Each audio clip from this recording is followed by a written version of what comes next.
This is an amazing story about me, Gushi. I woke up to the sound of noise. It was loud, and in a world overrun by zombies, that could be a death sentence. My mind was hazy, and my instincts kicked in. I raised my hand, trying to use my powers, but something felt off.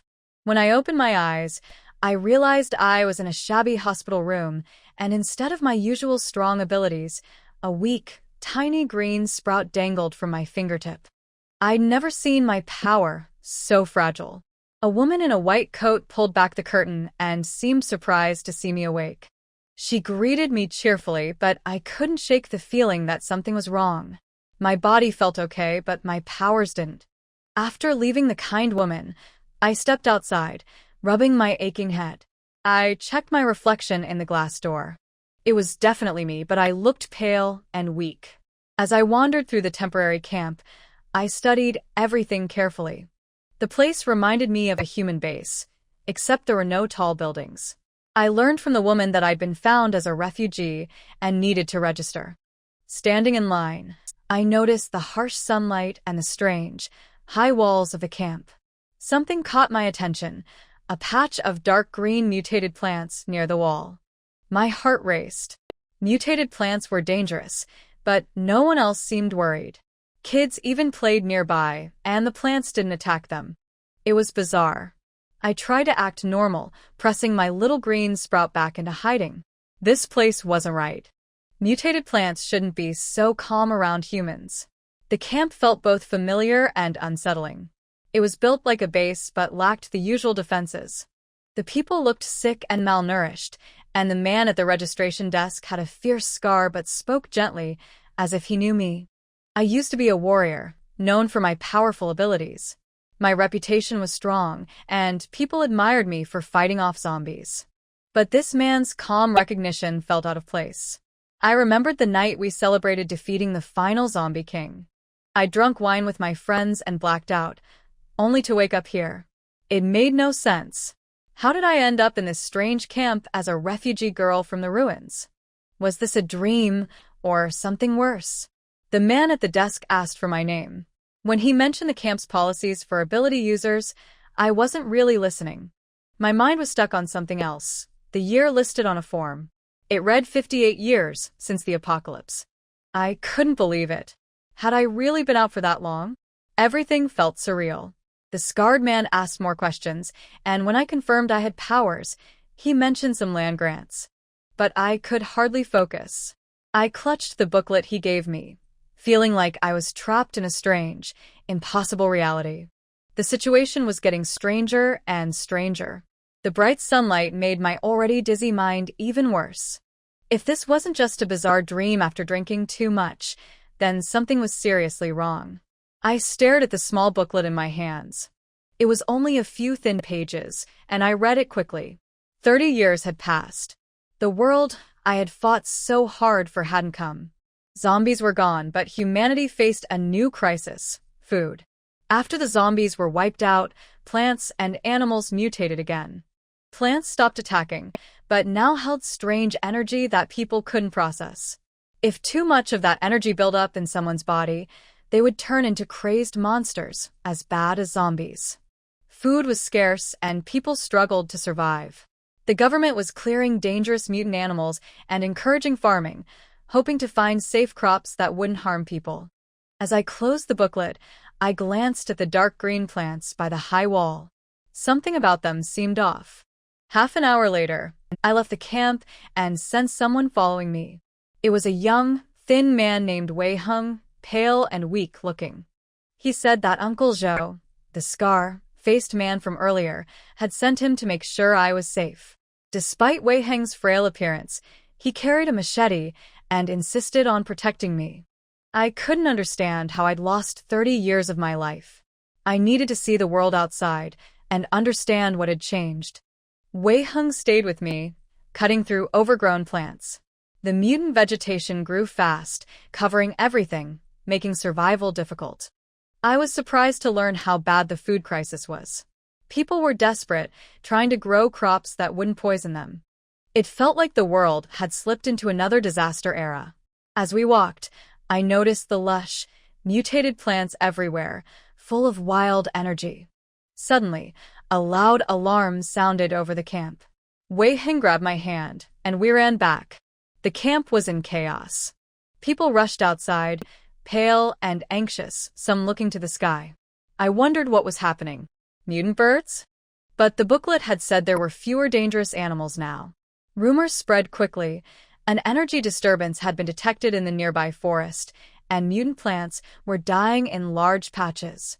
The idea of plants suddenly withering was terrifying. People whispered that it could mean something worse was coming, maybe even stronger mutant plants taking over. I leaned against the wall, exhausted but listening.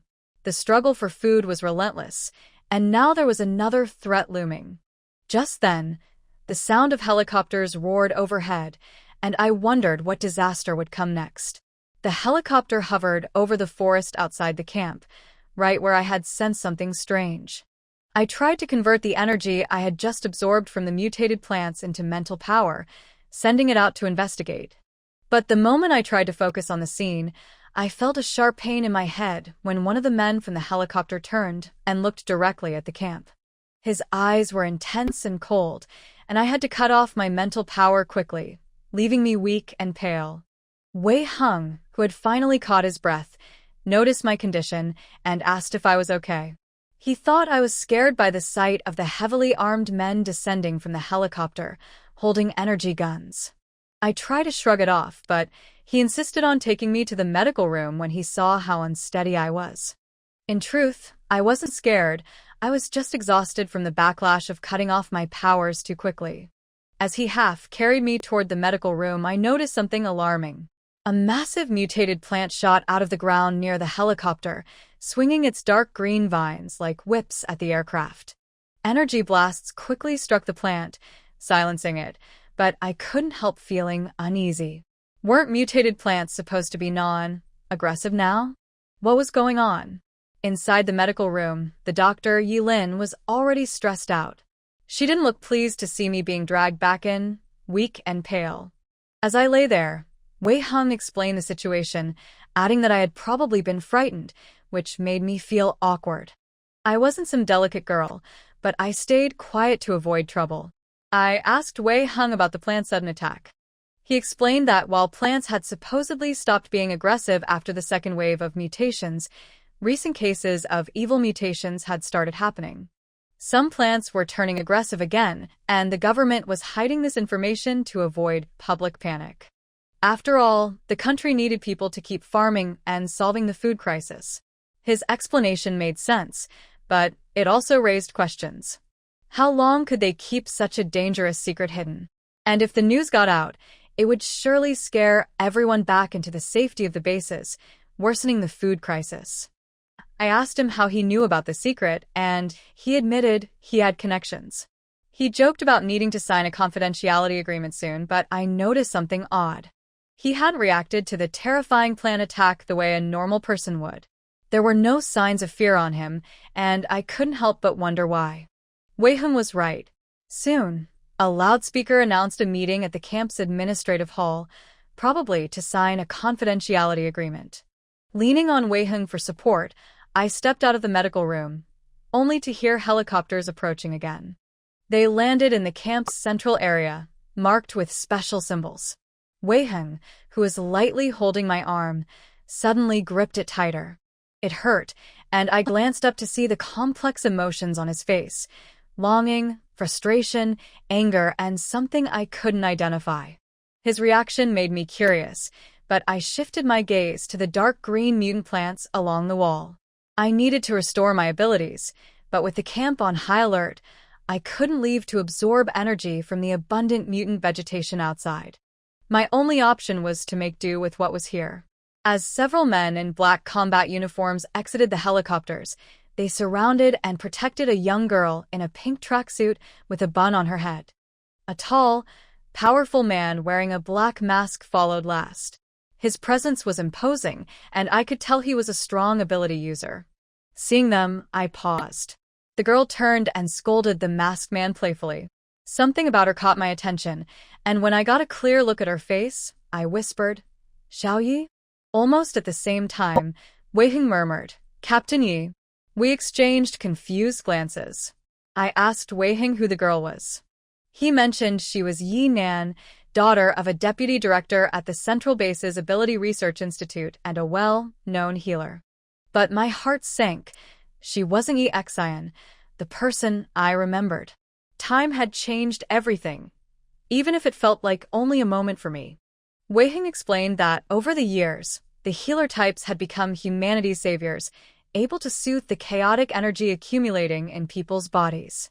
Without them, frontline fighters could turn into monsters.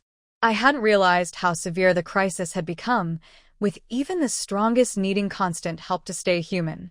When Wei Hing mentioned his old captain, Yi Junhan, I turned to the tall, masked man. He seemed familiar, yet different. The girl, Yi Nan, was smiling brightly, but my mind was racing, processing how 30 years had stolen the people I knew. Trying to stay steady, I made my way to the mutant plants near the wall. I subtly activated my energy, preparing to absorb what I could. But just as I connected with the plants, a flash of white light cut through the air, slicing the plants I had reached. I clung to Wei Hing, pretending to stumble. The man with the black mask had used a familiar weapon, a curved blade called the She Blade, named after me. The blade had been my signature weapon, designed for me long ago. Watching him wield it effortlessly, I felt a sharp pang in my heart. He crushed the remaining plants with an electric shock, turning them to ash, and I knew I'd lost another chance to recover my power. My chest ached, but I couldn't help staring at the blade and the man who held it. After taking care of the mutated plants, Yi Junhan sheathed his curved blade, which shone coldly in the sunlight. He glanced at Wei Hing, who was helping me stand and brushing dirt off my clothes. Wei Hing greeted him, but Yi Junhan frowned slightly. Just then, a girl called out to him, "Junhan Ji." He turned away and walked off as the girl ran toward him. I stared at the ashes left behind from the plants, thinking about Yi Junhan's lightning-based abilities. Wei Hing, lost in his own thoughts, snapped out of it when I looked at his hand gripping my arm. He apologized, embarrassed for holding me too tightly, and then leaned into gossip. He explained Yi Junhan's background, the strongest ability user, captain of the elite task force, and rumored to be the adopted son, or maybe even a future husband, of the girl, Yi Nan. I was too tired to respond to his gossip. Looking at my hand, I saw my little green sprout weakly drooping. My powers were in terrible shape. Wei Hing noticed and handed me a wild vegetable pancake, apologizing for forgetting to feed me. When I took a bite, something strange happened. An energy tried to invade my powers, but I managed to suppress it and absorb it instead. Wei Hing awkwardly explained that the pancakes tasted bad because they were made from wild plants without any energy treatment. But to me, the taste was nothing compared to what I had endured before. However, I realized something about the camp. Many people looked pale, undernourished, or even poisoned. And I couldn't ignore that strange, twisted energy in their food. I took another bite, letting the energy awaken in my mouth. I examined it with my abilities, noticing it felt similar to the energy from wild mutant plants but more aggressive. The energy didn't attack me directly, but I knew most people wouldn't have noticed this subtle danger. My power, sensitive and precise, was the only reason I could catch it. I had to find out why the camp's food contained such an odd energy. It was connected to the mutated plants, but something wasn't adding up. After eating the wild vegetable cake, Gushi looked up and asked Wei Hing, "When can we get the land?" Wei Hing was stunned for a moment, and then he looked at her with a strange look in his eyes. "You want to divide the land here directly? I thought that since you just came out of the ruins, you would want to go back to the base first." Gushi also knew that her origins might be a surprise. In order not to reveal the truth, she said casually, "Didn't you get hungry a few years ago? You just wanted to live a stable life and own your own land. You don't know, I really like farming." She suddenly said seriously. She was telling the truth. Since she was a child, the people around her always told her with nostalgia and longing how beautiful the world was before the end of the world. She also felt envious. Therefore, being able to farm peacefully, no longer fighting and killing, To live a self-sufficient life and sleep peacefully was her most simple dream in the first 28 years of her life. That may have to wait a few more days. Wei Heng looked at her deeply and led her to the government hall. An incident of a plant mutating has just occurred here. I guess the military will send people over to screen it again soon. Besides, our camp was just built not long ago, and there are still many mechanical equipments that have not been put in place, and supplies are also somewhat in short supply. At this point, Wei Heng suddenly turned around and asked her, "By the way, have you always lived alone in the ruins?" "Yeah," Gu Shi answered casually, not knowing where he had revealed any clues to attract the temptation of this man who obviously also had a story. She glanced at him and asked calmly, "What about you? Didn't you say you have someone above you? Why did you come here to open up Wasteland?" Reclaiming Wasteland in the end times is hard and tiring work. What's more, this place is 18,000 miles away from the safe base and is the most difficult area, no doubt about it. Wei Heng winked at her and said, "Because the land near the safe base has been divided up by those with connections. Even if I stay there, I can only get 2 acres at most. But here, it's not a problem to get 100 or 80 acres. Gu Shi also thought about his target of getting at least 100 acres of land. She had thought it strange before. The conditions in the wild were so harsh now. How could one person plant all the crops on 100 acres of land? But after seeing the horrific growth rate of the mutant plants with her own eyes, Gu Shi understood. For example, taking the same green vegetables, before the end of the world, it took about a month from sowing to harvesting ordinary green vegetables. But now, the mutated bok choy, even those with the lowest coefficient of variation, can only last a week at most. With such a terrifying growth rate, as long as it can be successfully planted and harvested mechanizedly, it will not be a problem at all. But the difficulty lies in how to grow it. After all, there are wild plants with extremely high coefficients of variation everywhere. The wasteland you just reclaimed today may be overgrown with weeds tomorrow. Wei Heng glanced at her and suddenly leaned over. "Then how about we team up and share the land? It just so happens that you have the ability of wood and I have the ability of earth." Gu Shi glanced at him in surprise. "Are you an Earth-type mutant?" To be honest, she really couldn't tell. His face was pale, and his steps were weak and powerless. In Gu Shi's inherent cognition, no psychic would be as weak as the man in front of him. Wei Heng shrugged and pretended to be indifferent and asked, "Why, doesn't it look like it?" Once a powerful psychic, but something unexpected happened. In order to survive, he can only take the superpower inhibitors all the time. Gu Shi raised his head and looked Wei Heng up and down. "You. We're here, let's go in first." Wei Heng suddenly interrupted her and took her to the only 2-story building in the camp. "This is the government hall of the camp. Don't you want to ask about the land distribution? After we sign the confidentiality agreement, it's a good opportunity to go and ask." At the same time, on the 2nd floor of the government affairs hall, Lu Heping, the head of the camp, solemnly handed over to Yi Nan the samples of exotic plants with low coefficient of variation that he had collected nearby in recent times. Upon seeing this, several team members nearby immediately took out instrument boxes of different sizes from their large backpacks and quickly assembled a sophisticated instrument on the spot. After the energy was connected, Yi Nan placed the alien plant samples on the equipment, then closed his eyes and slowly raised his hand to release his own supernatural power.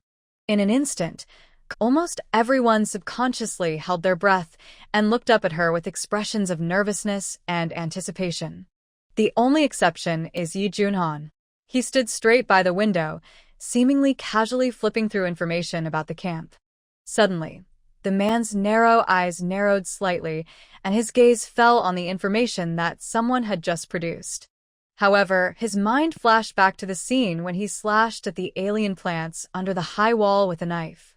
A hint of contemplation flashed across Yi Junhan's eyes. Gu Shi? A refugee from an abandoned area? Was he just picked up and brought back to the camp yesterday?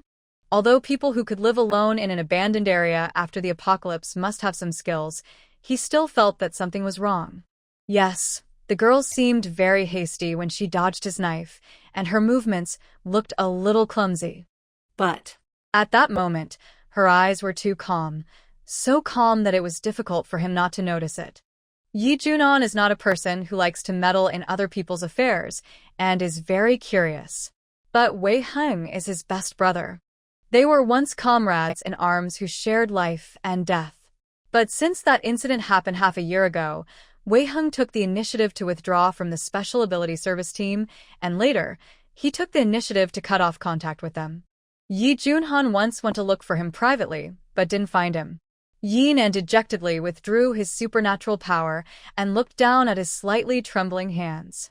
No, it still doesn't work. Over the years, she had tried countless times and had handled tens of thousands of alien plant samples. But every time, she failed. She couldn't purify those violent and strange energies at all. Yin closed her eyes helplessly, thinking of the way her mother looked at her, thinking of the expectations of those people in the base for her. Yin felt so tired, and a sense of grievance inexplicably welled up in her heart. She raised her head and subconsciously looked for the figure of that person. Brother Junhan. She stood up and walked to his side, looked out the window, and asked in confusion, "What were you looking at just now?" "Nothing." Yi Junhan had already retracted his gaze and glanced at his teammates who were sorting out instruments and equipment over there, without asking her about the result of this attempt. Because the results are obvious. Yi Junhan was not surprised either. Yin glanced out the window again, then turned on his watch and tapped a few times on his personal terminal before looking up at Yi Junhan. "Brother Junhan, my mom has replied." After a pause, she frowned and added, "She asked us to take the specimen of the malignant mutated plant today and return to the central base as soon as possible." Upon hearing this, Yi Junhan glanced at several people in charge of the camp with the corner of his narrow eyes. His gaze fell on one person, but he instantly retracted his gaze and opened his personal terminal. The Special Forces team he belongs to is affiliated with the military and has only a cooperative relationship with the Special Forces Research Institute at the central base. In other words, the people from the Institute of Supernatural Powers were not his leaders and had no right to give him orders, even if that person was Vice President Yi of the Institute. Yi Junhan led his team to the South City base this time and was ordered to patrol the abandoned wilderness areas here and resolve any crises found, in preparation for the government's upcoming large-scale land reclamation and recovery plan. During the mission, if there was no order from above, it would be impossible for him to lead the team back to the central base halfway. After checking the message from his personal terminal, Yi Junhan looked up at the girl beside him and said, "I will lead the team to inspect the area again this afternoon. If there are no other problems, we will leave here and return to the central base tomorrow morning." At the same time, Gushi had signed the confidentiality agreement and walked out of the government hall slowly. After separating from Wei Heng, she pretended to be curious and strolled around the camp. Sure enough, the entire camp was sealed off. The cameras around the high walls have all been turned on, and several drones have taken off from the sky above the camp. Obviously, even though the camp is running out of energy now after the alien plant mutation incident, the entire camp has entered the highest level of alert and all available monitoring equipment has been used. Given her current physical condition, it is difficult for her to sneak out of the camp quietly, but it is not completely impossible. But Gushi thought about it and decided to give up. For one thing, she had just woken up and was completely clueless about the situation outside. Staying here would help her better understand the current situation. Secondly, there is a powerful person with supernatural powers in the camp. She is weak now, and there are some problems with her supernatural powers, so she has to be more cautious. As it stands now, the best option is to stay in this camp for the time being and quietly receive news from the outside world. His eyes swept towards the government hall again, and Gushi slowly turned and walked towards the temporary accommodation in the northeast of the camp. When she entered the room, Wei Heng was lowering his head, looking at a Shura mask in his hand with a nostalgic look on his face. Gushi was stunned for a moment, but soon returned to normal. She walked over calmly, glanced at the mask in his hand, and raised her eyebrows. "I can't tell. You still like this?" She once had a similar mask, 10 years after the end of the world, because the materials before the end of the world have been basically consumed, and humans are temporarily unable to reorganize and resume production. The increasing shortage of materials has caused the living people to gradually fall into an abnormally depressed state. Even in the central base, the survivors' faces gradually lost their spirit and the light in their eyes disappeared, leaving only the emptiness, numbness, and despair that came from going through hardships without seeing any hope. Everyone is struggling in the end times. It is said that a hopeful nation cannot be without heroes. Therefore, when Gushi was 14 years old and her superpowers broke through the 10th level, the base decided to make her a doomsday hero in order to stabilize people's hearts and boost morale. As the #1 master in the human race, and the only one with a god-level superpower who has broken through the 10th level, Gushi's fighting power is naturally not a problem. But she was still young at that time, with a pale and tender face, which looked unconvincing and unconvincing. So Li Ming found a bloody Shura-style mask for her from somewhere. Very shocking and mysterious. Later, Gushi wore that mask all year round and never took it off in front of outsiders. Unexpectedly, I saw a similar one in Wei Heng's hand. A friend gave it to me. A flash of nostalgia flashed across Wei Heng's eyes, and he said softly, "Friend?" Gushi raised her eyebrows slightly, and a man's figure flashed in her mind. Wei Heng had already put away the Shura mask, stood up and said to her, "Seeing you come back, I feel relieved. You take a rest first, I'll get you something to eat." After Wei Heng left, Gushi slowly lay back on the bed and slowly closed his eyes. Gushi didn't know how long she slept. She was awakened by the roar of a helicopter. Gushi opened his eyes and frowned slightly. Then she got out of bed and walked slowly to the window. As soon as she opened the window, she saw Wei Heng turning around and walking towards her not far away. "Are you awake?" "I just woke up, and it's a bit noisy outside." Gushi looked up at the helicopter flying away in the sky, and finally his eyes fell on his hands. "Here, eat it quickly." Wei Heng stuffed the compressed biscuits in his hand into his hand and pointed to where she was standing. "Thank you." Gushi stared at the thing in his hand, stunned for a moment, then took 2 steps back and saw Wei Heng support himself with both hands and climb in from the window. "The movements are quite cool and neat." "You're welcome." Wei Heng waved his hand and said, "I just went to inquire again. There will be a batch of supplies delivered to the camp in 3 days. At that time, some seeds of crops with a relatively low coefficient of variation will be transported." As he spoke, Wei Heng clicked the watch on his hand, and a light blue screen suddenly appeared. He enlarged the screen and projected it in front of Gushi. "Take a look. Is there anything you want to plant here?" Gushi's eyes fell on his watch. 30 years ago, someone at the Research Institute proposed to develop an intelligent brain system that integrates information analysis and collection, communication, real-time monitoring, network services, and combat. Wei Heng saw that she was staring at her watch, as if she was thinking about something.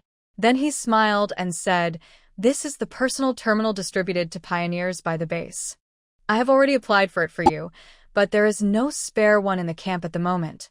When the supplies arrive in a few days, you can just go and register to get one." "Thank you." Gushi thanked him calmly, and then looked at the content displayed on the screen. Sweet potatoes, potatoes, corn. Gushi had never farmed before and was not familiar with these crops. For a moment, he didn't know what to choose. At this moment, a logo flashed at the bottom right of the screen, and then a dialog box popped up. 9527 South City Pioneer Alliance? After just one glance, Gushi looked away. She had no interest in snooping into other people's privacy. Moreover, she was not sure whether this was another test from Wei Heng. Although she had never sensed any malice in this man, Gushi, who had lived in the darkest period of the apocalypse for more than 20 years, had already integrated caution into her bones and blood. But even so, she finally fell into the trap of a glass of wine. Thinking of the glass of wine and the person who handed it to her, Gushi lowered her eyes slightly and pressed her finger bones unconsciously with her left hand. Although Gushi took the initiative to avoid the topic, Wei Heng obviously didn't mind. He started chatting with the people in the group in front of Gushi.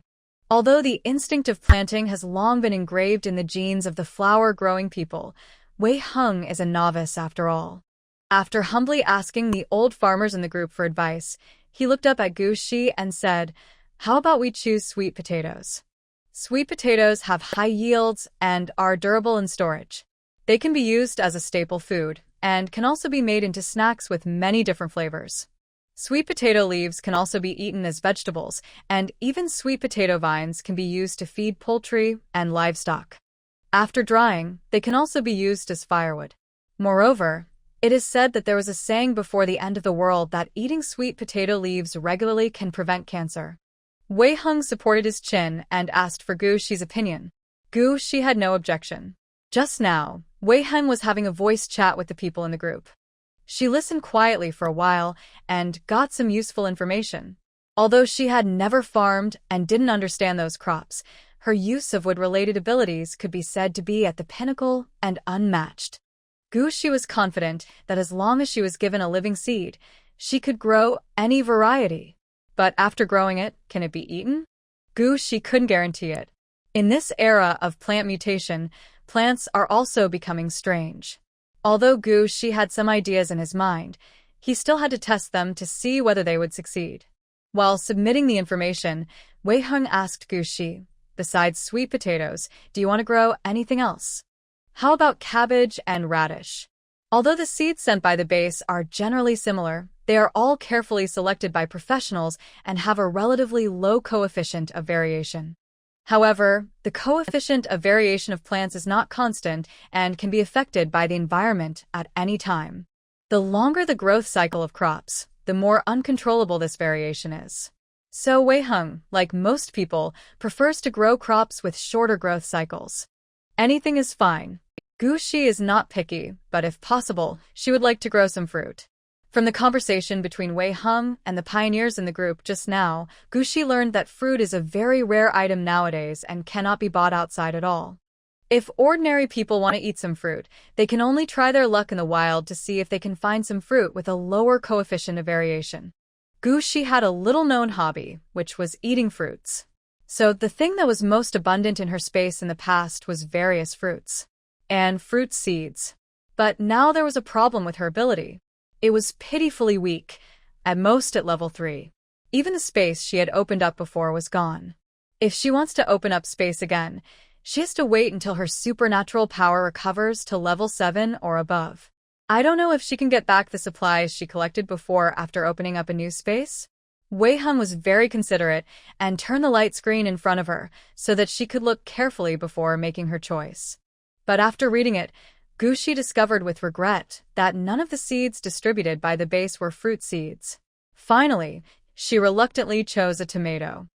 The next morning, the helicopters belonging to the central base flew away. In the next 2 days, the camp remained peaceful and no more alien plants mutated. But Wei Heng told her that the army had already been there. The military has conducted strict screenings around here time and time again, and now the danger has been basically eliminated, and the camp will soon be unsealed. That night, the supplies for the South City base finally arrived. Wei Heng immediately handed her personal terminal over and tried his best to show off his aesthetic taste. "How is it? I picked this especially for you. Doesn't it look good?" Gu Shi looked at the pink watch full of childishness in front of him and fell silent. Wei Heng realized something was wrong later. He scratched his head and said hesitantly, "Gu Shi, don't you like it? That shouldn't be the case. Didn't Uncle Zhou say that his niece liked this pink cat head the most? Thank you." Gu Shi was silent for a while and said with a wooden face, "I like it very much." Then, Wei Heng was pushed out of the house with a puzzled look on his face. Gu Shi closed the door and lowered her head slightly. After a while, she opened her personal terminal. She needs to understand the world 30 years from now as soon as possible. Gu Shi fiddled with it for a while and found that although this thing looked very real, it was actually not a real intelligent brain system. At least, it is very different from the intelligent brain system proposed by Dr. Qi 30 years ago. Many of the functions originally envisioned have not been realized. After thinking for a while, she clicked on the search bar. However, this personal terminal was a basic model distributed by the base, specifically for pioneers. Many functions were not open to the public, and the information that could be found was very limited, and most of it was related to planting. Gushi stared at the screen for a long time, then decisively exited the search bar, opened the official app that came with the terminal, and then clicked on the forum section. At this moment, a small box suddenly popped up at the bottom right of the screen. It was a message from Wei Heng to add a forum friend. Gushi frowned slightly, feeling a little strange. She did not register a forum account, but only logged in as a visitor. How did Wei Heng find her so accurately? Gushi quickly browsed the messages on the forum, accepted Wei Heng's friend request, and asked him this question very sincerely. Pioneer Xiaowei, select people nearby, and view their ID numbers. Gushi was not stupid and understood it instantly. The long string of numbers following her tourist identity, the first few digits should represent the area, the middle few digits are the camp number, and the last long string of numbers is the time of her first login to the forum. Their camp was established not long ago, and there are not many members. She is probably the only one who got a personal terminal today. No wonder Wei Heng came to her as soon as she came online. After browsing the forum all night, Gushi finally had a rough understanding of the world 30 years later. The next morning, just after she washed her face with cold water, Wei Heng came to her excitedly with a bowl of black vegetable porridge. Gushi, the camp will be unsealed tomorrow. Wei Heng was halfway through his speech when he suddenly felt something was wrong. He raised his head and looked at Gushi seriously. You don't seem surprised at all. Gushi raised his hand and said calmly, at 5 in the morning, the camp announced the unblocking news on the forum. Wei Heng frowned slightly and looked her up and down. Gushi, you didn't sleep all night, did you? I really can't tell that this is still an internet addict girl. Internet addict girl Gu Xiaoxi. No, I just want to know more about this world. An hour later, holding the newly obtained land contract, Gushi followed Wei Heng to the agricultural technology station in the camp to collect crop seeds and farming machinery. When they arrived, there were already quite a few people queuing in front of the agricultural technology station. The two of them followed the team slowly. Wei Heng, who was walking in front, suddenly thought of something, paused, turned around and said, Gushi, you just came out of the ruins. You should have no money in your account, right? We have to apply for a loan first. Gushi frowned. Aren't those seeds distributed free of charge by the base? She had seen news about this on the official forum last night. Wei Heng explained, although the seeds are distributed for free by the base, the number and types of free seeds that each person can receive are regulated. Didn't I pick out a few more for you that day? Gushi. For some reason, she suddenly had a bad feeling. Wei Heng glanced at her and said awkwardly, originally, I thought the balance in my account should be enough. But this is not my first time to open up wasteland and cultivate the land, and I have no experience. So when I was selecting seeds that day, I accidentally picked a few more. Wei Heng's voice became lower and lower. To be honest, this was the first time he was worried about money. When he was in the special forces, the government provided him with food and accommodation, and he had no place to spend money. All his allowances were sent to the families of his deceased comrades. Half a year ago, after that incident, he took the initiative to leave the special forces, but he spent most of his retirement money on superpower inhibitors. So much, so that I am now a little short of money. Fortunately, the country is now vigorously supporting agricultural planting. As long as you have a land contract, you can get a loan. Moreover, Gushi was a newcomer who had just returned to the base from the ruins, so he could enjoy a 3-year interest-free loan. Wei Heng comforted her. Gushi, you don't have to worry about not being able to pay back the money. After we grow crops, we can use the crops to repay this part of the loan. After listening to him, Gushi asked him with a wooden face, so, in addition to the seeds distributed for free by the base, how much money is still needed? The next morning, Gushi and Wei Heng drove a large truck towards the wilderness more than 50 miles northeast of the camp. Because they had no money, Gushi reluctantly gave up her tomatoes. The two of them only received free farming machinery, a bag of sweet potato seeds, and a few large containers that served as temporary houses, and set off with only dry food. The road was more than 50 miles long, but the road condition was so bad due to overgrown weeds that the truck took more than 2 hours to reach the destination. After arriving at the place, Gushi jumped off the truck. looked at the exotic plants all over the mountains, and took a deep breath of satisfaction. From now on, this hilltop belongs to her. Gushi discovered that this was a really good place, sparsely populated, with mountains, water, and the 100 acres of land allocated to her by the country. Obviously, she was very satisfied with the environment here. Wei Heng glanced at her slender arms and legs, then silently began to unload the goods. The little girl is too weak, so he is to do all the rough and tiring work. After Wei Heng took the initiative to take on the job of selecting a site and building a house, Gushi took the cloth bag and the large hatchet he handed over, thought about it, and walked towards the small hill not far away. Among the wild exotic plants all over the mountains, Gushi easily selected the target. She used to go on missions outside frequently and has extensive experience in wilderness survival. The exotic plant she chose this time was an edible wild vegetable from before the end of the world. Gushi raised her hand, and the little green bud trembled and emerged from her fingertips, then quickly hooked onto the exotic plant she had chosen. The whole process of passing through was very smooth. Those strange and violent energies were quickly transformed into her own superpowers. But Gushi did not plunder all the energy in the alien plant at once. She deliberately left a large part of it. Then he raised his hand, picked a young leaf, put it in his mouth, and after feeling it carefully for a while, he began to chew it slowly. Sure enough, at the beginning, the strange energy lurking in the young leaves did not show any unusual movements. But as the tender leaves were chewed and destroyed, the unknown strange energy that had been well-behaved when it was plundered soon came alive and began to attack Gushi, trying to pollute and erode her supernatural powers. While Gushi was using his special powers to suppress these strange and violent energies, he was looking at the mutated plants all over the mountains in front of him, seeming to be thinking about something. Perhaps the great mutation of animals and plants 30 years ago was not a disordered mutation, but some kind of ordered evolution? Just like the plants before the end of the world would convert carbon dioxide into oxygen through photosynthesis, are these mutated plants now also suppressing this unknown, strange, and violent energy in some special way? Or is it sealed? In short, when these mutant plants are still alive, or when they are still growing, this strange and violent energy is sealed in the body of the plant, thus losing some of its activity.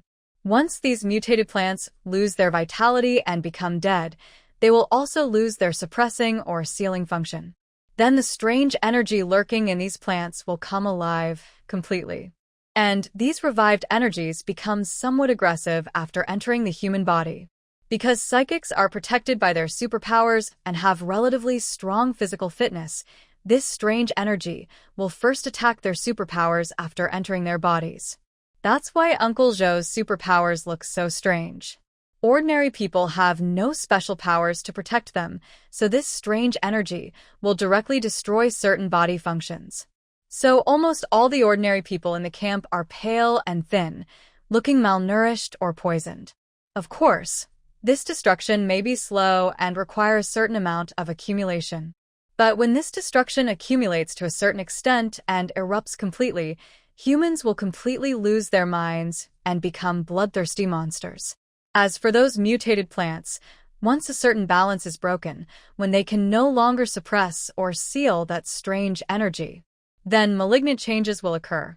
This guess seemed bold and absurd, but Gushi inexplicably felt a sense of certainty in his heart. But to verify this speculation, some other evidence is needed. Gushi thought of mutant animals. As far as she knew, after the second major mutation of plants and animals, the plants were no longer aggressive, but the mutated animals were almost no different from before the mutation.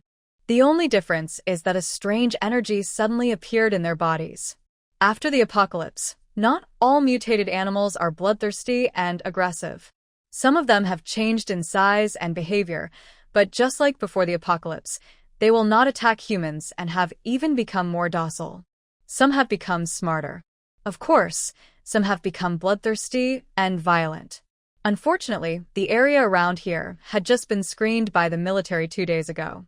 After sensing for a long time, Gushi was unable to find a mutant animal, so he had to give up for the time being. But if her guess is true, then the question is, where does this strange energy come from? Almost in the next second, Gushi had the answer in her mind: the zombie virus. The law of conservation of energy is valid at all times. 30 years ago, after the zombies were completely extinct, the zombie virus did not actually disappear. Instead, it was transformed into this strange and violent energy through some unknown way. Subsequently, as nature evolved on its own, animals and plants began the second major mutation. The mutated plants have the ability to suppress and seal this strange energy. So, this strange energy that suddenly appeared in the bodies of animals and plants is actually just a self-rescue behavior of nature? Gushi was shocked by this idea that suddenly popped up in his mind. Little green buds had emerged at some point and were entwined around her fingertips. The two small tender leaves on the top seemed to have regained some life. Gushi lowered her eyes and looked at the little green bud. She was thinking, if all this is true, then what about her? What role did she play in it? Her superpowers were born at the same time as the zombie virus. They were very special. Even the researchers at the Superpower Research Institute at that time had not really figured out what her superpowers were. And 30 years ago, her friends only saw her chopping off the head of the zombie king with a knife, but they didn't know that before that, her little green bud had secretly taken away the energy crystal core in the zombie king's brain. However, because the energy of the crystal core was so huge, little green bud could not completely digest and absorb it in a short period of time, so it had to be temporarily sealed in her space. Gushi had originally planned to slowly absorb the energy in the crystal core after returning to the base, but she never expected that she would fall victim to a glass of wine on the night she returned to the base. This planting lasted for 30 years. When she woke up again, her ability had problems, her space was gone, and she didn't know what happened to the crystal core from the zombie king. There are too many unknown mysteries, each one more troublesome than the last. Gushi sighed deeply and chose to put all these troubles behind him for the time being. Right now, the most important thing is to cultivate the 100 acres of land allocated to her by the state. Food is the most important thing for people. Gushi gently stroked the small green bud on his fingertips. My baby, whether we can live a good life in the future depends on you. Thinking of the various food videos she had watched before, Gushi suddenly felt that life was full of hope. The little green bud was also very excited and instantly shot out from her fingertips. 10 minutes later, Gushi retracted her supernatural power. Her current superpowers were still too weak. Although she had just barely broken through to level 3 through plundering, Little Green Sprout was obviously full and even burped in a very anthropomorphic manner. Gushi. When she returned, Wei Heng had already packed up several container houses, connected the drinking water filtration equipment, and was fiddling with the farm machinery he brought. I have to say that Wei Heng is very good at choosing places. The place he chose was backed by mountains and forests, with a stream not far away. The container was backed by mountains and close to water, which was not only safe, but also convenient for getting water. There were also large tracts of wasteland outside. These wastelands should have been farmland before the end of the world. As long as they are cleared, crops can be planted soon. While checking the instructions of the farming machine, Wei Heng said to Gushi, I have also cleaned up your room. Go and see if there is anything else that needs to be changed. Although this place is not too far from the camp, it is impossible for them to go back to the camp every day. He is a grown man and has been used to living in the wilderness for many years, but Gushi is a girl after all, so she still needs a place to shelter from the wind and rain. So before leaving, Wei Heng made up his mind and secretly took out a loan to buy several large containers and also privately exchanged some decorations with other people. There is no way. He is too poor now and cannot afford to repair the house, so he can only live like this for the time being. The container is so small that you can see the end at a glance. Gushi stood at the door and watched for a while, then fell silent again. She now seriously suspected that there was actually a little girl living in Wei Heng's heart. This incomparable girlish heart. Outside, Wei Heng fiddled with the instruction manual for a while and successfully started the farm machine. Gushi thought about it, walked to a big rock nearby, sat down, and watched quietly. This agricultural machine, which combines weeding, tilling, Fertilizing, spreading pesticides, and harvesting is indeed powerful. It only took Wei Heng half an hour to clear several acres of land around the house. In addition, deep plowing operations were also carried out. The wild plants that originally occupied this land were ruthlessly crushed by the machines, turned into nutrients, and reintegrated into the earth. But Gu Shi sensed that deep underground, the roots of the plants were still active, and soon a new round of scramble for territory began. If the roots of these plants are not completely strangled, the land that has just been cleared will soon be occupied by them again. Wei Heng obviously also knew this truth. He turned over and jumped off the tiller, lifted up the corner of his clothes to wipe the sweat off his forehead, and walked towards Gu Shi. This is the only way for now. There is a problem with my Earth-related ability. The rest of the work. He was just about to say that he had asked another Earth-type ability user in the camp to come over in the afternoon to help him use Earth-type abilities to completely strangle the plant roots deep underground, when he saw Gu Shi stand up, walk forward a few steps, and say, "I'll do it. Are you coming?" Before Wei Heng could react, he saw a familiar little green sprout quickly emerge from Gu Shi's fingertips and then drill into the land he had just cleared. Wei Heng. He is an Earth-type superpower, and he is very familiar with the fluctuations of Earth-type superpowers. But isn't Gu Shi a Wood-type superpower? How could it be? Gu Shi, you are a dual-system mutant? Wei Heng thought of a possibility. Yeah. Gu Shi nodded vaguely. Wei Heng's mood was a bit complicated.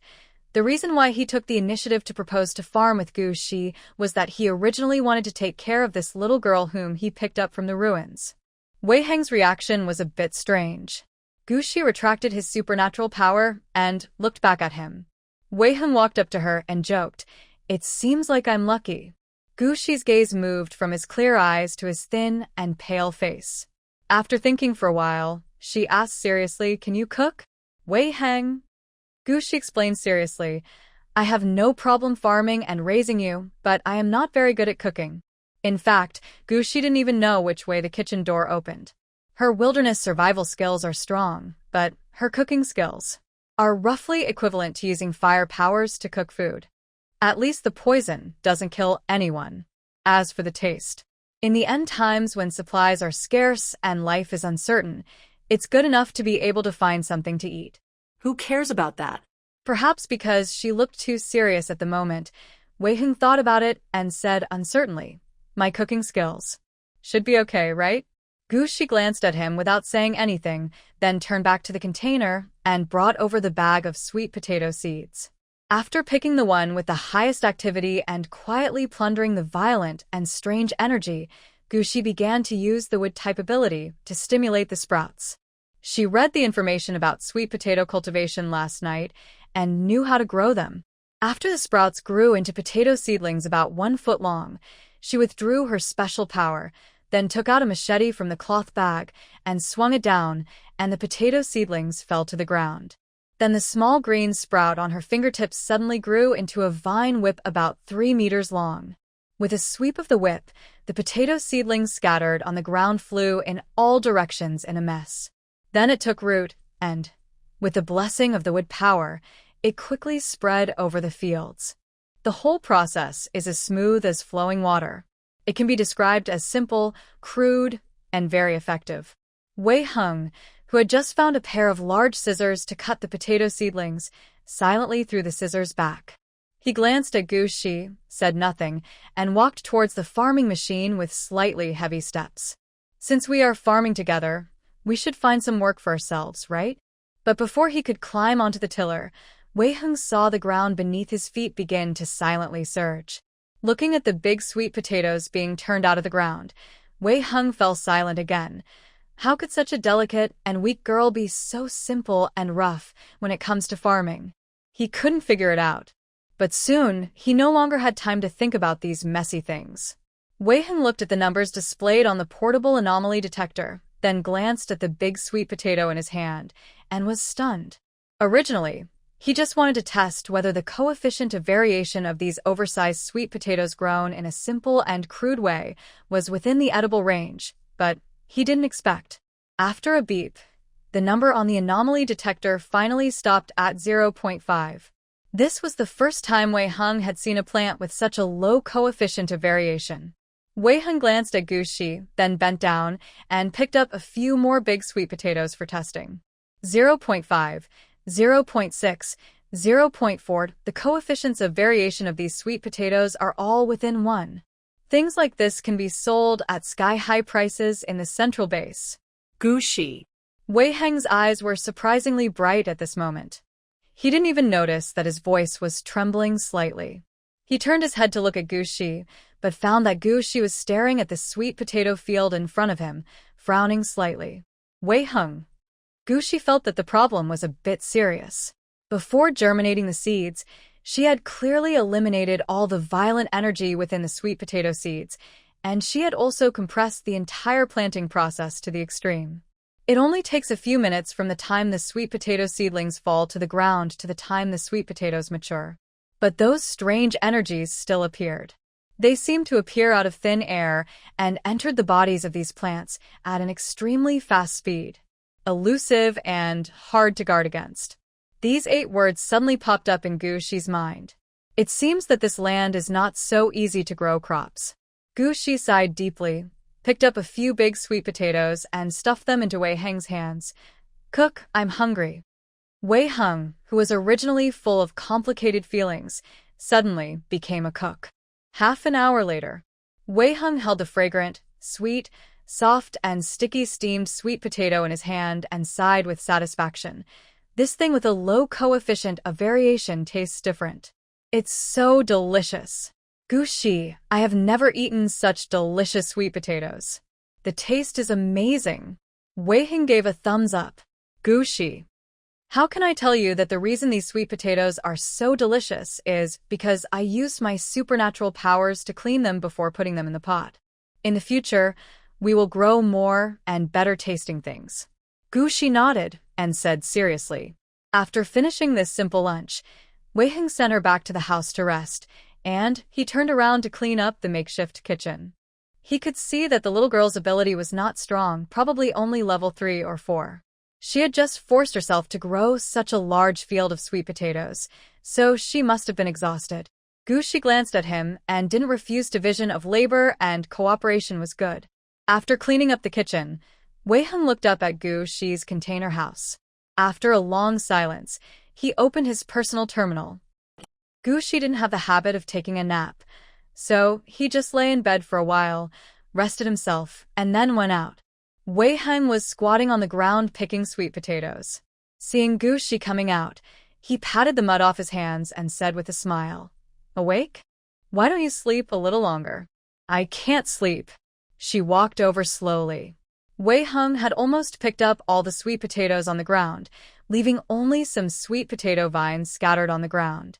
Gushi stared at the sweet potato vines for a while and suddenly asked Wei Heng, "Didn't you say you have someone above you? Can you find a way to get some chicks?" After a pause, she added, "Or a piglet will do." She wasn't picky, as long as it was a mutant animal. Wei Heng looked at her in surprise, threw the last few sweet potatoes into the basket beside him, and waved his hand, saying, "I can't get that." In recent years, although the country has encouraged everyone to leave the base and open up wasteland to grow crops, it still does not allow private individuals to raise mutant animals.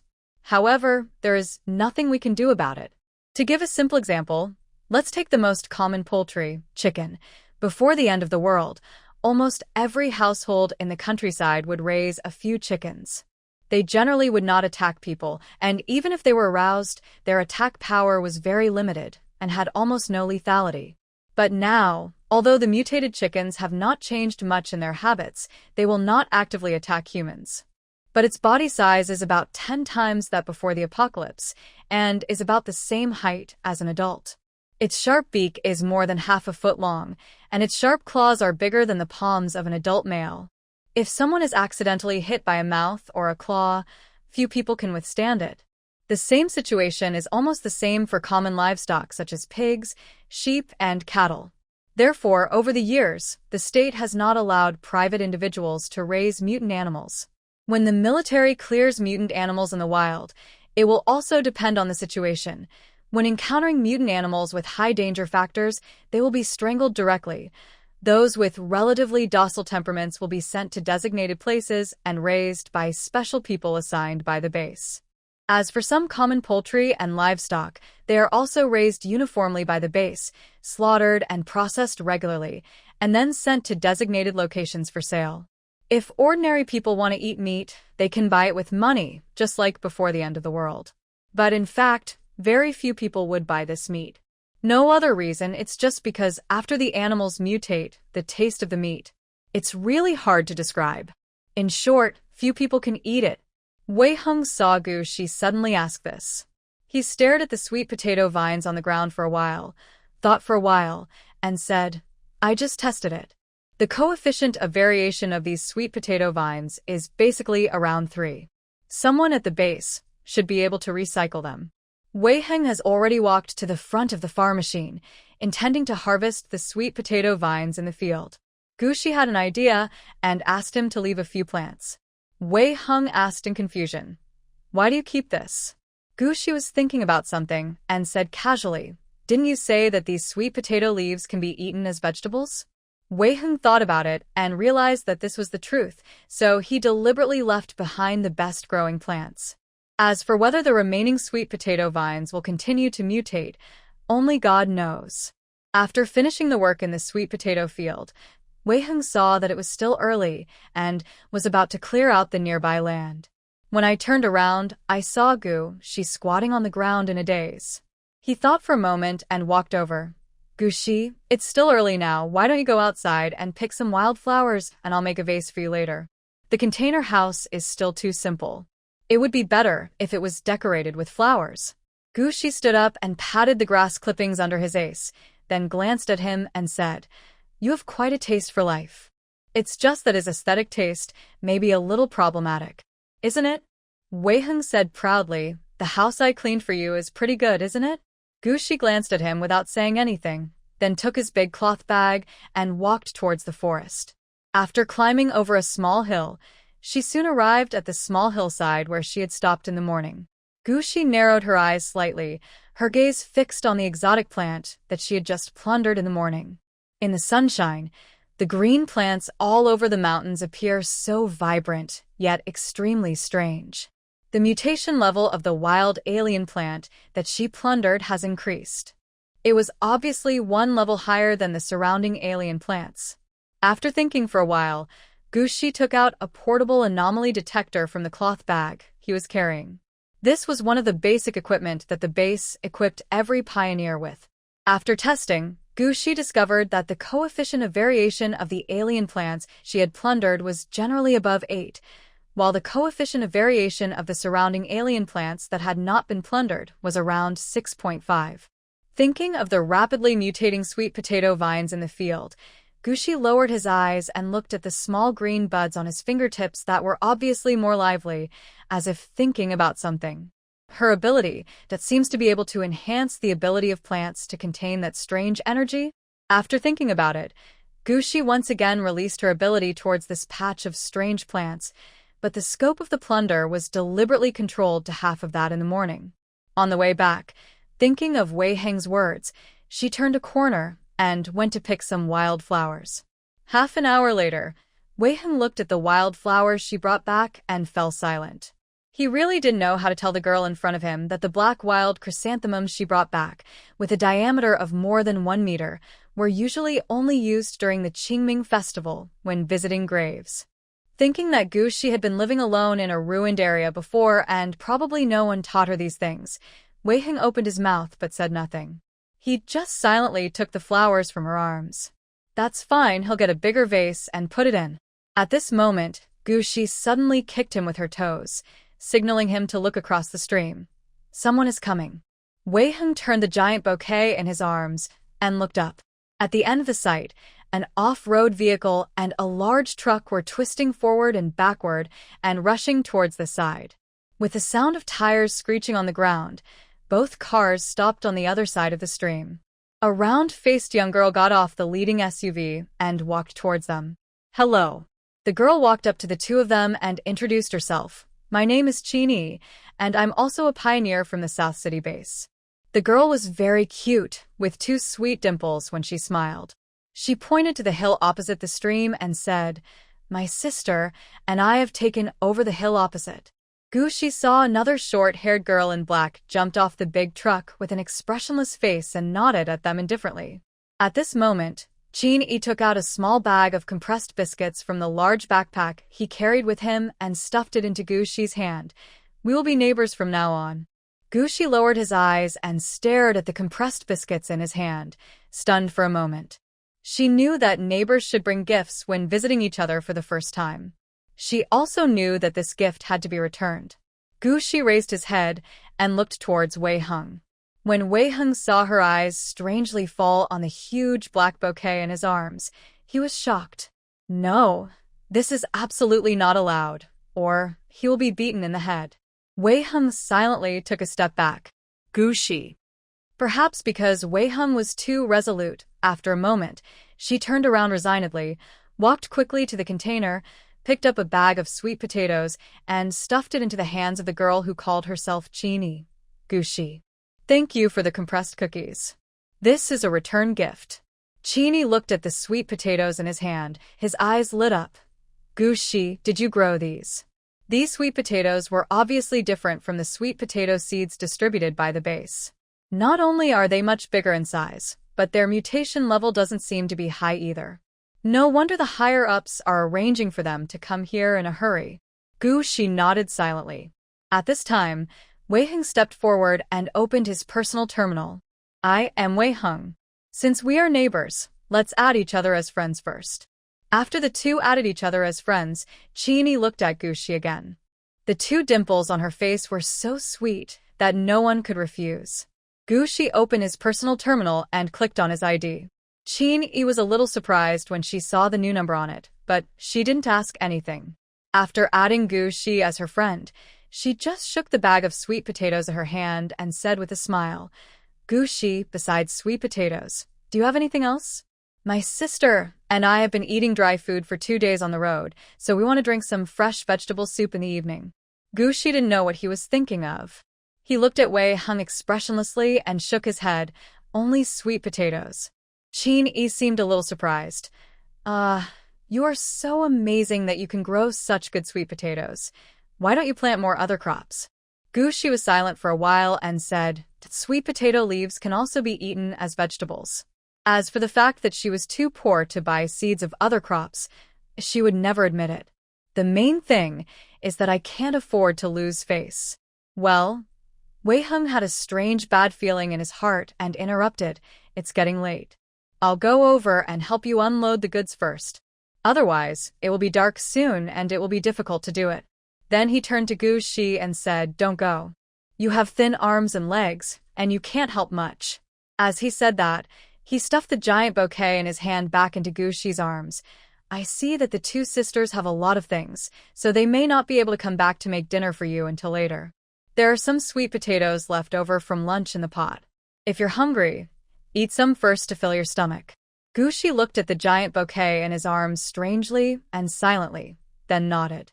Chin-E thanked him with a smile, said hello to Gushi, and took Wei Heng to the other side of the stream.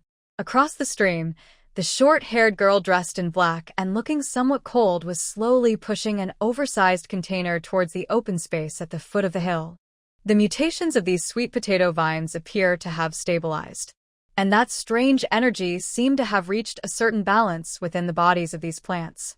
Gushi released his supernatural power to sense them carefully, then took out a portable anomaly detector to measure their coefficient of variation. The results showed that the coefficient of variation of these sweet potato vines was 4.8. Although it was still within the edible range, it was actually not much different from those wild plants in distant places, whose coefficients of variation were generally above 6. It's edible, but the taste is definitely not that good. The sweet potato vines that Wei Heng had harvested with a machine and piled aside were almost unchanged from when she went out at noon, and the coefficient of variation should still be around 3. Gushi glanced at the other side of the stream, ignored the sweet potato vines, stood up and slowly returned to the container house. The inky black wild chrysanthemums are too big to be carried into the house. Gushi used his earth-related ability to make a large vase on the spot and casually placed it aside. After entering the room, She pulled out the only chair in the room and sat down, supporting her chin with one hand, looking out the window expressionlessly.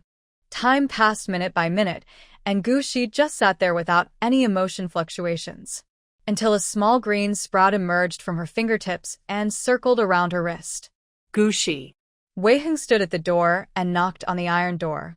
The sweet potato vines left in the field have mutated again. I'm afraid they can't be eaten. But no matter how difficult it is, we have to live our lives, right? Have you found out what's going on with the two sisters over there? Gushi gently stroked the small green buds on her fingertips. I didn't seem to have seen them in the camp before. They came from another camp. Wei Heng came over and took out a small bag of seeds wrapped in plastic film from his pocket. He showed it to Gushi like a treasure. Look, what is this? What? Gushi took a look and didn't recognize it. These are tomato seeds. Wei Heng looked at her with sparkling eyes and said, Qin Yi and the others brought some seeds for crops. Didn't I just go over to help? When I came back, she insisted that I take some as a thank you gift. I couldn't refuse. I remembered that you wanted to grow tomatoes before, so I asked if they had tomato seeds. Unexpectedly, they actually had some. Isn't that a coincidence? Wei Heng handed the seed in his hand to her and looked at Gushi with sparkling eyes, like a well-behaved big dog asking for praise from his owner online. Gushi's gaze moved from his bright eyes to the tomato seeds in his hand, and she nodded. It was quite a coincidence. She remembered that tomato seeds were not cheap. Gushi, how about we eat tomatoes tonight? Wei Heng licked his thin lips, which were a little dry and pale, and looked at Gushi with anticipation. Life at the base has not been easy these years. Even when he was in the special services team, he rarely had the chance to eat more expensive fruits and vegetables like tomatoes. Okay. Gushi took the small bag of seeds from his hand and nodded. But there is a problem. What's the problem? Wei Heng swallowed subconsciously, not knowing whether it was because he was nervous or because he was too greedy for tomatoes. Gushi thought, I don't know how to grow tomatoes. Wei Heng, Vista, don't you would type mutants just use your powers to induce birth? No. Facing his suspicious look, Gushi repeated confidently. The two of them looked at each other, and finally, Wei Heng silently opened his personal terminal. If you say you can't do it, then you can't do it. But it doesn't matter, there are tomato planting videos on the forum. Unexpectedly, as soon as he logged into the official forum, he saw a pop-up notification.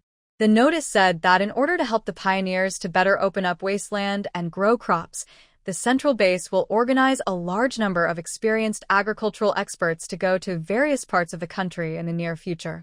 Wei Heng was silent for a moment, turned the light screen in front of Gushi, and motioned for her to look. Gushi, are you going to provide on-site technical guidance and teaching? Wei Heng glanced at her and cautiously suggested, how about we learn it too? Although he himself was also a novice in farming, he always felt that there was something wrong with Gushi's simple and rough planting method. Gushi looked at him silently for a while. Let's learn how to grow tomatoes first. The sweet potatoes in the morning could be explained as an isolated case, but if the tomatoes she grew were also like that would be unreasonable. What's more, there are two new neighbors on the other side of the creek. So these tomatoes must be grown normally. This was a bit difficult for Gushi. She was used to using her wood-related abilities to ripen plants directly. Fortunately, after the second major mutation 30 years ago, the mutation of plants has not shown any regularity at all, which gave her room to maneuver. Wei Heng searched the official forum for a while and accurately found the video about tomato cultivation. After reading it, they both frowned.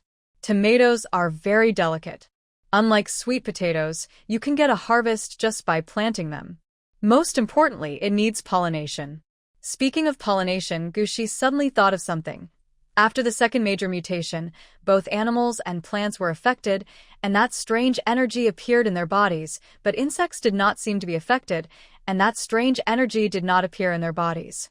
Over the years, through the continuous clearance efforts of the military, the most dangerous insects in the wild have been almost wiped out, and the few that remain are almost the same as before the end of the world. Except for being bigger.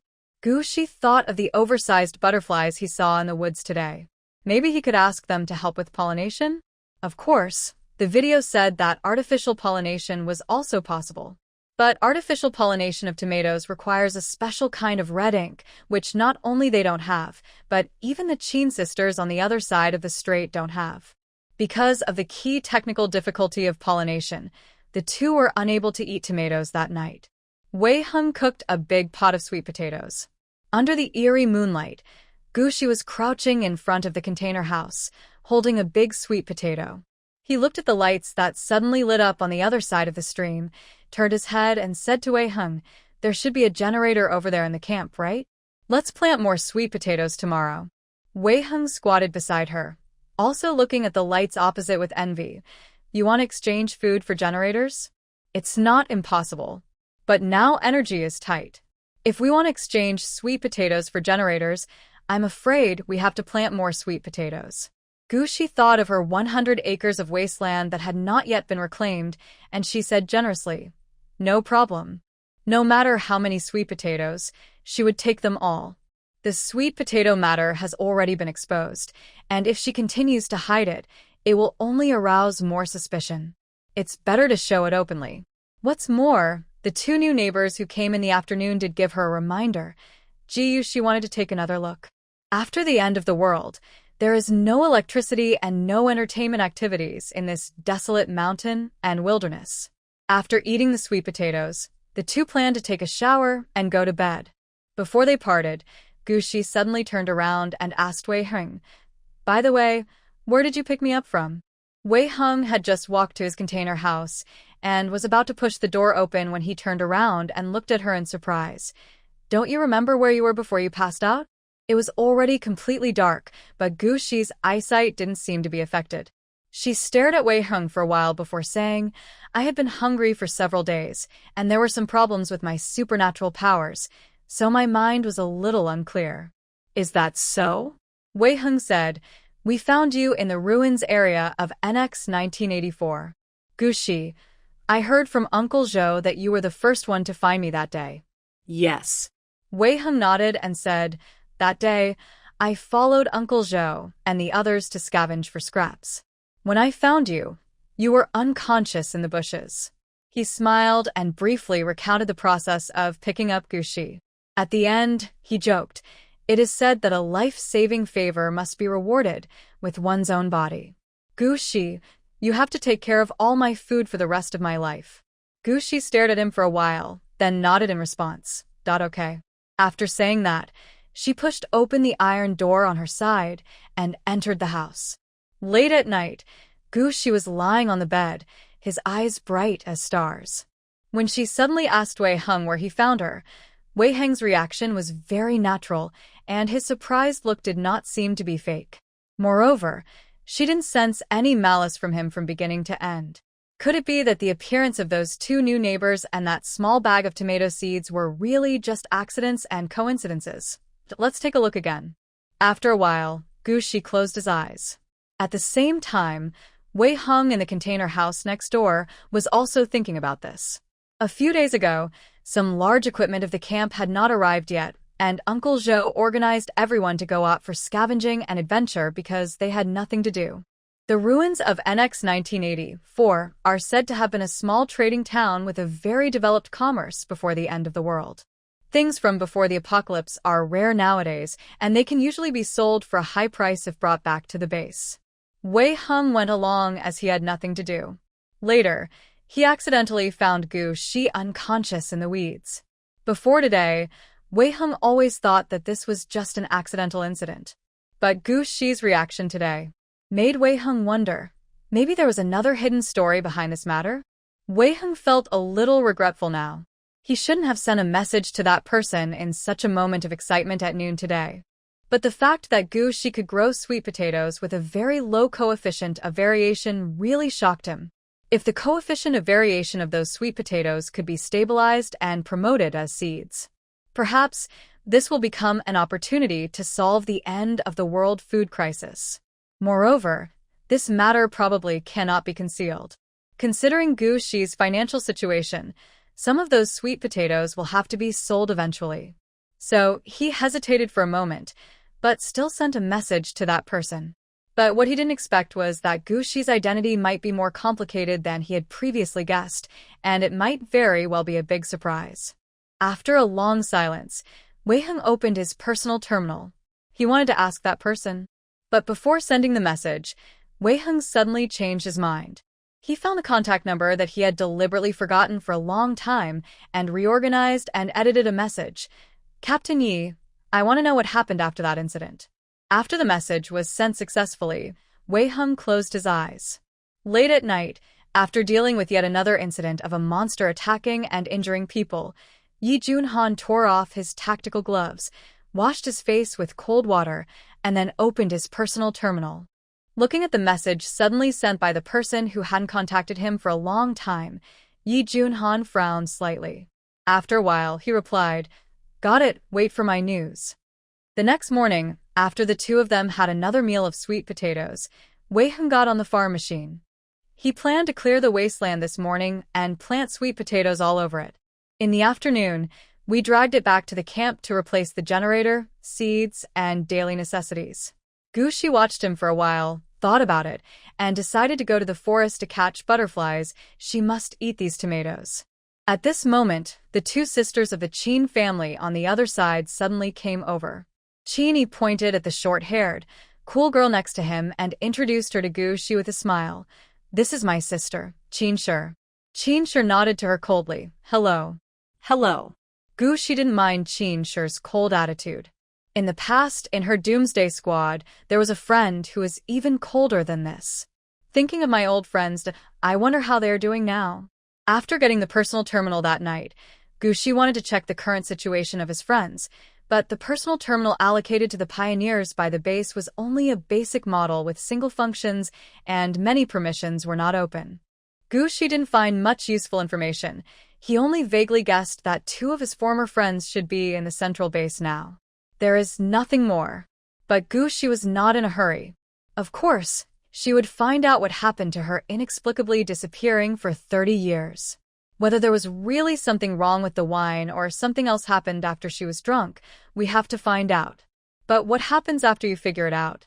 As early as more than 30 years ago, there were studies showing that superpowers can extend human lifespan, and the lifespan of high-level superpowers is predicted to be over 200 years old.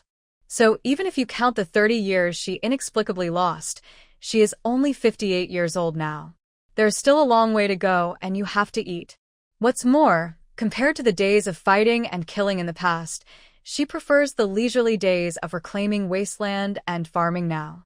Gushi felt particularly at ease when she looked at the large piece of wasteland allocated to her by the country. Gushi, Qin glanced at Wei Heng, who was clearing the wasteland, and then asked Gushi, "Are you planning to clear all this land at once? Are you going to plant something?" "Growing sweet potatoes." Gushi answered casually, and then thought of the small bag of tomato seeds, and turned back to ask Qin, "I heard from Wei Heng that you came from another camp and brought a lot of seeds." Yes. Qin smiled and nodded, then opened his personal terminal and showed it to her. "Wei Heng said that you left in a hurry and didn't bring anything. Take a look. If there is anything you can use, you can plant it first, and then return it to us after it grows." Qin acted very calmly. Gushi glanced at the long list of seeds and asked in surprise, "How come you have so many seeds? Didn't Wei Heng say that the base has regulations and that the number of seeds each person can get is limited?" Qin smiled playfully and said embarrassedly, "Well, my sister and I are also planting for the first time. We don't know what to plant, nor do we know what we can grow, so we bought a little bit of each seed." So rich. Gushi thought of his account with a balance of 0 and fell silent. Qin is a very generous, cheerful, enthusiastic, talkative, and very cheerful girl. After learning that Gushi was going to the mountains to catch butterflies to pollinate tomatoes, she followed Gushi without thinking and left her sister behind to help Wei Heng reclaim the land and turn the soil. Along the way, the sweet girl Qin even took the initiative to reveal the situation of her sisters. Her elder sister is an earth element user, and her younger sister is a wood and water element user. Gushi heard that she was a water element user and couldn't help but take a second look at her. Water and wood? No wonder the affinity is so strong. It's just as far as she knows. The country's population is less than 100 million, and there are less than 1 million registered superpowers, and most of them have joined the military or official organizations. There are very few people with superpowers, and those in the wild are almost never seen. However, now she met two at once. One of them was a dual power user. Moreover, the power levels of the two sisters are not low. The elder sister is at the elementary level of level 8, and the younger sister is also at the intermediate level of Dual Series level 7. You must know that it is very difficult for a superpower to break through the barrier between level 6 and level 7 and become a high-level superpower. It requires not only opportunities, but also talent and understanding. Some people will never be able to cross that threshold in their entire life. Therefore, these two sisters can be considered experts even in the military. But now he appeared in the wilderness and became her new neighbor, who was clearing the land for farming? Gushi, look. Suddenly, Chini pointed to the front and said happily, "There is a big butterfly over there." She already knew that Gushi caught butterflies to pollinate tomatoes, and Chini also wanted to eat tomatoes with a low coefficient of variation. Before Gushi could even make a move, Chini took action.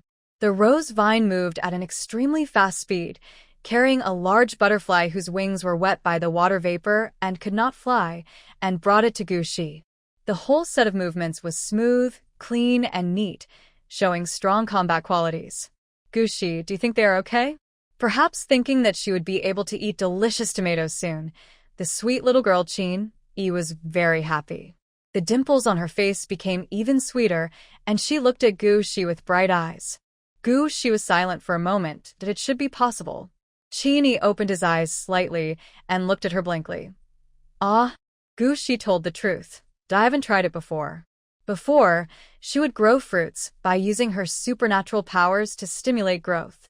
It was simple, crude, and very effective, and the fruits could be eaten in minutes. Why was it necessary to go through so much trouble? But the situation is unclear now, and Gushi doesn't want to show too much abnormality, especially after learning that his special ability can enhance certain abilities of plants. Is that so? Chin-e hesitated for a moment, then said, "No matter if it works or not, let's catch a few more and bring them back to try." Gushi had no objection. After thinking for a while, he said, "I saw in the video that insects such as bees and butterflies can not only pollinate tomatoes, but also crops such as pumpkins and watermelons." Chin-e's eyes lit up. "I just happened to bring watermelon seeds." Gushi was silent again. Today, the mutation rate of plants is 100%, and the coefficient of variation of most plants is extremely high and unstable. As we all know, the growth cycle of fruits is generally long, and many fruits are perennial plants. The longer the growth cycle, the greater the possibility of a high coefficient of variation. In the current situation where it is difficult to even have enough food, ordinary people, except those with wood-type abilities, generally do not choose to grow fruits. That is almost a 100% loss of money. But even a wood-type mutant cannot guarantee that the fruits he grows are edible. That is why fruits have become rare items today, especially fruits with low coefficient of variation. Chin-e is a wood-type mutant, so it's not surprising that she has watermelon seeds in her hand. But from what she said, it seemed that she hadn't eaten watermelon for a long time, and she showed an unusually strong desire for it. And butterflies in this forest, so Gushi didn't even have to do anything. Chin-e quickly caught a large bunch of them. Thinking that it was enough, the two of them returned along the same route. Wei Hung was a hardworking man with quick hands and feet. By the time they returned, more than half of Gushi's 100 acres of wasteland had been cleared. Qin Shi, with a cold face, stood in the cleared land, using his supernatural powers to strangle the roots of plants deep underground. Qin took a look and handed the moths and butterflies to Gushi, then ran excitedly back to the other side of the stream and got the watermelon seeds. When he heard that there were watermelons, Wei Heng's eyes widened with envy. He jumped off the tiller and asked the two wood-type mutants present, "Which one should we plant first?" "Watermelon," Gushi and Qin said in unison without hesitation. Gushi originally wanted to see what the plants grown by other wood-type mutants would be like. Unexpectedly, Qin directly stuffed the watermelon seeds into her hands. but the reason she gave made it impossible for Gu Shi to refuse. Gu Shi, of the watermelons I planted before, only 1 or 2 out of 10 were edible, but the coefficient of variation was very high. The taste, let alone the taste, is completely different from the taste described in those food videos before the end of the world. Besides, I only have these few watermelon seeds. If I fail again, I won't have any watermelon to eat. The sweet girl said pitifully. Watermelon seeds are extremely rare in all major bases. I don't know how long I will have to wait to apply for them next time. Gu Shi was silent. Soon, she found out the reason why Qin Yi's planting failed. These watermelon seeds contain a lot of that strange energy. According to the existing measurement standards, the coefficient of variation should be around 2.5. If the seeds are like this, how is it possible to grow watermelons with a low coefficient of variation? Logically speaking, the situation is unclear now, so Gu Shi shouldn't expose himself. But she really wanted to eat watermelon. As the saying goes, a man of great skill has great courage. Because Qin Yi, a wood-type mutant, was next to him, Gu Shi was extremely careful this time. After she injected her special powers into the watermelon seeds, although she did not devour them, she directly wrapped the strange energy and then promoted their growth and germination. A minute later, seeing that the watermelon vines were blooming, Qin Yi quickly made a cage with rose vines without Gu Shi saying anything and trapped all the moths and butterflies in the watermelon field. After waiting for a few more minutes, Gu Shi continued to use his supernatural powers to induce labor. Soon, large, ripe, green-skinned watermelons covered the ground. Gu Shi then calmly withdrew her supernatural powers. From beginning to end, she did not absorb that part of the strange energy. Seeing that the watermelons in the field were ripe, Wei Heng and Qin Yi looked at each other and both excitedly rushed towards the big watermelons. Even cool sister Qin Shi had a look of anticipation on her face. Soon, the two men picked the largest watermelon. Qin Yi couldn't even wait to take the knife, so he condensed water into a knife and divided the watermelon into 4 large pieces. Gu Shi took a piece and tasted it. The taste was far inferior to the watermelons she had eaten before. She could only say that it was barely edible. But the other 3 on the side looked happy and satisfied while eating. It's delicious. Qin Yi took a bite and his eyes lit up. It's more delicious than the watermelons I grew before. It's not bad. Qin Shi is the elder sister after all, and she is much more stable. Before eating, she took out a portable abnormality detector and tested it. The coefficient of variation is only 2.7. Gu Shi, you are very powerful. These watermelon seeds were obtained through her hand, so Qin Shi naturally knew what was going on. To be honest, the coefficient of variation only increased by 0.2. She had only seen this situation at the Central Base Superpower Research Institute. The person who took action that time was a high-level wood-type mutant with a level 9 supernatural power. Qin Shi couldn't help but look at Gu Shi again. Perhaps this person's use of wood-related abilities was even better than her sister's. No wonder the higher-ups took the news so seriously. Gu Shi didn't know what she was thinking. When he saw her looking at him, he just smiled faintly and said nothing. However, in private, he calmly used his supernatural power to purify the watermelon in his hand. Without that strange energy, Gu Shi tasted the familiar flavor in her memory again and immediately squinted her eyes in satisfaction. In order to leave no trace, she decided to eat the watermelon rind as well. After being purified by her supernatural powers, the watermelon rind tastes especially crisp, sweet, and delicious. Qin Yi was stunned when he saw her eating watermelon rind. Gu Shi, no matter how much you like it, you don't have to do this. There's still plenty of watermelons in the field. Gu Shi was still thinking about how to get around this question when Wei Heng suddenly coughed twice and whispered, well, Gu Shi had been living alone in the ruins before. Qin Yi suddenly stopped talking. In a ruined area, food and water are always the most important things. As long as it is edible, there is no reason to waste it. Qin Yi felt a little sorry, and after thinking for a while, he said to Gu Shi, Gu Shi, these watermelons are grown by you, so they are all given to you, but can you give me some watermelon seeds so that you can grow watermelons for me to eat in the future? Gushi thought about it and agreed. Who told her that she is so poor now and has no money in her pocket? Moreover, she really had no way of refusing such a small and reasonable request from such a lively and lovely little girl. After eating the watermelons in their hands, the four of them sharpened their knives and headed for the melon field. These watermelons had to be picked as soon as possible. If they were left in the field, who knew if the coefficient of variation would suddenly increase? After harvesting the watermelons in the field, Gushi thought that the butterflies he caught should not be wasted, so he turned back to the house and took out the tomato seeds.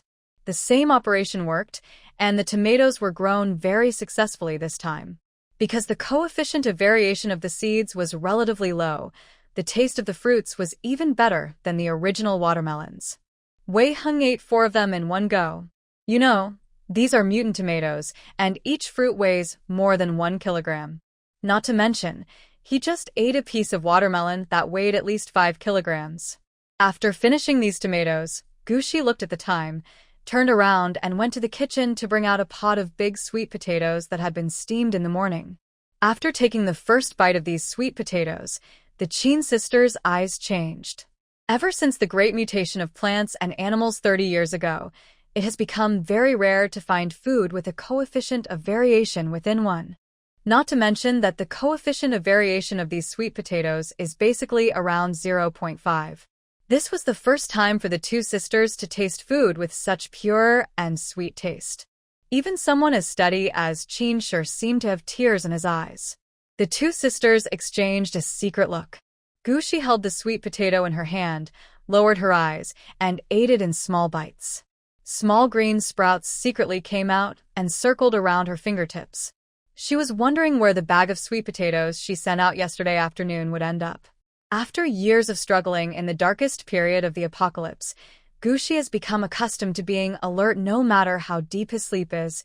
He will wake up at the slightest sign of trouble. Gushi discovered the man as soon as he approached the other side of the stream last night. She had seen too much darkness and ugliness in the end times. Thinking that there were 2 young girls living there, Gushi felt a little worried and released a trace of mental power. Then I saw a man in black take the big bag of sweet potatoes that the 2 sisters had given out during the day. At this moment, Chin suddenly said, "Gushi, we sisters will work for you in the future, okay? We don't want anything else, just give us some sweet potatoes." Before she could finish her words, she heard Wei Hung flatly reject her. "No. Gushi only needs me as her worker." He thought, Gushi only asked for 100 acres of wasteland, and she herself was a double major in civil engineering, so with such a small piece of land, why would she need others to work on it? Just one of him is enough. Thinking of her account with a balance of 0, Gushi was silent for a moment. She probably didn't need a worker for the time being. But seeing the 3 people beside him looking at him, Gushi thought for a moment and asked, "If you all come to work for me, what will happen to your own land?" The Chin sisters looked at each other and answered first, "Just grow whatever you want." Anyway, most of the things they grow can't be eaten, and the taste of the small part that can be eaten is hard to describe. It's nothing like the ones grown by Gushi. They only ate them once, and they never wanted to go back to eat those disgusting things again. Even if there was no task assigned by their superiors, the Chin sisters still wanted to follow Gushi and eat and drink for free. From now on, this is their job. Wei Hung didn't say anything, but kept looking at Gushi with his eyes, reminding her, "Gu Xiaoxi, don't forget, we agreed before that we would farm together." Gushi thought about it, and neither refused nor agreed, but just said, "Then let's farm together in the future?" Gushi's ability is very special. Even if it is not deliberately converted into mental power, he can sense the emotions of others. Although the appearance of the Chin sisters was a bit coincidental, so far, she did not sense any malice from the 2 of them. In this case, it seems good to have 2 more beautiful girls as neighbors. The Chin sisters naturally have no objection. Sweet girl Chin even sighed. "Fortunately, we chose the land here." Gushi's heart moved, and he asked casually, "I heard from Wei Hung that you came from another camp? Why did you choose the land here? This place should be far away from your camp."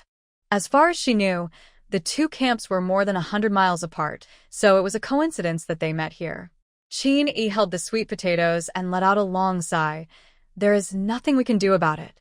We are all ordinary people in our camp, but my sister and I are the ones with powers.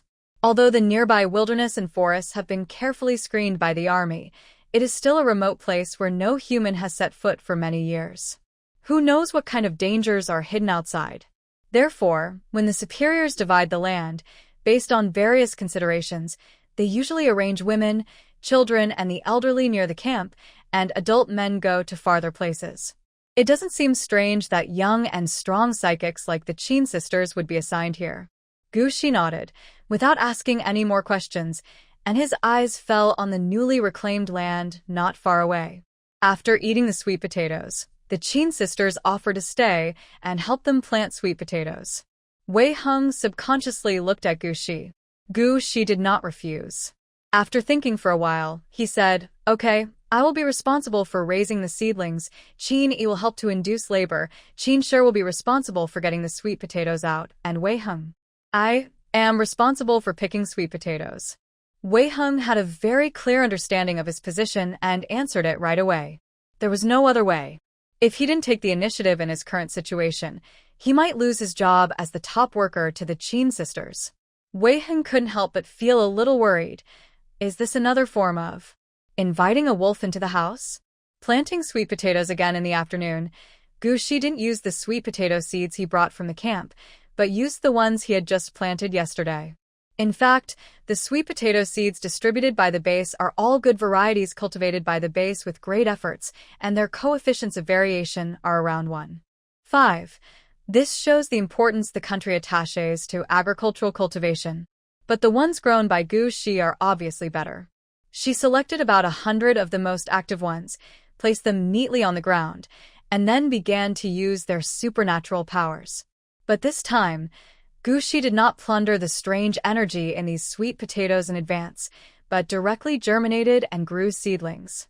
Soon, the sweet potato seedlings grew neatly in batches.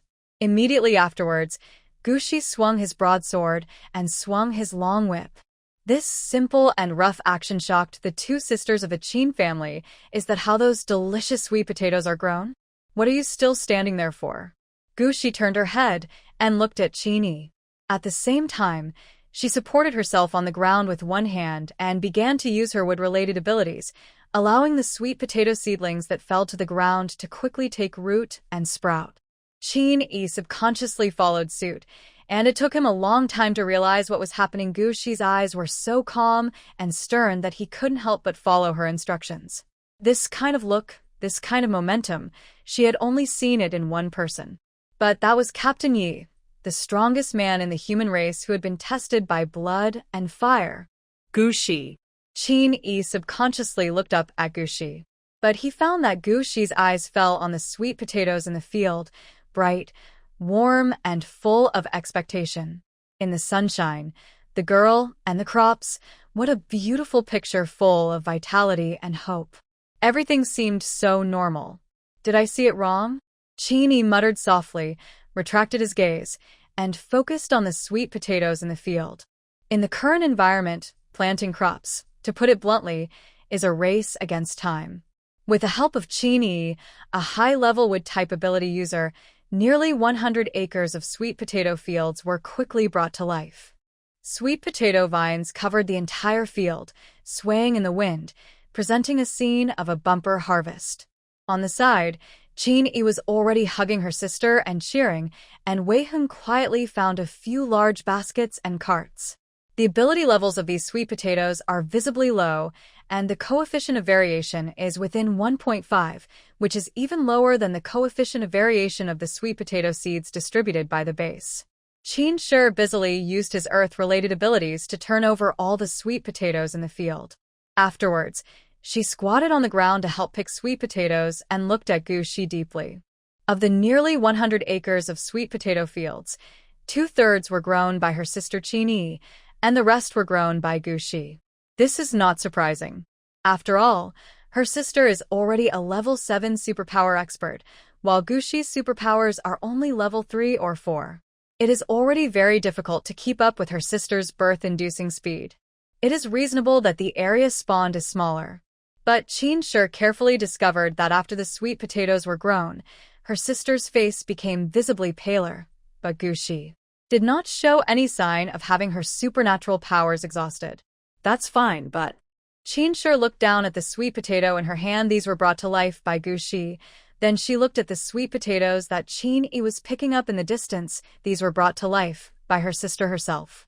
At most, there is a slight difference in their individual coefficients of variation. But Qin had a hunch that something was wrong. Few people know that, in fact, she is also a dual system mutant. In addition to Earth-related abilities, she has another special ability, which can be considered a branch of mental power.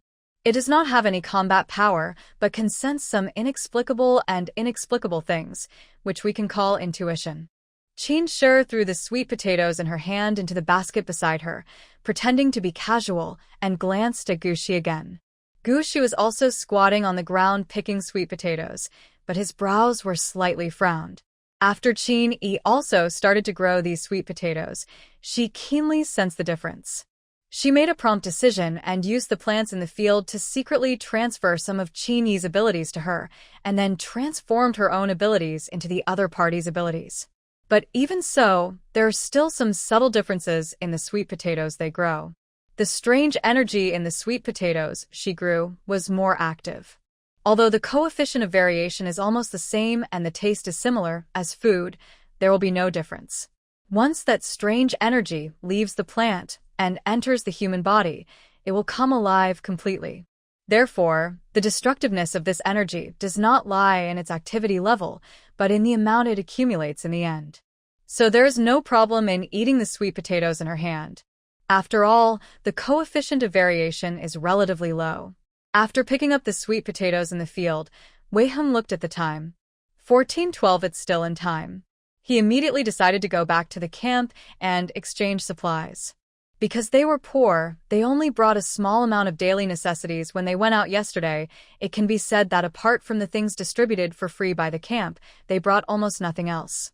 So this time when he returned to the camp, in addition to replacing the generators and energy blocks, Wei Heng also planned to replace some other supplies, such as toiletries and the seasonings needed in the kitchen, and Wei Heng subconsciously looked at Gushi.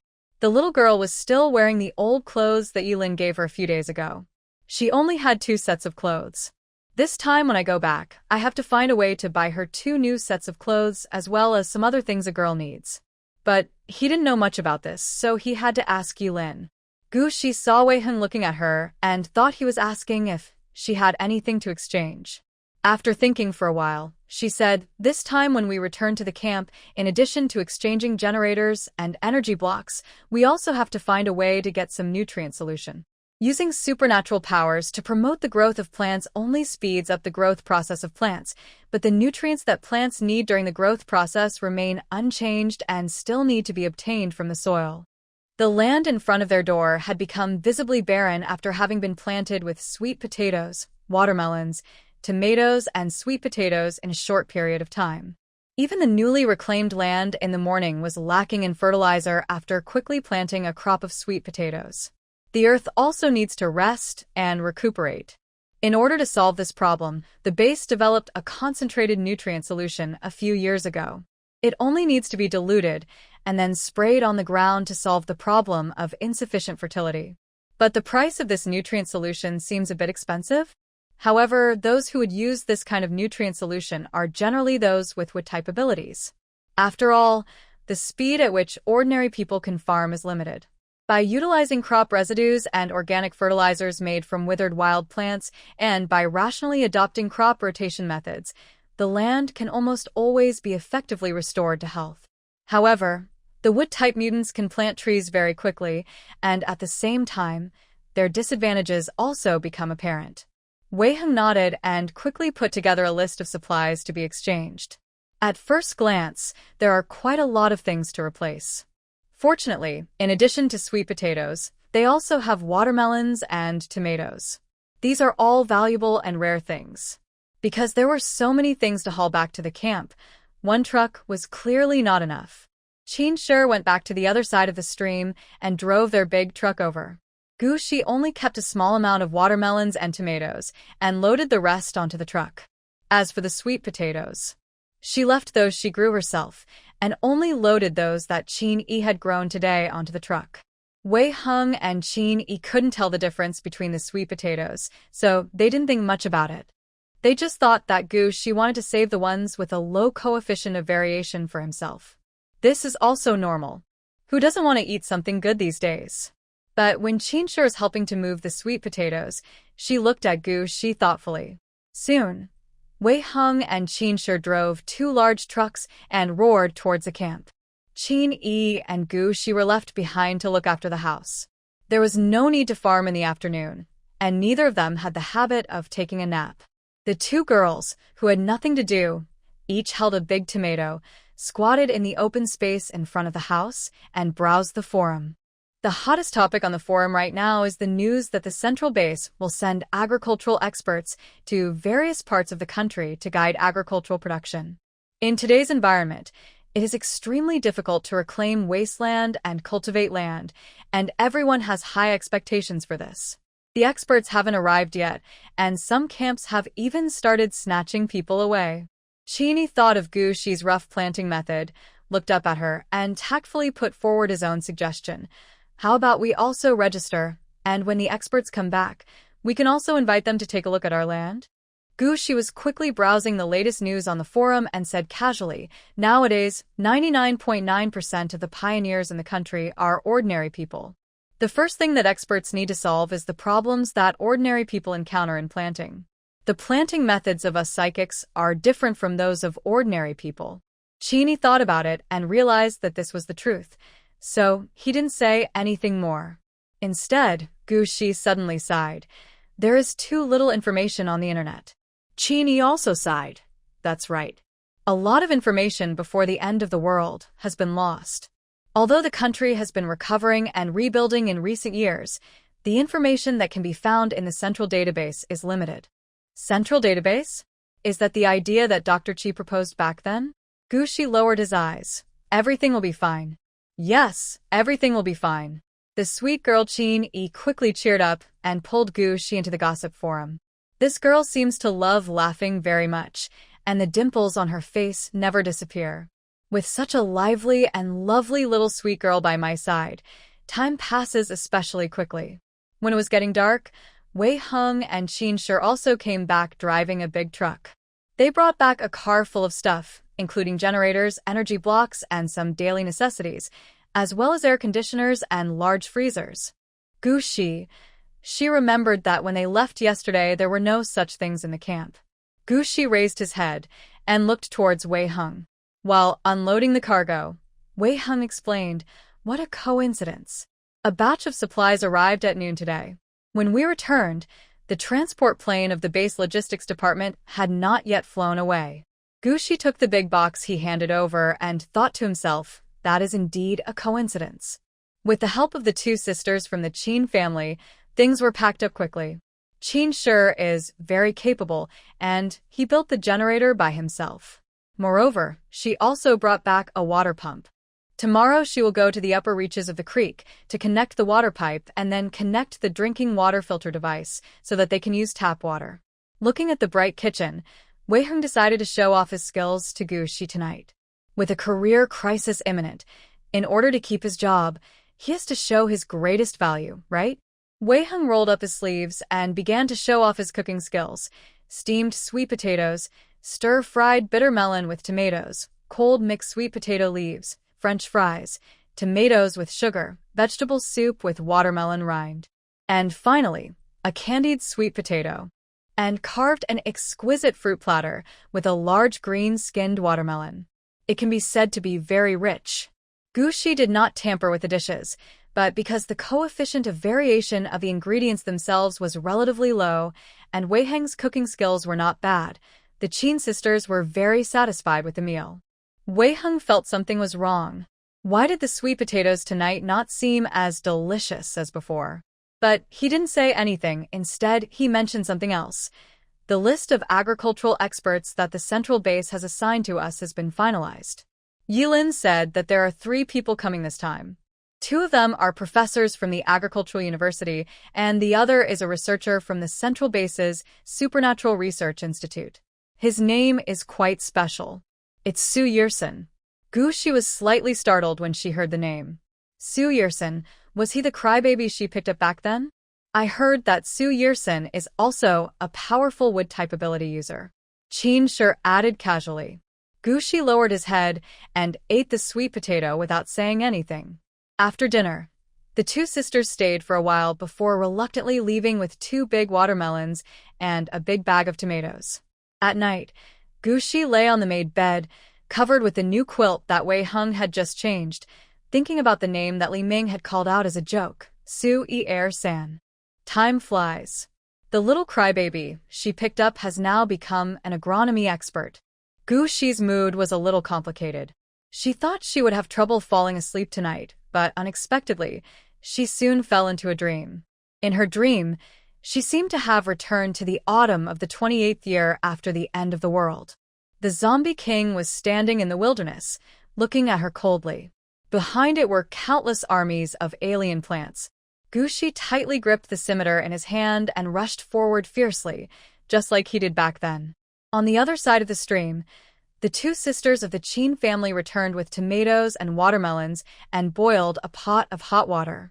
After washing up, the two sisters chatted for a while, as usual, before returning to the house. A few minutes later, the lights in the room went out. The two sisters lay on the bed. Neither of them spoke. Only a rose vine, under the cover of the thick night, quietly slid along the wall and out of the room.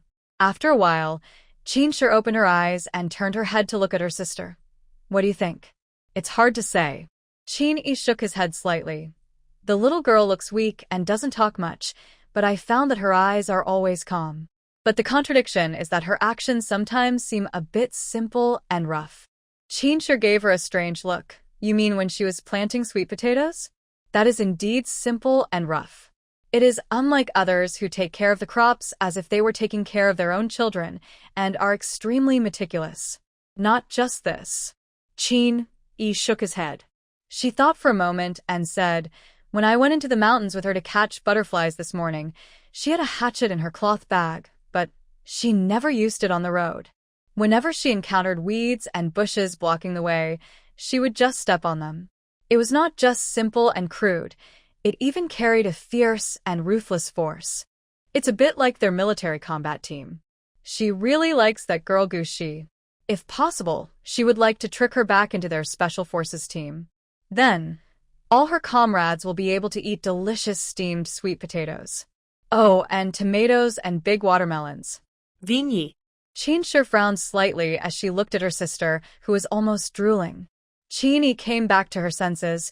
2 sweet dimples appeared on her face, and she smiled ingratiatingly at her sister. "Qin Shi, continue. After you left in the afternoon, Gushi has been browsing the forum. She is very concerned about various issues."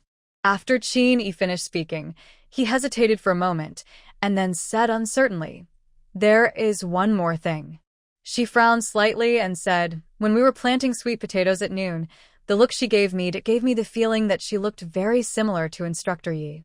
Yi Junhan, as the captain of the Special Forces team and recognized as the best fighter in the world, once worked as an instructor in their combat team for a period of time." The two sisters were deeply impressed by Captain Yi. This is not only because he is handsome and capable, which naturally attracts the attention of young girls, but also because he has a very special aura. Especially his eyes, which seem to have psychic powers, so calm and cold that people would obey him subconsciously. Today, Qin Yi also saw the same look on Gushi.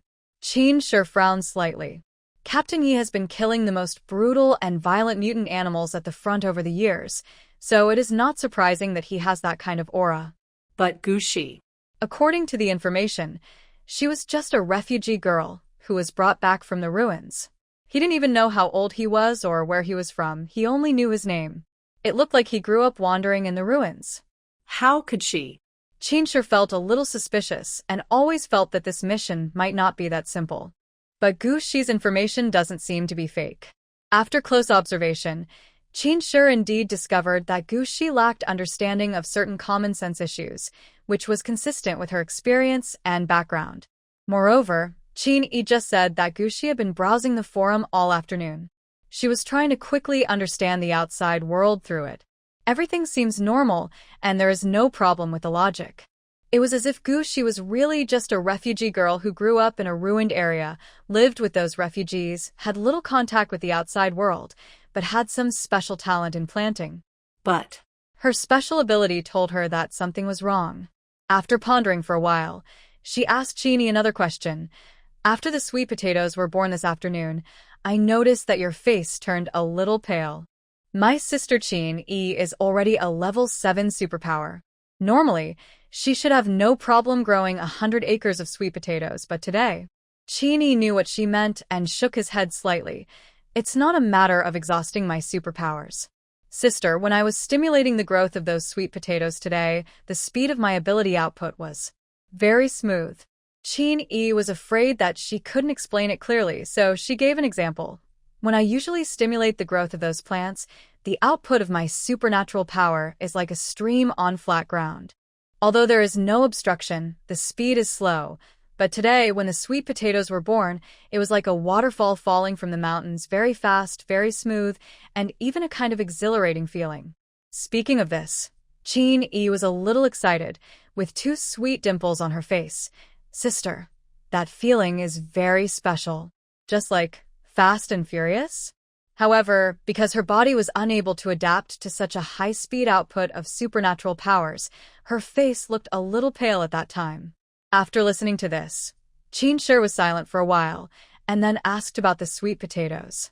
What's the problem with sweet potatoes? Qin was stunned for a moment before she realized what her sister was asking. She knew her sister's ability. After thinking for a while, she said, when I was picking sweet potatoes before, I used my ability to investigate privately. The sweet potatoes grown by Gushi and those grown by me are no different except for a slight difference in the coefficient of variation. Qin said, but the coefficient of variation of the sweet potatoes that Gushi planted alone yesterday was around 0.5. But the coefficient of variation of those they planted today was generally above 1. But there is no regularity in the mutation of plants. Qin frowned and said, even for me, the coefficient of variation of crops grown from the same seeds in the same place is different every time. Nowadays, the mutations of plants are strange and irregular, and it is very difficult to artificially control the mutations of plants. Even the scientists at the Research Institute haven't fully understood it after 30 years of work. Isn't it normal for Gushi to grow sweet potatoes with different coefficients of variation? Qin really liked that girl Gushi. After thinking about it, he couldn't help but said, Sister, are you thinking too much? Qin was silent for a moment. Let's wait and see. She will report all these findings, and as for the future, they're soldiers, and soldiers should obey orders as their duty. At 1:30 in the morning, Gushi woke up from his dream and suddenly opened his eyes. The scenes in the dream just now have become broken pictures. Gushi thought, maybe the reason for having such a dream is because he suddenly heard the name of an old friend? She closed her eyes and put the broken scenes in her dream behind her for a long time. After carefully sensing the situation outside the house, Gushi opened his mental barrier and put on an air shield for himself before quietly leaving the container house. She glanced at the other side of the stream, her gaze lingering for a second on the rose branch that was secretly sticking out of the house. Then he activated his wind-related abilities, and his entire body merged silently into the night like smoke and fog, and flew towards the forest at an extremely fast speed. Now returning to the small hillside that she had plundered before, Gushi discovered from afar that in the midst of the dark green, there was actually a small colorful black area. It was the wild green plant whose energy she had plundered twice in a row. Gushi tested and found that the coefficient of variation of the alien plants that she had plundered only once was stable at around 8.5, while the coefficient of variation of those that had been plundered twice was as high as over 10. Sure enough, her ability can really increase the plant's tolerance to that kind of weird energy. Gushi's heart sank, and her eyes fell on the black and colorful alien plant. The little green buds couldn't wait to drill out, circling around her fingertips, looking eager to try. It really loves that kind of rich energy. Gushi smiled and pointed at the little green bud with her fingertips. Go ahead. She wanted to see what the limit of these alien plants was. Would they become malignant after breaking through the limit? If it gets worse. Gushi sat casually in the weeds and closed his eyes to rest. The little green bud rubbed Gushi's fingertips obediently, and the next moment it suddenly grew rapidly, rushing into the black and colorful alien plants impatiently. 10 minutes later, Gushi took back his supernatural powers. The alien plant that had previously appeared colorfully black under the eerie moonlight had now visibly recovered to its original color. But little green bud seemed a little dissatisfied. After plucking this patch of alien plants, it was obviously not full yet, and it eagerly stared at the alien plants next to it. So much energy. After it has devoured this large area, it can be upgraded. Little green sprout. I'm hungry, I need food, I need to upgrade. But Gushi remained unmoved. It is very difficult for ordinary psychics to improve the level of their abilities. Not only does it require accumulation of quantity, but it also requires talent, perception, and opportunity, none of which can be missing. But Gushi is different. She is now a max-level boss who is rebuilding her alt account. It's a road she's walked once before, and now there are almost no obstacles to walk it again. So Gushi was not in a hurry. After all, the energy was here and could not escape. Sooner or later, it would be hers. But the little green sprout was very anxious. It began to circle around her fingertips and used the two small tender leaves on its top to rub Gushi's fingertips. Gushi was so tickled by it that she smiled silently. She raised her hand and poked the tender green buds. Be good, you'll have something to eat later. Little green sprout felt aggrieved. Okay then. The night passed quickly. After dawn, Wei-hung walked out of the container house, washed his face with cold water, steamed the sweet potatoes in the pot, and then boiled a pot of hot water. Just as he was about to turn around to wake Gushi up, he saw Gushi slowly walking out from the woods behind. Wei-hung was stunned. Gushi, you got up so early? Where did you go so early in the morning? Gushi, I went to the mountains for morning exercise. Morning exercise? Wei-hung's eyes fell on her clothes, and he frowned slightly. This was the new clothes he had bought for her yesterday, but now they were wet and wrinkled, covered with a lot of dirt and grass, and even the part connecting the back and shoulder seemed to have a cut. What kind of morning exercise would cause such an effect? Gushi also followed his gaze and looked at the new clothes she was wearing, and then she was silent. She used to live a life of fighting and killing, and was used to it. When fighting, she only cared about the results. Gushi sighed. Seeing that Wei-hung was still staring at her clothes, she adjusted her clothes uncomfortably. There was a lot of dew in the morning, and I accidentally slipped and fell during morning exercise. Oh, are you okay? Wei-hung suddenly became nervous and looked her up and down carefully. It's okay. Gushi shook his head and told the truth. I am a superpower after all. I am not that fragile. Seeing that Wei-hung was hesitant to speak, Gushi had to change the subject and asked him, Is there hot water? Wei-hung saw that apart from her pale face, she did not look injured, so he turned around and poured her a basin of hot water. Without letting her do anything, he brought it directly to her in the house. Wash yourself first and change your clothes. The sweet potatoes will be steamed soon. Before leaving, he considerately closed the door for her. Gushi, her roommate, is a really nice person. After breakfast, Wei-hung found a bottle of black potion from the house. This was recommended to him by the staff at the camp yesterday when he went to change the soil nutrient solution. They said it was a new herbicide developed by the research institute that could effectively inhibit the reproduction of certain wild plants. Wei-hung bought a bottle because the price was not expensive. He was thinking, aren't they going to apply nutrient solution to their land? If the weeds pop up and take up the fertility in the soil right after applying the nutrient solution, wouldn't that be a waste of his nutrient solution? This nutrient solution is not cheap.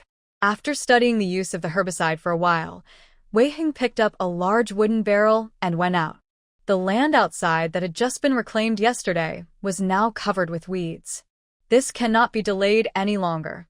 Seeing this, Gushi was about to help, but was rejected by Wei-hung righteously. How could a girl do such a hard job? Gushi. Although it's not the first time that Wei-hung has taken care of me like a delicate girl, What can I say? Well, this experience is quite novel. Gu Shi looked around. She didn't need to farm at the moment, and Wei Heng had also taken care of the housework. There was really nothing to do, so Gu Shi decided to go back to the house and lie down for a while. She needs to think carefully about what path to take in the future. I originally thought that with these strange plants all over the mountains, it would be easy to restore my superpowers. But last night reality poured a bucket of cold water on her. She wanted to restore her ability level by plundering, which was possible, but her body could not bear it. No one knew what had happened in the past 30 years. Her current body was already at the limit of supporting level 8 supernatural powers, and she almost fell to the ground because of the malignant alien plant last night. This also forced Gu Shi to force his abilities back to the early level of level 4 after the fight. Gu Shi sighed. It seems that recovering superpowers cannot be rushed, and must be done step by step. First of all, you need to have a strong physique. There was nothing wrong with her body now, but she was inexplicably weaker than before. It was like a 30-year-old Special Forces soldier and a 5- or 6-year-old girl. There was nothing wrong with their bodies, but the difference was a bit big. But Gu Shi has never been an impatient person. After thinking it through, she lay on the bed for a while to rest before pushing the door and walking out.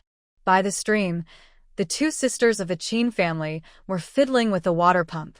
When they saw Gu Shi, they waved at her from a distance. Gu Shi thought about it and then walked over slowly. Gu Shi, you're here. The sweet little girl Qin wiped her hands and said, "My sister's going to build a big pool here to store water. It will be convenient for us to use water in the future. Qin sure has earth-related abilities, so it is convenient for him to do this." Qin sure saw Gu Shi looking over, and while fiddling with a water pump, she nodded at her and said, "Wei Heng also changed a lot of water pipes yesterday. Go find them later, and I'll help you fix them." Gu Shi had witnessed Qin Shi's strong hands-on ability yesterday. It's a good thing to have someone to help her, but she can't take advantage of others for nothing. Gu Shi thought for a while and said, "Thank you. Then at noon, can I treat you to sweet potatoes?" The Qin sisters looked at each other. Today's lunch is ready. At the same time, the outer reaches of the Daheng Mountains were more than 300 miles away. This is the forefront of mankind's efforts to regain lost territory, and it is also one of the forward locations of military combat teams. In the makeshift medical clinic, Shunyu was half lying on the hospital bed, with one leg slightly bent and one straight. It was obviously a very leisurely and lazy posture, but there was a faint sense of vigorous strength that was ready to go. There was a sudden knock on the door, and Shunyu raised his eyes to look, his eyes indifferent and careless, but inexplicably giving people a strong sense of oppression. The young soldier on duty gave a military salute and silently stepped aside to let the people behind him come. After seeing clearly who the person was, Shunyu was slightly startled, and then the corners of his lips slowly raised a lazy arc. "Old man, why are you here?" He lay back on the bed and asked with a smile. Although he called the visitor an old man, he looked to be in his early 40s. He seemed a little dissatisfied with Shinyu's laziness, frowned and glared at him, then strode to the bedside and sat down, with a condensed expression. Satellite 11 detected abnormal energy fluctuations in the NC 9257018 area around 5 a.m. Suspected of malignant transformation. The laziness on Shinyu's face instantly disappeared, and his fingertips moved slightly. He slowly sat up straight and asked, "Did you get any pictures?" The visitor slowly shook his head, his face a little ugly. The satellite did not capture the image in time. "There is nothing we can do about this.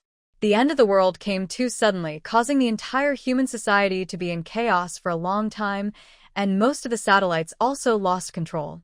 Over the years, although mankind has gradually regained lost ground and launched several satellites one after another, the monitoring of the ground is still not as good as before." After receiving the news, the nearby camp sent a drone to check this morning, but no malignant mutant plants were found. They only photographed a large area of naturally withered wild mutant plants nearby. "Shinyu, you should know what this means." The visitor frowned slightly and looked at Shinyu solemnly. Shinyu raised his eyebrows slightly and looked at his old man. "You want me to go?" "Come on. I'm still injured." If you really encounter a powerful malignant mutation, don't you be afraid to kill your son's body? Where is my fate? Shen Jinan glared at his son angrily. Shenyu, don't let me get an advantage and act like a good boy. With that said, he clicked on his personal terminal. Why do you think I want you to go? Qin Shi and the others' mission target this time is Area No. NC9257018. You went there this time, ostensibly to investigate the disappearance of malignant mutations, but actually, he turned his light screen in front of his son and said with a tigerish face, look carefully. If I hadn't thought about you being injured, would it be your turn to have good things happen this time? Shenyu did not look at the light screen, but looked at his old man with a look like with a biological father like you. Will something good happen to me? His lips thinned little by little. Hook, really? He didn't believe it. In the past, if there was such a good thing, the old man would only hand it over to Lao Ye's special service team. Shen Jinan frowned slightly and said with a cold expression, Shenyu, if it weren't for the fact that this mission was very important and he had to find someone he could trust and meet, he would have wanted to close the light screen and leave immediately. Shenyu shrugged. Okay, then I'll take a look. You can't really make the old man angry, can you? Then you can't go to a military court. There is very little information about this mission, only a few lines. After Shenyu read it, his gaze fell on the last line of the information with some scrutiny, and he frowned slightly. After a while, he raised his head and asked his old man. The one who discovered the mission target in the ruins of NX 1984 was the former Wei Heng of the Superpower Special Forces? He and Wei Heng didn't know each other, but they were all in the same system, and he had vaguely heard about Wei Heng. After all, the incident half a year ago was quite a big deal. Shen Jinan nodded solemnly. That's right. But I checked and found that there was no problem with the screening of the ruins of NX 1984. The third team was directly responsible for it, and no other forces intervened during this period. After a pause, the old general frowned slightly and seemed to be talking to himself. That little girl seems to have appeared out of thin air. Shenyu raised his eyebrows. That's it? It's okay? However, thinking of the information he had just read, Shenyu's heart moved. He licked his dry and white lips and said in one breath, I accepted this mission. But how to solve the identity problem? In recent years, with the restoration of human order, major bases have successively received many refugees who returned from the ruined areas. These refugees who have lived alone in the ruined areas for a long time almost all have one characteristic in common: they are cautious and very wary by nature, and it is difficult for them to trust anyone except themselves. The target of this mission looks young, but she is a little girl who grew up alone in the ruins. Who knows what she has experienced? That vigilance may not be as strong as usual. The appearance of the two sisters Qin Shi can be explained with difficulty, but if another person with supernatural powers appears and hangs around the little girl, I am afraid it will be difficult not to make people suspicious. Don't worry about this. Shen Jinan stood up and said, the issue of identity has been arranged by the superiors. A helicopter will come to pick you up in the afternoon. You can prepare and leave in the evening. After the old man left, Shenyu lay back on the hospital bed and squinted his eyes slightly.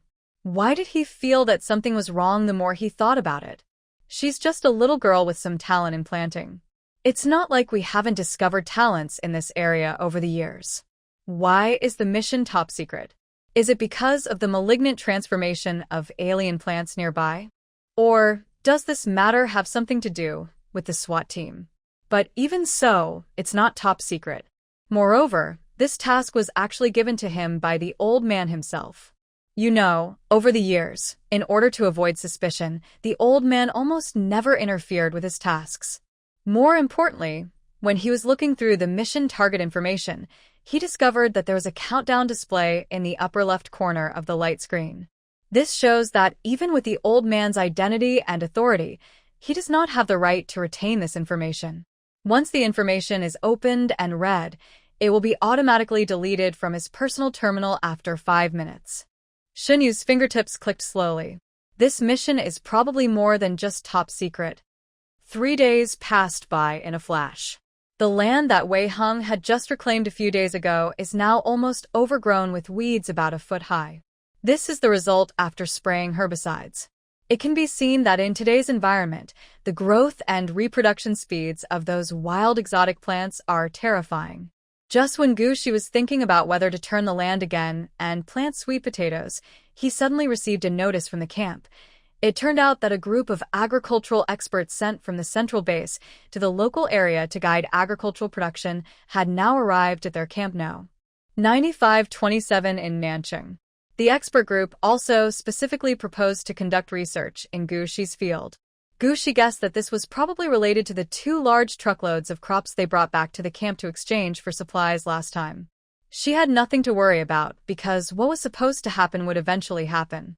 Gushi, who had just fought with a malignant alien plant 2 days ago, now feels more confident.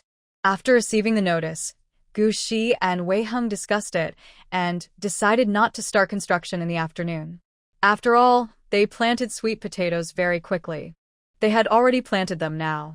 What would the experts see when they came tomorrow morning? Did the experts come all the way here just to do some research? I'm afraid this is not a good idea. The next morning, Gushi and Wei Hung were eating sweet potatoes when they saw a modified large off-road vehicle coming from the direction of the camp from afar. The two looked at each other. They came so early? They were probably leaving before dawn? Should they have breakfast?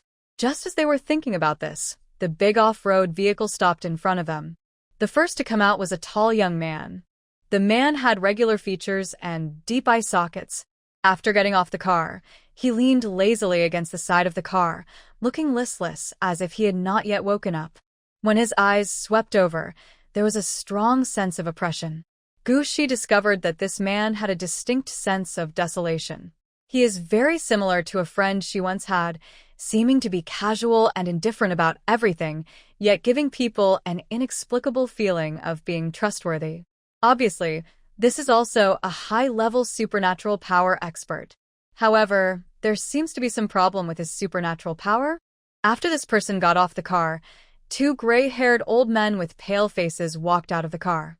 These 2 people seemed to be not used to the bumpy off-road vehicle and vomited as soon as they got off the car.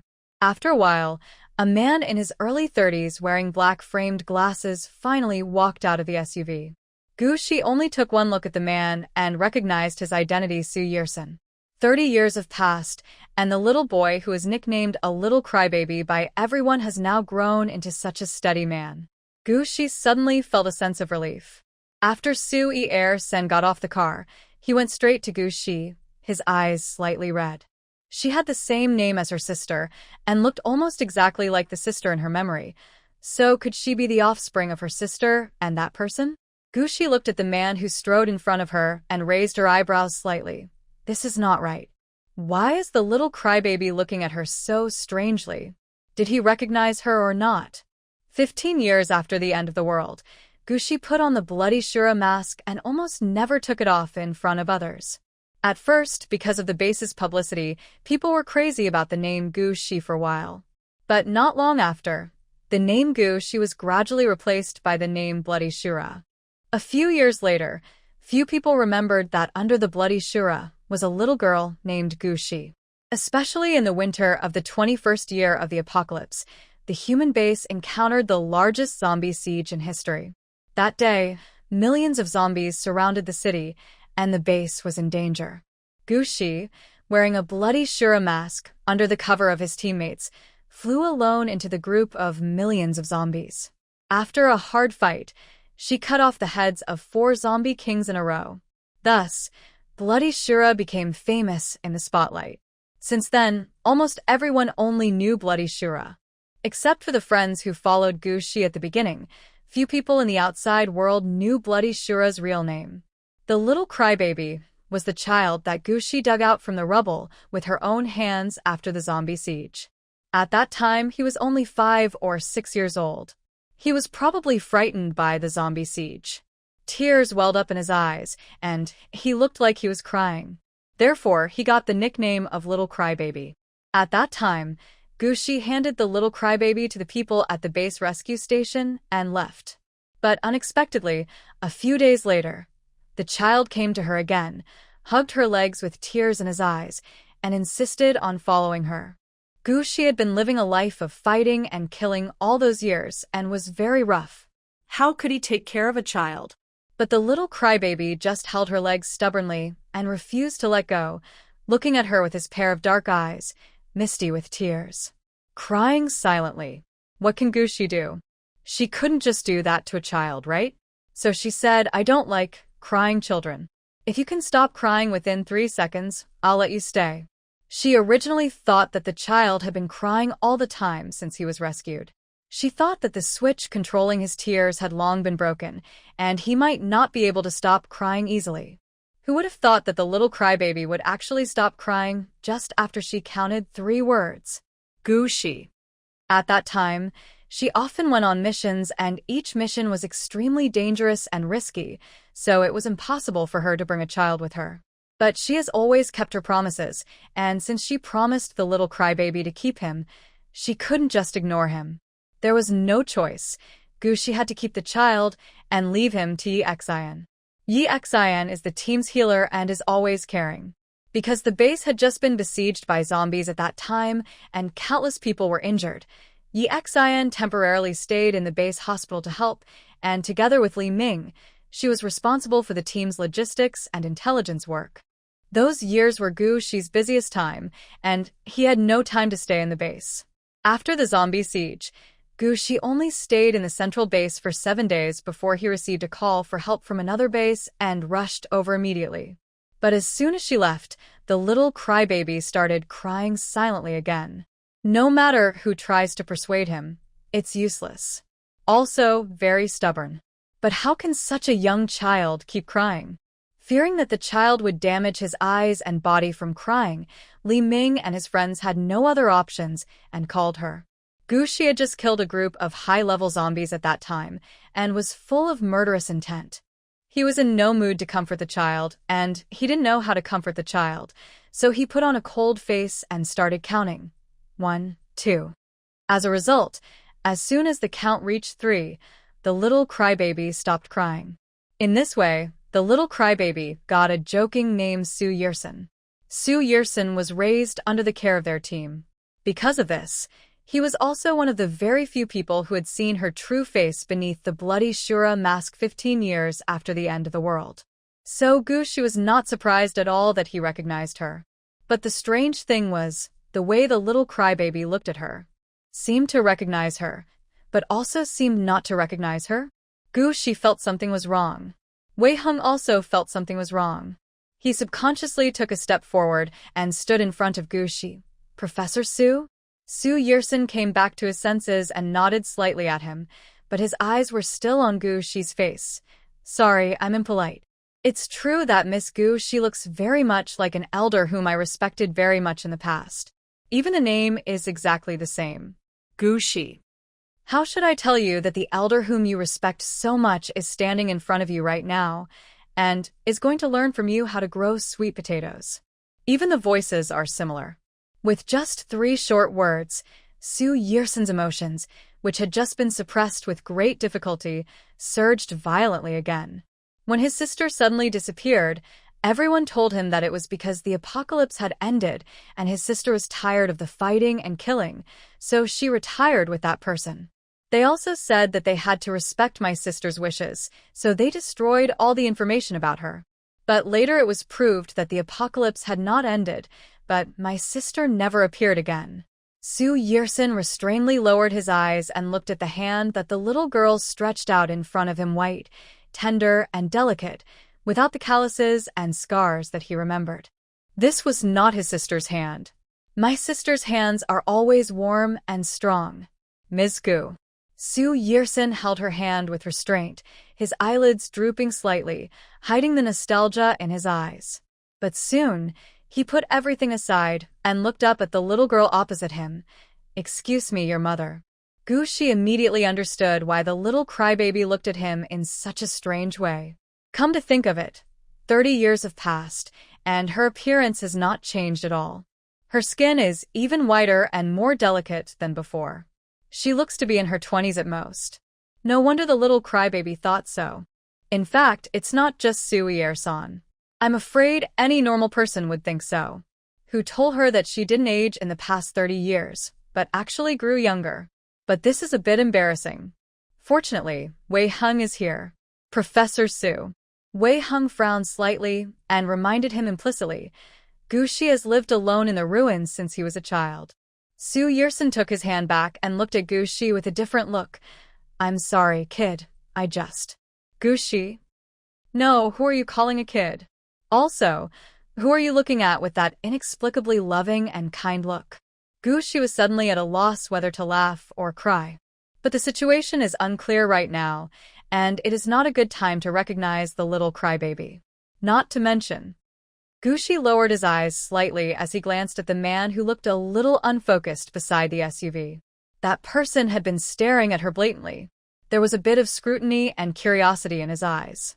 But because he did not sense any malicious intent and learned that this person was a security guard sent by his superiors to protect the agricultural experts, Gu Shi did not make any unnecessary moves.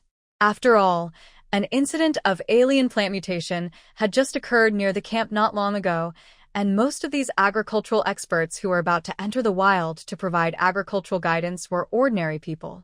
It is understandable that in order to ensure the safety of these professors and experts, the higher-ups arranged some powerful people with special abilities to serve as their accompanying security personnel. At this moment, the two professors who got off the bus earlier had almost finished vomiting. The Qin sisters also came now, and together they helped boil some hot water and steam a pot of sweet potatoes. After the two professors freshened up for a while, everyone sat down at the head of Gu Shi's field and ate the sweet potatoes. The people came all the way to teach them how to farm. Whether they needed it or not, they still had to take care of breakfast. Gu Shi found that Su Yersin was holding sweet potatoes, but he was eating them absent-mindedly. His eyes almost always fell on her, sometimes nostalgic, sometimes sad, sometimes sighing, sometimes kind. In short, it was very complicated. The other two agronomy experts held the steamed sweet potatoes and ate them with relish. They even sighed with satisfaction from time to time, but there was not much surprise on their faces. Apparently, they had eaten the sweet potatoes she grew before coming here. But that young man named Xinyu was different. When he took the first bite of sweet potato, his eyes suddenly lit up. Then, he gnawed the sweet potatoes obviously much faster. After eating the pot of sweet potatoes that Wei Hung brought out, the man even asked Wei Hung, "Is there any more?" Wei Hung wanted to say no, but it wasn't that he couldn't bear to part with these sweet potatoes. It was just, this man ate too much. There were about 20 sweet potatoes in one pot, each weighing about 2 kilograms. Xinyu ate 7 of them by himself. They eat more than 3 agronomy experts put together. Wei Hung returned to the kitchen with a cold face. Su Yersin was still staring at Gu Shi. On the other hand, Professor Zhao, who looked like the oldest, grabbed a handful of dewy weeds and wiped his hands after eating the sweet potatoes and said to Gu Shi with a smile, "Xiao Gu, is it okay for me to call you?" Gu Shi nodded, okay. Although according to their actual age, it's hard to tell who is older. Professor Zhao looked at the land in front of him and said to Gu Shi with a smile, "Xiao Gu, the sweet potatoes you planted are very good. Of course, I have also tasted those watermelons and tomatoes. They taste very good. I want to know, besides these, have you ever grown other crops?" Professor Zhao tilted his head and looked at Gu Shi, looking very interested. Gu Shi nodded and answered truthfully, "These few days I also planted some radishes, green vegetables, eggplants, beans, and pumpkins." The seeds of these crops were given by the Qin sisters. Originally, Wei Hung wanted to exchange some vegetable seeds when he returned to the camp that day, but was stopped by Qin Shi, who said that their sisters had some and there was no need to waste the money. Wei Hung also knew that the seeds they had should be better than those in the camp, so he did not refuse. So, in the past few days, relying on these seeds, the Qin sisters successfully got 3 meals a day on the other side of the stream. Wei Hung was vaguely worried, feeling that he might lose his job. But Gu Shi thought it was fair. The Qin sisters provided the seeds, she was responsible for growing the vegetables, and Wei Hung was responsible for cooking. If they were farming together, wouldn't they have to divide the work and cooperate? Nothing wrong with that. When Professor Zhao heard that she had planted so many vegetables, his eyes became brighter and brighter, and he immediately offered to go and take a look. Gu Shi was a little embarrassed. Because plants planted in the ground may mutate at any time, Gu Shi only planted the amount of vegetables needed for the day each time. Even for cabbage and radish that were easy to store, Gu Shi did not plant more. Who wants to eat overnight dishes when you can eat fresh ones? So the only things left at home now are the old vegetables and leaf bangzi they ate yesterday. It's not easy for experts and professors to come all the way here. Gu Shi doesn't think it's appropriate to show this to others. She thought for a while and asked, "How about I plant one for you on the spot?" Professor Zhao was stunned for a moment, nodded with a smile, and said, "That's a good feeling." Just as Gu Shi was about to go back to the house to get the seeds, Professor Zhao stopped him and waved to Xinyu next to him. Xinyu came over and took out a few small bags of seeds of unknown plants wrapped in transparent plastic from the large backpack he carried with him and handed them directly to Gu Shi. Gu Shi followed the man's slender and strong hand with clear joints, moved his gaze upward, and looked up at this man. At close range, he found that this man's eyebrows were a bit high, and there seemed to be a light purple arc in the depths of his dark pupils. And not Mixed race? Or is it the sequelae of some kind of supernatural disorder? Looking at these eyes, Gu Shi suddenly felt a strange sense of familiarity. But in her memory, there was never a person named Xinyu, and she had never seen these eyes before. Suppressing the distracting thoughts in her mind, Gu Shi took the seeds. Regardless of what kind of plant seeds they were, she selected a few seeds with the lowest coefficient of variation and the highest activity, and scattered them directly into the ground. Because there has been no farming in the past few days, the weeds in the field are now over a foot high. As soon as those few small seeds hit the ground, they were instantly submerged and disappeared. This! Before Professor Zhao could sigh with regret, the little green bud on Gu Shi's fingertips had already sprouted out. Thinking of Professor Zhao's identity, Gu Shi suddenly had an idea.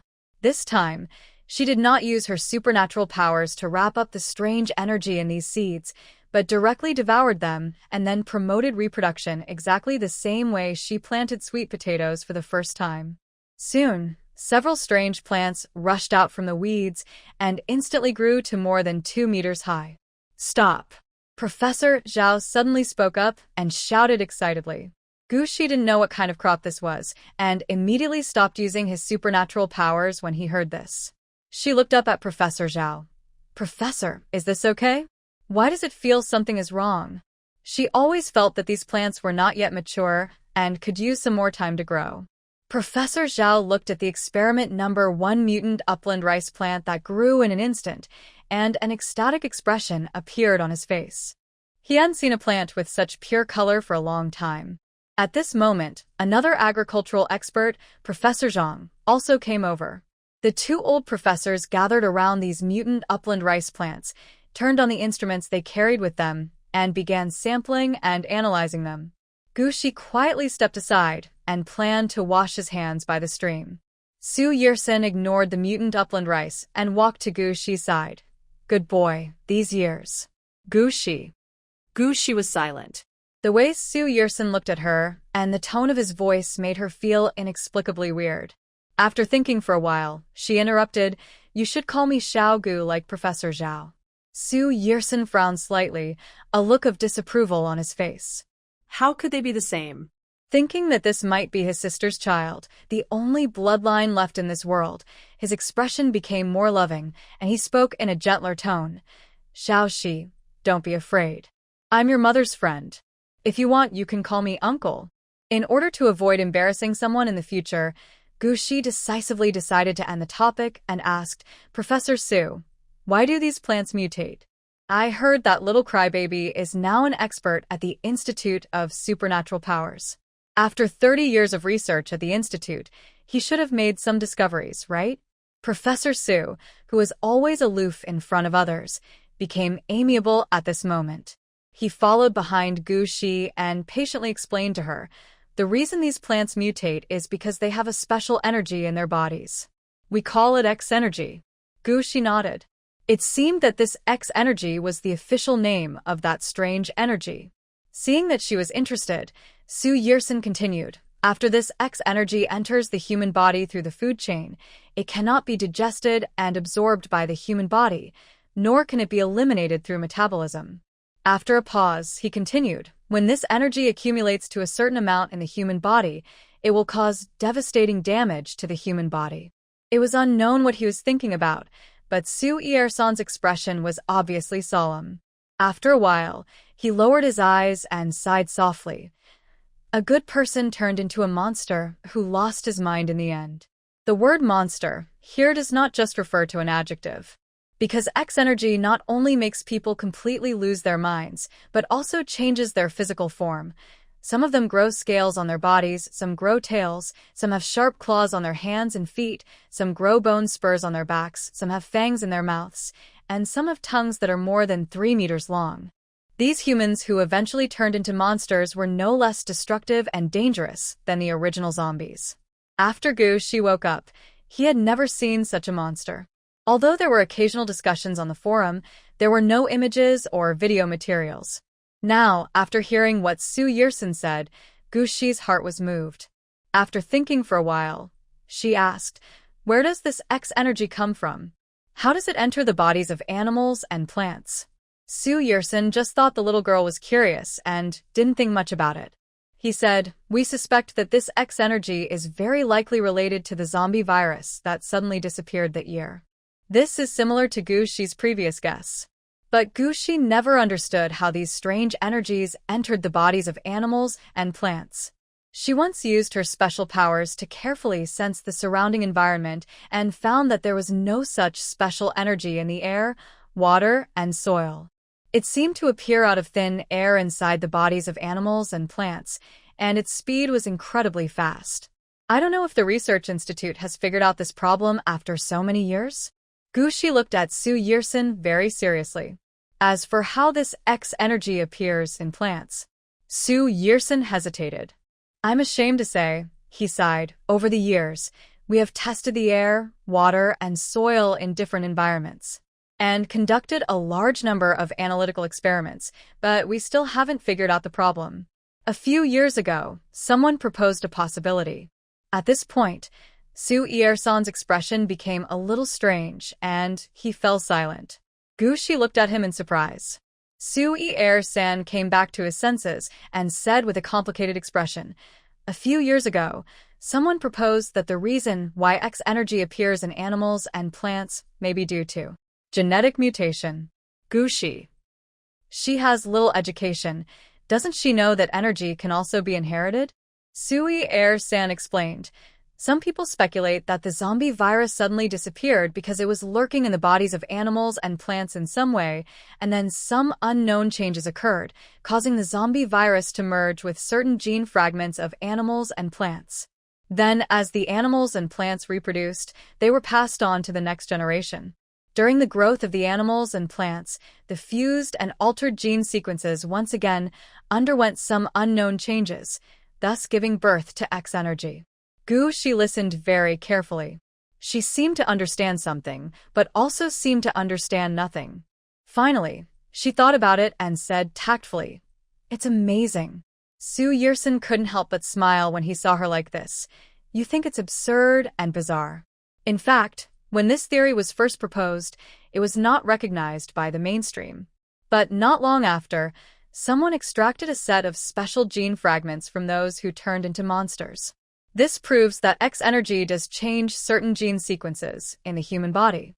Since X energy can change the human genetic sequence, it can naturally change the genes of other animals and plants.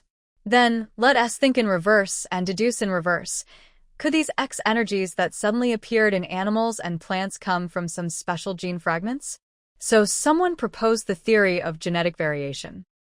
Just that because the same or similar gene fragments have not been extracted from the bodies of those mutated plants and animals, this inference cannot be proven for the time being.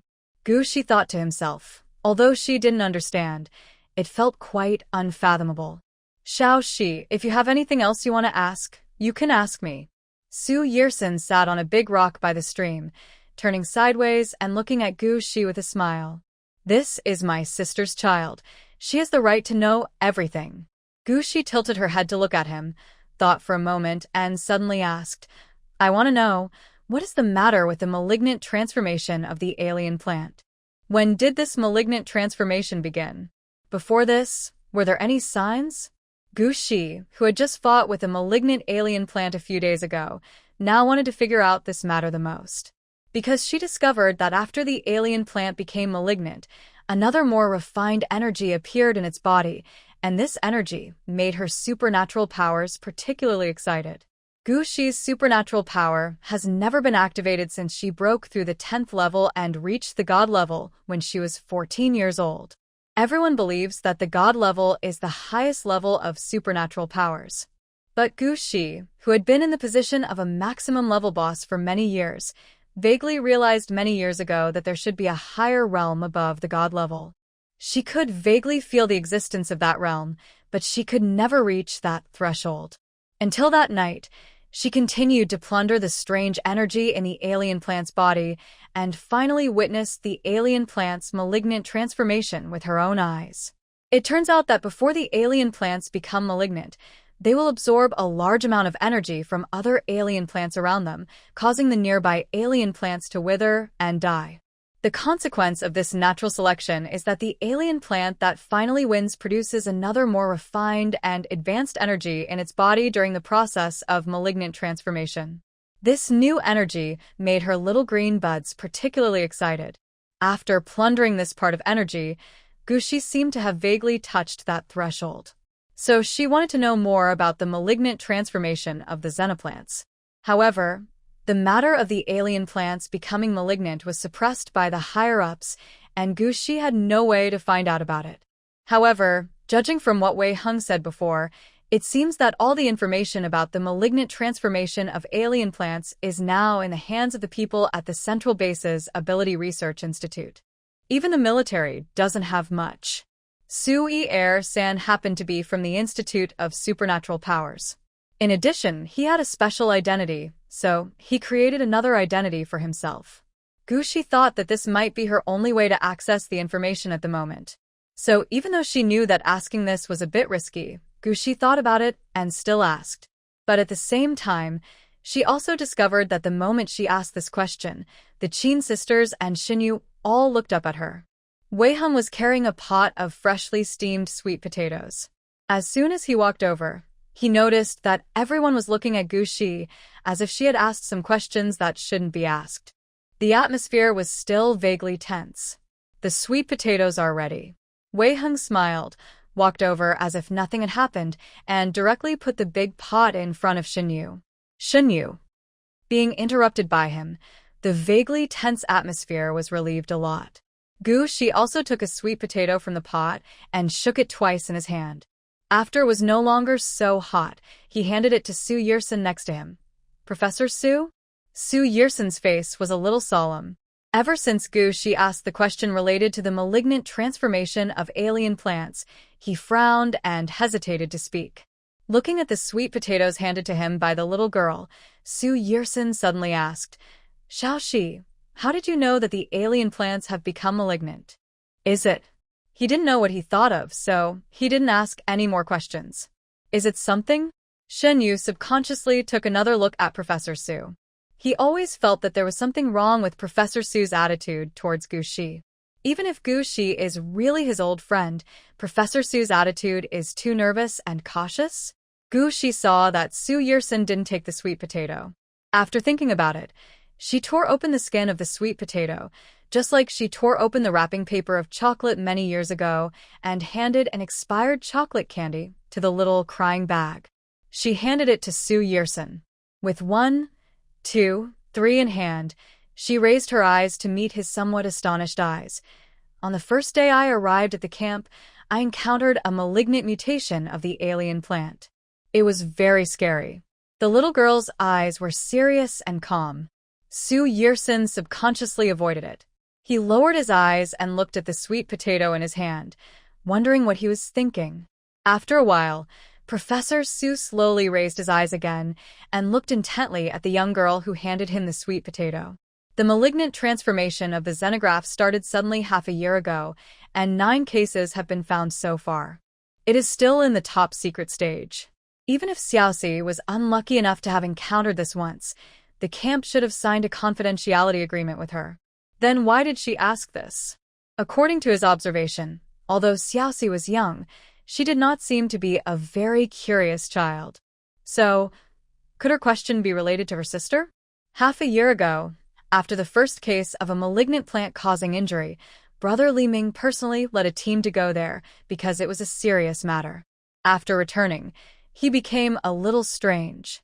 Later, he overheard Sister Yi Xin and Dr. Qi mention that Brother Li Ming seemed to have found a mark left by his sister nearby. Su Yirsen stared at Gu Shi for a long time and finally said, "Xiao Shi, the matter of the malignant transformation of alien plants is still in the top secret stage. But since you asked, then Professor Su." Shen Yu suddenly interrupted him, but gave Wei Heng a strange look. Wei Heng was squatting next to Gu Shi, lowering his head slightly and playing with his sweet potatoes in the pot. He didn't seem to notice Shen Yu's gaze. Sorry. Gu Shi carefully recalled the contents of the confidentiality agreement and said, "If it's inconvenient." "It's nothing inconvenient." Su Yirsen's eyes fell on Gu Shi and finally glanced at Wei Heng, who was squatting next to her. Xiao Shi and the others have already encountered the malignant transformation of the alien plant, and they can be regarded as half-informed. However, Xiaoxi, I don't know much about this matter.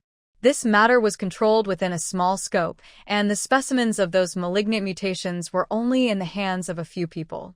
Su Yirsen has limited authority and his main focus is not on this area, so he doesn't know much. At present, the first known case of malignant transformation of an alien plant occurred half a year ago in the West Canyon area 30 miles away from the eastern suburbs of City A. Su Yirsen accurately reported an address, narrowed his eyes slightly, and looked at Gu Shi steadily. But Gu Shi's mood did not change at all. Although, the address Su Yirsen reported was the place where she finally killed the zombie king. Maybe I was overthinking it. Su Yirsen secretly sighed and continued. Before that, there were no signs. Yes. Wei Heng suddenly spoke up. Before the first case of malignant transformation of the alien plant occurred, a small-scale earthquake broke out in City A. But that might just be a coincidence. Su Yirsen, cautious as a researcher, frowned slightly and said, "Except for the earthquake in City A where the first case occurred, there have been no earthquakes in the places where the subsequent cases of xenobiotic malignancy occurred. And the most recent mutation of the alien plants occurred near Camp 9527 in South City." Finally, Su Yirsen looked at Gu Shi and said ambiguously. Gu Shi's mood remained unchanged. Just then, Professor Zhao and Professor Zhang, who had been busy in the fields for most of the day, came over excitedly. "Xiao Gu, your place is great. Lao Zhang and I just discussed it and decided to build our experimental field here." Professor Zhao said with a smile. "Experimental field?" Gu Shi raised his eyebrows slightly. Professor Zhao smiled and explained, "We are not here just to take a look and go through the motions. In fact, this time the agricultural experts were sent to various parts of the country. In addition to guiding agricultural production in various places, they also hoped that through field visits and investigations, they could find a growth environment that could better adapt to the growth of mutant crops and improve the stability of the coefficient of variation of crops.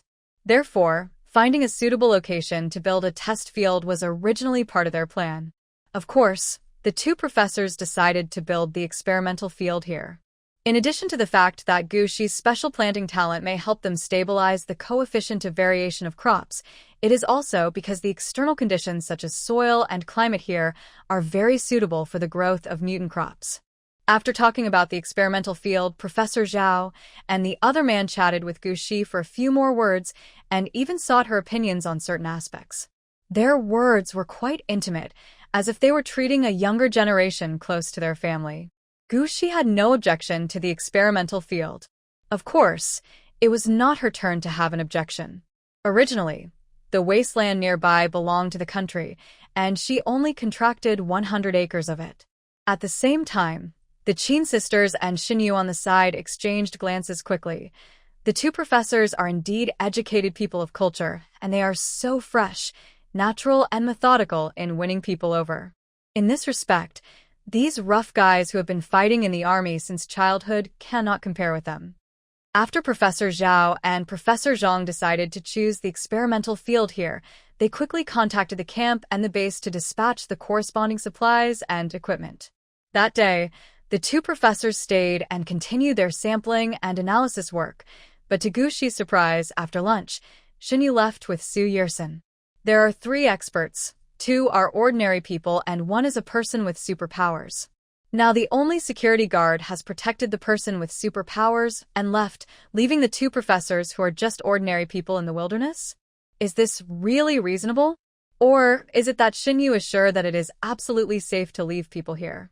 At this moment, Wei Heng suddenly came over and said with a gossipy face, "I've seen it all. Before leaving, Professor Su secretly gave you something. Does he really think of you as his niece?" Wei Heng touched his chin, his eyes swept over the off-road vehicle looking away, and finally landed on Guxi, he said with deep meaning. Guxi was stunned. He didn't expect Wei Heng to be so sharp. She calmly put the thing that the little crying bag had stuffed into her before leaving into her pocket, and said casually, "Maybe I am really his relative, but not my niece." "TSK," Wei Heng sneered, and with the corner of his eye he glanced at the Qin sisters who had been busy with the 2 professors over there, and suddenly said, "Guxi, why do I feel that Xinyu? It seems that I know the Qin sisters." Guxi turned to look at him. "Don't you know if you recognize him or not?" "Wei Heng?" He reacted belatedly. "No, I really don't know them." Guxi glanced at him, turned around and walked back. "Fine, if you say you don't know me, then you don't know me." Wei Heng, a great injustice. He really didn't know them before this. Wei Heng thought of the information the captain had sent him 2 days ago, thought about it, and quickly caught up with Guxi. Now that the decision has been made to completely break with the past, it is better to make some things clear as soon as possible. "Guxi, I'm serious. I really didn't know them before." He took 3 or 2 steps to Guxi and said while backing away, "So, do you know each other now?" Guxi turned her head and glanced at him with a smile. Wei Heng nodded. "Yes, I admit it. That day was the first time I saw you grow sweet potatoes like that, and the coefficient of variation of the sweet potatoes you grew was so low. I was so excited that I couldn't help but report the news." Wei Heng's attitude was very sincere. Guxi stared at him for a while and then said calmly, "Okay, I understand this." Wei Heng. That's it? Won't you say anything else?" At this time, the sweet girl Qin Yi came over with 2 dimples. "Guxi, do you have anything to bring?" "I'll ask Brother Shen to bring it back in the afternoon." In her words, she didn't seem to shy away from her close relationship with Xinyu. Guxi raised his eyebrows slightly and said in surprise, "He will be back in the afternoon?" "Yes." Guxi nodded and said nothing. Since Xinyu appeared, the attitude of the 2 sisters towards her has obviously changed. They were even actively telling her things. Just like the explanation just now. Everyone has their own secrets, and Guxi is not the kind of person who is particularly curious. As long as they have no ill intentions towards her, she will not delve too much into other people's secrets. Wei Heng, on the other hand, glanced at Qin Yi and said teasingly, "Qin Yi, how long have you known Xinyu for just now? Are you calling me brother?" Qin Yi said calmly, "Brother Shen and I have known each other for more than 10 years. He saved my life and my sister's life. Why can't we call him brother?" Then she looked at Guxi and changed the subject, "But to be honest, I didn't expect to see Brother Shen here." Qin Yi told the truth. Before Xinyu appeared, the sisters did not receive the notice from above, so when they first saw Xinyu in the morning, the 2 sisters were shocked. At this moment, Guxi's steps suddenly stopped slightly. Just when Qin Yi was wondering if he had said something wrong and had made things worse, Guxi suddenly walked towards the dry rice plants over there. After Wei Heng looked at her, he hurriedly followed. They found that Guxi looked at these mutated upland rice plants very seriously. "Is there something wrong with these mutant upland rice?" The 2 were confused and at a loss as to what was going on. Over there, Professor Zhao, who was taking soil samples, saw several young people surrounding his mutant upland rice plants and walked over with a smile. This is the latest mutant upland rice variety bred by our research institute to stabilize the coefficient of variation of crops experiment number 1. Its stability is the most stable among all cereal crops currently, but it is not stable enough. Gushi suddenly realized that it was no wonder that she felt these plants were a little strange. Compared with the sweet potatoes she had grown before using the same method, its mutation rate was obviously much slower. If those mutated sweet potatoes had grown naturally for a whole morning, their coefficient of variation would probably have reached about 3 by now.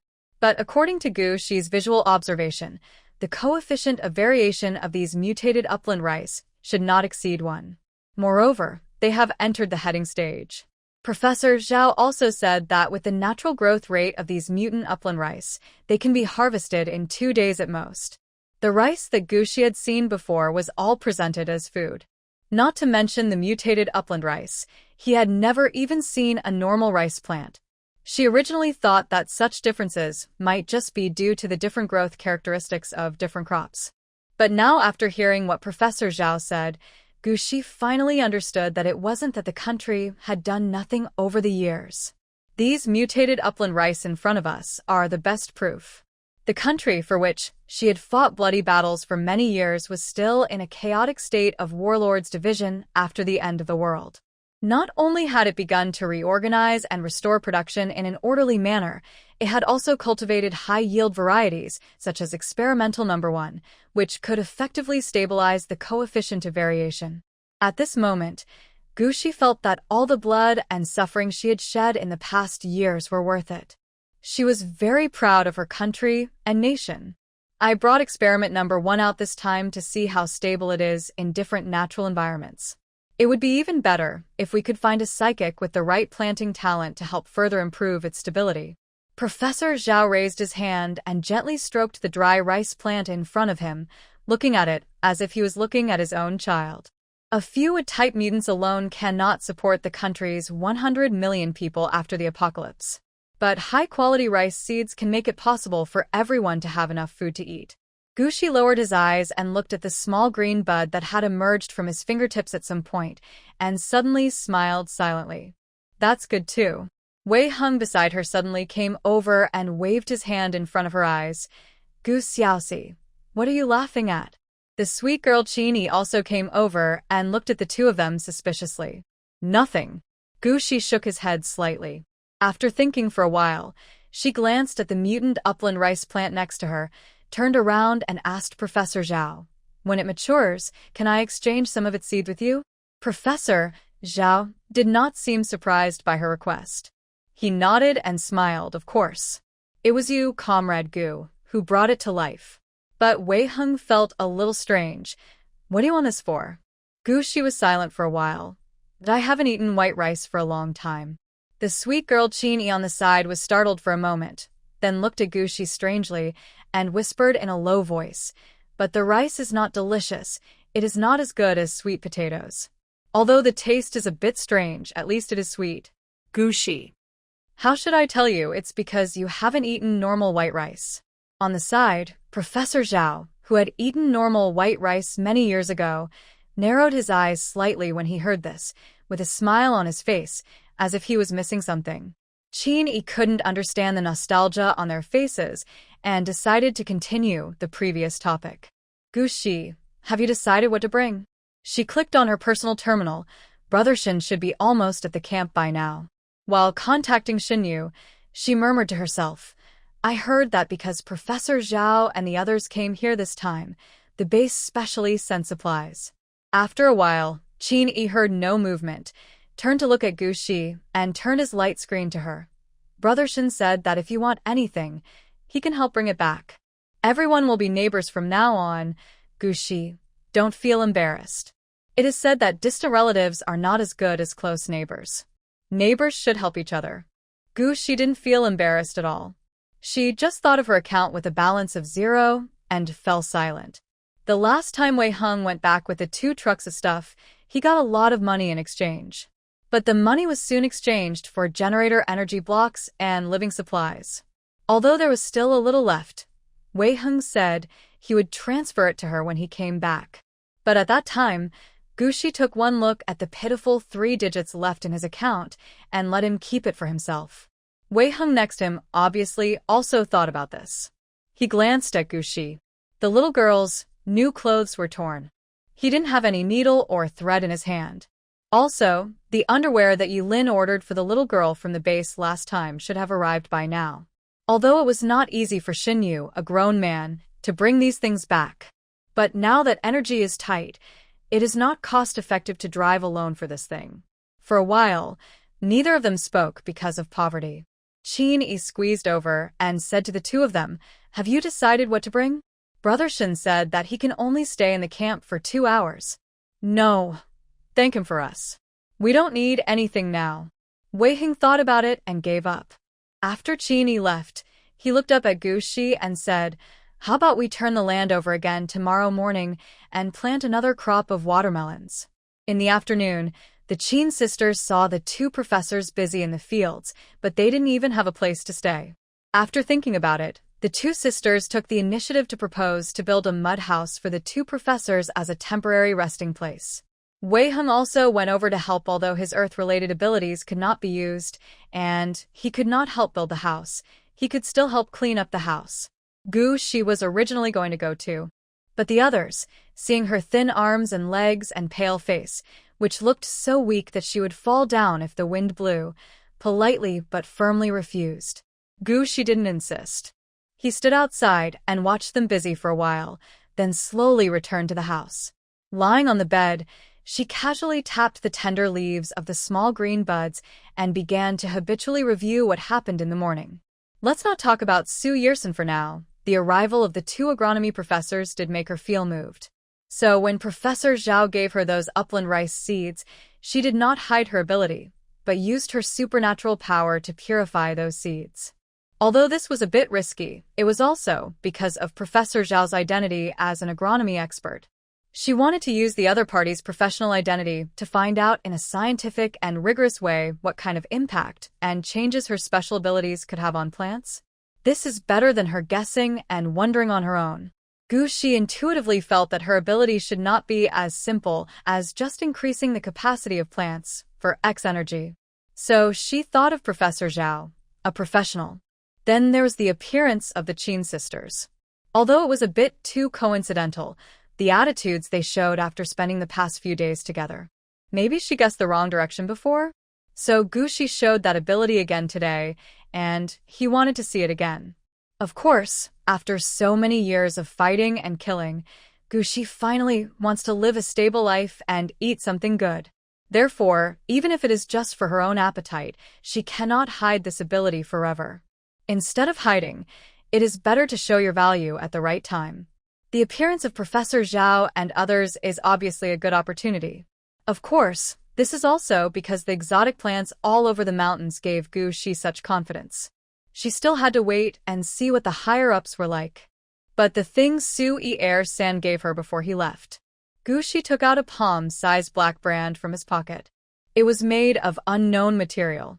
There were some special symbols, and more than a dozen sets of numbers engraved on the brand.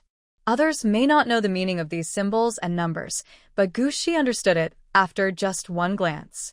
Gushi lowered his eyes slightly as his fingertips slowly stroked the special symbols and numbers. In the evening, Shunyu came back with 2 large trucks of supplies. In addition to bringing back some daily necessities and some urgently needed experimental equipment for the 2 professors, Shunyu also brought back a large package for Gushi. Seeing her looking over in surprise, Shunyu explained, "Dr. Yi from the camp asked me to bring it to you." "Thank you." Gushi took the package and looked at the big truck behind him. Shunyu leaned casually beside the truck and said casually, "Don't you think it's a little short? These are just the first batch of supplies. Other supplies and experimental equipment needed to build the experimental field will take several days to be sent to the base." "Oh, right." He seemed to just glance at her casually and then mention casually, "The camp said that since the 2 professors chose the experimental field here, the land nearby will no longer be contracted out." Already? Gushi looked at him in surprise, as if she didn't understand why he was telling her this. Shunyu glanced at the container house behind her and suddenly said, "Do you want to consider building a house?" There should be an engineering team coming over in the next 2 days. Gushi, engineering team? Shunyu was startled for a moment, then smiled. You don't think that building an experimental field is as simple as choosing a piece of land, do you? Gushi fell silent. She really thought so. Shunyu felt that this little girl was a bit interesting, and in some aspects she was so innocent that she was almost straightforward. He gradually lost his composure and explained to her seriously, this is not just a matter of choosing a piece of land. Nowadays, plants have undergone secondary mutation, growing extremely fast, and the coefficient of variation is extremely unstable and may change at any time. In order to save time, many experimental data can only be completed nearby, and many samples can only be collected and analyzed on the spot. If there is a slight delay in time, the data may undergo earth-shaking changes. Therefore, in addition to building relevant laboratories on site near the test field, there are many other tedious things that need to be prepared in advance, such as living area, medical area, testing area, etc. After Gushi listened, he was silent for a while and then asked him, so, many people will come here in the future?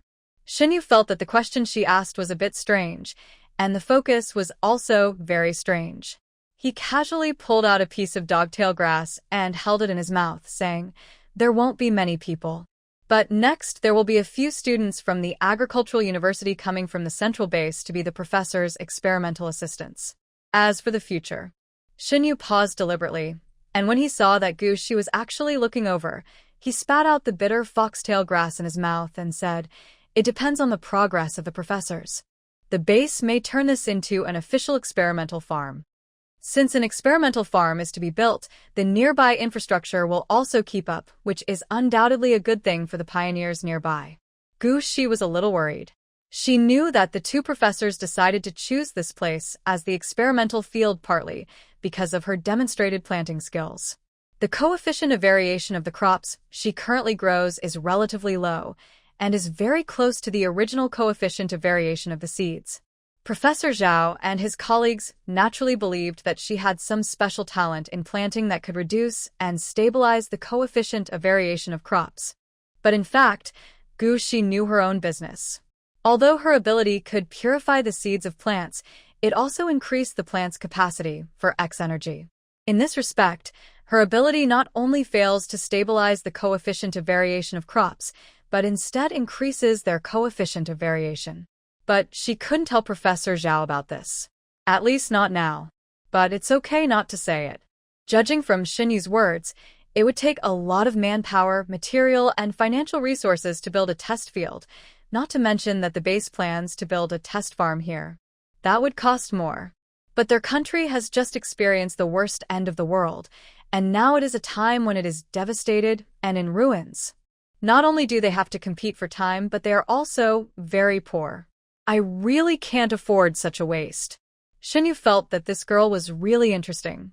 She was worried about the good things that no one else could hope for. Is it because too many people will expose her secret in the future? But if she didn't want to expose her secret, why did she stay in the camp instead of continuing to be a lone wanderer? Shunyu felt more and more that there were many strange things about this girl. Sometimes he is simple and straightforward. Sometimes he seems very thoughtful, passionate, and wolfish. Underneath his simplicity and roughness, he hides a calm and powerful heart. Including her serious worry in front of him at this moment, it is very likely that she did it deliberately to show him. After thinking about it, he said, the reason why the two professors decided to choose the experimental field here is because it is here. The soil climate and other environments are indeed very suitable for the growth of mutant upland rice. Of course, there was another more important reason why the base agreed to this matter, that he did not tell Gushi a malignant transformation of the alien plant had just occurred nearby. Previous research has shown that before the xenograft becomes malignant, it will plunder and absorb a large amount of X energy from surrounding xenografts. In other words, the X energy in the surrounding wild xenoplants is relatively less. This will obviously affect the future growth rate and reproductive expansion rate of the surrounding wild alien plants. This is undoubtedly beneficial to the growth of crops with relatively lower coefficients of variation. So you're a little girl, don't think so much. Don't put too much pressure on yourself. let alone bear everything on yourself. Shinyu leaned against the big truck lazily as if he had no bones. Said softly. Gushi was slightly startled when he heard someone tell him for the first time that he didn't have to bear everything on his back.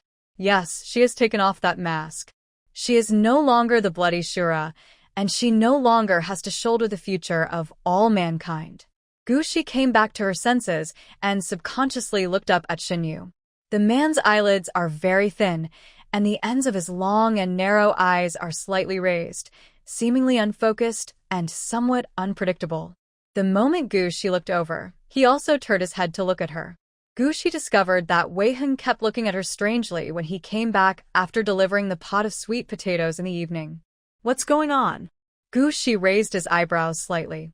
When Wei Heng looked over again strangely, she put down the bowl and chopsticks in her hands and looked up. What do you want to say? Wei Heng didn't want to say it originally, but when she saw her taking the initiative to ask, he couldn't hold it back and murmured in a low voice, Gu Xiaoxi, don't be fooled by Shinyu's handsome face.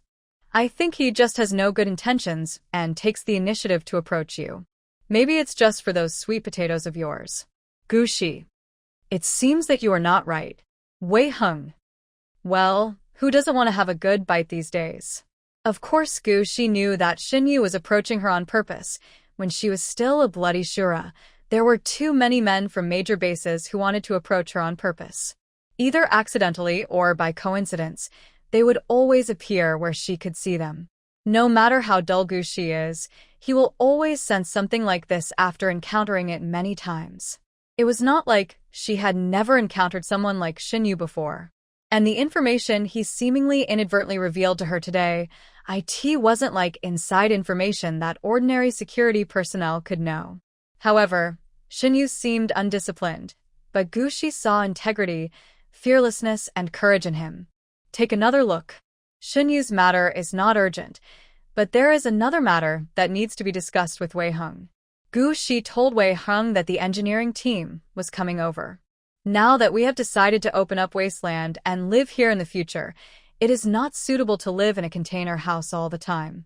And in the past, she was always out on missions, wandering around without a fixed residence, so deep down in her heart, Gushi longed for a home of her own.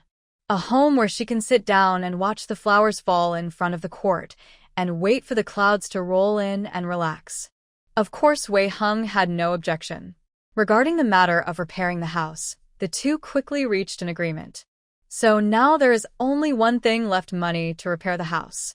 Gushi glanced at the wasteland outside and thought to herself, it's time to earn some money. Although the two professors yesterday suggested that they wait a little longer, it would be best to allow the land to cultivate for another 10 days and a half. But in order to have her own small house as soon as possible, Gushi decided not to wait.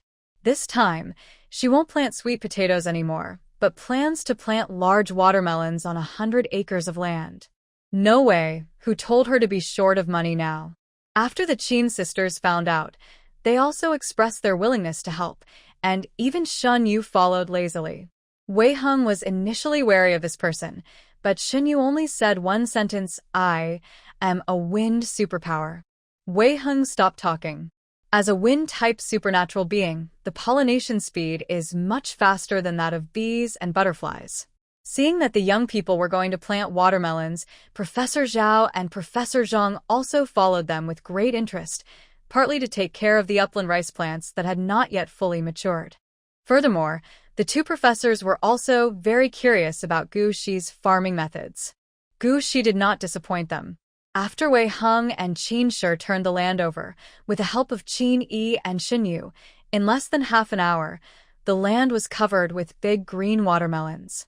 Although the two professors had seen the planting process of many wood-type mutants, this was the first time they had seen such a simple and crude process as Gushi's. The two of them were amazed at what they saw. Finally, the two professors asked Gushi for some watermelons and watermelon vines as research samples. Gushi naturally would not disagree. This time when she planted watermelons, she still used the method of wrapping the X energy with her supernatural powers, but before that, she plundered some of the X energy in the seeds in advance. This is different from the direct plundering and complete purification of the seeds when planting those mutant upland rice yesterday. I hope these differences can be helpful to the professor's research. Of course, the watermelons grown in this way will have a lower coefficient of variation, taste better, and naturally have a higher price.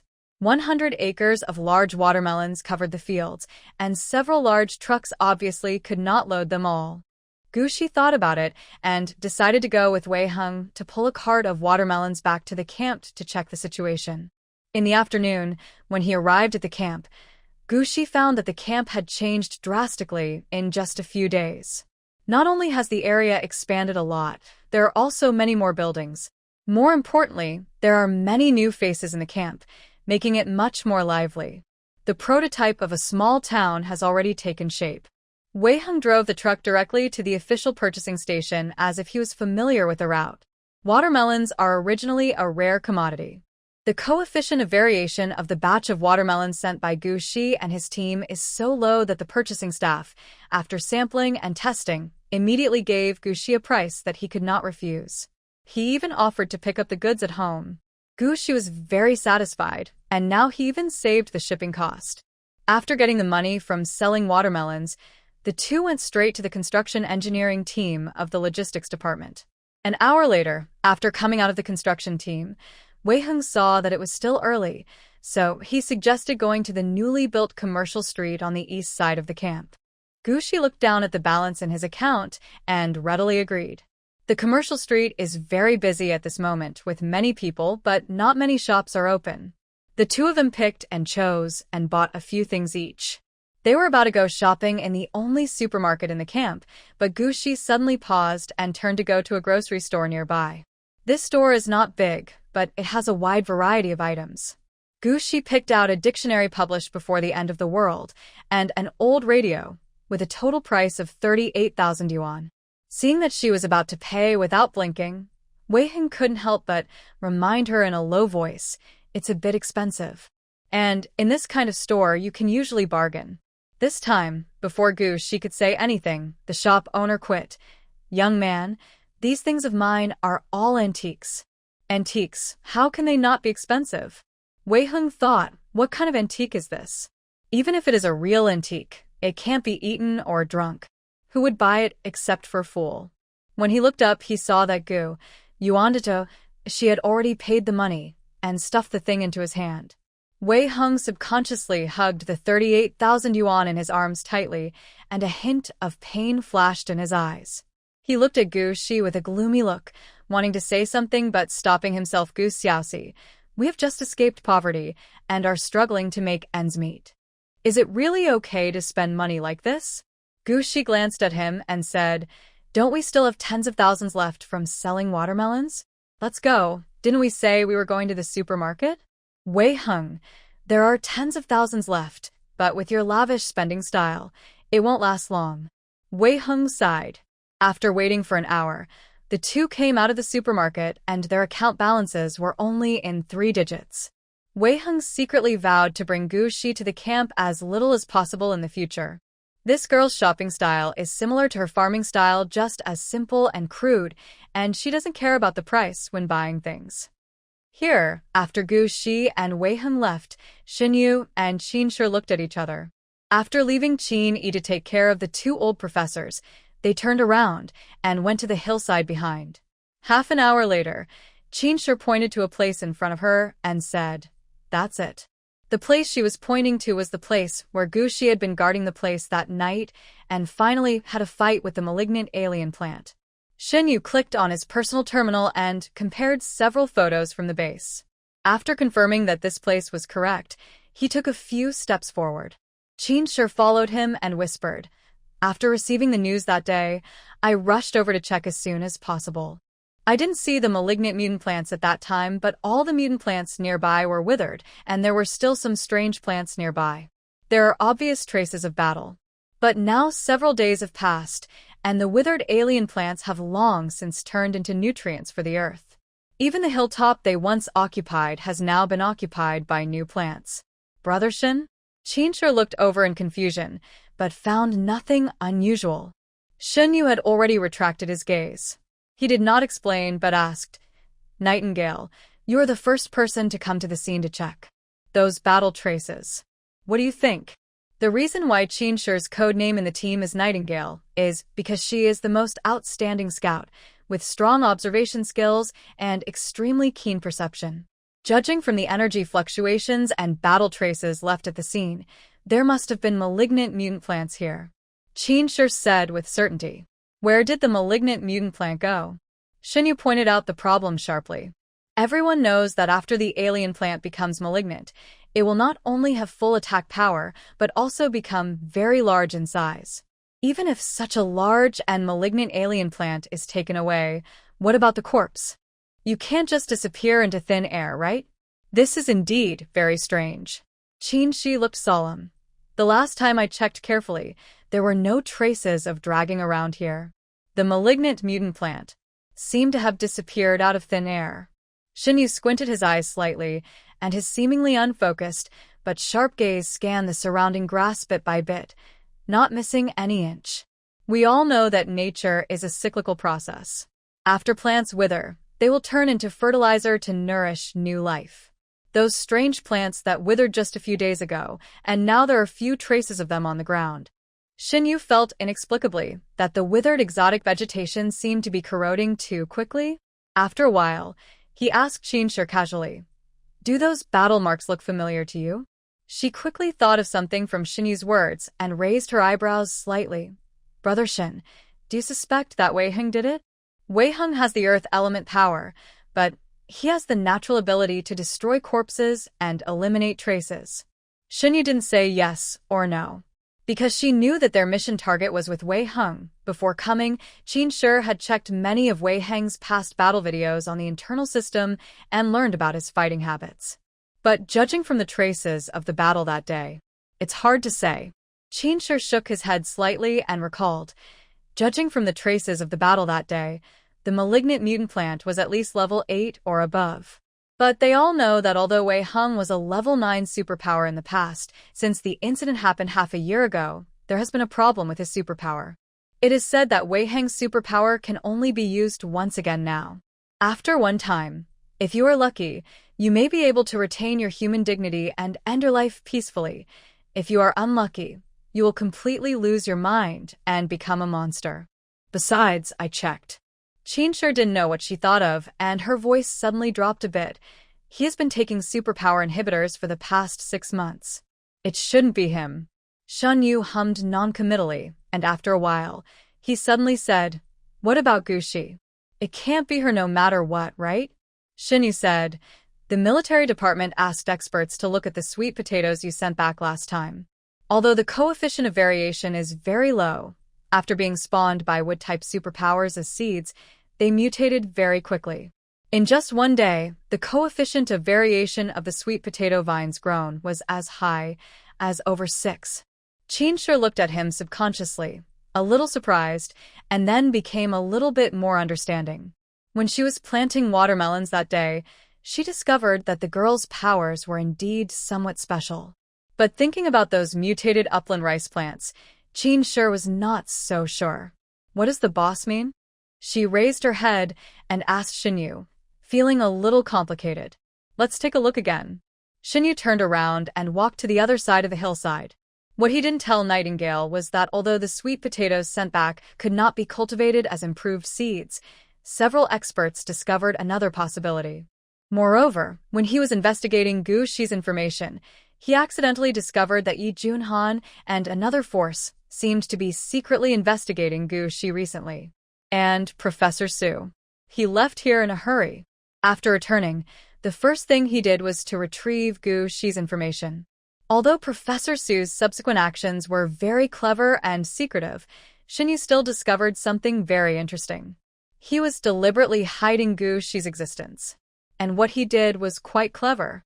He did not destroy Gu Shi's information, but completely annihilated it among the large group of pioneers. Just like a drop of water, it cannot be found until it is completely integrated into the ocean. Things are getting really interesting. Shinyu didn't know what he was thinking of. The ends of his eyes were slightly raised, and he let out a careless tut. When Gu Shi and the others came back from the camp, it was already very late. The Qin sisters on the other side seemed to have fallen asleep, but the light was still on in the earthen house not far away. After Wei Hung moved the things out of the car, he turned around and went to find a basket of sweet potatoes and started lighting a fire. Gu Shi had nothing to do, so she took out the old radio and started tinkering with it. Wei Hung raised his head and glanced at the side. How about I come here later? There are tens of thousands of things, so don't break them randomly. As a result, as soon as he finished speaking, he heard the squeaking sound of electricity coming from the radio. This time, Wei Hung didn't even care about the sweet potatoes in the pot. He just stuffed a few pieces of dry firewood into the stove, then squatted over and said in surprise, I didn't expect this to work. He looked eager to try it out and wanted to do it himself. Gu Shi smiled and glanced at him. Don't you think it's too expensive now? Wei Hung. Of course it's expensive. 38,000 yuan can buy a truckload of sweet potatoes. But I've already bought it. But seeing that Gu Shi was also in high spirits, as if he had just gotten a new toy, as a grown man, it was not easy for him to compete with a little girl, so he could only turn around silently and add another handful of firewood to the earthen stove. But my heart felt itchy as if it was scratched by a cat. Finally, he couldn't help it anymore, so he turned around and squatted beside Gu Shi, watching her tinkering with things and giving her some bad advice from time to time. Gu Shi, do you think you are too honest? On the side, Wei Hung saw that she had been debugging for a long time but still couldn't receive the channel, and couldn't help but frown slightly. Gu Shi, could it be that we can't receive the signal here? Unexpectedly, this time, just as he finished speaking, the female announcer's clear and melodious voice rang out from the radio. Dear listeners, now Wei Hung. Gu Shi clapped his hands, raised his eyebrows slightly, and looked at him, as if saying mission accomplished. 38,000 is not a waste. Wei Hung. Let's listen to the radio. This should be an agricultural science and education channel, and it is showing the key points of growing mutant corn. The two of them squatted beside and listened for a while. Then Wei Hung turned around and moved out 2 recliners from the house. He had made these himself a few days ago when he had nothing to do. Gu Shi stood up, brushed off the dust from under him, and lay down on the chair on the left. Wei Hung turned around and added another handful of firewood to the stove. There was a starry sky above his head, a clay stove beside him, corn planting techniques ringing in his ears, and the fragrance of sweet potatoes in his nose. Gu Shi narrowed his eyes slightly, thinking, this is probably the so-called worldly smell, right? After lying down and listening to the radio for a while, Gu Shi took out the old dictionary again and slowly flipped through it with his head down. Wei Hung glanced at her, turned around, opened the lid of the pot, and without fear of being burned, he poked the sweet potatoes in the pot with his fingertips. They were not soft enough and needed to be simmered for a while longer. However, he didn't notice that Gu Shi's action of flipping through the dictionary suddenly paused. Her eyes fell on the end of a line on page 28 of the dictionary. There seems to be an inconspicuous little ink spot there, and I don't know which of its previous owners accidentally left it there when using it. But if you look closely, you'll find that the shape of this small ink is a bit strange, and it is very similar to a special symbol on the sign that Su Yerson left for her. The next morning, the engineering team arrived in a large truck carrying large engineering equipment. However, they have to complete the task with Professor Zhao first, so Gu Shi's little house will have to wait for a while. Gu Shi was not in a hurry. Qin Yi came here early in the morning to eat some sweet potatoes. Seeing that the construction team had already started working, he couldn't help but feel envious. I wonder when I can have my own little house. Gu Shi felt a little strange. You guys shouldn't be short of money, right? Shortage? Of course I'm short of it. Qin Yi took a bite of the sweet potato viciously. The country has been in a difficult situation in recent years, and the army has had to tighten its belt to make ends meet. The little money that she and her sister had saved was all exchanged for seeds a few days ago. What are you doing? Wei Hung held a big sweet potato in his hand, sat next to Qin Yi, and glanced at her sideways. Did my sweet potato provoke you? Qin Yi rolled his eyes at him and ignored him. He turned to Gu Shi and said with a smile, after planting watermelons yesterday, Professor Zhao said that your land was overthrown.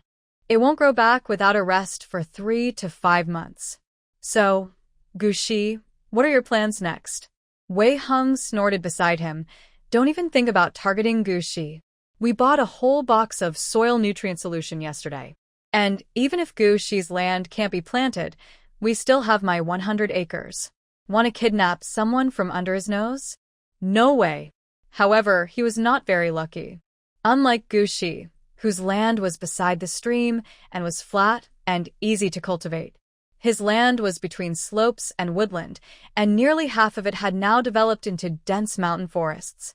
Those mutated trees in the forest, blocking out the sky and the sun, with deep roots and lush leaves, as well as various vines and bushes. In short, it is difficult to cultivate.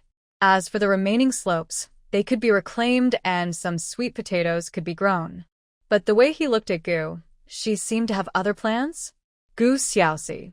Wei Heng peeled off the skin of the sweet potato, glanced at Xinyu, who was walking towards this direction not far away, and shouted, "There is another person who wants to take advantage of your sweet potato."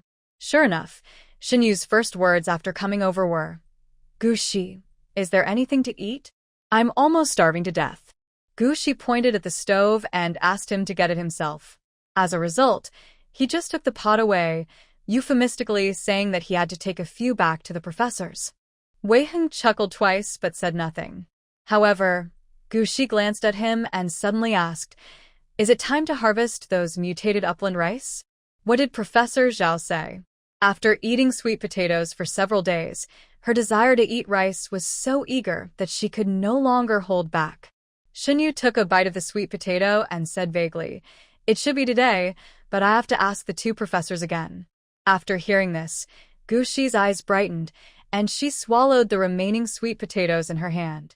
She casually wiped 2 handfuls of morning dew on the weeds nearby and washed her hands. She stood up and said, "Then I'll go with you and ask Zhao Professor. He is not active in eating and has problems with his thinking. This matter cannot be delayed." Xinyu looked at her exceptionally skillful way of washing her hands with dew and thought to herself, "This girl's life is really rough. She is almost as good as him." Professor Zhao did not disappoint Gu Shi. After coming to confirm in person, he told Gu Shi that the upland rice was mature and ready for harvest. After harvesting, Professor Zhao only took half of it and gave the rest to Gu Shi for seeding. Gu Shi held the heavy ears of rice and thought to herself that she could finally eat white rice. The little green buds were probably also influenced by her. They suddenly came out and wrapped around the heavy ears of rice several times. Professor Zhao was very interested and asked her with a smile, "Xiao Gu, I'm afraid your land needs to rest and recuperate for a while. What are your plans next?"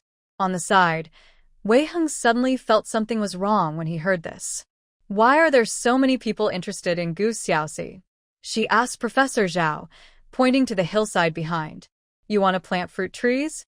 Professor Zhao was a little surprised. Nowadays, there are not many wood-type psychics who dare to plant fruit trees. However, Xiaogu, have you really thought it through?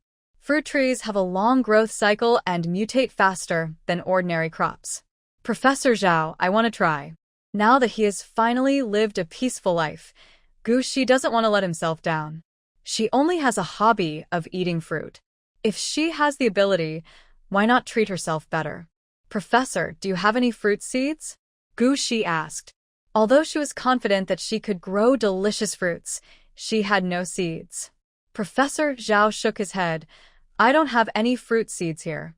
Gu Shi was a little disappointed, and then he heard Professor Zhao say with a smile, but I can help you apply. With his identity, it shouldn't be a problem for him to apply for fruit seeds. But Professor Zhao sighed. Xiao Gu, you also know that fruits are rare nowadays. Fruit seeds, especially those with low coefficient of variation, are even rarer and more precious. I can't guarantee how many seeds I can apply for. That great mutation almost wiped out all the fruit trees at that time, and they could no longer produce fruit that was edible by humans. The existing fruit seeds are the seeds left over from the pre-apocalyptic seed bank activated by the country in recent years, which allowed high-level wood-type mutants to quickly give birth and then bear fruit. But even if you use seeds from before the end of the world, the fruit trees planted will mutate in a very short period of time, and the coefficient of variation of the fruits you finally produce will also be high or low. When Professor Zhao talked about this, his face was full of regret and sadness. Gu Shi expressed his understanding and thanked him. Thank you, Professor Zhao. I am not picky about the quantity and type of seeds. As long as I can eat any of them, it's fine. After a pause, Gu Shi couldn't help but ask again. Professor Zhao, is it really impossible to purify the X energy in animals and plants, or extract it directly? Professor Zhao didn't expect her to ask this. He was stunned for a moment before shaking his head and saying, there is no effective solution yet. In fact, after the second great mutation of plants and animals, some people proposed that if X energy could be extracted or purified, the food crisis could be solved. It's a pity that no effective method has been found over the years. So there is no solution at all? Gu Shi frowned slightly. This shouldn't be the case. Gu Shi never underestimated the power of the state apparatus, even during the darkest period of the apocalypse. Sure enough, Professor Zhao paused and said, that's not right. More than 20 years ago, someone suggested that we might try using supernatural powers. Even though they all failed later, Vice President Yi used his purification ability to calm the X energy in the seeds and put them on pause. At this point, Professor Zhao paused and sighed. Thanks to Vice President Yi, the country was able to preserve so many seeds with low coefficients of variation.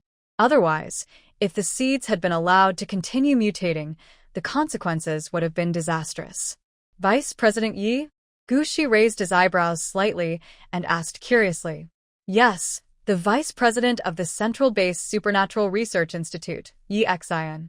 Professor Zhao already knew that this girl came from the ruins area and didn't know the situation outside, so he explained a few more words. Over the years, Vice President Yi has been at the forefront of research. Her purification ability can effectively calm X energy and reduce its activity. And it was because of this achievement that Yi Xian successfully took the position of Vice President of the Institute of Supernatural Powers 15 years ago. Now she has a lot of say in the Institute of Superpowers and even in the entire central base. It is not an exaggeration to say that he is a big boss. But Gu Shi's focus at this time was on another thing. So, the seeds distributed by the base now have actually passed through the hands of healing psychics? Gu Shi asked, tilting his head. That's right. Professor Zhao nodded. Vice President Ye's research on supernatural powers shows that healing supernatural powers can calm the violent nature of X energy and reduce its activity. Gu Shi doesn't understand scientific matters, but she had a hunch that this matter might not be that simple. When Yi Xian first awakened her superpowers, she was in a coma and nearly failed because of her poor physical condition. At that time, she secretly injected her superpowers into Yi Xian's body. Gu Shi never told anyone about this matter, not even Yi Xian herself knew about it. But since her ability can increase the capacity of plants for X energy, what about Yi Xian, who was once successfully awakened by her ability? Will Yi Xian's ability also? Gu Shi looked up at Professor Zhao. We can only rely on these professionals for this kind of thing. I hope that the samples she sent after deliberately controlling the output of her powers a few times can help. At this moment, Professor Zhao has already opened his personal terminal and started to submit seed application. The climate and soil environment here are good, and there are many fruits suitable for planting. Grapes, oranges, loquats, cherries, bananas, oranges, plums, etc. Because he didn't know exactly what he could apply for in the end, Professor Zhao simply clicked to apply for each one. Gu Shi naturally had no objection. For her, the more fruits, the better. The Qin sisters and Wei Heng had also gathered around long ago, but Shunyi was still standing lazily playing with the foxtail grass, his ears quietly perked up. Qin Yi had good eyesight. He glanced out of the corner of the screen and saw the option of strawberry in the corner of the light screen. He immediately reminded him quietly and tactfully, Professor Zhao, I think strawberries are also delicious. Professor Zhao laughed twice and immediately added strawberries. After submitting the application, Professor Zhao looked up at Gu Shi and said, Xiao Gu, I can't give you these seeds for free. Gu Shi nodded. She already knew that these seeds were very precious. After thinking for a while, she said, then I'll exchange them with you for sweet potatoes and watermelons, or something else. Just tell me what you want. She can grow it anyway. Professor Zhao waved his hand and said, that's not what I meant. Xiao Gu, you have to know that even if I were to apply for these precious seeds, I could only do so in the name of scientific research. Gu Shi felt that she didn't understand. Professor Zhao laughed twice, revealing his true face. So, Comrade Xiao Gu, how about you come to work here for the next period of time and cultivate good fruit varieties with us? Professor Zhao asked with a smile. Gu Shi. She suddenly thought of a sentence Li Ming often said in the past when it comes to playing tricks: those who only know how to fight and kill will never be able to beat those scholars. The horror of scholars is simply so terrifying. Although, as the military strategist of the team, Li Ming is also considered half a scholar in the eyes of his teammates. But Li Ming never considered himself a scholar because he was a very smart and self-taught person, and he had never read books systematically. Thinking of his old friends who had fought side by side with him, Gu Shi was a little distracted. Wei Heng walked over and nudged her with his elbow, indicating that Professor Zhao was still waiting for her answer. Sure enough, when she looked up, she saw Professor Zhao looking at her with a smile, and even Professor Zhang came over without her knowing. Gu Shi, who was being controlled by the fruit, said. The fruit seeds were applied for in front of her. How could she not agree? So, when these scholars play tricks, it is so terrifying. Gu Shi originally thought that working for the two professors was as simple as occasionally using his wood-related abilities to help grow plants. Unexpectedly, on her first day as a worker, she had to take a whole day of theoretical knowledge classes. From the growth environment of plants to the planting process, the two professors took turns teaching her. They taught her very attentively and looked at her with expectant eyes from time to time. Occasionally, I would ask random questions in class. Once Gu Shi couldn't answer, the look in the two professors' eyes could only be described as heartbroken. Gu Shi. It's hard to work. It's even harder than asking her to kill 100 zombie kings.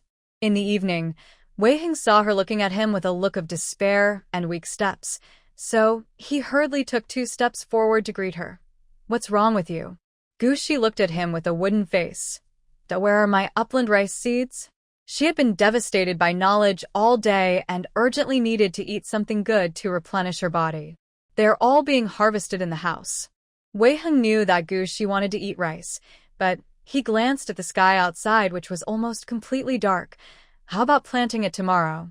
Due to the current food crisis, growers in major bases are more inclined to grow crops such as sweet potatoes, corn, potatoes, etc., which have higher yields, are easy to store, and can be used as both cooking and staple food. This also led to the fact that young people like Wei Heng, who were born 30 years after the end of the world, basically grew up eating sweet potatoes and corn. So it was difficult for him to understand Gu Shi's urgent desire to eat rice. But Gu Shi is different. No, I must eat rice today. And it must be the most authentic and delicious white rice without any weird energy. Gu Shi insisted. Wei Heng was a little puzzled. He had eaten rice before, and it tasted weird, sour, bitter, and astringent. It was not as good as the mutated sweet potato, which at least had a little sweetness. Moreover, his sweet potatoes have already been steamed. Wei Heng. Gu Shi suddenly said, Tonight, we can only eat alone. She really didn't want to suffer her stomach anymore, but she also didn't want to expose her secret for the time being. So she could only prepare a special meal for herself. As for why we brought Wei Heng along, he is a pretty good cook. Of course, he's a nice guy too. Wei Heng was stunned for a moment, then thought of the sweet potatoes they ate on the first day, and looked at Gu Shi with a complicated expression. An hour later, it was completely dark. The two of them sneaked out of the door under the cover of night. Gu Shi, Wei Heng asked her while holding the dry rice seeds. Where are we going? Gu Shi glanced at him and said, Do you know why you have to eat alone? Wei Heng was silent for a while and frowned slightly. Then don't go too far. The visibility is poor at night, there are weeds and bushes everywhere, and there are no roads. It's not safe. Don't worry. Gu Shi nodded casually, glanced at the other side of the stream, and led the way towards the forest behind him. It's not far. Be careful, and just follow me. Wei Heng looked in surprise at her figure as she quickly passed through the weeds that were half-grown, clearing a path for herself. For a moment, many thoughts flashed through his mind. Finally, he could only remind her, Gu Shi from now on. You should be more careful in the future. He didn't say what to pay attention to, but Gushi nodded, I know. An hour later, when he ate the authentic earthen pot rice, one bite filled his mouth with the aroma of the fresh rice. Wei Heng squinted his eyes comfortably, and all the complicated feelings in his heart were thrown away. This rice is so delicious. After the two people finished a pot of rice, they both set their eyes on the layer of rice crust at the bottom of the pot. Anyone who has eaten rice crust knows that it is the most appetizing thing, especially for someone like Wei Heng who has never eaten authentic white rice before. Wei Heng swallowed subconsciously and licked his lips. Gushi. Don't even think about it. Gushi picked up the earthen jar and said, half for each of us. I thought rice was the most delicious food in the world, but I didn't expect that the rice crust was so fragrant that it made people drool. After taking a bite, I wanted to bite off my tongue. Wei Heng licked the remaining rice crust on his fingertips. While savoring it, he couldn't help but think of when Gushi was making earthenware pots just now. He habitually measured the coefficient of variation of the rice. 0.00. The moment he saw this result, the first thought that came to Wei Heng's mind was, is his portable anomaly detector broken? At that time, he did not hide his shock and complicated feelings, just like Gushi did not hide her secret tonight and took him out alone to cook a small meal. This is a kind of trust. It's also a test. Gushi. After Gushi had helped another crop of weeds grow, covering up the traces of the dry rice, Wei Heng walked up to her and opened his personal terminal. Take a look. Gushi raised his eyes and glanced at him. It seems that someone did not eat the rice in vain tonight. Wei Heng touched his nose, seeming a little embarrassed, but his attitude was very frank. Well, a friend of mine sent it to you. I think, maybe, you will be interested in these materials. Gushi raised his eyebrows and looked over. Friend, is this the friend who gave you the mask? Suddenly, a figure appeared in her mind. After eating this meal of white rice, Gushi discovered that Wei Heng was a completely different person, full of vitality and hope. When Gushi looked at Wei Heng like this, he suddenly thought of the saying food is the most important thing for people. The two people who went out to have a meal alone at night secretly returned home under the cover of darkness. The next morning, Gushi found many strangers nearby. In addition to the construction workers of the engineering team, there were also patrols with weapons in the distance. It seems that the base attaches great importance to this experimental field of professors. After breakfast, Gushi walked slowly in that direction. Along the way, she noticed that more than half of the patrol members were supernatural beings. This is not like the security force of an ordinary scientific research unit. Professor Zhao and Professor Zhang were both busy at the moment. They were discussing the experimental field with the head of the construction team. They could not take care of Gushi for the time being, so they asked her to go to Xinyu first. Gushi's eyes fell on someone not far away who was walking from his home carrying a pot of sweet potatoes. Xinyu is really interesting. In the name of the team, he bought half a cart of sweet potatoes from Gushi as food rations for him and the two professors during this period. The money was transferred to Wei Heng's account at noon yesterday. Wei Heng originally planned to bring the sweet potatoes to him directly, pick them up and load them into the car. But Xinyu said he didn't want them and insisted on waiting for Wei Heng to prepare them every mealtime before picking them up. Call him lazy, but that's not true. After all, steaming sweet potatoes doesn't take much effort, and it's not a technical job. Moreover, he did not take advantage of Wei Heng. In the past 2 days, he even went into the forest to collect some dry firewood and brought it over. Occasionally, when Wei Heng was cooking, he could help out. Gushi couldn't figure out this person. There was not much distance to begin with. Xinyu was carrying a pot of big sweet potatoes and walking up to Gushi in a matter of seconds. I asked you to wait for me, but why didn't you? Gushi glanced at the sweet potatoes in the pot, said nothing, and followed him slowly. After Xinyu delivered the sweet potatoes to the professors, he glanced at Gushi. The two of them walked slowly to a newly cultivated field on the other side of the hillside. Is something wrong? Gushi looked at the man in confusion. There was nothing to grow in the land, so why did he bring her here? Xinyu stuffed the remaining half of the sweet potato into his mouth, then opened his personal terminal and said vaguely, I'll show you something. With that said, he turned the light screen in front of Gushi. After Gushi read it, he was silent for a while, then raised his head and asked him, "Why are you showing me this?" She had just read the almost identical information from Wei Heng last night. Now, this man has sent this information to him again. Is it a coincidence or a test? Don't you think you also came out of the ruins of NX 1984? Shinyu glanced at her and said casually, "I happened to see these information and thought you might be interested." Gushi was indeed very interested in this information, because it contains records of all the people who have appeared near the ruins of NX 1984 in the past 3 months. Very detailed. But from this information alone, there is no information related to her origin. But Gushi saw a familiar name on it. Gushi thought for a while, then looked up at Shinyu. "You're investigating me?" Shinyu's attitude was very frank, or rather, very bachelor. He nodded and said yes. After a pause, he added, "Your sweet potatoes are very tempting." Gushi was silent. "Well, everything is for survival, that's understandable. Only, how many of you are there?" Gushi asked. Shinyu raised his head and looked over, and the laxity on his face gradually disappeared a lot. "There are hundreds of thousands of brothers ahead, hungry and fighting every day on the front line of mankind's effort to conquer lost territory." So, after Shinyu ate the sweet potatoes grown by Gushi, it was difficult not to pay attention to her. Because the combat troops at the front are really too difficult. Not only do they have to go deep into the wilderness every day to eliminate those extremely dangerous mutated animals, but the food standards provided by the logistics are less than half of what the brothers eat. This is not only because there is not enough food, but also because of the weird X energy contained in the food.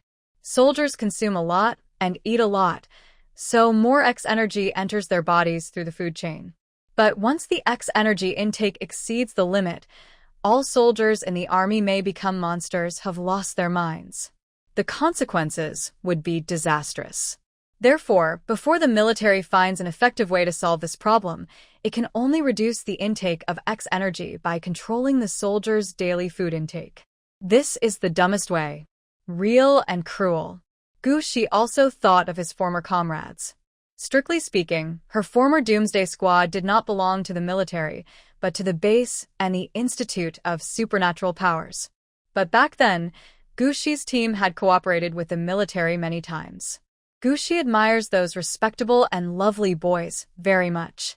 After a moment of silence, she raised her head and asked Shinyu, "What do you want me to do?" The corners of Shinyu's lips quirked up a little, and he had that casual look on his face again. "Farming is good. Of course, if you want to do something else. That's not non-negotiable." "No." Gushi slowly shook his head. "I just like farming. Food is the most important thing for the people, and there is no shame in farming." "Then, please cooperate?"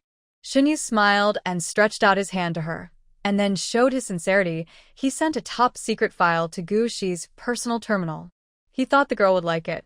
Sure enough, Gushi was very satisfied with Shinyu's sincerity after checking it, and held Shinyu's hand. "It's a pleasure to cooperate." With this tacit understanding with the military, even if one day in the future her identity is really exposed, the only ones who will be wary of it will be others.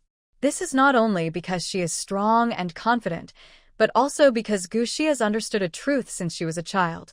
The greater the value you show, the less likely others will dare to touch you. Back then, when she was young and ignorant, there were some extremely fanatical scientific researchers who thought of imprisoning her in a laboratory and slicing her for research. But when her superpowers became strong to a certain extent, and she showed amazing combat effectiveness, the entire base stood on her side. Moreover, although she doesn't want to live a life of fighting and killing anymore, Gushi is still willing to do something for this country and for those lovely people. After negotiating the relevant matters of cooperation with Shinyu, Gushi was in a very happy mood. But this joy only lasted until noon that day. Because after lunch, the two professors' devilish lectures began again. Gushi went to work, attend classes, for the two professors, and the Qin sisters and Wei Heng, who originally wanted to work for her, were left with nothing to do. Early in the morning of that day, Qini suddenly had an idea and offered to go to work, attend classes with Gushi. Wei Heng also showed some interest. The main reason was that the two of them had too much free time these days, and they were starting to get anxious. Okay. Gushi nodded in agreement. Before leaving, she looked at the two of them deeply. At that time, Wei Heng and Qin Yi had not yet noticed anything wrong. After finishing the class that morning, the two rushed out of the classroom with pale faces and did not forget to look back at Gu Shi with a terrifying look. Gu Shi expressionlessly closed his personal terminal and asked the two with a blank face, "Will you come again in the afternoon?" No, no. Wei Heng and Qin Yi shook their heads in rejection like frightened little beasts. Wei Heng thought of the terrifying scene in class where he was chased by two devil professors and asked questions. He couldn't hold back and asked Gu Shi with awe, "Gu Xiaoxi, this is how you spend your time working for professors these days?" Gu Shi looked at him expressionlessly. What if? Since then, Wei Heng and Qin Yi have refused to accompany Gu Shi to work or go to class no matter what. Really, it's so scary, so torturous. Fortunately, in the next few days, as the laboratory was completed, more instruments and equipment were delivered. The two professors had to inspect the laboratory and debug the instruments and equipment at the same time, so they did not have that much time to teach Gu Shi. Gu Shi, finally alive. Early that morning, after eating sweet potatoes, Xunyu drove his big cross-country car over. The professors were very busy today, and Gu Shi didn't have to go to class, so a few young people planned to go exploring nearby. Of course, this is just external rhetoric. In fact, Xunyu proposed a few days ago that he hoped that Gu Shi could help him get a batch of low-variation food as soon as possible to meet the urgent needs of the frontline combat troops. Gu Shi thought for a while and agreed. However, with her planting method and speed, fixed-point planting is definitely unrealistic. After all, the land also needs to rest and recuperate, and it is impossible to create it for you repeatedly. But fortunately, there are uncultivated wastelands everywhere outside. As long as people are in place, land is not a problem. After Shen Yu received Gu Shi's reply, he contacted his old man and mobilized all the Earth-type and Wood-type psychics who could be deployed from the nearby frontline troops, as well as a transport company. The troops were in place last night, and now they were just waiting for Gu Shi to pass. Are we ready to go? Shen Yu leaned lazily beside the off-road vehicle. The place they wanted to go was on the edge of the Hengdi River more than 80 miles away. Even by car, it takes more than 2 hours. This place was chosen by Gu Shi. The location was set on the edge of the Hengdi River, not because she was greedy for pickled fish and fish heads with chopped peppers, but because she had not been able to find mutant animals nearby these days, so she set her sights on those mutant animals in the river. On the fish. She wanted to verify her guess about plant mutation. More than 2 hours later, a group of 4 people arrived at their destination. Shen Yu's people have reclaimed more than 1,000 acres of wasteland here overnight. Gu Shi cannot plant it alone. Even if she can plant it, she doesn't want to exhaust herself to death. Fortunately, the military has arranged for enough Wood-type people to come over, and all Gu Shi needs to do is help them cultivate seedlings. At 3 o'clock in the afternoon, after planting 3 crops of grain in a row, Gu Shi stopped. She closed her eyes, felt the smell of water in the wind, and walked towards the river. Wei Heng, who had been following her, was about to follow her when he was stopped by Gu Shi. Some mutant fish in the river are very dangerous. Wei Heng looked at Gu Shi, who was slightly pale, with strong disapproval in his eyes. Qin Yi, who was not far away, also turned his head and said with a tense expression, "Gu Shi, Wei Heng is right. Otherwise, let us go with you." Gu Shi said, "No, I want to go for a walk by myself." The two wanted to persuade them again, but Shen Yu stopped them with his eyes. Wei Heng was still a little worried, but when Gu Shi insisted, he had to give her a few more words and let her leave alone. Half an hour later, Gu Shi stood on the edge of the Hengdi River. She closed her eyes slightly. After carefully sensing the supernatural fluctuations in the river, the little green bud on the fingertips shot out rapidly and accurately hit a mutant fish more than 1 meter long in the river. At the moment the plundering began, the strange energy in the mutant fish began to counterattack violently, trying to devour Gu Shi's supernatural power. Really? After a moment, Gu Shi opened his eyes. It seems that mutant animals may not have the ability to suppress and seal that kind of X energy like plants, so those strange X energies are alive in the bodies of mutant animals from the beginning. Gushi tried several other types of mutant fish in a row, and the results were the same. Because they spent some time at the river, it was almost dark when Gushi and the others returned. I thought that after a busy day, I could go back and have something good to eat and a good sleep. Unexpectedly, before the off-road vehicle returned to the creek, it was stopped on the outskirts. Those who stopped them were all new faces. Gushi subconsciously looked at Shinyu. Shinyu frowned slightly and tapped his fingertips on the steering wheel seemingly carelessly. The person who stopped them was not the patrol team he arranged beside the two professors. Judging from the configuration, it should be the garrison force of Nanchung Base. It's like a pre-apocalyptic police force and a field force, not a system. Qin Yi had already gotten off the car to inquire about the news. Soon, she came back and told a few people. It is said that martial law is in place up front. As she said that, she glanced at Shinyu, and seeing that Shinyu didn't stop her, she lowered her voice and continued. It should be something about that forest. People from the Central Base Superpower Research Institute are also here. After Qin Yi finished speaking, he subconsciously looked up to see Gu Shi and Wei Heng's reactions. Wei Heng sat in the front passenger seat, his head slightly lowered and his eyes drooped, and nothing could be seen for the time being. Instead, Gu Shi's face showed a bit of surprise and confusion at the right time. She was thinking about the forest. The only thing that could alarm the people from the Supernatural Research Institute and cause them to impose martial law in the vicinity was obviously the malignant mutant plant that she had bred a few days ago. That night, Gu Shi accidentally discovered the malignant alien plant. After the energy in its body was plundered, it withered and decayed faster than other alien plants around it.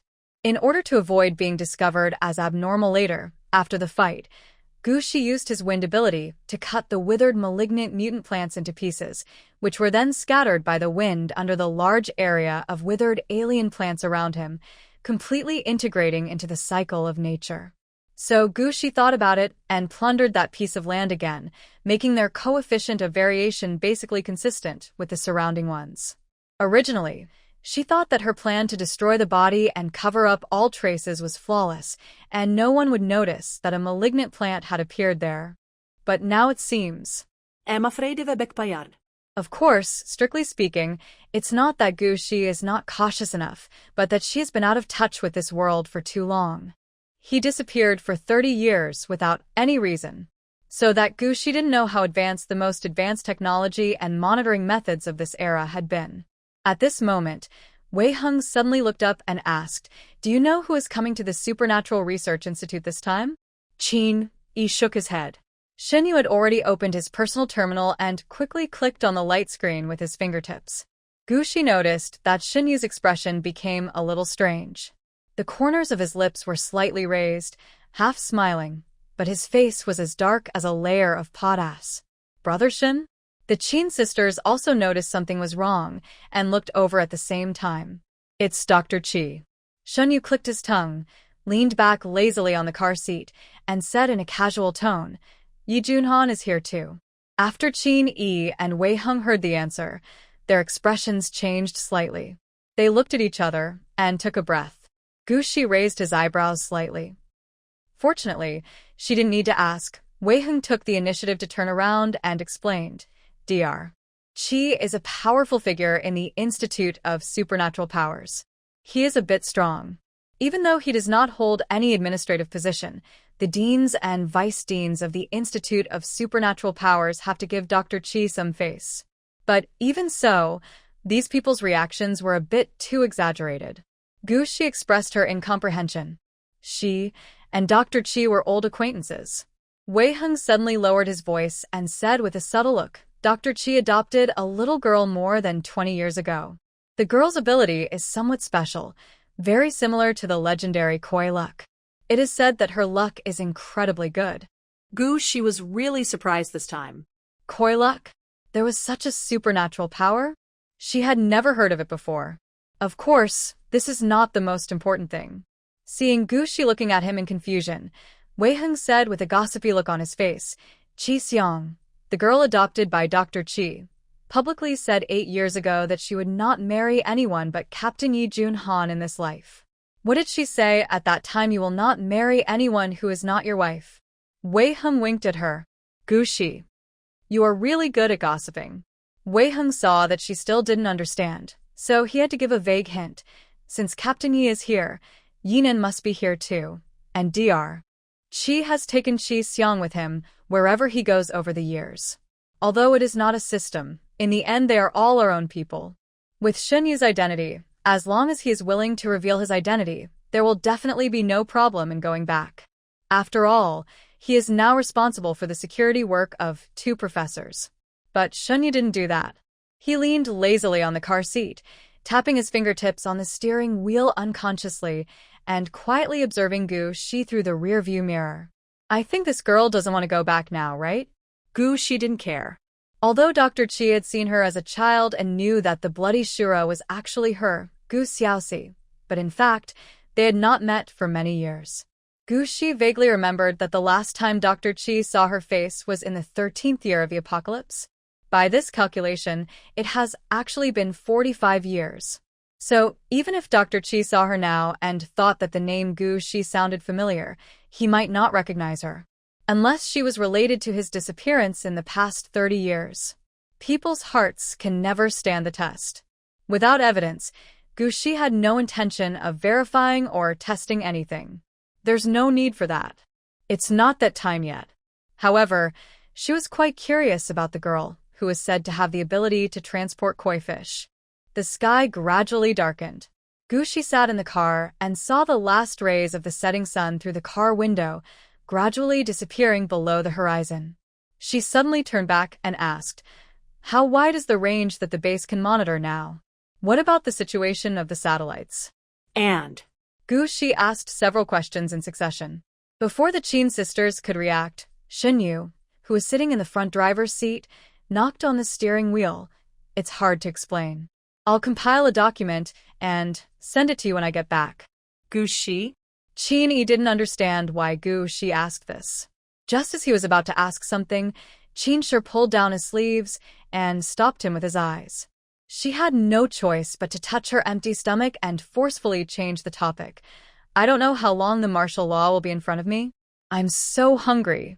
She had just gone down to investigate, and the official explanation was that potential dangerous factors had been discovered nearby, so martial law was required.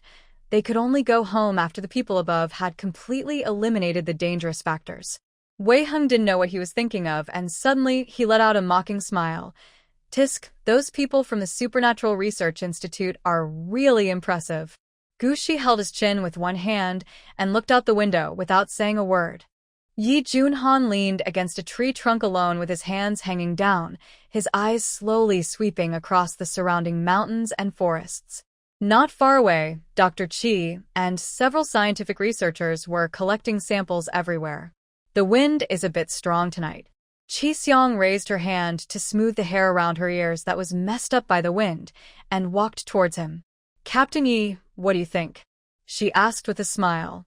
My mission this time is to protect Dr. Chi's safety.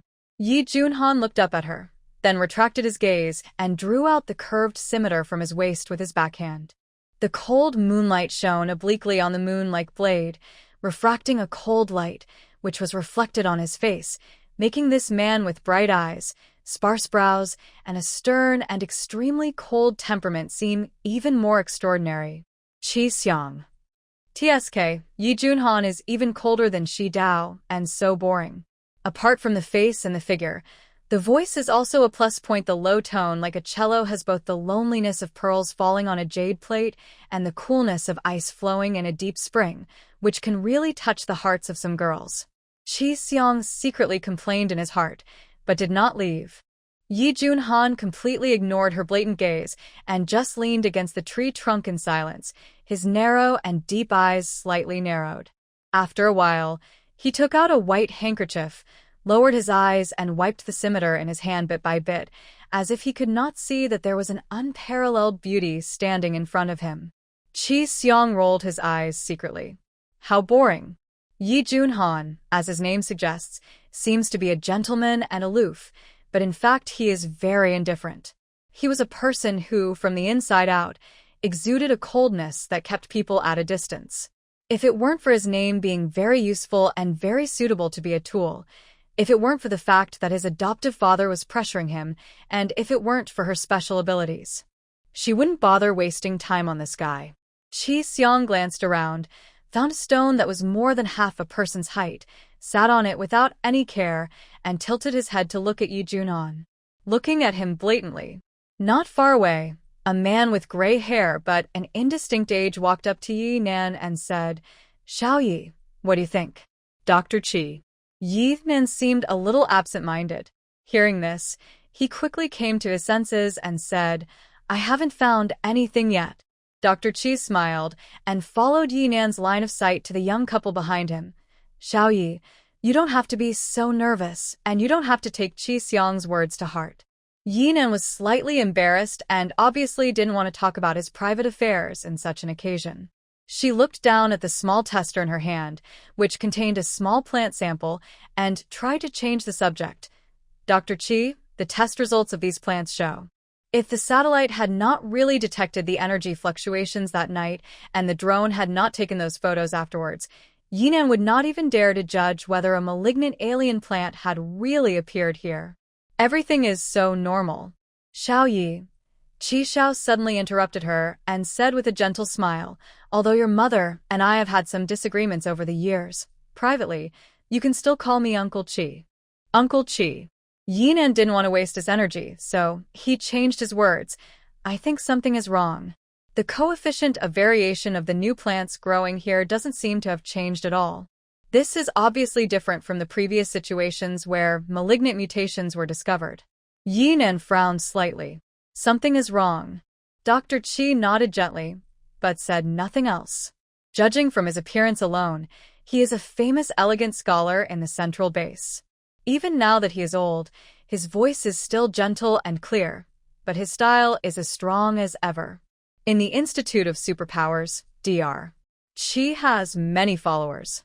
Yi Nan was actually a little afraid of Dr. Qi. Her mother, Ms. Xin, had also privately reminded her many times to stay away from this man. If the Special Forces team had not suddenly received this mission and Brother Junhan had not led the team personally, she would not have come along. But right now, Yi Nan subconsciously looked at the man, but out of the corner of her eye she saw Qi Xiang, who was not far from him, suddenly winked at her. Yinan. After thinking for a while, she walked towards the two of them. "Brother Junhan, we have almost finished collecting here. I want to go into the forest, over there, to take a look." Entering the woods at night is a very dangerous thing. But with Yi Junhan around, Yi Nan never worried about his own safety. After Yi Nan finished speaking, he looked at the handsome young man with stern eyes and eyebrows in front of him. The cold moonlight fell on him, making his posture more upright and cold as jade. The whole person was just like the cold scimitar in his hand. He stood there peerlessly, sharp as a whim, as if nothing in this world could shake him. Yi Junhan frowned slightly, looked up at the crowd not far away, and his sight finally fell on Dr. Qi. At this moment, Qi Xiang suddenly came over and squeezed in between the two of them. "Okay, it just so happens that I also want to go into the woods to take a look. Captain Yi, how about taking me with you?" She lifted her long hair in front of her body and winked at him playfully and charmingly. "Maybe it can bring good luck to our Miss Yi." Yi Nan really wanted to say thank you, but it's not necessary. But when he thought of Qi Xiang's weird and unbelievable good luck, he said nothing and just looked up at Yi Junhan.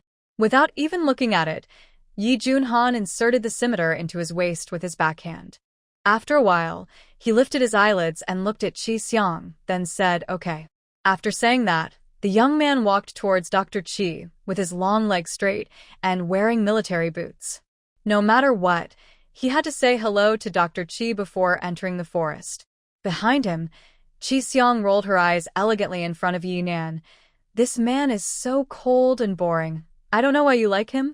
Even though Yi Nan had seen this woman's expression change many times in private, he still couldn't adapt. Gu Shi and his friends waited in the car for more than 3 hours, until after 10 o'clock in the evening, when they heard the roar of the helicopter flying away. The night wind blew through the half-open car window, ruffling her long hair. Gushi looked out the window against the wind, her eyes calmly staring at the retreating red in the night sky, thoughtfully. This is a bit too much of a coincidence today. If Shin Yu and others hadn't reacted so naturally just now, she would have even wondered if Shin Yu already knew something. So, after knowing in advance that people from the Superpower Research Institute would come today, he deliberately sent her away today? But the reactions of Shin Yu and others just now cannot be faked. Maybe this is all just a coincidence? Gushi narrowed her eyes slightly. Soon, someone came from the front to inform them that the martial law was over, the danger had been eliminated, and they could go home. Shin Yu glanced at Gushi calmly through the rearview mirror and stepped on the accelerator. During the turbulence, the two Chin sisters looked at each other and breathed a sigh of relief. It's finally over. Sitting in the front passenger seat, Wei Heng's eyes flashed with cold sarcasm. The people from the Supernatural Research Institute were still as grand as ever. He turned around and glanced at Gu Xi in the back row, his brows slightly furrowed. Gu Xiaoxi had consumed a lot of energy today, so he had originally planned to prepare some special meals for her after returning home to replenish her energy. There was still a little rice left from the rice he had ground himself that night.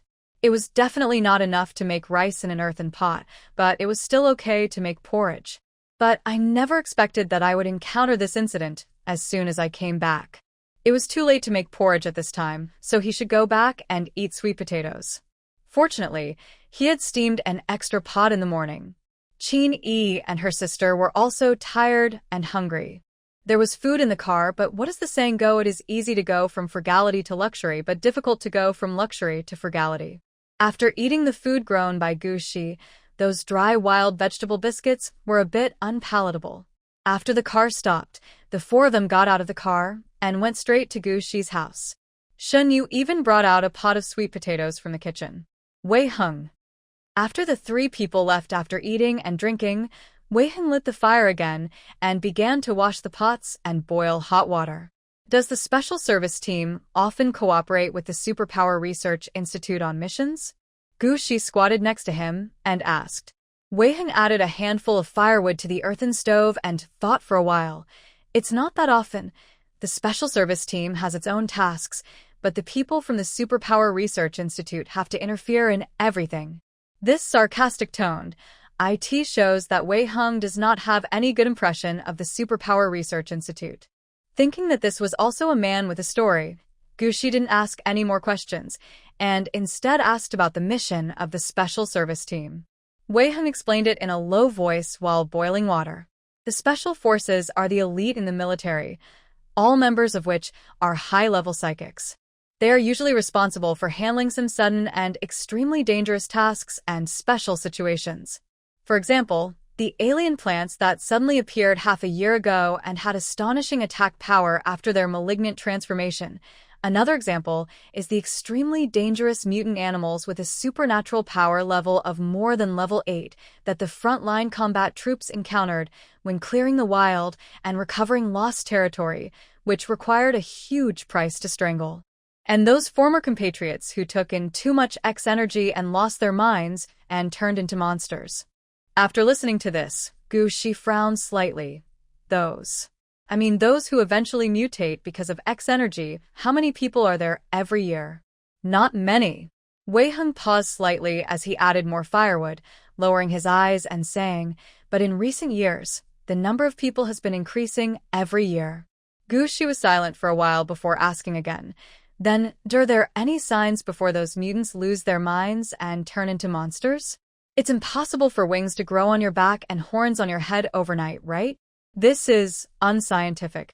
Of course, the end of the world has come, and all kinds of strange things can happen. Back then, didn't more than 60% of humans suddenly become infected with the zombie virus and turned into zombies overnight? This is the end of the world. It seems absurd, but it is actually cruel and real. Gu Xi lowered his eyes slightly. Wei Heng was silent for a while before he said, yes. Before the complete mutation, there will be cognitive confusion, mental disorder, or even madness, and the physical changes will take 1 to 3 days. But some people, after discovering their abnormality, will not take the initiative to report it, but will subconsciously hide themselves. In recent years, in addition to strictly controlling the coefficient of variation of food, the major bases have also tended to regularize detection means and methods. Anyone who is detected to be abnormal will be taken away for isolation. Wei Hung whispered. Isolation? X energy can neither be absorbed by the human body nor excreted through metabolism. Once signs of mutation appear, even if it is isolated in time, what happens after isolation? Gushi didn't ask any more questions, because some things would only make things more cruel if asked. Don't think too much. Wei Hung comforted her and said with a wry smile, it's not that the higher-ups don't have any solutions. Many years ago, the research of the Institute of Supernatural Powers showed that although the healing system cannot purify and expel X energy, it can temporarily soothe it. It's a pity that there are still too few people with healing abilities. Moreover, short-term comfort is not a solution at all. The destructiveness of X energy to the human body is far beyond the imagination of ordinary people. The soothing of the treatment system is only a temporary solution, not a permanent solution. If a large-scale outbreak occurs one day, I am afraid that mankind will usher in the second large-scale chaotic period after the end of the world, just like the end of the world suddenly came that year. Thinking of this, both of them felt a little heavy. Especially Gu Shi, she had personally experienced the darkest period at the beginning of the apocalypse. Now, mankind is finally past that darkest period and restored order. Gu Shi doesn't want to go back to the past. She likes the life now where she can occasionally farm, eat, drink, bask in the sun, and have a good sleep. At night, Gu Shi lay on the bed and began to review what had happened that day, as usual. The little green bud had emerged from her fingertips at some point and was rubbing against her fingertips affectionately. Gu Shi lowered her eyes and looked at the two tender leaves on the top of it, as if thinking about something. The zombie virus, X energy, the food crisis, mutants, and her special powers. And that glass of wine, and the 30 years when she disappeared inexplicably. It was as if an invisible force had woven all of this into a big web. And what kind of secrets are hidden behind this big network? Early the next morning, the three freeloaders came to the door quickly with firewood. A few people had just finished eating sweet potatoes when they saw a large armored vehicle driving towards them from a distance. After seeing the familiar logo of the Special Ability Research Institute on the front of the car, Gu Shi lowered his eyes slightly.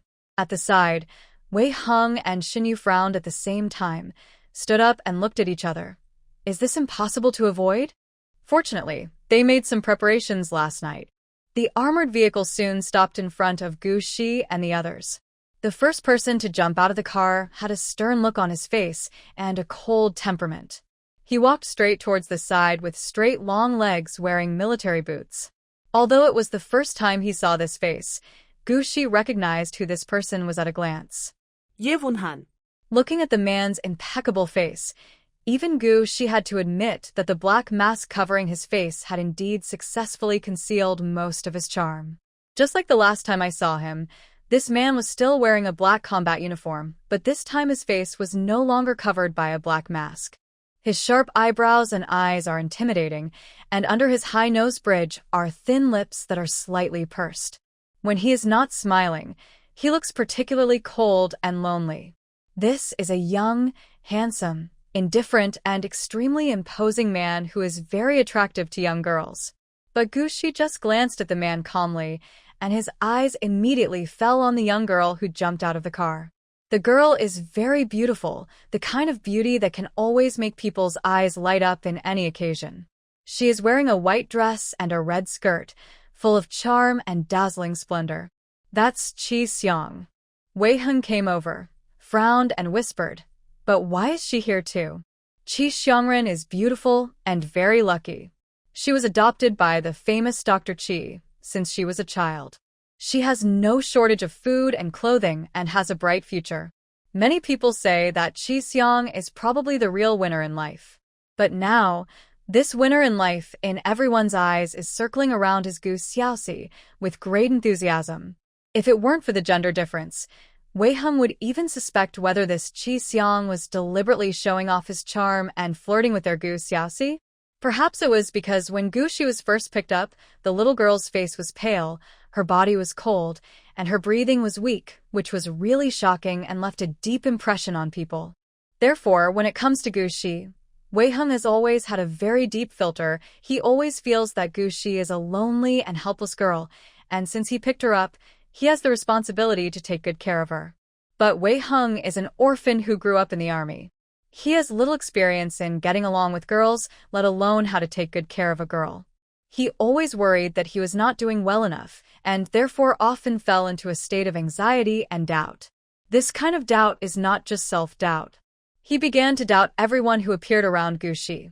For example, Shinyu keeps wandering around in front of Gu Xi these days, which means he is ambitious and deliberately seduces.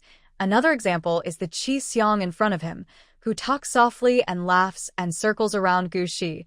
That means he has bad intentions. With evil intentions. In short, it was a young, unmarried man who broke his heart about becoming a father. If it were another person, I'm afraid he would still feel that he was an outsider and had too much control. Gu Xi thought there was nothing wrong with this. In the past, in her team, she was the captain and the absolute force exporter. As for life, Yi Xian and Li Ming were mostly in charge.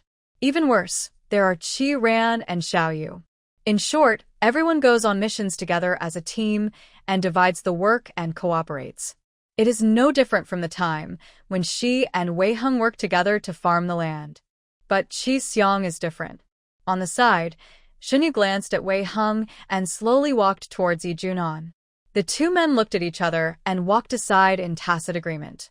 They have been friends for many years, and they talk more casually. Come to pick up Yinan? Shinyu raised his eyebrows slightly, glanced at Qi Xiang over there, and asked Yi Junhan, "Why did you bring her too?" Last night, Yinan made some new discoveries deep in the forest. It happened that the equipment that Professor Zhao just sent contained what she needed, so Yinan stayed last night. But Yi Junhan's mission during this trip was to protect the safety of Dr. Qi.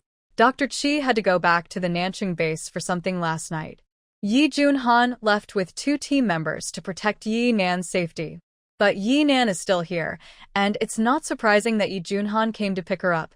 But what's strange is that when he came to pick up Yi Nan, why did he bring Qi Xiang with him?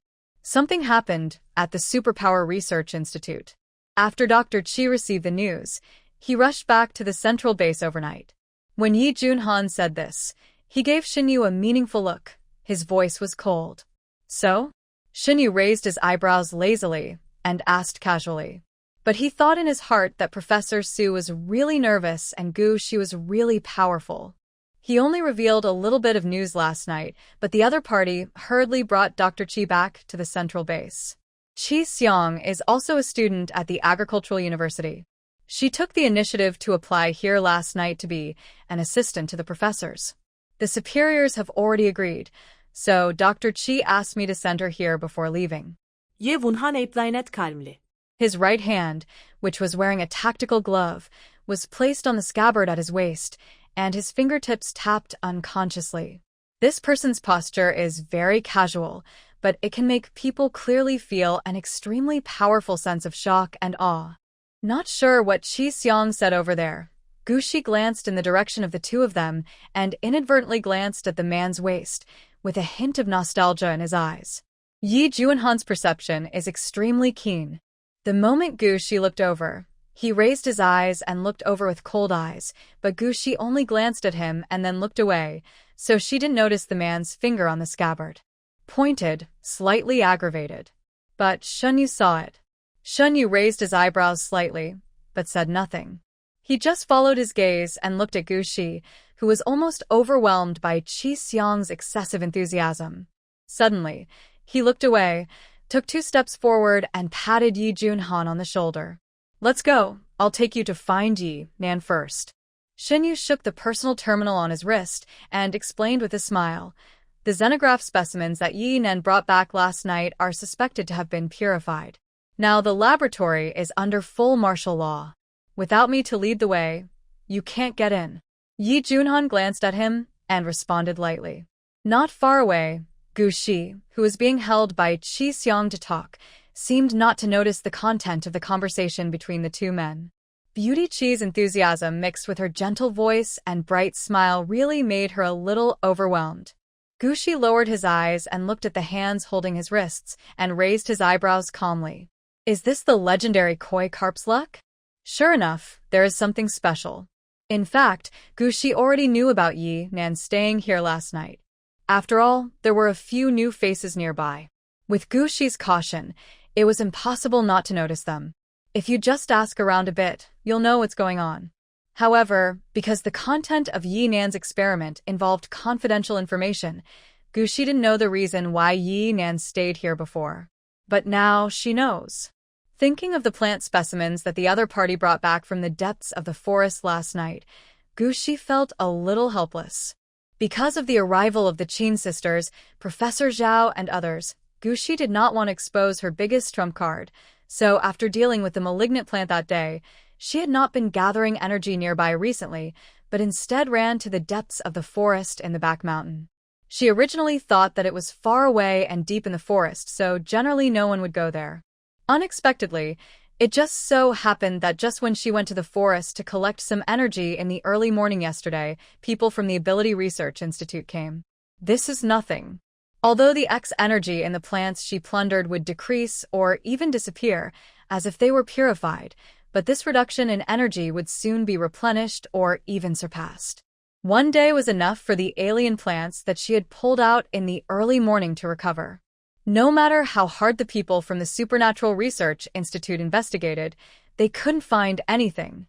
But it just so happened that when Gu Shi went to collect energy yesterday, he accidentally found a high-level mutant locust tree of at least level 10 deep in the forest. This mutated locust tree is somewhat special. It should have evolved into a high-level mutated plant at the beginning of the apocalypse. The very aggressive kind. Later, after the second major mutation, although the plant was no longer aggressive, this mutated locust tree must have seen blood before. Although it no longer has the power to attack, Gu Shi discovered that the energy in its body is somewhat special. It is actually between X energy and the more refined and advanced energy after malignant transformation. Gu Shi was worried that if it was allowed to develop further, it would become another malignant plant. The professor's experimental fields are only more than 20 miles away from here, and it is very dangerous to keep it. But if he removed it directly, Gu Shi couldn't bear to give up the powerful high-level energy in its body that was about to transform. Therefore, the best way is actually to pull it out directly, ripen it to a malignant state in one go, and then get rid of it after the energy in its body has completed its transformation. But it takes a little time. It was almost dawn, and she had already made arrangements with Xinyu to go to Hengdi to farm. So Gu Shi thought about it and did not directly ripen the mutant locust tree. Instead, he used his special powers to wrap up the energy in its body and, temporarily, suppressed its growth. She originally planned to find time to deal with the mutated locust tree after returning from the bank of Hengdi River. By then, no one will know. But who would have thought that it would be such a coincidence? Before she came back, people from the Supernatural Research Institute arrived, and under the influence of Qi Xiang's koi luck, Yi Nan discovered the mutant locust tree first. Because the mutation energy in its body was being enveloped and restricted by Gu Shi's supernatural powers, so from the performance point of view, the mutation process of the alien plant was inexplicably stopped, as if it had been purified. Yi Nan is from the healing department and has been studying the purification direction of exotic plants. In the past few years, she has dreamed of using her own powers to purify the weird energy in animals and plants. Yi Nan has a keener perception than anyone else in this regard. So, after discovering the abnormality of the mutated locust tree last night, Yi Nan immediately realized something. Fortunately, she always remembered what her mother, Mizzy Xian, said: be careful about Dr. Qi. So after the sampling came back last night, Yi Nan didn't mention a word. Instead, she waited until Dr. Qi left before carrying her mother, Mizzy Xian, out as a shield. Yi Nan successfully stayed on the excuse that she was entrusted by her mother, Vice President Yi, to stay here to continue investigating the reasons for the disappearance of malignant mutations. Dr. Qi only looked at her deeply at that time, didn't say anything, and rushed back to the Nanchung base because at that time, Shinyu had already contacted Su Yersin. Due to limited information, Gushi did not know that there were many parties involved in this incident, but she still felt helpless when Yinan discovered the mutated locust tree. Now that a night has passed, I don't know what the two professors and Yinan have discovered. Gushi lowered his eyes, hiding the regret in his eyes. She was not afraid that Yinan would find out anything. No one would know that this matter was related to her anyway. She just felt it was a pity. After the mutant locust tree came into other people's sight, she was afraid that she would never have the chance to extract its energy again. When Gushi thought of this, he felt so distressed that he suddenly felt like he had missed out on 100 million. Gushi raised his eyes slightly, watching the tall figure gradually disappearing behind Shinyu. Somehow, a strange thought suddenly flashed through his mind. Is this person incompatible with me and always in conflict with me? Otherwise, why is it that every time he appears, the backup ability I have high hopes for disappears? Chi Xiong stayed this time as an experimental assistant for the professors. Normally, he should have lived in the experimental field, where a living area had already been built. That dormitory building is much more spacious and brighter than Gu Shi's container house. But Chi Xiong refused. She claimed that she and Gu Shi hit it off from the first sight and that they were half-sisters, and she insisted on living with Gu Shi. Gu Shi was very curious about her koi carp ability. After thinking about it, he nodded in agreement. But Wei Heng's face looked a little ugly.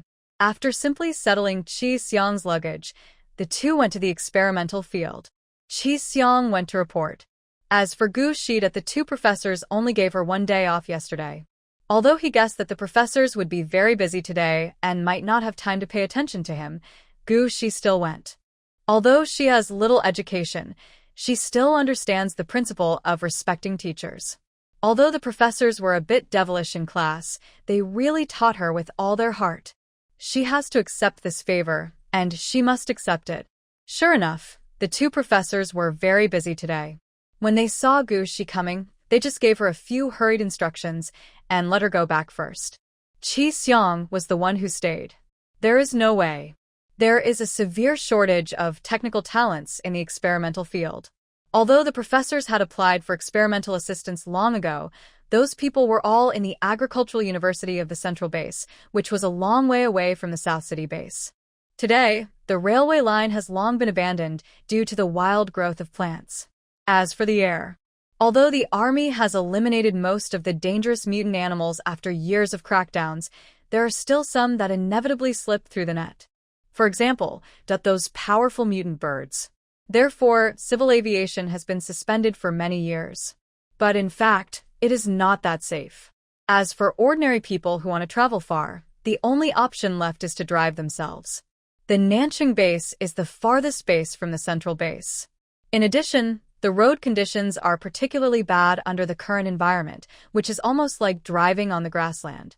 So, even though Professor Zhao's students set off as soon as they received the notice, they are still bumping along the road. It will probably take several days to arrive. This is also the reason why Chi Xiong's application, which was just made last night, was approved early this morning. This is not because Dr. Chi gave her a backdoor, but because the professors are really short of people right now. Chi Xiong was conscripted into the army, and Gu Shi had nothing to do, so he wandered around the experimental field and then went back.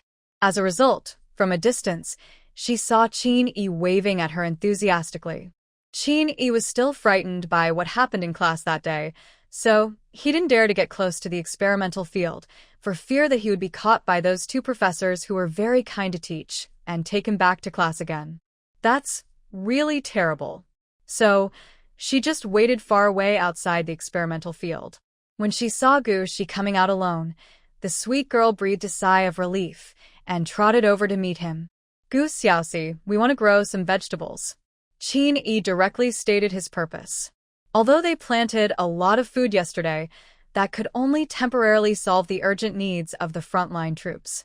I can't even drink some wild vegetable soup. So after the two sisters came back, they wanted to grow some vegetables to send back.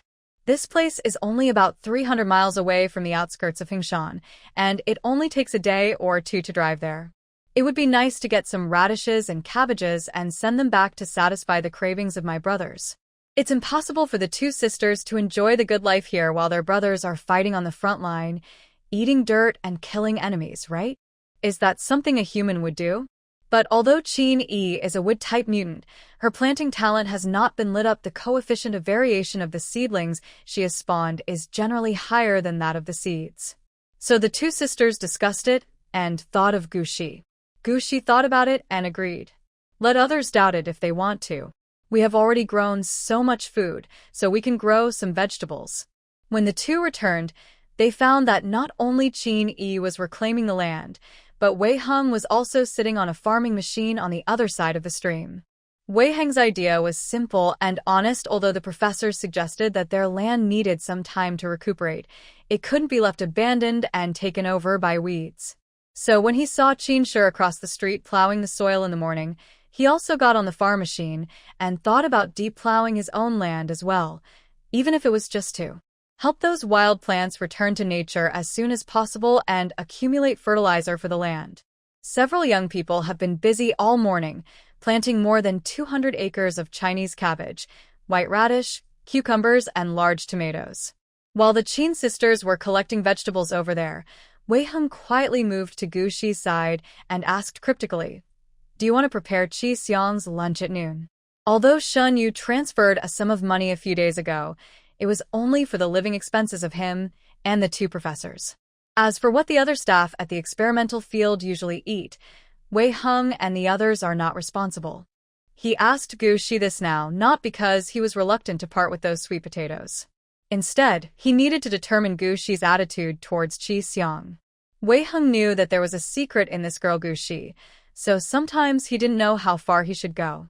Gu Shi thought for a while and then said, "Don't just steam the sweet potatoes at noon, stir-fry some more vegetables." As she spoke, she picked up a large cabbage and 2 large radishes from the field next to her and stuffed them into Wei Heng's arms. Wei Heng looked down at the cabbage and radish in his arms, feeling really jealous. Some people are just born with good fortunes. Then I heard Gu Shi say, "Isn't your friend here too?" Wei Heng was startled for a moment and slowly looked up, only to see Gu Shi slightly raised her eyebrows. "Don't you want to treat him well?" She could tell that Wei Heng must attach great importance to his friend.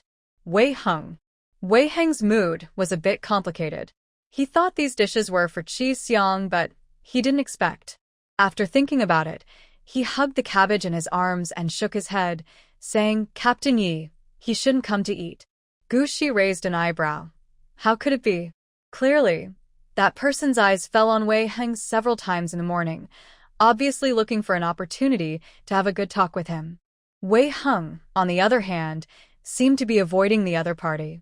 However, Gu Shi was not a curious person. Seeing that Wei Heng didn't want to say anything, she didn't ask any more questions.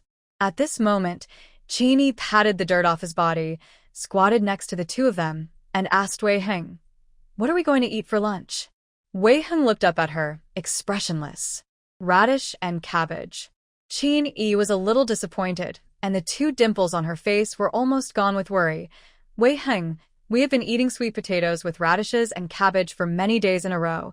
Can't you update the menu?" Wei Heng chuckled twice, slowly stood up, and looked at Qin who was trying to act cute and coquettishly to Gu Shi to get a free meal. "How about you come? You are a freeloader who can't even fry cabbage when you get into the kitchen. It's good enough for you to have something to eat. How dare you be picky?" Qin was not afraid of him. He looked at him provocatively, turned around and hugged Gu Shi's arms with both hands. "Gu Shi, I want to eat pickled cucumbers and candied tomatoes for lunch." When Gu Shi helped the 2 sisters of the Qin family to pick up the cabbages in the field and return to the other side of the stream, Wei Heng had already gone back to steam the sweet potatoes and was now peeling the tomatoes. Wei Heng had discovered long ago that Gu Shi was not picky about food and would eat whatever was available. But among all the vegetables, she seemed to particularly like eating big sour and sweet tomatoes. And when she ate tomatoes, she had another characteristic: she never ate the tomato skin. After the end of the world, food became extremely precious, and no one would waste it. Gu Shi, who would even eat the rind of a watermelon, would not eat tomato rinds, and this was obviously not because he was picky. Wei Heng is a very careful person. After discovering this, he would peel the tomatoes carefully every time he cooked them. But this time, Gushi stared at the peeled tomato in his hand and frowned slightly. "What's wrong?" Wei Heng looked up and asked. "Nothing." Gushi was thinking about other things, so he said casually, "I just suddenly remembered that there was a very famous dish before the end of the world, tomato and egg soup." Now, Wei Heng's brows also frowned. After the end of the world, although chickens have mutated, they still lay eggs. And the egg was bigger than the mouth of a bowl. It's just the taste, it's hard to describe in words. After Wei Heng was tricked into eating eggs when he was a child, he never touched that thing again. This is also the reason why, although Wei Heng always wanted to nourish Gushi's body, he never thought of cooking a few eggs for her or stewing a pot of chicken soup. That stuff is simply fatal if eaten. Now, when Gushi suddenly mentioned this, he thought she was curious and wanted to try it. After thinking about it, he politely advised, "Actually, tomato soup without eggs is also quite delicious." Just at this moment, Shun Yu also wandered over in time for his meal. Gushi glanced behind him, and sure enough he didn't find that person. Not even Qi Xiang came back. It seems that Wei Heng knows that person very well, and his guess is correct. "Is the meal ready?" Shun Yu went to the kitchen with a familiarity, got a pair of bowls and chopsticks, squatted down next to the two of them, and still had half a sweet potato in his mouth. Wei Heng raised his head and glanced at him, speechless. Shun Yu suddenly spoke. "Yi Junhan protected Yi Nan and the two professors and went to the forest last night. Although the two professors are ordinary people and don't know much about X energy, they are professionals in botany. After Yi Nan analyzed the sample data of the mutated locust tree brought back, the two professors immediately showed of great interest. No, they didn't even bother to eat lunch, so they asked Yi Junhan to take them into the forest."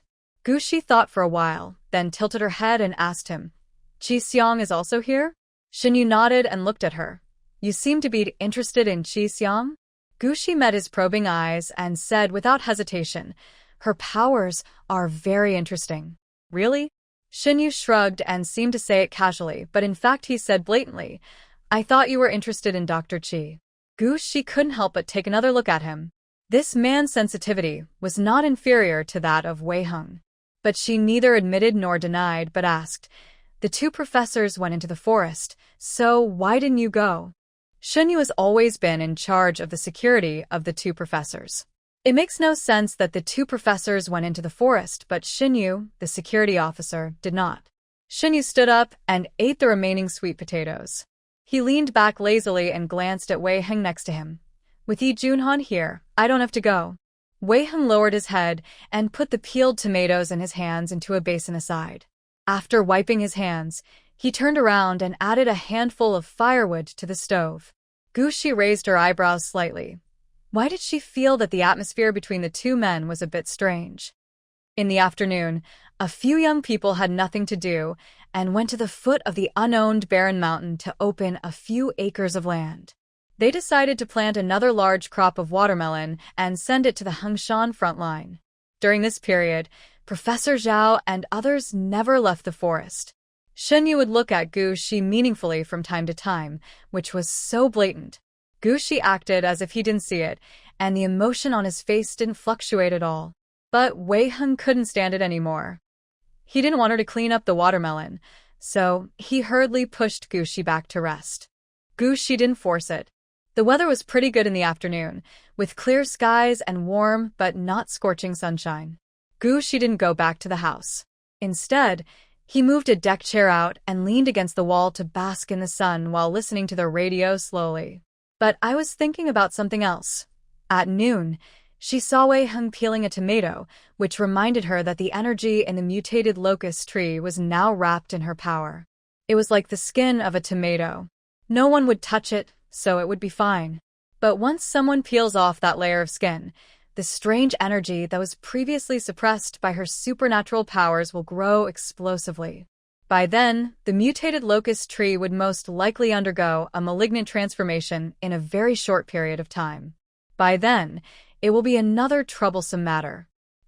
According to the information revealed by Su Yerson before, The locations where the previous cases of xenobiotic malignant transformation occurred were all far apart. Near Camp 9527, 2 incidents of alien plant mutations have occurred in a short period of time. If another incident of alien plant mutation occurred nearby at this time, then Camp 9527 would probably become the focus of everyone's attention. This is obviously not a good thing for Gushi, at least for the current Gushi. So this matter cannot be delayed. It needs to be resolved as soon as possible. At this moment, Shunyu suddenly came over. Gushi raised his eyebrows slightly. It seems that Wei Heng still failed to guard him after all. Shunyu glanced at her, then went to the room and brought out another recliner and lay comfortably next to Gushi. He turned his head and looked over. "Are you listening to the radio again?" He found that this girl seemed to particularly like listening to the radio. Ever since she bought this antique radio, she would listen to it for a while almost every day.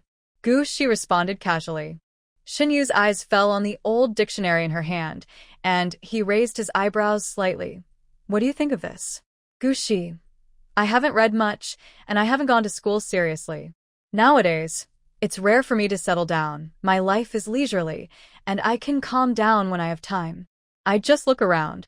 When Li Ming designated the code book as a dictionary, Qi Ran laughed at him, saying that these days, even old scholars can't live with a dictionary.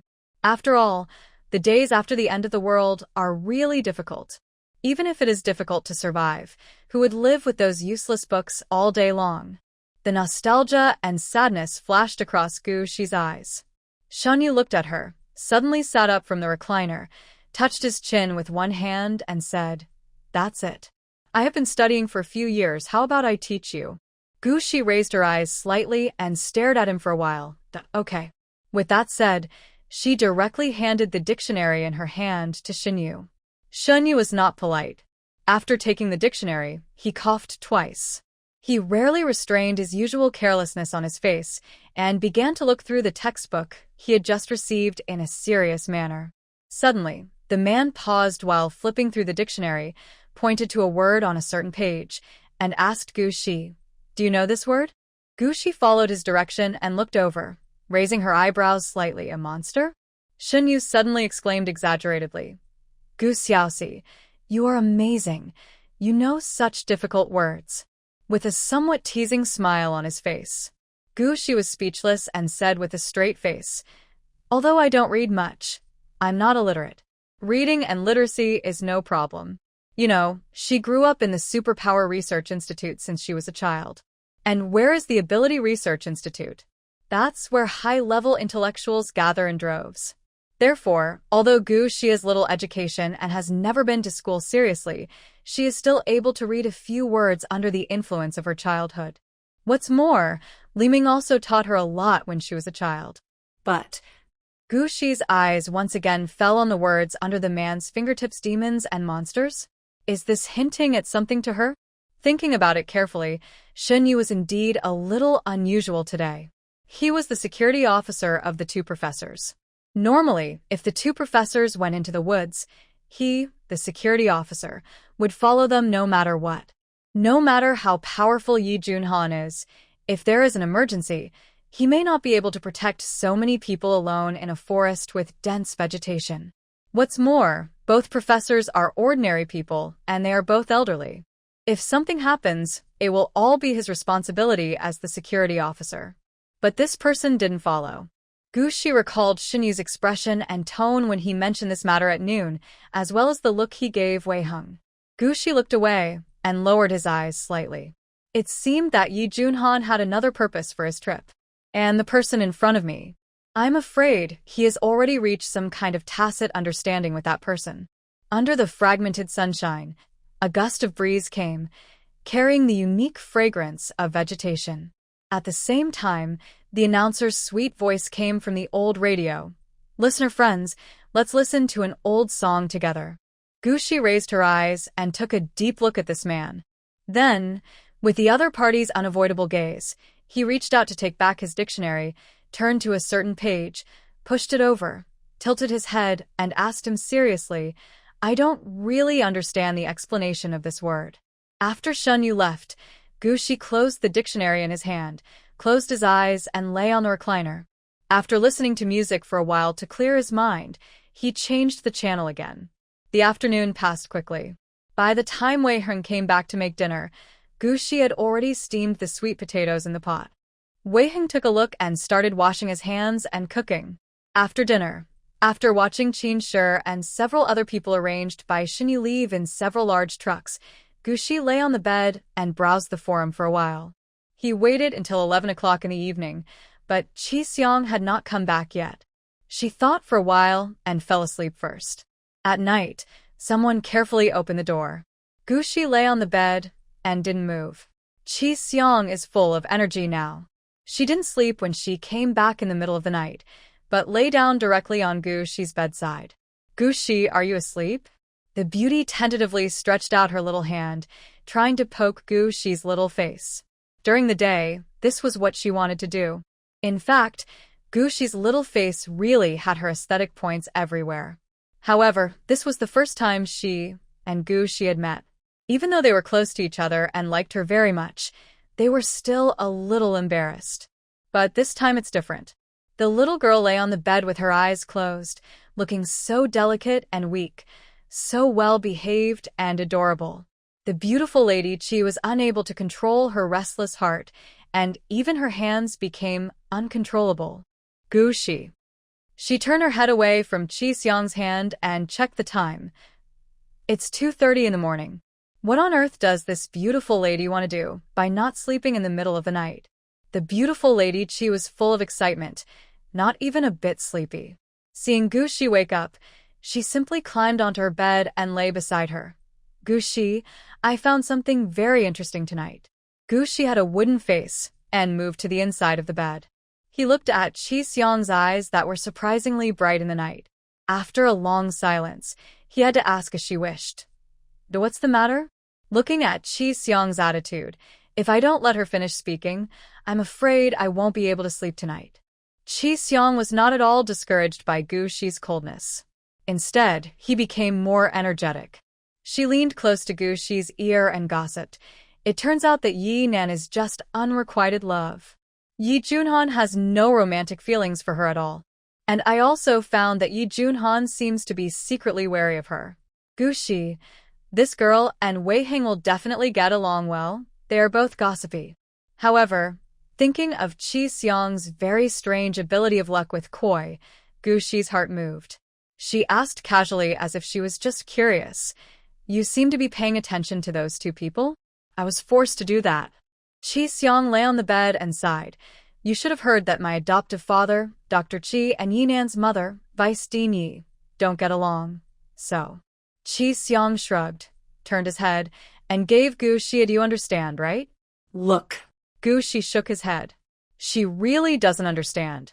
In her memory, the relationship between Yi Xian and Dr. Qi seemed to have always been good. Li Ming even made a joke about the two of them back then. So, when did these two people stop fighting? And for what? Gushi looked at Qi Xiang quietly. Qi Xiang slapped his forehead. "Look, I forgot. You used to make a living in the ruins. In fact, this matter is not a secret. Many people know that the two of them have been fighting openly and secretly in the Superpower Research Institute for these years. I heard that it was for a former friend of theirs." Gu Shi's heart was slightly moved. Who was that friend from the past? Then Qi Xiang changed the subject and said, "Forget it. Those are all grudges of the older generation. They have nothing to do with us. Let's talk about Yi Nan and Yi Junhan. Didn't we go into the forest today? And I found out." After Qi Xiang finished telling him about her discovery, Gu Shi thought for a moment and asked her, "I heard from Wei Heng that you really like Captain Yi and even said that you would marry him. But why do I feel that? When you gossip about others, it seems like you don't like that person at all." Qi Xiang laughed. "Gu Shi, look at me." She pointed at her own face, then thought of something and pointed at Gu Shi's face again, and changed her words. "People like us. It's not an exaggeration to say that we are bringing disaster to the country and the people, right?" She said proudly. "For people like us, there is no such thing as looking for any kind of man we want. Why do we have to rush to stick to him with an icy face?" The tone of disdain couldn't be more obvious. "Then why do you?" Gu Shi raised his eyebrows slightly, indicating that he didn't quite understand. As a result, Qi Xiang sighed and said helplessly, "It's good to grow up like us, but there are too many admirers. Being liked by too many people is also a problem." At this point, she winked at Gu Shi and smiled slyly. "So, I borrowed Captain Ye's name to use it. Yi Juanhan's name is undoubtedly very useful. Since Qi Xiang announced that she would not marry anyone but you, there have been fewer men who have set their sights on her in the past few years. Even her adoptive father, Dr. Qi, has put his plan on hold." Gu Shi glanced at the girl and said, "I understand. It's confirmed that someone is a tool."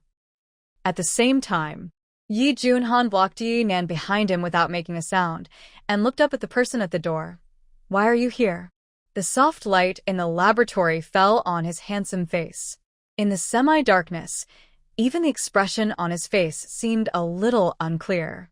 "I saw Shaun and went into the laboratory as soon as she came back and didn't come out for a long time, so I came to bring her some food." The visitor felt nervous in his heart, but his face was very calm. As he spoke, he deliberately pushed the tray in his hand forward. There were indeed a few steaming roasted sweet potatoes on the tray.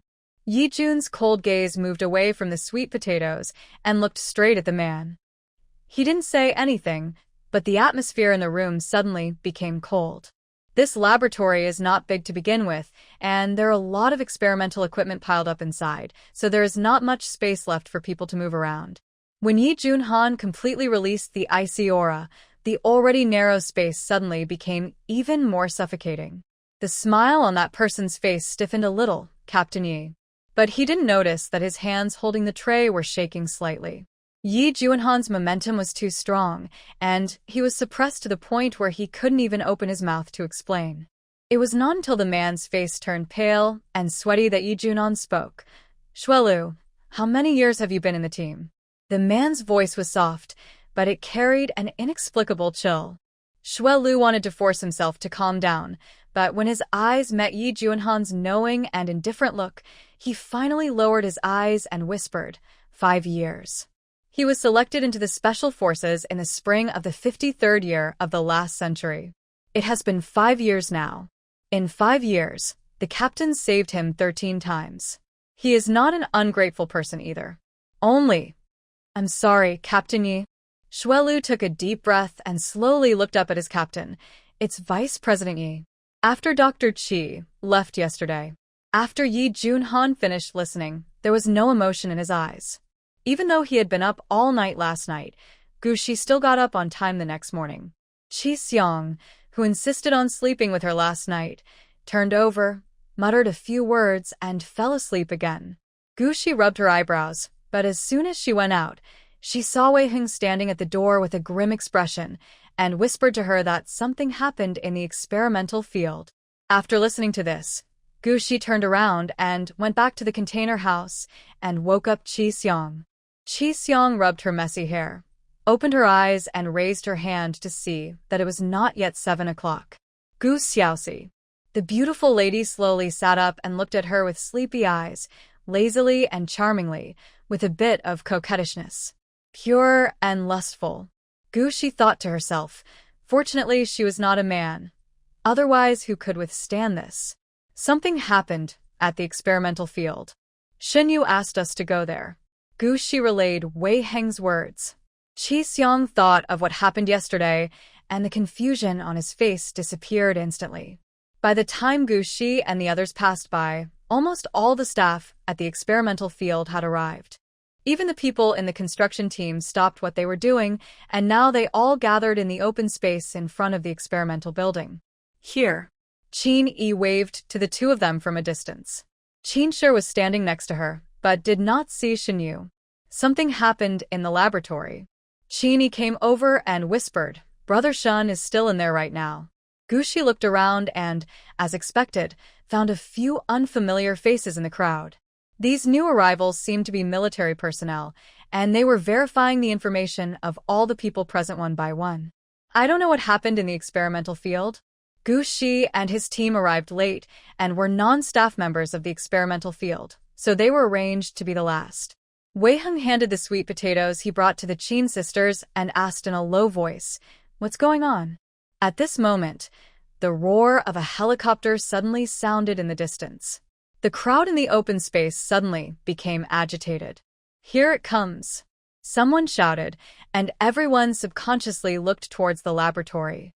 Gushi looked up and saw Professor Zhao and Xinyi walking out one after another. At the same time, the helicopter landed directly on the roof of the laboratory building, and several people in white coats and a team of fully armed soldiers walked out from it. Seeing this scene, everyone was extremely surprised. But Gushi discovered that a few people in the crowd changed their expressions. In front of them, Professor Zhao and Xinyi looked at each other, then slowly swept their eyes over the people present and said, "Everyone, be quiet. I called you all here early this morning because I have something to tell you. Last night, someone violated the rules and broke into the laboratory. He accidentally took the experimental samples inside and eventually mutated." As soon as Professor Zhao finished speaking, the crowd below suddenly became agitated. "Oh my God! Hiss, there's a monster. Are we still safe here?" Professor Zhao.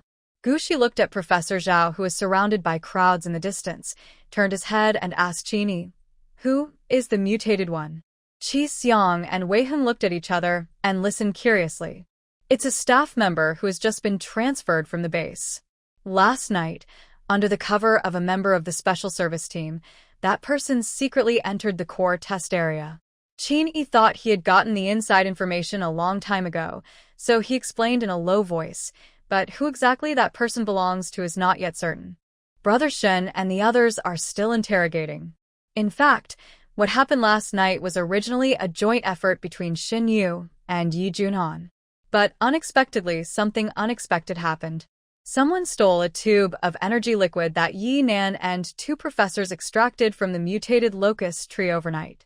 After discovering that he was exposed, the man actually swallowed the tube of energy liquid in one gulp in desperation.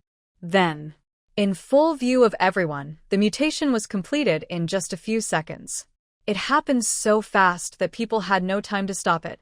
Fortunately, Yi Junhan and Xinyi were there at the time, and they quickly subdued the man. Originally, this matter should not have been made public, but when the man mutated last night, there were several staff members on the scene. So this matter cannot be concealed at all. Moreover, if this kind of thing is covered up and rumors are allowed to spread, it will be more likely to cause panic among the people and will be detrimental to the construction of the experimental field.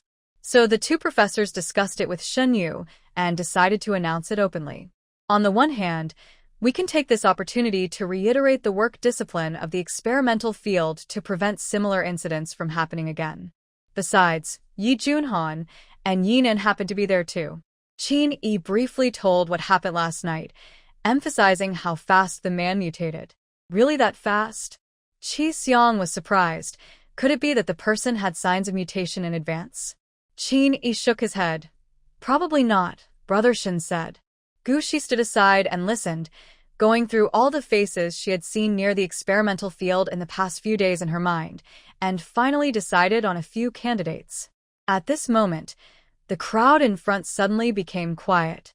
Gushi subconsciously looked up and saw that the man with cold features and cold temperament was already standing next to Professor Zhao. His eyes slowly swept over the crowd. He obviously didn't say a word, but the man's outward aura silenced everyone. Professor Zhao wiped the sweat from his forehead and saw that everyone had calmed down. Then he took a deep breath and loudly said to everyone, "Although the mutant incident happened last night, everyone saw that there was Yi from the special service team. The captain is here." Yi Junhan's name is indeed very useful. Gushi found that since Professor Zhao introduced the person's identity, the turbulent crowd instantly became quiet, and their nervous expressions relaxed a bit. "What's going on with Shen Yu?" Gushi frowned slightly and asked Qin next to him in a low voice. Shen Yu clearly had the ability to suppress the scene just now, but he kept standing aside and watching. He had to wait for Yi Junhan to appear? Are you trying to build momentum for that person, or? Qin sighed. Brother Shen is a little inconvenient now, and Captain Yi is more famous. Inconvenient? Gushi couldn't help but think of the light purple arc that flashed deep in Shinyu's pupils on the day they first met. She subconsciously looked up at him. But unexpectedly, he met another sharp and profound gaze. Yevunhan. Gushi? At this moment, Shinyu suddenly took half a step forward, blocking the man's gaze from looking at him. Shinyu turned his head and whispered something to the man. Then the man nodded, turned, and left. Gushi frowned and heard Professor Zhao loudly explain to everyone in the crowd, "I know that if something like this happened, everyone will definitely feel a little uneasy. The reason why I invited everyone here early this morning is for this matter." Professor Zhao raised his head, slowly looked at the people around him, and said seriously, "In order to avoid such accidents in the future, please abide by the rules and regulations of the experimental field in the future." After once again sternly reiterating the laboratory's entry and exit management system and emphasizing the danger, Professor Zhao suddenly changed the subject and said, "In addition, I have another piece of good news to tell you all. This time, not only did Captain Yi come to our place, but the therapist from the Special Forces team, Comrade Yi Nan, also came. She will give everyone a checkup in a while." This time, before Professor Zhao could finish his words, exclamations came one after another from all around. After Yi Junhan appeared protecting Yi Nan, Gushi discovered that many people around him looked over with excitement, and some even had red eyes. "It's Miss Yi. I've seen her photo on the forum." Miss Ye. Meseye. Gushi suddenly thought of what Wei Heng said that day in the camp. Yi Nan, the only daughter of Vice President Yi of the Supernatural Research Institute, a doctor of healing, was called the Light of the End Times and had many admirers. Gushi raised his eyes and looked at the girl in the crowd. He saw her take a deep breath and walk out slowly and firmly from behind Yi Junhan. "Hello everyone, I am Yi Nan from the Special Forces team. Please be quiet for a moment and listen to me." The crowd fell silent instantly. Yi Nan breathed a sigh of relief and smiled. "I know what everyone is worried about. I will check everyone's body one by one in a while, and I will also help everyone calm down the X energy in their bodies." "Really, Miss Yi?" Someone who was impatient asked loudly before Yi Nan finished speaking. "Are you really here to save us?" Yi Nan smiled and nodded. "It's true, so now, please come here and line up one by one. Don't rush or squeeze."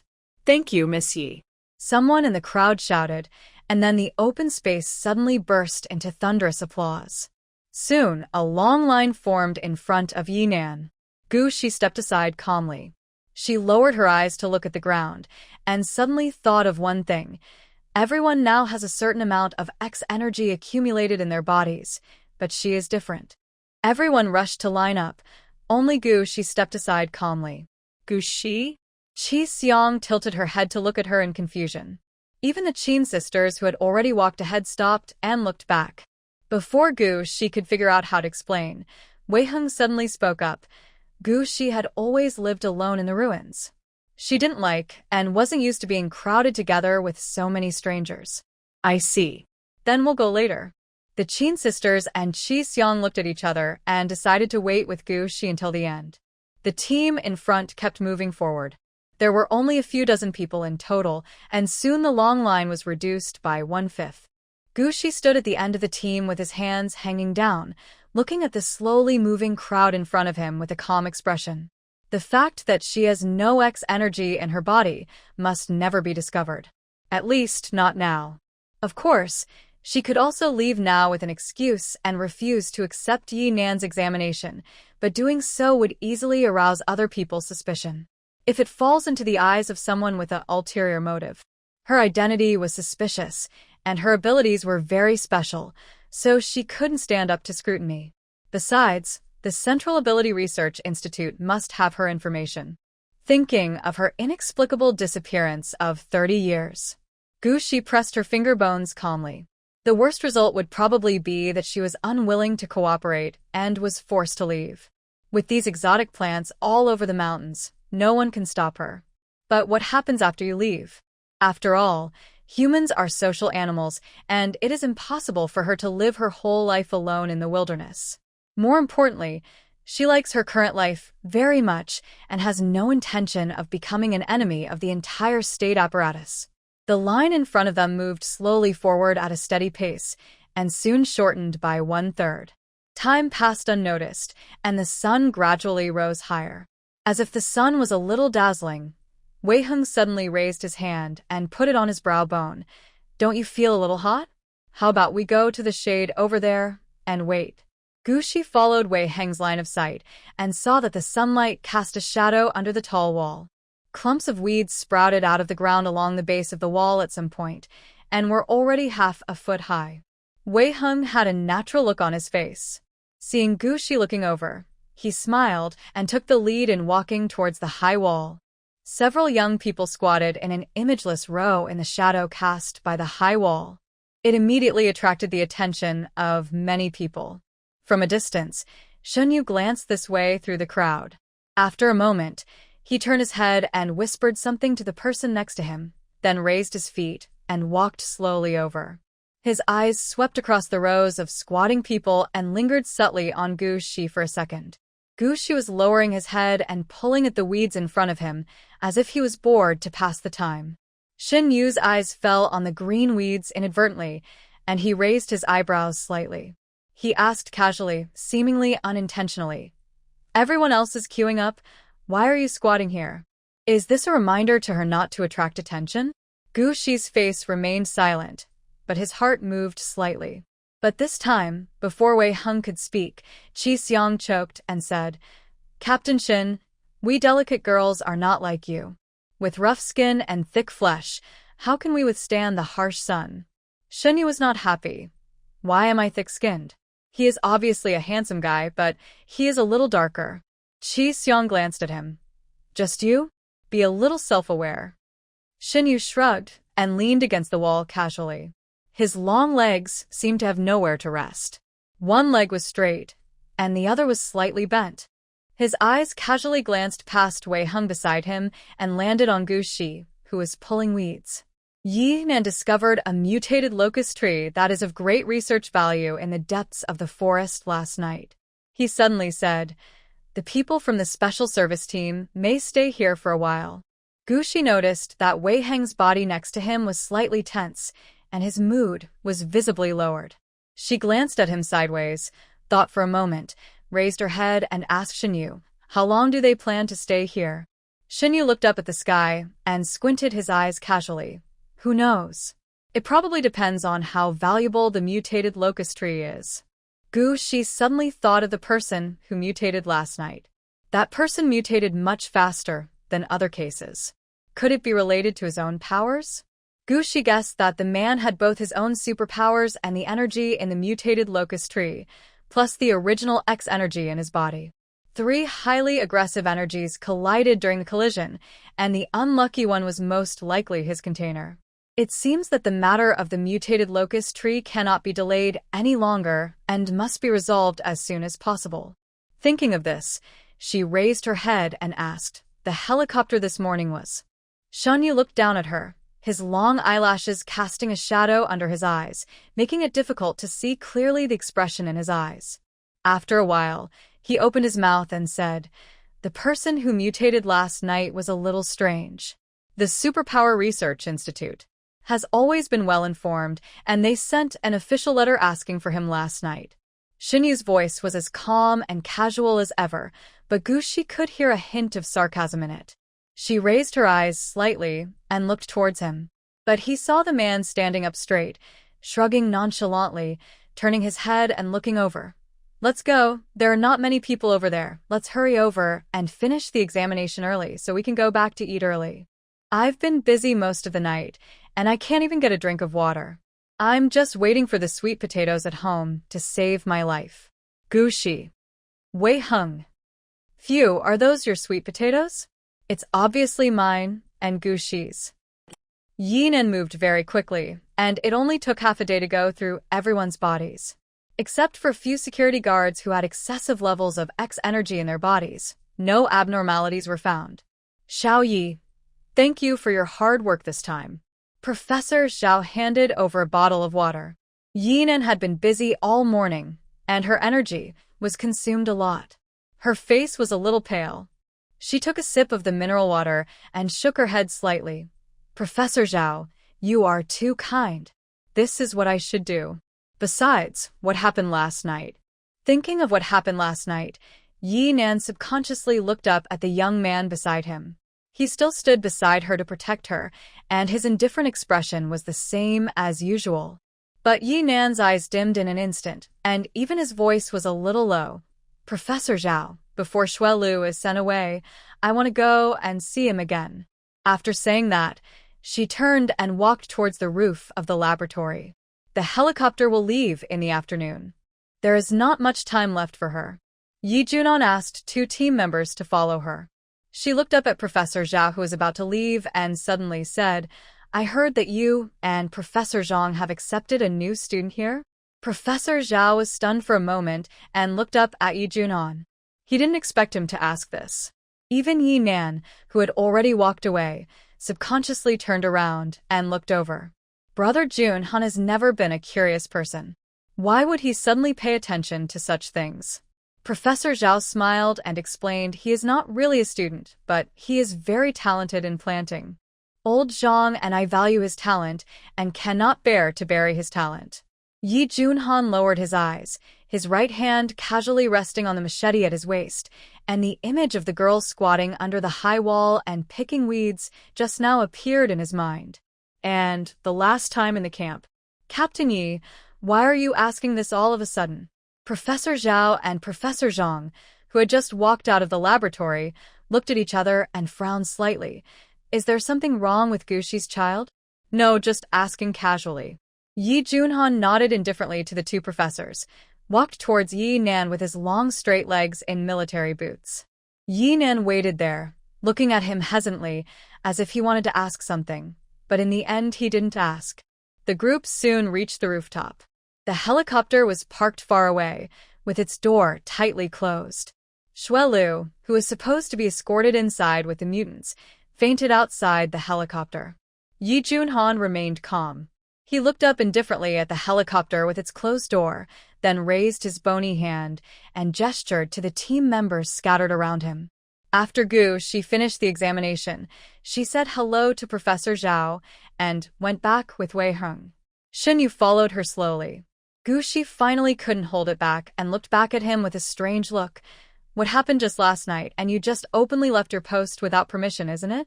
At this moment, even Qi Xiang was captured and left to help out at the experimental field. Xinyu was the safety officer of the experimental field, so was it really appropriate to just leave so carelessly? Xinyu said confidently, It's almost lunchtime, and I haven't had breakfast yet. He had paid enough for his food, and he couldn't let anyone deduct it from him. Besides, the 2 professors have also been busy all night. Even if I can survive, the 2 professors can't. So, you cook some more sweet potatoes later, and I have to take them back for breakfast and lunch. Guxi. Wei Heng. Fortunately, there was really a lot going on at the experimental field today. Xinyu took a bag of steamed sweet potatoes and left. After Xinyu left, Wei Heng thought for a while and finally took out the small handful of rice he had collected, preparing to secretly cook porridge for Guxi to replenish his body. Guxi thought for a while and simply moved a deck chair out, basking in the sun, and listening to the radio while watching Wei Heng make porridge over the fire. Wei Heng's mood was a little low. At the experimental field in the morning, several special service members looked at Wei Heng with faint excitement, and some even had red eyes. Guxi was thoughtful. The afternoon sun is just right. Wei Heng was silently lighting the fire and making porridge. After a while, Guxi closed the dictionary in her hand and turned her head to look at him. Gu Xiaoxi, at this moment, Wei Heng suddenly said, Actually, you have guessed it, right? I used to be a member of the Special Forces team. Guxi nodded. Wei Heng suddenly smiled at himself. He put out the fire in the stove, stood up and said, Forget it, there's nothing to say about the past. Guxi, actually, she really wants to listen to it. Of course, she wasn't gossiping. It was just that. She had been hanging out with Wei Heng a lot recently, and she had been somewhat affected. Wei Heng brought the cooked porridge to Guxi, then turned around and went to clean the stove. Guxi stirred the boiling hot porridge in the bowl with a spoon from time to time. The sweet voice of the announcer came from the old radio. The afternoon sun was shining brightly, and neither of them spoke. After a long silence, Gu Shi suddenly spoke. Wei Heng, tonight. Can you go and chat with your old comrades? This is a bit strange to ask, because being able and wanting are two different things. Wei Heng looked up. Gu Shi pushed the half bowl of porridge in front of him as the team leader. She has never been one to eat alone. Wei Heng looked down at the half bowl of rice porridge in front of him, remaining silent. After a while, he looked up at Gu Shi. Okay. Gu Shi stirred the remaining porridge in the bowl and looked at him calmly. Wei Heng, don't you want to ask why? No need to ask. Wei Heng also picked up the porridge in front of him, lowered his head, and took a sip. The unique fragrance of rice lingered between his lips and teeth. This bowl of porridge was the best thing he had ever tasted before. Wei Heng thought, if those people knew about the existence of this bowl of porridge, they would definitely go crazy and come to grab it at all costs, wanting to have such porridge continuously. After a long silence, Wei Heng raised his head and looked at Gu Shi steadily. What a good little girl. Knowing clearly how her abilities would attract others' covetousness, she still chose to be honest with him. And those military rations sent to the front line. She could obviously refuse and choose to stay out of it. But she didn't. So, how could he bear to let such a good girl go through the same pain he had experienced? Wei Heng smiled and drank the rest of the porridge in one breath. His expression suddenly became more relaxed. He looked up at Gu Shi with a firm gaze. Gu Xiaoxi, you don't have to think about how to explain to me. Wei Heng.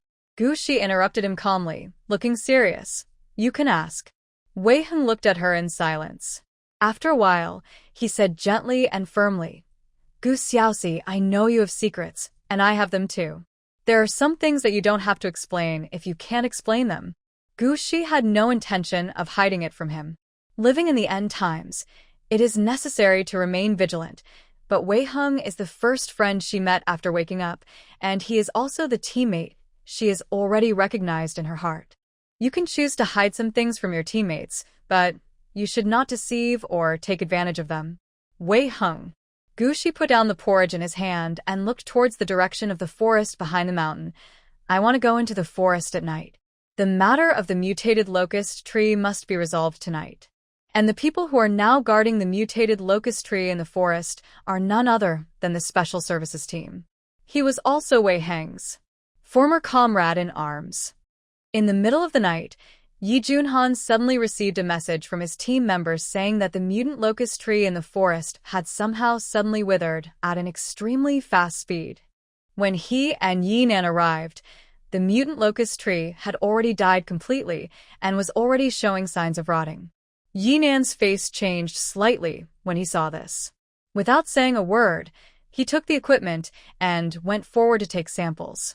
On the side, Yi Junhan found the team members who stayed here tonight and asked them a few questions in a low voice.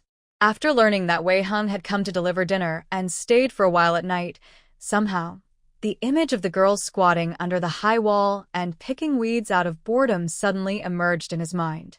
Although he went to check it himself afterwards, there was nothing abnormal about the weeds. But Yi Junhan just felt that something was wrong. The young and handsome man lowered his eyes in deep thought in the night. After a while, he raised his head and looked into the depths of the forest, then walked towards Yi Nan. How? The man's voice was indifferent and calm, but it made people feel at ease inexplicably in the deep forest full of ghosts at night. Yi Nan shook his head, his face solemn. This mutant locust tree is completely dead, but it's strange that I tested samples from several parts and didn't find the same energy as before. That magical energy that was suspected to be able to purify the alien plants seemed to have disappeared out of thin air. Yi Junhan narrowed his eyes slightly, and after a while, he suddenly asked, What about the energy of the mutant locust tree? Yi Nan was slightly stunned. She didn't expect Yi Junhan to suddenly ask this. As we all know, when plants completely wither and rot, the X energy in their bodies will also disappear. As for where the energy ends up, no one knows. Just like no one knows where those strange energies come from. This is common sense. There is no way Brother Junhan doesn't know this. The mutant locust tree in front of him had completely withered and died, and had entered the rotting stage. It was said that the strange energy in its body. Yinan suddenly thought of something, and his expression changed slightly. She glanced at Yi Junhan, and before she could say anything, she quickly took out another set of equipment from her backpack. Yi Junhan stood still, his narrow eyes swept around, and his gaze finally fell on one place. Yinan let go of his hand and looked at the test results in disbelief. How so? She did not detect any energy fluctuations in the body of this mutated locust tree. Not only was the magical energy that she had discovered before, which was suspected to have the ability to purify, gone, but even the original energy in it was gone. Moreover, the speed at which this mutant locust tree was decaying was abnormally fast. This is not right. This is definitely not right. Brother Junhan.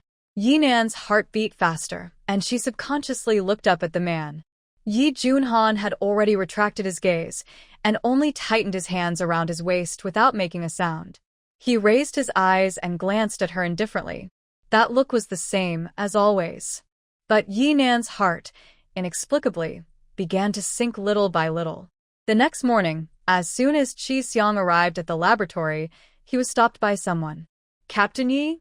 Qi Xiang raised his eyebrows, then subconsciously looked up at the sky. The sun didn't rise from the west today, so it was strange that Yi Junhan, such a big ice cube, would take the initiative to find her one day. As her eyes moved, the beauty Qi looked at someone with a little more interest. Captain Yi, you came to stop me so early in the morning. Is there something wrong? Qi Xiang blinked with a smile, and her slender hand inadvertently hooked up a strand of long hair that fell in front of her body, and asked with a smile, "Did you stay at Wei Heng's place last night?" Yi Junhan was indifferent to the beautiful woman's sweet smile and charm. He stared at Qi Xiang with a pair of sharp eyes and asked coldly, "TSK, are they trying the prisoner?" Qi Xiang rolled her eyes in her heart, but her expression became more charming. She even took a step forward, intending to get closer to the man. "What? Captain Yi, are you checking on me?" The beauty came with a fragrant breeze. Her breath was as fragrant as orchid, and her eyes were as charming as silk, but there was no fluctuation in Yi Junhan's emotions in his eyes. The originally restrained momentum was instantly filled with coldness and murderous intent, and attacked Qi Xiang directly. Qi Xiang didn't even touch the corner of the man's clothes before she was forced to take a step back, her face turning slightly pale. He couldn't help but sneer. This man is cruel enough, and cold enough. But why did you come to me on your own initiative, and look like you dislike me? Do you really think I like you? If I wasn't so beautiful, there were so many suitors out there, and your reputation was barely useful, do you think I would pay attention to you? Who isn't a little princess of the end times? Qi Xiang's eyes were seductive, and her temper also rose. What? Captain Yi is really jealous? She looked frivolous and said coquettishly, "Are you angry with me?" Yi Junhan narrowed his eyes slightly. But Qi Xiang suddenly turned hostile, snorted coldly, and said with disdain, "Don't worry, I am not interested in you or your vice-captain." After scolding the cold person, Qi Xiang seemed to have let out her anger and explained unhappily, "Last night, your deputy captain had just finished dinner, and he went to talk with your teammates with a pot of sweet potatoes. I slept with the delicate little girl in my arms all night, and it was so comfortable." Yi Junhan narrowed his eyes. Isn't it her? But if it wasn't her, then who was the person who appeared in the depths of the jungle last night? Just at this moment, Brother Junhan, Yinan suddenly walked out from a laboratory not far away. "The helicopter is ready." Yinan walked towards the two of them with the documents in his arms. His eyes swept over Qi Xiang and finally fell on Yi Junhan. Yeah. Yi Junhan responded lightly, and his right hand, still wearing tactical gloves, habitually stroked the scabbard at his waist. Yinan smiled, then looked at Qi Xiang beside him. "Miss Qi, we will be returning to the central base soon. Are you sure you don't want to go back with us?" The mutated locust tree had completely rotted away. Without the research sample, Yinan had no reason to stay here any longer. The special forces also have other tasks and cannot stay here forever. So, after collecting the last sample last night, they are ready to leave today. Qi Xiang came with them, so before going back, Yinan asked politely, "Of course, This is also what her mother, Ms. Xian, meant. Although Yinan didn't understand why her mother would go to such lengths and insist that she ask Qi Xiang. Qi Xiang thought this girl was really interesting. She clearly didn't like her getting close to Yi Junhan, but she still pretended not to care and asked him, "Why is she so wronged? If it were her." "Forget it, it's boring to bully a little girl. Instead of spending this time, she might as well go back to Gu Xiaoxi and ask for some delicious food." She just helped Gu Xiaoxi a lot. No. She glanced at Yi Junhan and the others, turned around and waved her hand, saying, "I'm Professor Zhao's lab assistant now, so I won't go back to the central base." Yinan stood there, watching Qi Xiang walk around Yi Junhan gracefully and walk into Professor Zhao's laboratory without any reluctance. Sometimes she really envied Qi Xiang. Her luck was always so good, and she could always get everything she wanted easily. The only exception is probably the person next to her. Thinking of this, Yinan subconsciously turned his head to look at the person next to him. "Brother Junhan. Let's go." Yi Junhan calmly withdrew his gaze from somewhere, turned around and strode towards the temporary helipad. The roar of the helicopter gradually faded away. Gu Shi withdrew his gaze and poked the 2 tender leaves on the top of the small green bud.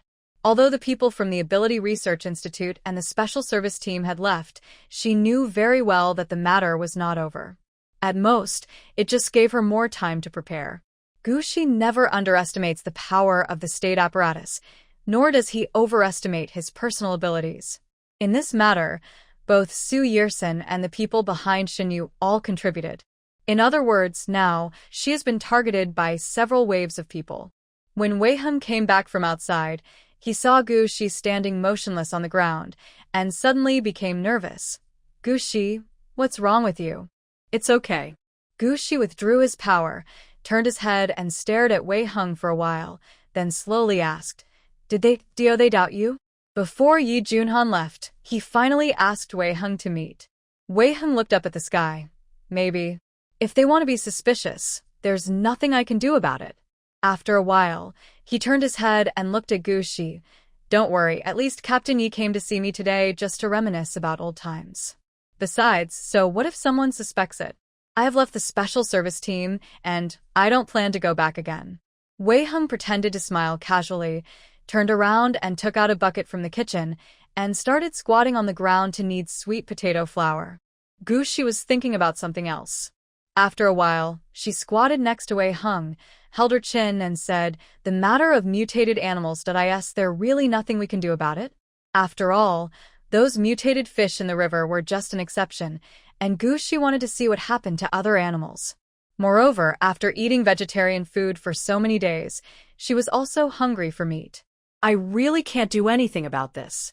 Wei Heng thought for a while rubbing the sweet potatoes, "But maybe we can find a solution with Xinyu. The military has its own dedicated agricultural and livestock farm. As Xinyu, it shouldn't be a big problem to get some small animals out of it." But they were not the only family living nearby. How should they raise this mutant animal? And where should they raise it? This was a big problem. There are quite a few people in the test field next door. Privately raising mutant poultry and livestock is against the regulations of the base. If someone reports it. Moreover, he always felt that Gu Shi was too obsessed with this matter. "Gu Xiaoxi, why do you have to raise mutant animals?"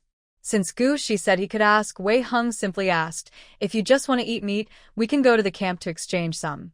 Gu Shi shook his head slightly. It's not a problem with the meat. Although meat was indeed a problem. Seeing Wei Heng looking at her in confusion, she thought for a moment and said seriously, "I just want to confirm one thing. Just in time, I'm hungry too." Gu Shi and Wei Heng looked at each other. It turns out that these are the fruit seeds that Professor Zhao applied for a few days ago, and they have been approved. What surprised even Gu Shi was that Professor Zhao applied for so many types of fruit seeds, and all of them were approved. Of course, this is not just Professor Zhao's credit. Xinyu and Su Yirsen also contributed behind the scenes. Even Wei Heng went to find Yi Junhan. But Gu Shi didn't know about it. Have the seeds arrived? She tilted her head and asked Xinyu. Xinyu noticed that when this girl mentioned fruit seeds, her eyes suddenly lit up. She must be from the same group? It's just that he's not picky and likes anything delicious. But maybe Gushi especially likes fruits? Shunyu squatted down next to her and smiled. Not so fast. The seeds are still at Nanching Base at the moment. They will be delivered with the supplies in a few days. But Gushi didn't want to wait a day. During this period, apart from watermelon, she could only occasionally eat tomatoes to satisfy her cravings. Now that she had finally come to fruit seeds, how could Gushi wait any longer? She decided to go directly to the Nanching Base to pick up the goods. Wei Hung remembered the girl's simple and crude way of shopping without even asking the price when he returned to the camp last time. After thinking about it, he tactfully reminded, "It's not impossible to go to the Nanching Base, but it's a waste of energy to go there in vain. It's necessary." "No. Let's plant another watermelon?" Okay. Gushi thought for a while and said, "But we don't grow watermelons. This time we sell sweet potatoes." In today's general environment, there are only a few people who can afford watermelon. But sweet potatoes are different. As one of the staple foods, as long as you are not the kind of person whose family is too poor to open the pod, they are probably willing to spend a few more dollars to buy a few kilograms of sweet potatoes with a lower coefficient of variation to improve their family's food. Gushi is not the Holy Mother. She alone cannot save everyone. But within her ability, she doesn't mind doing a little more. It doesn't matter to her whether it's left or right, whatever she grows. Just do it. Wei Hung has already got on the farming machine. The two sisters of the Qin family were also called by Xinyu to help. Obviously, everyone wants to eat all kinds of fruits grown by Gushi personally.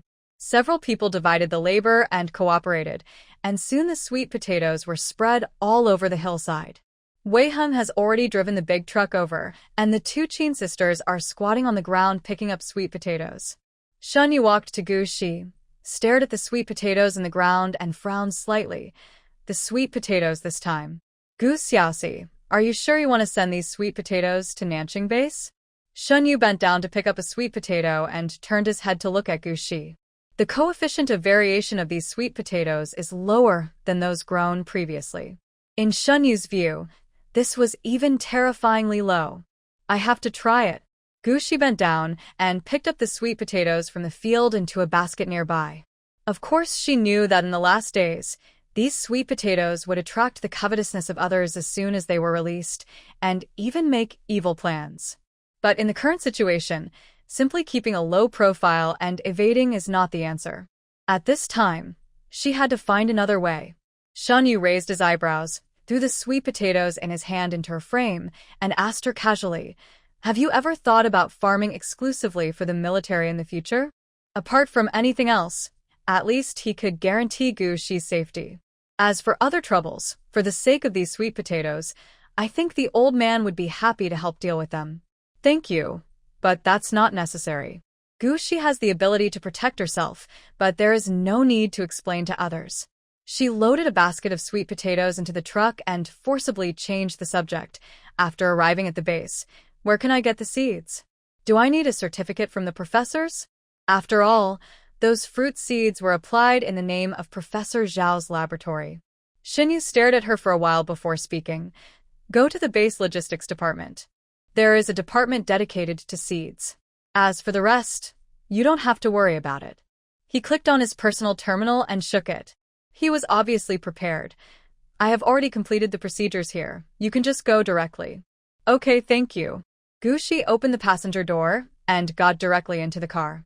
Wei Hung walked around to the other side of the truck and said to Xinyu, who was following him, "Want to come together?" "I would like to go." Xinyu sighed, "But there is a lot of trouble here. How can I get away?" "Let Qini go with you." Qini used his superpower to wash his hands, shook off the water drops in his hands, and climbed to the co-pilot's side. Both girls are slim and slim, so they can fit in even if they're squeezed together. Wei Hung nodded and was about to step on the accelerator when Xinyu suddenly pressed the car door with one hand and reached into the window with the other, stopping him.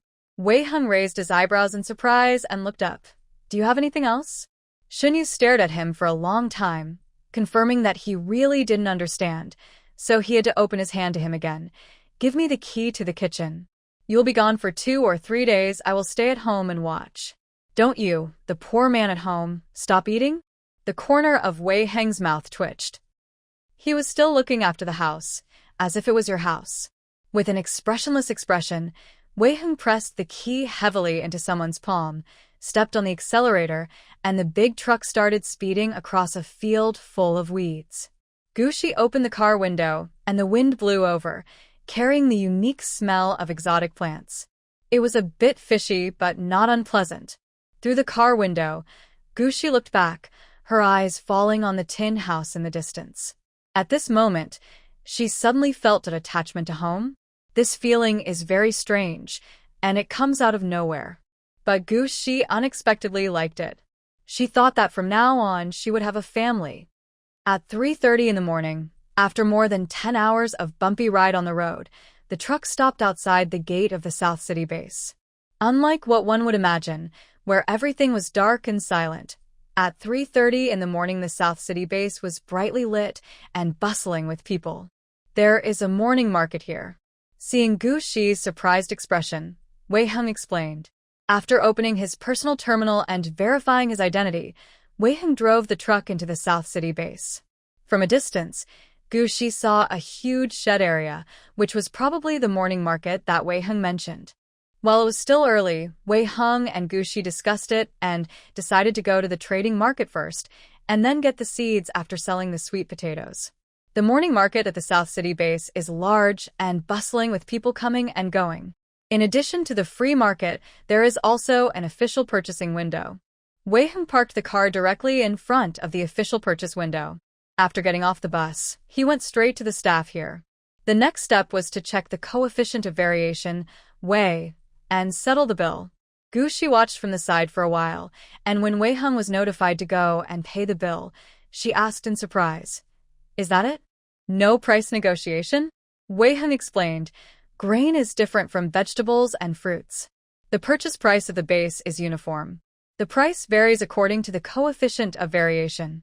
Therefore, once the coefficient of variation is determined, the price is also determined."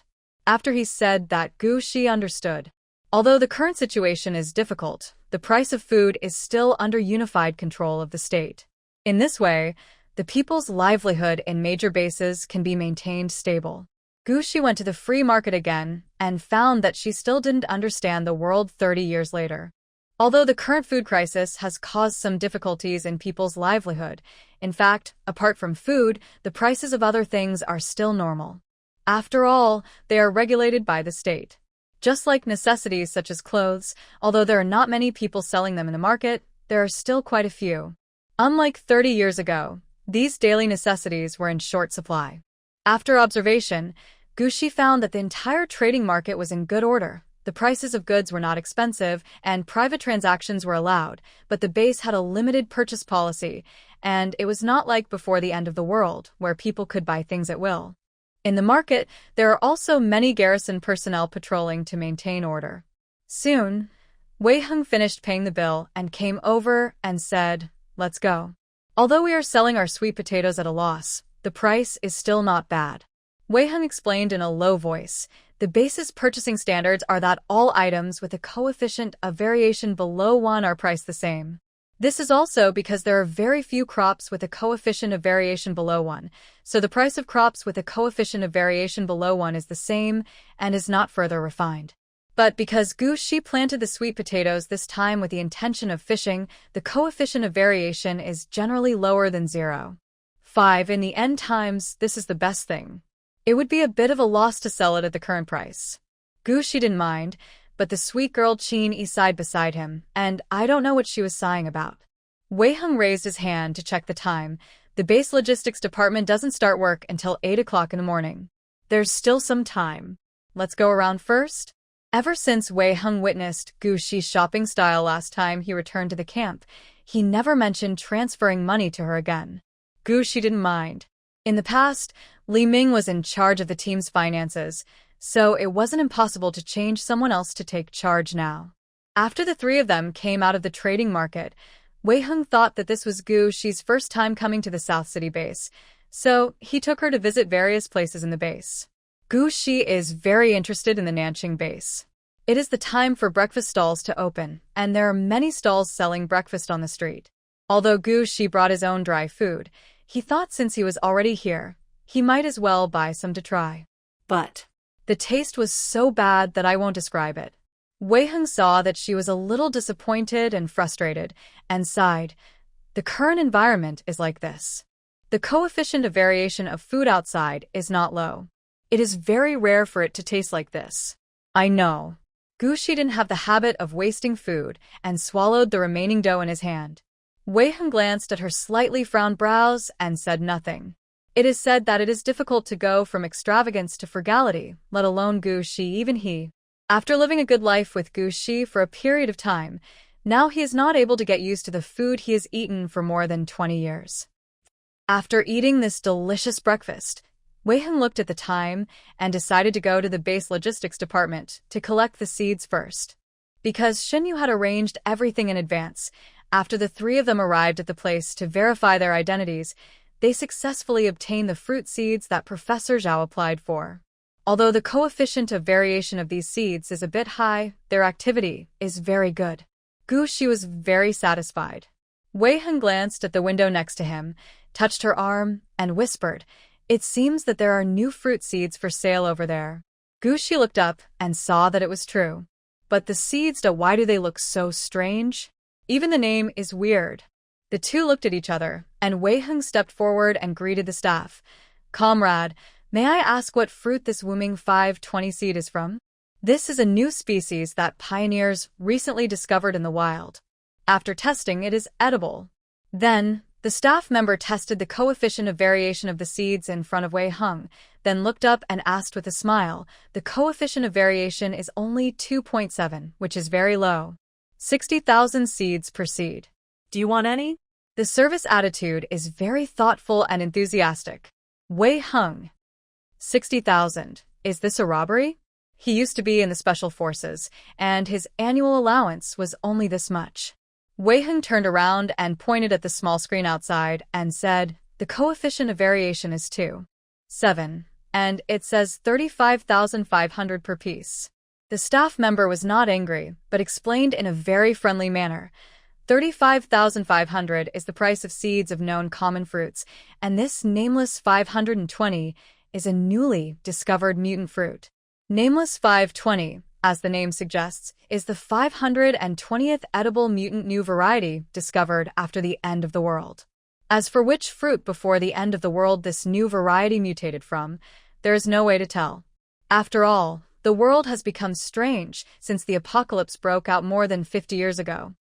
Wei Heng expressed his confusion. No matter what new varieties they are, the coefficient of variation is 2.7. What's the difference?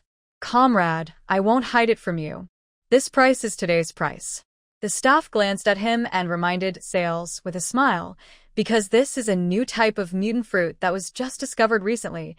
The research institute hasn't released the results yet. Once it is confirmed that the nutritional value is high, this fruit will be listed as a special fruit, and the price will be raised at that time. Even if you want to buy it by then, you may not be able to buy it. So don't hesitate, just pay up. The staff member smiled amiably and almost made it clear. Wei Heng. The coefficient of variation is 2.7, which he considers to be very high. Wei Heng didn't really want to buy it. At this moment, Gu Shi stepped forward and said, "Hello, can you show me this seed?" She pointed at the nameless 520 in the staff's hand and asked. Upon hearing this, the staff member looked up at her in surprise, then handed the seeds in his hand out through the window. Of course. Perhaps because of Gu Shi's pretty face, the staff member's tone became gentler. These seeds were just delivered yesterday. We only have 5 in total. There are garrison personnel patrolling all around, so it's safe. He's not afraid that the girl will have other ideas. What's more, these are just seeds, not fruits, and can be eaten directly. But who would have thought that after the girl got the seeds, she had just said thank you when a small green sprout came out and pounced on the 520 seeds he handed over. The staff member stood up in shock.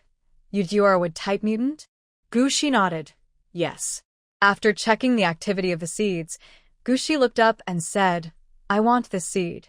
Then, Wei Heng saw that the staff member's face instantly became full of smiles, and he no longer asked for 60,000 yuan per piece, but directly sold it to Gu Shi for 30,000 yuan per piece as a gift. The key is that their operation does not violate any regulations. In order to encourage production, the base has a policy that would-type superpowers can buy seeds of any crop at half price. Thinking back to the beginning, why didn't I have a wood-type superpower when I awakened? Wei Heng sighed as he thought of the seeds he had just obtained. It's not that he thinks his special abilities are bad, it's just that he's a little envious. Gu Shi's heart moved slightly when he thought of Wei Heng's current supernatural powers. She did have some ideas about Wei Heng's situation, but the timing was not right, and she didn't have any living mutant animals to use as a reference. Wait a little longer. Gu Shi thought about it, then looked up at Wei Heng. It will be fine. Wei Heng was stunned for a moment, then raised his eyes and looked over. Yeah, it will be fine. He looked calm. Although his supernatural powers were no longer usable, he survived. And now he and Gu Shi were farming together, which was good, wasn't it? On the side, the sweet girl Qin, who is also a wood-type supernatural, rolled her eyes, took 2 steps forward, took Gu Shi's arm and said, "Don't pay attention to him. Let's go over there and take a look." 2 wood-type mutants began to wander around. For Gu Shi, a heavy fruit lover, coming to a place that specializes in selling fruit seeds is like a wolf among the sheep. His eyes sparkle at everything he sees, wanting to get it all. Wei Heng followed behind the 2 of them and was completely reduced to a tool to handle payments and carry bags. Half an hour later, the tool Wei Heng pulled Gu Shi aside with an expressionless face. "What's wrong?" Gu Shi was puzzled and looked up at him in surprise. Wei Heng looked at her and said expressionlessly, "Gu Xiaoxi, we are out of money. Fruit seeds are extremely expensive nowadays. Even if they are half price, it is still an extremely heavy burden for their account balances that have just escaped poverty." Gu Shi has never had any idea about money. Firstly, in her era, money was actually no different from paper, and people cared more about real survival supplies. Secondly, the financial power of the team had always been in charge of Li Ming, and Gu Shi had never worried about money. After all, there was never a shortage of supplies in her huge space. But now that a penny can make a hero fall, the ancients were right. Thinking of the fruit seeds that he had not yet obtained, Gu Shi sighed and was about to say something. Gu Shi looked up and saw Su Yirsen pushing up the slightly cool glasses on his nose, walking towards him with a smile across the bustling crowd. Gu Shi didn't seem surprised to see Su Yirsen appear here. Her expression was calm. "Professor Su, aren't you going back to the central base?" Qin glanced at Gu Shi, calmly took her arm, and asked first. At the same time, Wei Heng also stepped forward and stood on the other side of Gu Shi. Sui Er-sen looked at the 2 young men who were protecting Gu Shi in the middle, one on the left and one on the right, and smiled kindly. "This is not a place to talk. Come with me." Qin and Wei Heng looked at each other and then looked at Gu Shi at the same time. Gu Shi nodded. Half an hour later, Gu Shi took the oversized apple handed to him by Su Yirsen, lowered his eyes to take a look, and a complex look flashed in his eyes. After a while, she raised her head and looked over calmly. "Professor Su, you just sent Wei Heng and Qin away on purpose. Do you have something to ask me alone?" So note that. Time is short and the task is heavy, so he didn't beat around the bush and asked directly, "Gu Shi, do you remember how you got your name?" Gu Shi thought for a moment and said truthfully, "I don't remember. I have been called this name since I can remember." She grew up in the Institute of Supernatural Powers and had never seen her parents. From the time she could remember, the people in the Institute of Supernatural Powers called her Gu Shi. So Gu Shi really didn't know how his name came about. Sui Er-sen thought that maybe when the little girl left her parents, she was too young and only vaguely remembered that her mother's name was Gu Shi. When she grew up, she mistakenly thought that was her own name. Suddenly, the look in his eyes when he looked at Gu Shi became more loving and compassionate. "Gu Shi. Professor Su, last time you said that I look a lot like an old friend of yours." She asked curiously, fiddling with the apple in her hand. Su nodded, looking at her with nostalgia in his eyes, as if he was looking through her at another person. "Yes, Xiaoxi, you look a lot like my sister." So, how is your sister now? Gushi lowered his eyes, pressed the finger bones of his left hand calmly, and asked softly. She's missing. Su Yirsen raised his eyes and looked at Gushi steadily, saying with a depressed look. Missing? Gushi looked surprised, but in his heart he felt as if everything had been settled. Yes, Su Yirsen's eyes flashed with nostalgia and attachment. She's missing. She's been missing for 30 years. 30 years. Gushi repeated softly. After a while, she asked in a low voice, Then how did she disappear? Have you looked for her in these years? Su Yirsen suddenly turned around and looked out the window, with a hint of coldness in his eyes.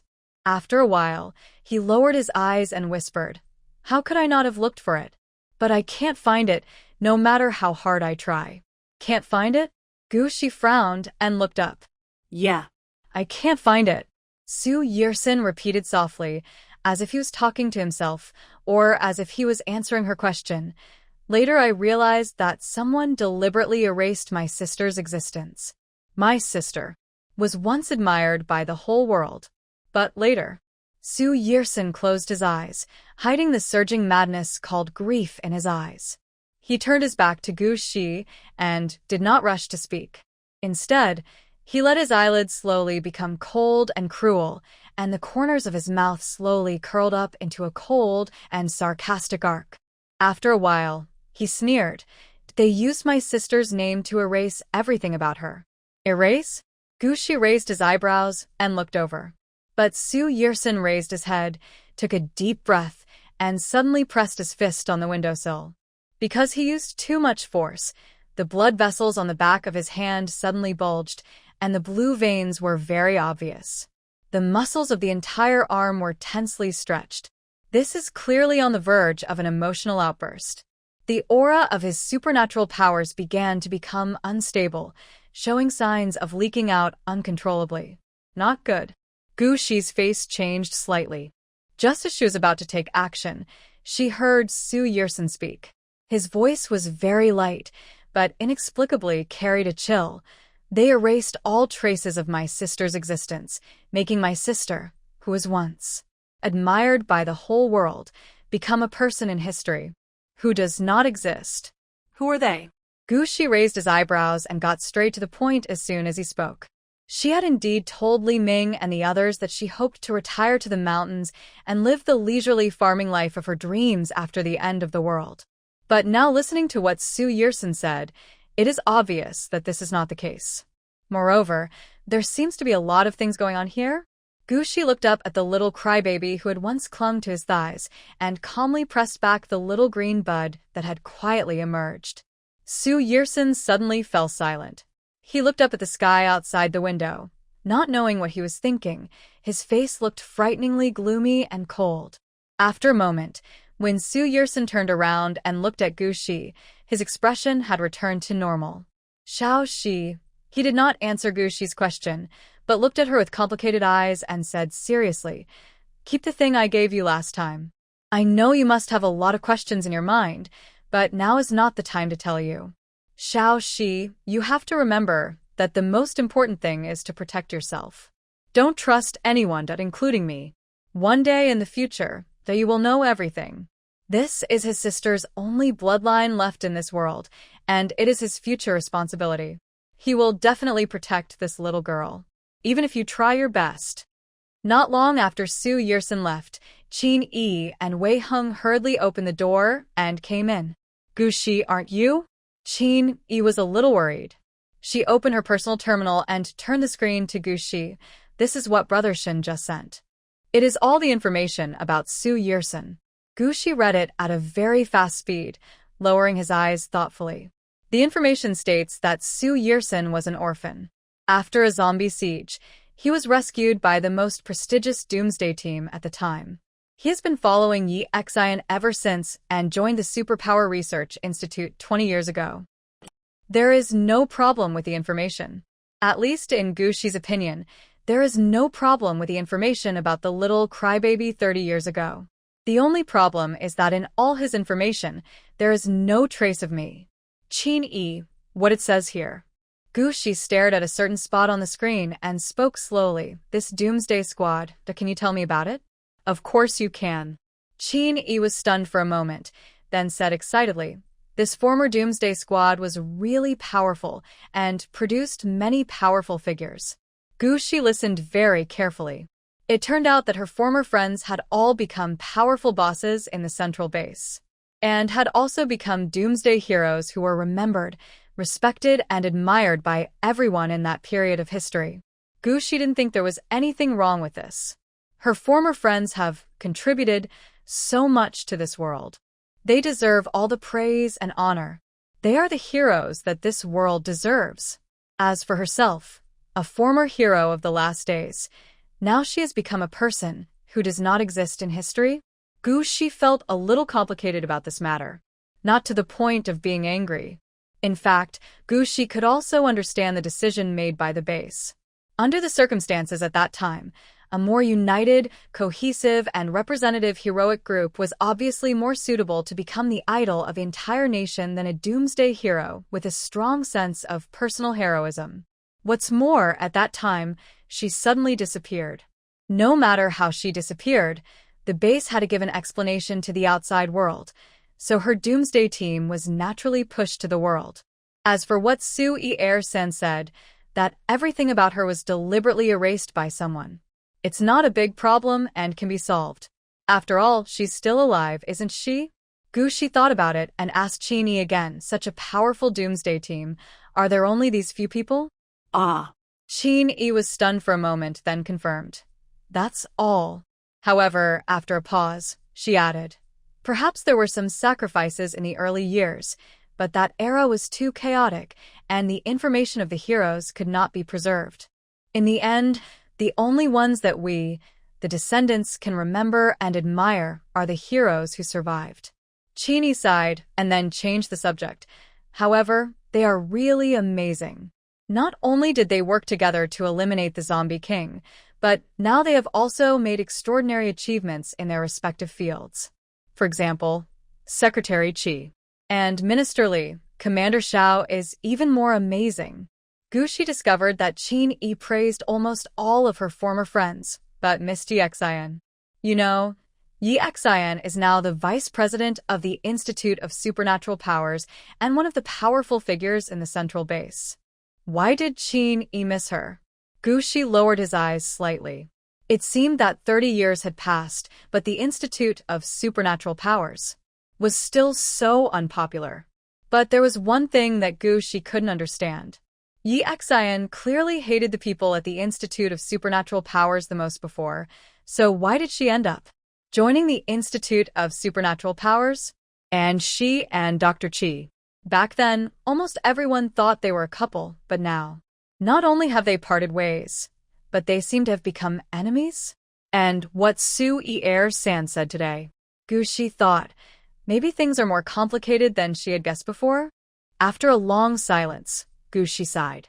At this moment, Chin-E smiled with two dimples and suddenly came over and said mysteriously, Gushi, don't you want to raise some poultry? Gushi glanced at Wei Heng. Just as Wei Heng was about to speak, Chin-E stepped forward and hugged Gushi's arm and said, don't look at that big mouth. Wei Heng, dunno, why am I such a big mouth? Chin-E just rolled his eyes at him. Gushi smiled faintly. She knew that these two people were worried that she would feel unhappy after Su-Yersen came, so they were deliberately singing the same tune to make her happy. You don't have to do this. Gushi thought for a moment and explained seriously, Professor Su did have something to ask me, but it's not a big deal. Wei Heng and Chin-E saw that she looked calm and did not look like she was worried about something. They looked at each other and breathed a sigh of relief. Professor Su was from the Central Institute of Supernatural Powers. They were really worried that Gushi, a little girl who had just returned from the ruins and knew nothing, would be easily deceived. After all, those people at the Institute of Supernatural Powers are doing nothing. Gushi decided to skip this topic. Do you have any connections regarding poultry? She looked up and asked Chin-E. Wei Heng suddenly interrupted and said, there's no rush for this. Let's talk about it when we get back. Gushi glanced at him, but said nothing. After returning the next day, Gushi and the others ate big red strawberries and crystal-clear green grapes at noon that day. Shun Yu even exaggeratedly expressed that he was willing to give up his life for these delicious fruits. As a result, he was beaten out by 3 other workers on the spot. Nonsense, with all these delicious food, who wouldn't want to pledge their lives to you? The question is, does this good thing happen in his turn? After the laughter, Gushi took another large bowl of strawberries that Wei Heng had washed and placed it on the table. She turned around and asked Shin Yu, "I want to raise a few poultry. I heard you have a way to do it?" Yes. Shun Yu quickly snatched a few big strawberries from the basin, stuffed them into his mouth, and said vaguely, "But regarding this matter, you'd better find Qi Xiang and ask her to accompany you." The experimental field of the 2 professors was about to be completed, and a large amount of experimental equipment was delivered. These days were the busiest times. Qi Xiang went over to help early in the morning and did not even have time to come back for lunch. Gushi nodded. "Okay, I'll tell her directly when she comes back in the evening." Under Wei Heng's watchful eye, Shinyu took a few more large strawberries without changing his expression, then reached into the pot to eat 2 freshly steamed sweet potatoes, then raised his head and asked Gushi, "What about the other fruits? When do you plan to plant it?" Gushi glanced at the big strawberry in his hand, and then at the pot over there. Is this the legendary? Eating from the bowl and looking at the pot? Too greedy. Shinyu devoured the big strawberry, and then took a bunch of big grapes. He raised his head and straightened his chest, and looked at Gushi confidently. "I thought he had lived for 29 years. How could it be easy to eat something good this time? Why can't you just eat what's in the bowl and look at what's in the pot?" Gushi. Okay, food is the most important thing for the people. There is no shame. Although this person lives not only for the stutter, but if he doesn't even have the stutter, then there is no need to talk about other things. Survival has always been the most basic problem faced by human beings. Shinyu handed the cooled big sweet potato to Gushi. He ate the grapes next to him without spitting out the grape skins and said vaguely, "How about we plant some oranges this afternoon? I heard that one is delicious." Gushi. These days, who doesn't want to eat delicious fruits? Gushi thought too. Not only is she craving for oranges, she's also craving for pears, bananas, plums, and loquats. There is no fruit she doesn't like to eat. But the problem is that the remaining fruits are not like those grown on vines, such as strawberries and grapes. After ripening, the plants will wither in a short period of time without arousing suspicion from others. But like oranges, we can't just produce a good crop of fruit and let the super mutated large fruit tree wither quickly, right? Let's not talk about waste or not, but it will definitely arouse others' suspicion. You know, the experimental field of the 2 professors is not clean. Who can guarantee that except for the person who mutated a few days ago, no one else will have eyes? Of course, Gushi could also take Wei Heng secretly to the woods to eat alone in the middle of the night. But after this period of getting along, especially after the mutated locust tree incident, Gushi always felt that it would be a bit unkind to avoid Shinyu and the 3 Qin sisters to eat alone. Gushi is a kind person. Therefore, this matter still depends on the progress of Professor Zhao. In addition to the previous upland rice plants, watermelon vines, and sweet potato seedlings, during this period, Gushi deliberately controlled the phagocytosis of the supernatural power and sent many samples of upland rice plants to the 2 professors' laboratories one after another. Qi Xiang said that experiment number 1 seemed to have made a breakthrough. If the same technology could be used on fruit trees, then Gushi would have a lot more room for maneuver. Rather than realizing fruit freedom as soon as possible, Gushi wanted to realize fruit freedom openly and honorably. But there is no rush. Watermelon, strawberries, and grapes can hold out for a while. If worst comes to worst, there are still sweet and sour tomatoes. So Gushi is more worried about Wei Heng's situation now. Thinking of this, Gushi looked up towards the kitchen. The young man was lighting a fire, washing the pot, and cooking. In the light of the fire, a grayish-green hue could be vaguely seen on his thin and pale face. It was more obvious than when I first saw him more than a month ago. Gushi retracted his gaze, lowered his eyes, and gently brushed the tender buds on the top of the small green buds with his fingertips. Gushi carefully investigated Wei Heng's supernatural power condition, and it was very bad. Not only is the X energy in his body constantly corroding and polluting his superpowers, but most importantly, there is something wrong with his superpower core, and there is a danger of it breaking. This also resulted in the X energy in his body gradually seeping into his superpower core, completely mixing with his superpowers from the source. The two energies suppressed each other in his body, strangely reaching a certain balance, and then penetrated each other to form a new and extremely domineering energy. But Wei Heng's body only exists as a container for this energy and is unable to call upon this energy. Because there was a problem with his superpower core, there were cracks on the surface, and it was simply unable to withstand such overbearing energy output. Once this energy was called upon, the superpower core would most likely explode in an instant. So for the past 6 months, Wei Heng has been taking superpower inhibitors. But in Gu Shi's opinion, this is tantamount to drinking poison to quench thirst. Because the ability inhibitor can only suppress his original Earth-based ability, but cannot suppress the X energy in his body. The reason why Wei Heng is still safe is because his original level 9 Earth-related ability can just achieve a strange balance with the X energy in his body. Once this balance is broken, there are only 2 possible outcomes waiting for Wei Heng. Either he ends his life early and retains the last bit of dignity as a human being, or he completely turns into a monster. Of course, if there was no problem with Wei Heng's superpower core, Gu Shi could just swallow the X energy in his body and be done with it. But the problem now is that the 2 energies in his body have been completely mixed together and have penetrated into his superpower core, and Gu Shi's superpower is too overbearing. By then, under the conflict, Wei Heng's body and superpower core may not be able to withstand it. This is a bit tricky, but not completely impossible. Gu Shi already had some ideas in her mind. But before that, she had to find some mutant animals to practice with. By the way, it also solves the problem of craving for meat. After being a vegetarian for so long, it's time to improve my life.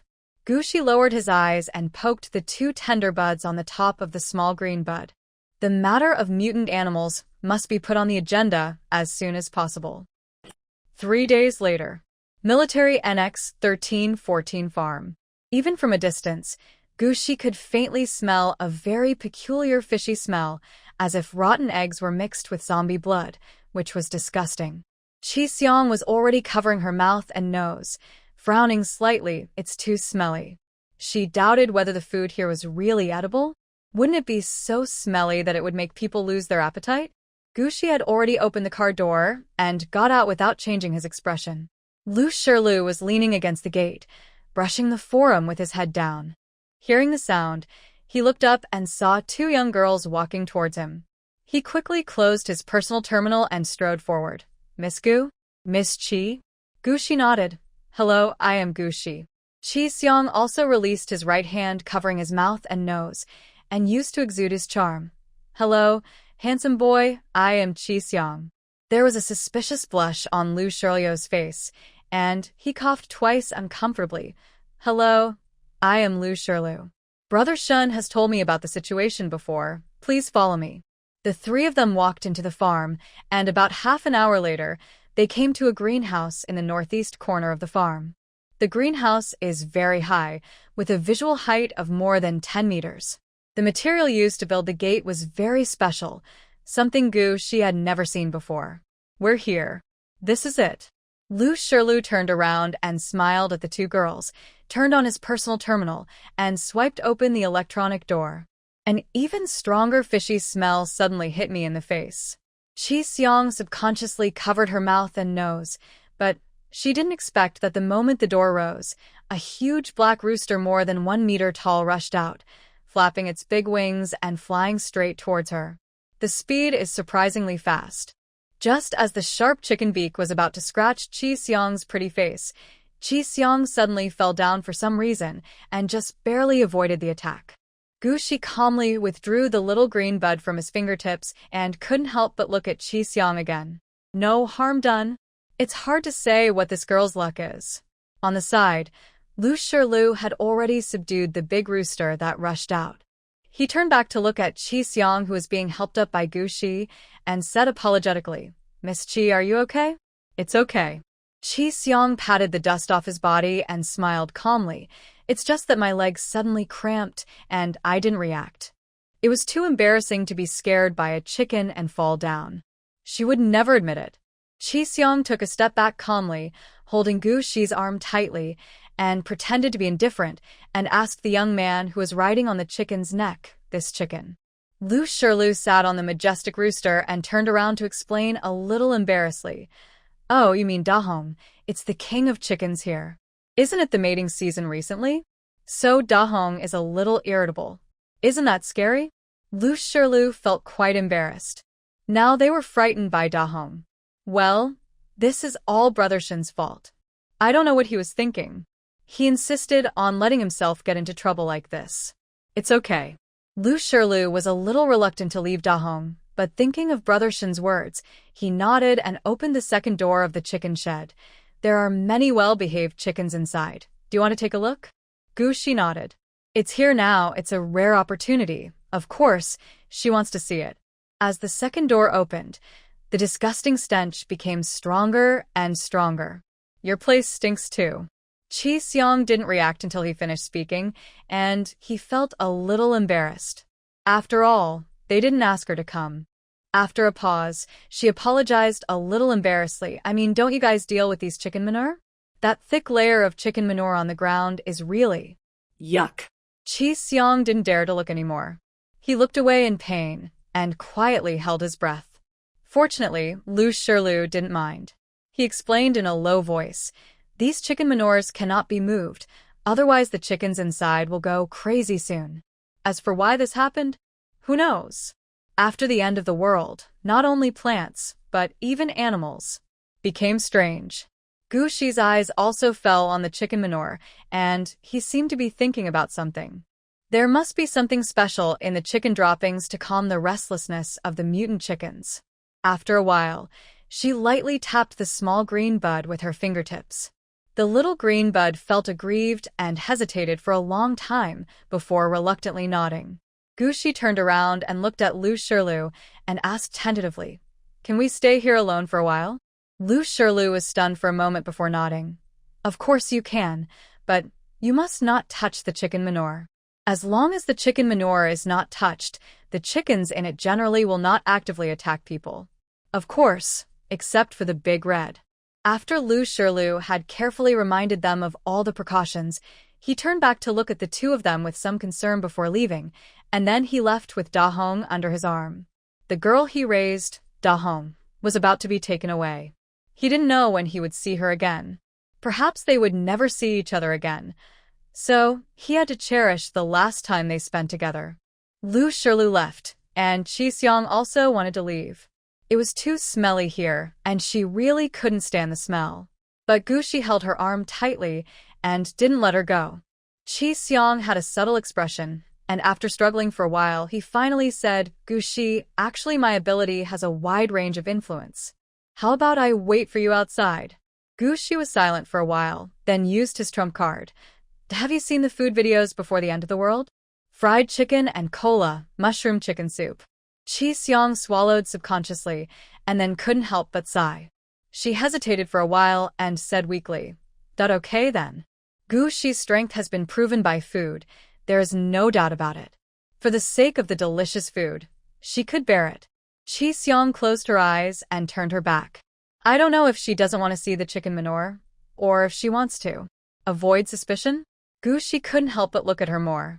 This girl is not only lucky, but also very smart. After retracting his gaze, Gu Shi lightly tapped the two tender leaves on the top of the small green bud. Bauer, go ahead. But Bauer obviously didn't want to go. He is such a good boy who loves to be clean, but he also despises those chicken manures, okay? But her master Gu Shi is obviously hard-hearted, and acting coquettishly to please her has no effect. After Lu Shirlu went out, he did not go far. Instead, he rode Dahong and walked the chickens in the open space outside the chicken shed. He is an animal trainer, and walking chickens is a routine operation. However, he had only walked twice when a message from Shun Yu came. Little Pomegranate, how are you? Little Pomegranate is Lu Shirlu's nickname, given by his adoptive father, Comrade Lu Chunyuan. And his adoptive father, Comrade Lu Qinyuan, is the chief weapons expert of the military. He is also a patient with deep sociophobia, indifference, and taciturn. He lives in a secret laboratory of the military all year round and is easily invisible to others. Lu Shirlu is an orphan from the battlefield and was adopted by Comrade Lu Qinyuan 30 years ago. Others thought that the reason why Lu Shirlu was called Lu Shirlu was because Comrade Lu Qinyuan picked him up on the Qingming festival that year, so he got his full name, CC Shirlu, and then because of this full name, he got the nickname of Little Pomegranate. But in fact, Lu Shirlu knew that the origin of his name was because his adoptive father, Comrade Lu Qinyuan, had been in love with a girl who liked to eat pomegranates for many years. It just so happened that on the day Comrade Lu Qinyuan picked him up, the girl who liked eating pomegranates threw him a red pomegranate, so his adoptive father gave him a nickname Little Pomegranate. Then he got the name Lu Shirlu. According to his adoptive father Comrade Lu Qinyuan, the girl who liked to eat pomegranates once hugged him. Because he was infected with the zombie virus shortly after he was born, it was the girl who loved eating pomegranates who saved him. But Lu Shirlu was still a baby at that time, and he had long forgotten what the girl who loved eating pomegranates looked like. But he remembered the girl's scent. Always remember. Because she had saved him, his body had been transformed by her special powers, and he instinctively remembered her scent. After growing up, Lu Shirlu thought about repaying his father, but his adoptive father told him that the girl who liked to eat pomegranates had been missing for many years. Over the years, her adoptive father has been looking for her, but couldn't find her. But today, half an hour ago, the moment he saw that small green sprout coming out from Miss Gu's fingertips, Lu Shirlu once again sensed that familiar and intimate energy. It was exactly the same as he remembered. But the age doesn't match. That Miss Gu looks like she is in her 20s at most, and she was introduced by Brother Shin. Lu Shirlu thought for a while and did not immediately reply to Shin Yu's message. Instead, he sent a message to his adoptive father, Comrade Lu Qinyuan. Next to him, Da Hong was scratching the ground and sharpening his claws irritably. An hour later, Gushi tied several chickens weighing more than 10 kilograms with vines and walked out of the chicken shed without changing her expression. Behind her, Miss Chi was holding a large bucket of rotten eggs. Not far away, Lu Shirlu had already persuaded Da Hong and was driving the chicken this way. Gushi keenly noticed that the young man's eyes were a little more subtle when he looked at her. Gushi raised her eyebrows slightly. Could it be that she was reluctant to leave Da Hong? But after years of hard work during the darkest period of the apocalypse, Gushi had already developed his shame. Da Hong, she is determined. Who said the energy in this black rooster's body is so strong? Withstand the construction. Thinking of the creek in front of her house, Gushi asked shamelessly, "Are there any ducks? I want to catch a few and take them back." The country has extremely strict control over mutated animals, and it is not easy to do it even once. Not sure if there would be such an opportunity next time, Gushi thought about getting more mutated animals back this time. "I'll give you a duck egg. There are only eggs and we can't hatch them." On the side, Chi Xiang said smoothly, "We can't let your Da Hong hatch eggs for us, right?" Unexpectedly. "Not impossible." Lu Shirlu nodded seriously, even straightened his chest, and said proudly, "Da Hong is very capable. She has helped the hens hatch eggs several times before." Gushi. Chi Xiang. It turned out that during the days when she went to pick up the chickens and eggs, Wei Hung was not idle either. He had already built a house with the construction team. Beside the stream in the forest, there are several independent cabins with a very pastoral style, scattered among the green plants all over the mountains. Not far away is a pond and several newly reclaimed rice fields, with a stream winding through them. Qin Shi even built a quaint stone bridge over the stream. On both sides of the house, there is a large area of mutated green bamboo specially planted by Qini now. There are even bamboo shoots. The name of a dish immediately popped up in Gu Shi's mind. Chicken stewed with bamboo shoots. Compared to Gu Xiaoxi's simplicity, roughness, and pragmatism, Wei Hung, who claims to have a great taste for life, is much more romantic. He deliberately built a small garden between several cabins. They were also very considerate and built a wooden fence, and asked Qin to plant roses on both sides of the fence. Although it is late autumn, the 4 seasons are no longer distinct after the end of the world.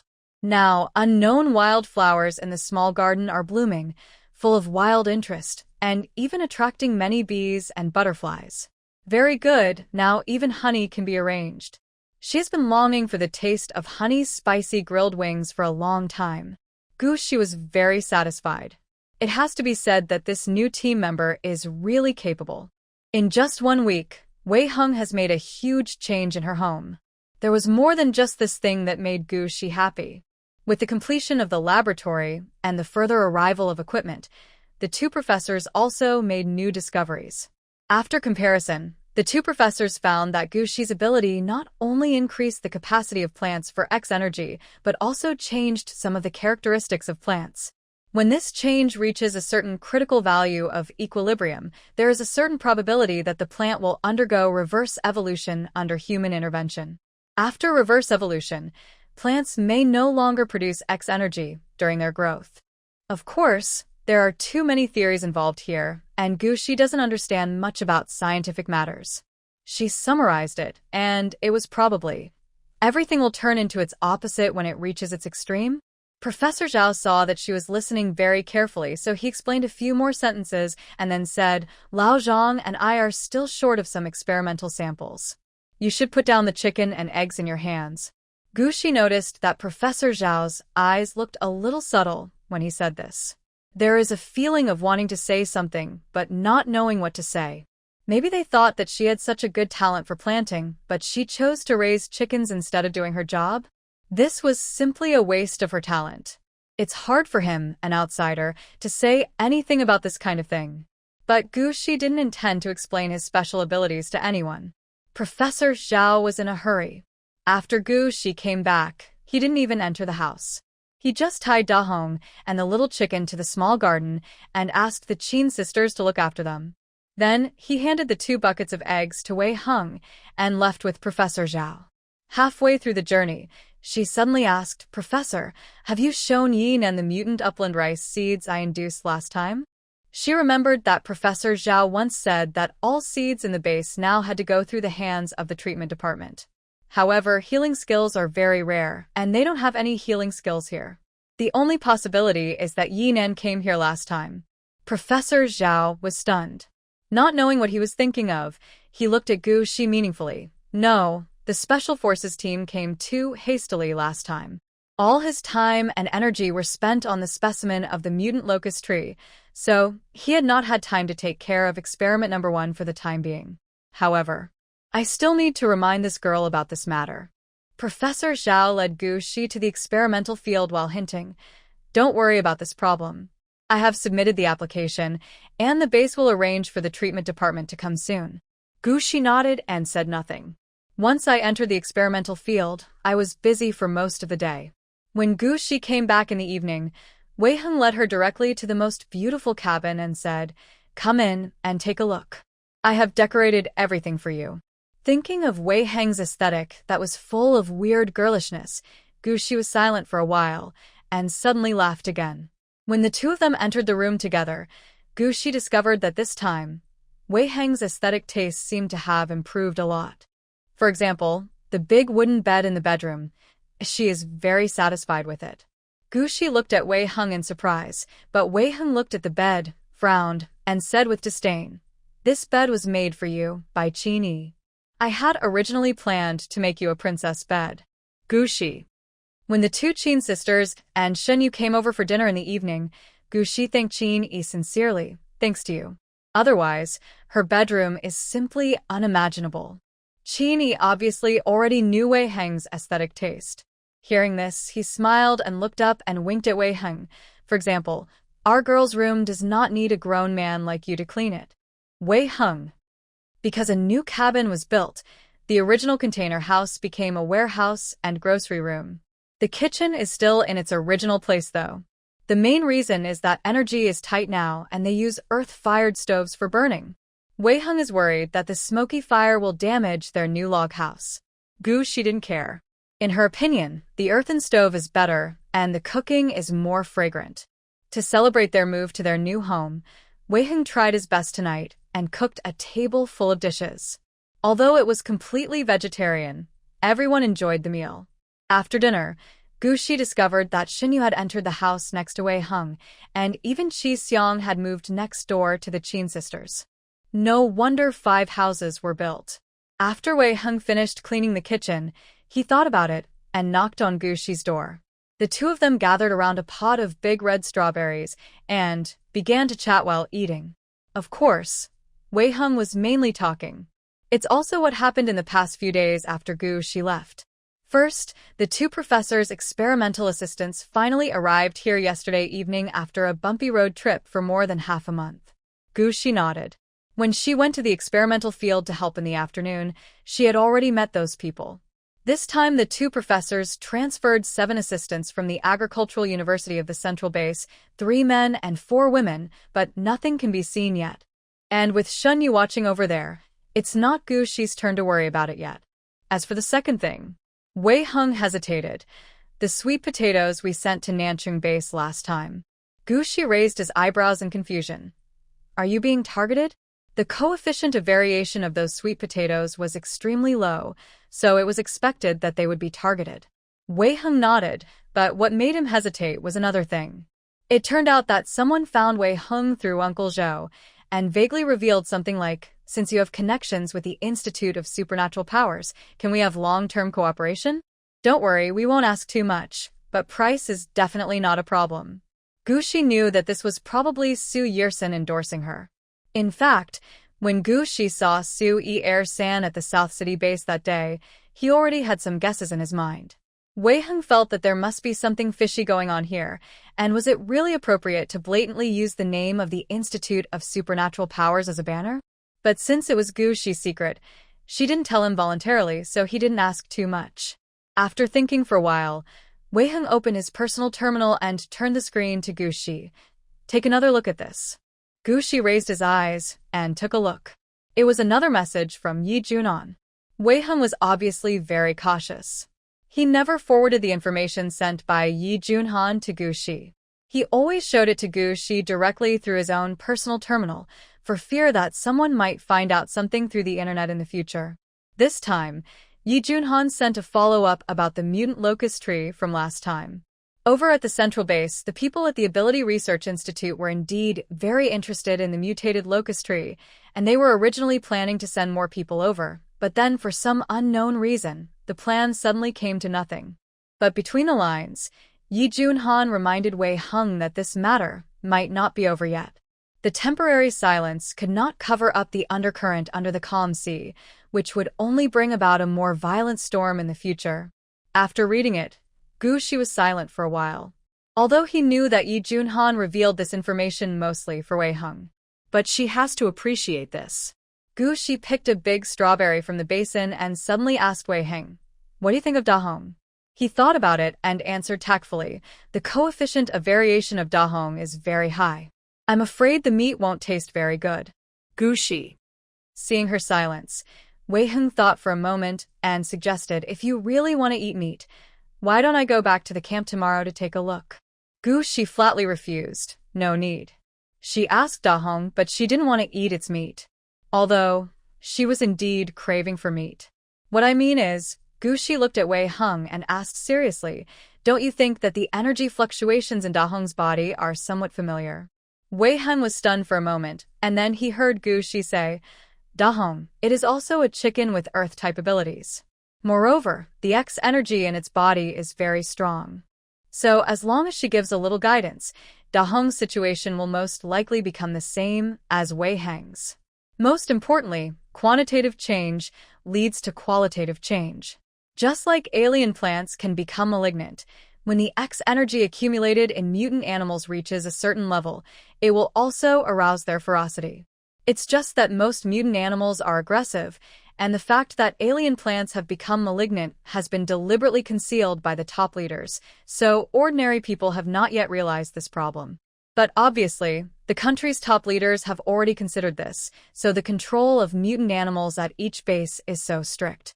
In the past 6 months, management in this area has been strengthened. After listening to Gu Shi's plan, Wei Heng was silent for a long time. To be honest, he had long given up hope on his own abilities, but now, someone told him that he could give it a try. Wei Heng didn't believe that She didn't know what she meant by try it, but she still took the initiative to bring it up without any hesitation. For this, she would even expose her biggest secret and attract the covetousness of countless people. For a moment, Wei Heng's mood was mixed and complicated to the extreme. On the one hand, he was already a disabled man and didn't want Shi to be in danger because of him. On the other hand, who would want to die if they can live and live well? What's more, life is so good now. Not only has he fulfilled his dream of becoming a chef, but he can also sleep until he wakes up naturally every day, then eat, drink, bask in the sun, and occasionally go to the fields to do some work. He had never dared to dream of such a good day before. So Wei Heng was reluctant, but after struggling for a long time, Wei Heng still shook his head. Forget it, Shi, I know my situation. It was too late to save him. Wei Heng, Shi suddenly interrupted him. She looked up at him with a serious and calm look. Do you believe me? Of course. Wei Heng looked up and said without thinking. Shi smiled. Then I believe you too. Wei Heng was stunned for a moment when he saw the small green sprout that suddenly grew a lot and swayed slightly in front of his eyes. Then he reached out and held the little green sprout. Shi stood up and said, let's go see Da Hong first. The two came to the yard, but did not see Da Hong. Shi raised her eyebrows. Did he run away? That shouldn't be the case. During those days on the road, Da Hong had obviously surrendered to her. Just then, a strange sound suddenly sounded not far away. The two looked at each other, followed the direction of the voice, and were stunned when they saw it. Under the pale and gloomy moonlight, among the swaying shadows of the trees, Qi Xiang squatted on the ground in an untidy manner, staring with his bright eyes at Da Hong, the huge dimple under his ace. Shi's eyes fell on Qi Xiang's hand. Qi Xiang, what are you doing? Qi Xiang turned his back to the two of them, and his body stiffened slightly. Nothing. She quickly threw away the things in her hands, stood up, and pretended to be calm. I'm just worried that Da Hong won't be used to the new home at night, so I came to check on her. Shi recalled the look of disdain this young lady had for Da Hong on the way back. She glanced at her and said nothing. Instead, Wei Heng stared at the things she threw on the ground and blurted out, Are you trying to help Da Hong hatch the eggs? Being exposed by someone, Qi Xiang slowly raised his head and said expressionlessly, Why? Is it not possible? Shi. Wei Heng. Qi Xiang simply gave up and said numbly, Didn't Shi say that we can't eat the chickens we caught? If we want to eat the delicious meat, we can only start with the eggs, right? He clenched his fist and coughed lightly, trying his best to control the twitching of his mouth. Well, it's okay, but as far as I know, hatching eggs takes more than a day or two. Before he could finish his words, he heard a click sound coming from under Da Hong's ace, which sounded particularly crisp in the quiet night. But Da Hong was very calm. It just glanced at the two humans with contempt, then shifted its gaze to another human woman. Shi. How strange. She actually saw flattery in the eyes of a chicken. Facing Shi's puzzled eyes, Da Hong could only silently move her ace away, trying her best to maintain her calm elegance and majesty as the king of pheasants. Shi. What a strange chicken. She took one look at it, bent down and took out the newly hatched chick, or duckling. And the little green bud also quietly came out and wrapped around the claws of the cub. Before, Shi had suspected that mutant animals did not produce X energy directly in their bodies, but rather absorbed it through the food chain. Therefore, the root of the problem should still be in plants. However, after checking the chicken manure at the military farm, she made a new discovery. There was no residual X energy in the chicken manure, but there should be something else in it that could suppress the activity of energy. And her baby Yabao was listless for several days on the way back from drilling chicken manure. Yabao, unscrupulous master, have you ever thought that I might also be disgusted? Shi originally planned to bring back some chicken manure and ask the two professors to help analyze it, but then he thought of Da Hong. With fresh one, he wouldn't have to hold his breath on the road. Shi had discovered before that both chicken eggs and duck eggs contained a certain amount of X energy. But now the X energy in the body of this newly hatched chick, or duck, seems to be less than when it was an egg. Could it be that the X energy in the egg is consumed during the incubation process? Little green bud had already loosened its claws and retracted them into Gushi's fingertips, looking listless and listless. Gushi smiled.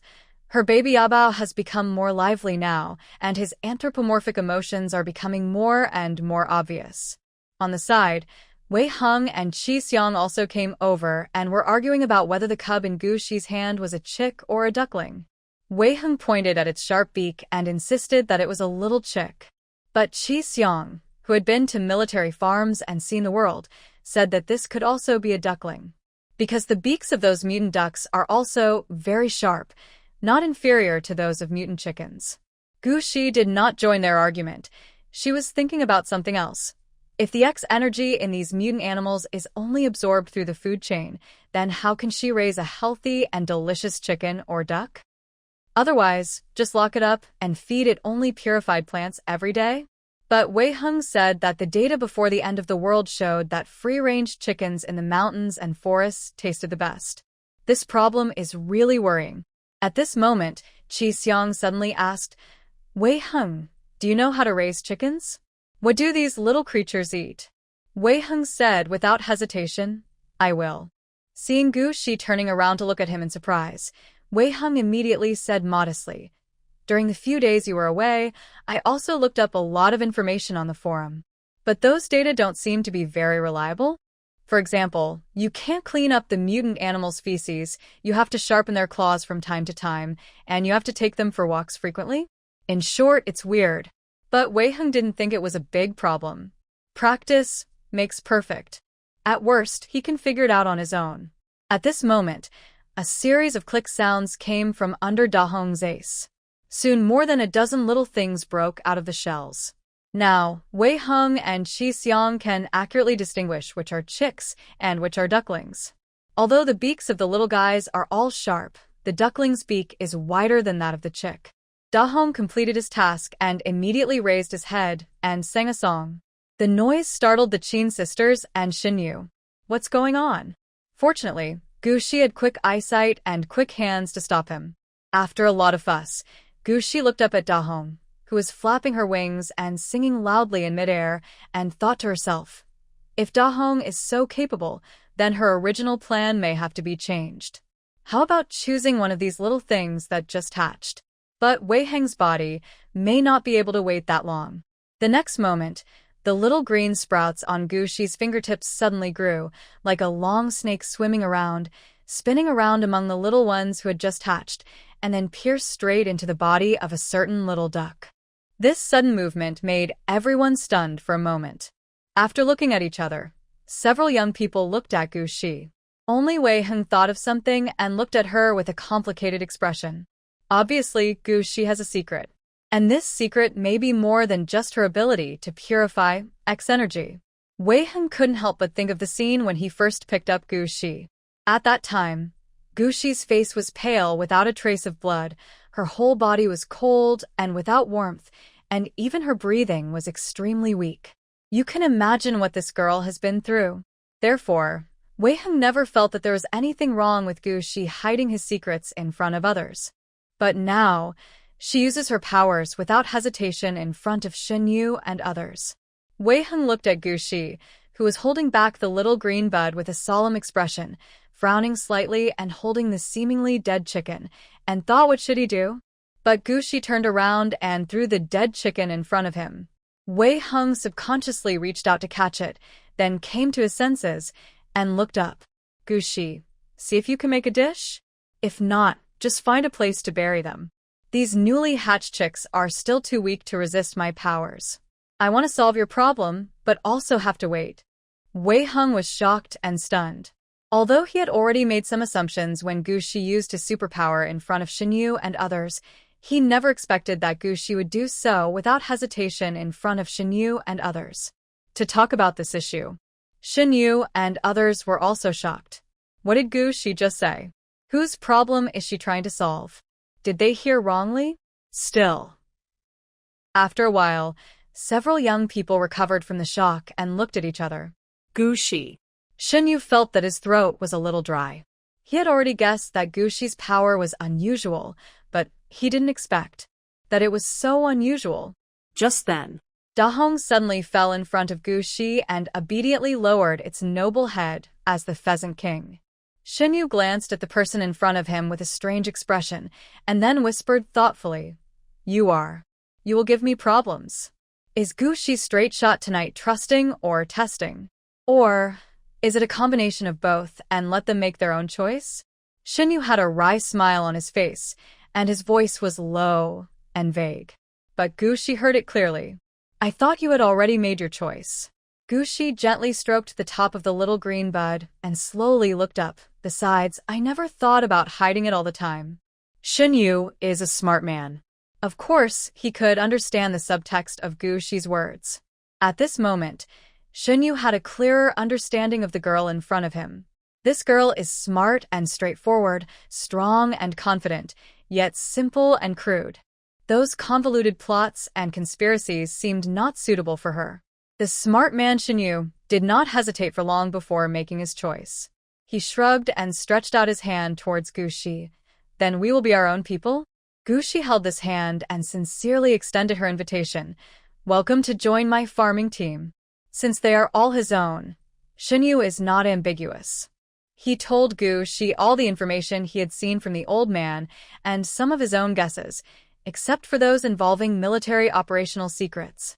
After listening to this, Gushi's heart moved, and a thought suddenly popped up in her mind. Perhaps the top military officials have already suspected her identity?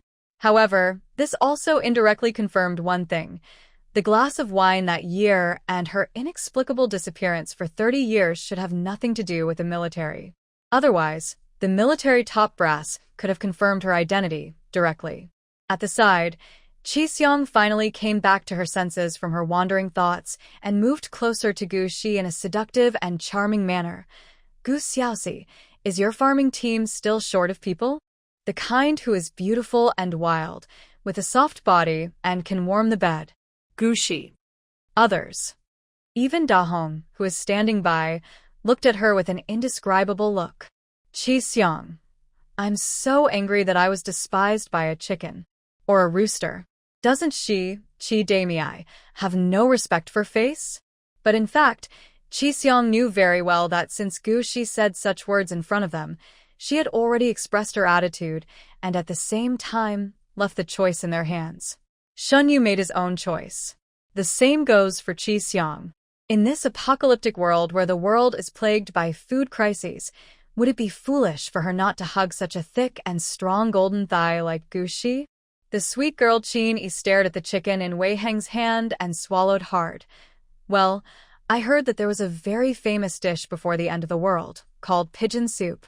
Chickens and pigeons are similar in nature, right? Since squabs can make soup, can chicks also make soup? What's more, the little chicken in Wei Heng's hand is a little bigger than an adult pigeon before the end of the world. The sweet girl Qin looked at Wei Heng eagerly. Wei Heng received her signal strangely and was silent for a while. How about I study it? After saying that, he looked at Gushi uncertainly, wondering if this little chicken could still be eaten after Gushi made it like this. Shinyu also came over, picked up the unfortunate little chicken, looked around twice, and then raised his head and asked Gushi, This chicken is too weak. Gushi said calmly, I wanted to purify the X energy in its body, but this chicken couldn't bear it. In the process of releasing her superpower to swallow the X energy, it's dead. On the side, Qin Shi had silently returned to the house to get a portable abnormality detector. After testing, the chicken's coefficient of variation was indeed 0.00.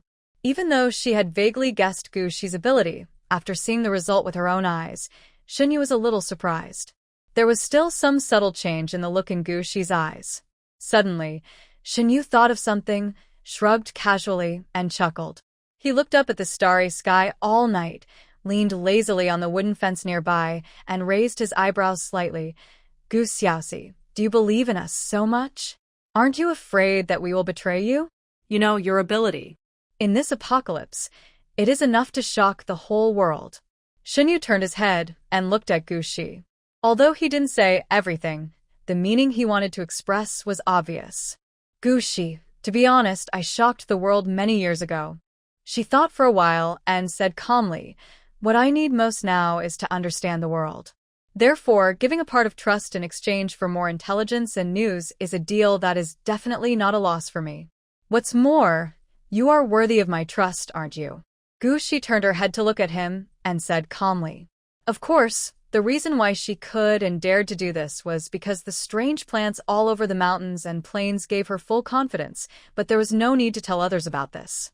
After hearing this, Shunyu was stunned for a moment.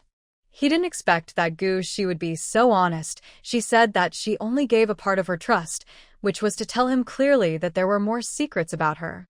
But obviously, there is no need to discuss this topic any further. For some things, you can't just rely on words. As time goes by, people's hearts will be revealed, and I believe that they will not let down this trust in each other. After a while, Wei Heng's matter. How do you plan to solve it? His eyes glanced at Wei Heng, who was squatting on the ground muttering something to Qin Yi in a low voice. Shunyu raised his head and asked Gushi. Gushi looked at Da Hong over there and said thoughtfully, after X energy enters the human body, it is very active. Even if my superpower can purify, devour, it will still be resisted, but this time I go to the Army Fong farm. I found. Next to him, Wei Heng, who was originally debating with Qin Yi whether it was better to make squab soup or chicken stewed with mushrooms, subconsciously looked up after hearing this. Then, he followed Gushi's line of sight and saw Da Hong's chicken ace. Wei Heng slowly raised his head and looked at Gushi again, eyes facing each other. At this moment, Wei Heng strangely understood something from Gushi's eyes. Gushi. She just felt that after the second mutation, although the mutant animals did not have the ability to suppress and seal X energy like plants, it could be seen from the chicken droppings that the animals that had undergone the second mutation should have also undergone some kind of evolution. So their feces can suppress the activity of those weird X energy in their bodies. Gushi just wanted to use this evolution to reduce the energy activity in Wei Heng's body, so as to reduce her resistance when she was swallowing. Absolutely not, she said with a firm look in her eyes. But Wei Heng obviously didn't believe it. He looked at Gushi with a wooden face, then turned around and went to the kitchen carrying the dead chick. It's dry weather, so let's have a bowl of chicken soup for supper tonight. This is his last dignity as a cook. Gushi. Is it possible for people to have some trust in each other? The next morning, Gushi found Professor Zhao with fresh chicken manure. Professor Zhao was silent for a long time before he said, Xiaogu, the situation is different now. Although chicken manure is a very good fertilizer, it is not suitable for large-scale promotion. Gushi. After she explained her purpose, Professor Zhao frowned slightly. The fact that the feces of mutant animals are different has long been noticed. In recent years, many experts in this field have been studying this issue, but there has been no breakthrough. Professor Zhao also does not think that he can discover anything with the unrelated equipment in his laboratory. But Gushi has already delivered the things. Not wanting to discourage the young man's enthusiasm, Professor Zhao still brought Gushi into his laboratory. Of course, the final result is obvious. Nothing was found. Gushi frowned slightly. Professor Zhao comforted her. Xiaogu, don't be disappointed. There must be something unusual in these feces. It's just that the equipment we have here is not professional in this area. Gushi was not disappointed. She just thought that since there was no way to find and separate useful things from the chicken manure, she could only use the method she had thought of before. After all, Wei Heng's situation really can't be delayed any longer. But if this happens, Da Hong will probably suffer. After returning, Gushi set his eyes on Da Hong, who was walking in the small garden and sharpening his claws with his cubs. The human gaze is deep and calm.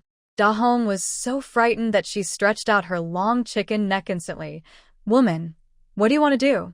The next second, Da Hong's scream broke through the sky.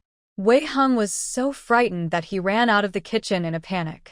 When he looked up, he saw that the little green sprout had already flown out of Gushi's fingertips and had grown to about 3 feet. One end was tied around Da Hong's neck and hung in the air, and the other end, it penetrated deeply into the big red chicken ace. The whole chicken is in trouble. After it was done, it looked at the indifferent human woman sadly, then protected its chicken ace with a pair of big wings, and went to find its cub. This moved Wei Hung and Qin Yi on the side. Da Hong is really a good chicken with a weak body but a strong will. Even now, I still have to take care of the chicks. When Xin Yu and Qin Shi came back in the evening, they saw Da Hong lying dejectedly next to the chicken coop, looking as if she was hopeless. And Wei Hung was squatting on the ground, making delicious food for it. "What's wrong with it?" Qi Xiong asked as he entered the courtyard gate. "Da Hong has committed a serious crime today," Wei Hung said with a deep look on his face. Qi Xiong, Shen Yu, and Qin Shi. During dinner, Shen Yu asked Gu Shi if he could send another batch of food to the frontline troops. Gu Shi agreed, but also bluntly reminded Shen Yu she alone could not feed so many people. The most she can do is to solve the urgent needs of the frontline troops. If you want to completely solve this problem, you still have to look to those scientific researchers. Only by cultivating improved varieties with low and stable coefficient of variation can the food problem be fundamentally solved. Why doesn't Shen Yu understand this? It's just that the state of the frontline troops is very bad now, and brothers in many places can no longer afford to wait. This topic is too heavy. The atmosphere at the dinner table became somewhat tense. Qi Xiong looked at this, then that, and suddenly said, "I have good news to tell you. Experiment number 1 has made a major breakthrough." Speaking of this, although he didn't know if he had any credit for it, Qi Xiong straightened his back subconsciously, looking extremely proud. Because Professor Zhao said that experiment 1 was able to stabilize so quickly thanks to Gu Shi's help. And Gu Shi is now. She is Qi Xiong's captain and job. So, what's wrong with her being a little proud? Gu Shi thought of those fruit seeds. However, Qi Xiong told her that the fruit issue had to be slowed down a little while, and that the food issue was the priority everyone needed to solve at the moment. But Professor Zhao also said that if Gu Shi wanted to plant it, he would not object. But Gu Shi thought about it and let it go. "Let's settle Wei Heng's matter first." At this moment, Shen Yu suddenly said, "When I came back just now, I thought I saw Da Hong eating rice husks." This man's eyes are really sharp, and he's also very thoughtful. Wei Heng looked up at him, got up, and went to the kitchen. After a while, an earthen jar of rice porridge was brought. After tasting the fragrant, soft, glutinous, and delicious authentic rice porridge without pollution and impurities, both Qin Yi and Qi Xiong's eyes turned red with excitement, almost crying with joy. Although Qin Shi is steady, he still wants to go to the fields immediately and transform all the land on both sides of the stream into rice fields. Shen Yu even ignored the hot porridge that burned his mouth and drank a large bowl in one bite. At the end, he said to Gu Shi with unfinished thoughts, "I got some improved rice seeds from before the apocalypse for us through special channels. They should be delivered to us in a while." Gu Shi immediately thought of the newly cultivated rice fields by the creek and couldn't help but raise his head and give this man a meaningful look. No wonder the Qin sisters took the initiative to plant so many rice fields just a few days after she left home. It turns out that it was a premeditated plan. Shen Yu was not weak at all. He raised his head and chest and looked at her confidently. "I just want to eat something good, so what? When Wei Heng cooked rice porridge for you that day, I could smell the fragrance from a long way away." Gu Shi. "Okay, everything is for survival. That's understandable." Time flew by, and by the time Gu Shi was almost done practicing with Da Hong, it was already the end of the year. During this period, she took the time to plant food for the military twice more and arranged rice fields. Although Da Hong has suffered a lot in the past 2 months, he is recovering well now. It's not obvious yet in terms of superpowers, but in terms of IQ, there have been some faint breakthroughs. Today's Da Hong is becoming more and more humane. As for the 2 professors, the mutant upland rice seed experiment number 1 has been basically finalized and is currently being sent to the central base, waiting for the final determination from the Superpower Research Institute to see how many generations the stability can last. The official farm plan jointly created by the Nanqing base and the military has also been officially launched. Shen Yu got the farm's plan early in the morning. Gu Shi discovered that the scope of this farm was extremely large, almost enclosing hundreds of thousands of acres of land around it and extending directly to the military garrison in the Hengshan Mountains. However, the farm's living area and medical area were not built near the experimental fields of Professor Zhao and others, but rather far away. In Shenyu's words, it can cover others' eyes and protect their safety without disturbing Gu Shi's life.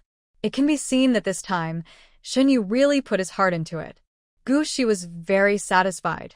Everything was on track, and it was time to resolve Wei Heng's matter. On this day, after dinner, Gu Shi suddenly stopped Wei Heng, who was about to clean up the kitchen. Just tonight. Wei Heng was stunned for a moment before he reacted. After a moment of silence, he said hello, turned around, and went to the kitchen again. In the yard, Shenyu and others, who were eating fruits and playing with chickens, suddenly became quiet, and all raised their heads to look at Gu Shi. Gu Shi casually took a piece of watermelon. "Why are you looking at me?" After Wei Heng tidied up the kitchen, he took off the apron from his waist, wiped the water on his hands, and walked to Gu Shi. "Let's go, I'm ready." After his observations these days, if he fails to survive this time, the only person who can take over the kitchen business is Shenyu. As for Qi Xiang and the Qin sisters, they can't be counted on at all. This night, the farming team stayed up late together. Gu Shi and Wei Heng went to the depths of the mountain forest behind alone and took away Dahong and 2 half-grown pullets. Qi Xiang originally wanted to follow, but was rejected by Gu Shi. After the two left, Shenyu and the others lost sleep and simply stayed together in the yard. Qi Xiang lay on Gu Shi's recliner and looked up at the stars. The more he thought about it, the more he felt something was wrong. After a while, she turned her head and looked at the other people in the yard. "Tell me, why didn't Gu Shi take me with him?" "I don't know." The Qin sisters shook their heads. The experience of living together during this period proved that Qi Xiang's koi luck is still very effective. For example, the sweet potatoes steamed in a pot, the one Qi Xiang took casually, will always be the sweetest. Shenyu, on the other hand, stared in the direction of the mountain behind, thoughtfully. Deep in the dense forest, Gu Shi took Wei Heng to the place where she found the mutated locust tree last time. However, after more than 2 months, there is no trace of the mutated locust tree here. Even the big tree pit is now occupied by unknown bushes. On the side, Dahong drooped his long chicken neck helplessly, but firmly protected a pair of pullets under his big wings. Occasionally, he looked at Gu Shi with his eyelids drooped, as if to guard against chicken thieves. Gu Shi. She turned around and looked at Wei Heng behind her. Wei Heng was silent all the way. Gu Shi thought for a while. "How about giving you another half hour?" Although she didn't think she would fail, Gu Shi, who had cooperated with the military countless times many years ago, vaguely remembered that the military seemed to have such a tradition before every major and dangerous mission. The soldiers had to leave some time to call their loved ones, or to write a suicide note. Wei Heng was once a soldier. So Gu Shi thought about it and decided to respect this tradition. Wei Heng. He is an orphan, there is really no need for this. Besides, the most important person to him now, besides the girl in front of him, is... After a moment of silence, Wei Heng opened the personal terminal on his wrist and made a video request. Soon, the communication was connected. A cold and extremely handsome face appeared in the camera. "It's Yi Junhan." Gu Shi saw the Shi Dao on the man's waist and the helicopter in the distance that was almost fading out of the shot. Obviously, even though it was late at night, the other party did not rest, but was dressed neatly, as if he was preparing to go on a mission, or just returned from a mission. Gu Shi just took a glance, and then looked away. But Yi Junhan's perception was incredibly sharp. But Yi Junhan was not the only one with keen perception. The moment the young man looked over, Gu Shi also raised his eyes and looked over again. Coincidentally, Wei Heng's camera turned to Gu Shi, and the two of them looked at each other silently through the camera. At this moment, the invisible aura spread out, causing Dahong standing beside him to straighten his neck instantly. Just at this moment, Gu Shi saw that in the distance of the camera, there were several Special Forces members armed with weapons standing on both sides, protecting Yi Nan. A middle-aged man in a white coat came from a distance and was walking towards Yi Junhan. Yi Junhan was obviously busy, and Wei Heng didn't know what to say for a moment. In addition, the environment at Yi Junhan's place was also in a mess, so it was obviously not a good time to talk. So, this video call ended in less than a minute. After Wei Heng turned off his personal terminal, he was silent for a moment and looked up at Gu Shi. Are you done? Gu Shi looked away from Da Hong, thought for a moment and asked Wei Heng, who was that person who just came to see Yi Junan? He looked familiar to me. Wei Heng subconsciously thought she was referring to Yi Nan, but he quickly realized that Gu Shi knew Yi Nan, so what she was asking was, You mean Minister Zhou? Wei Heng frowned and looked at Gu Shi. How do you know him? Gu Shi shook his head. I don't know him. I just think he looks familiar. She must have seen that person before, but she just didn't have any impression of him. Maybe he was just a stranger she had met once inadvertently. He is the External Relations Director of the Institute of Supernatural Powers, Zhou Jinyu. After saying that, Wei Heng frowned and added, Minister Zhou may look inconspicuous among the leaders of the Institute of Supernatural Powers, but he is actually very powerful. Over the years, the information exchange between the Institute of Supernatural Powers and the outside world has been controlled by this person. Oh, by the way, some people also said that he had a relationship with Vice Dean Yi when he was young, so he is very likely the biological father of Miss Yi Nan. Wei Heng was probably too nervous, or maybe it was just a habit, and as he spoke he went straight into gossip. Fortunately, Gu Shi was calm enough and accurately grasped the key point of his words. Yi Xian, I mean that Vice Dean Yi, is she not married? No. Wei Heng looked at Gu Shi in surprise. Why are you asking this? In his impression, Gu Shi is not such a gossipy person. Nothing, just asking. Gu Shi lowered his eyes and glanced at Da Hong, who was lying on the ground protecting a pair of hens, and suddenly changed the subject. Are you ready? As she finished speaking, the little green bud had already emerged from her fingertips and instantly grew rapidly, wrapping around Wei Heng's ankle. Wei Heng froze up and subconsciously covered his ace with both hands. Gu Xiaoxi. Can we try another way? Gu Shi. No. What is this operation of covering your ace? When she followed Wei Heng's line of sight and saw the big red over there, she suddenly understood. She looked up and explained seriously. Don't be nervous. Da Hong's situation is different from yours. At first, she chose to start with the red chicken ace because Gu Shi was still a little bit unwilling to give up on the chicken manure issue, so she thought, why not trace it back to its source? As for Wei Heng, she was not a pervert. Not interested in a man's ace either. When Wei Heng realized what he had done, he felt a little embarrassed. He awkwardly loosened his hands that were covering his buttocks. It's not his fault. It's just that he was left too deep an impression by Da Hong's horrible appearance a few days ago. Wei Heng lowered his head slightly embarrassedly. When he saw the little green bud had already crawled along his thigh, around his buttocks, and onto his waist, Wei Heng breathed a sigh of relief. That's good. Before he could finish his words, he saw a small green sprout suddenly slip into his belly button in an extremely slippery manner. Wei Heng was startled for a moment, but soon he found that it didn't hurt. Instead, a kind of pure energy was injected into his body. Immediately afterwards, Wei Heng realized that his special ability was disappearing rapidly. The feeling was wonderful, and Wei Heng subconsciously looked up at Gu Shi. Gu Shi pulled out another vine and dragged the reluctant Da Hong over and took the time to comfort him. Don't be afraid. Wei Heng was just about to say, I'm not afraid. Even Da Hong can hold on, so I can do it too. But he suddenly felt a sharp pain in his head. Something penetrated into his supernatural core. The superpower core is the most important thing for a superpower. It is the source of superpowers and also the most vulnerable part. As soon as Gu Shi's ability entered Wei Heng's ability core, it was met with fierce resistance.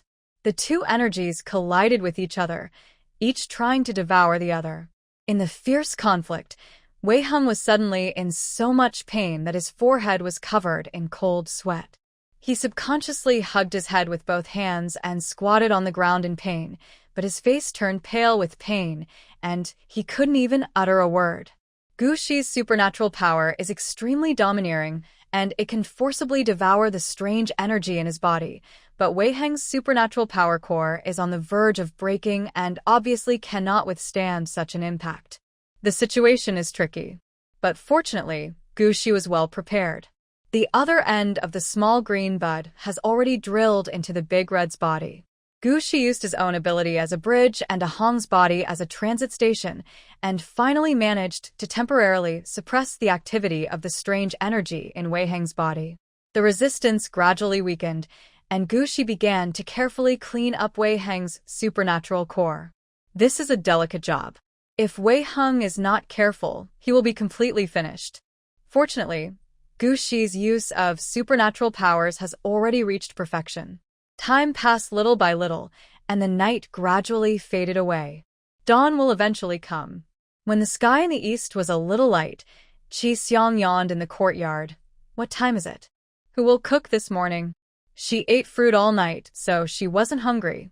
But the two people who went into the forest were busy all night, and who knows how much they consumed. They must have something hot to eat when they come back. It's not that Qi Xiang is unwilling to enter the kitchen, but she is a recognized kitchen killer. Hearing this, Shen Yu subconsciously lowered his head and looked at the apron in his hand, with disbelief flashing in his eyes. Wei Heng gave him the apron last night, and he just kept it like that all night? Shen Yu frowned slightly. Could it be that subconsciously, I also have a dream of becoming a cook? Back. Just when Shen Yu fell into self-doubt, the sweet girl Qini, who had been waiting impatiently in the yard for a long time and ran to the hillside to wait, rushed back like a gust of wind. The three people waiting in the yard stood up at the same time and looked up behind her, but they didn't see anyone. Where are the people? Qi Xiang turned around and asked, Didn't you say you were coming back? Xin Yu and Qin Shi also raised their heads to look at her. Well. Qin Yi was stared at by three extremely serious eyes and suddenly became weak. I am in a hurry to come back to report. Xin Yu and the others. You. Qin Shi nodded helplessly to her sister, then hurriedly followed Xin Yu and Qi Xiang towards the back mountain. Qin Yi curled his lips aggrievedly, suddenly smiled again, turned around and stalked after him. You guys should also wait for me. As soon as they climbed over a small hillside, they saw Wei Heng, who was pale and shaky, carrying two half-grown hens and heading home. Are you okay? Several people rushed to greet him and took a closer look. They discovered that although Wei Heng's face looked very pale and haggard, his eyes were piercing and astonishingly bright. Is this done? Xin Yu and others looked at each other and saw the same excitement and shock in each other's eyes. Where's Gu Shi? What happened to the chicken in your hand? Qi Xiang and Qini asked at the same time. The two little hens that Wei Heng was carrying had obviously died for a long time. He sighed with a heavy look on his face. These two chickens have paid too much for me. So I decided, let's eat chicken and sweet potato vermicelli this morning. Wei Heng looked up at the crowd and said, Everyone. However, thinking of the delicious chicken offal mixed with vermicelli, Qi Xiang and others still swallowed their saliva and whispered, It's not impossible. Hearing Xin Yu cough lightly, he clenched his fist and put it to his mouth. What? Let's talk about business. Why are you the only one back? Where is Gu Shi? Yes, where's Da Hong? Qi Xiang also asked hurriedly. There is a profound revolutionary friendship between her and Da Hong. Seeing this, the Qin sisters next to them had difficulty moving their eyes away from the two chickens, and they all looked up at Wei Heng. As for how Gu Shi cured Wei Heng, it was Gu Shi's secret, and they wouldn't ask. But concern is still indispensable. Wei Heng glanced at Xin Yu with a complicated expression.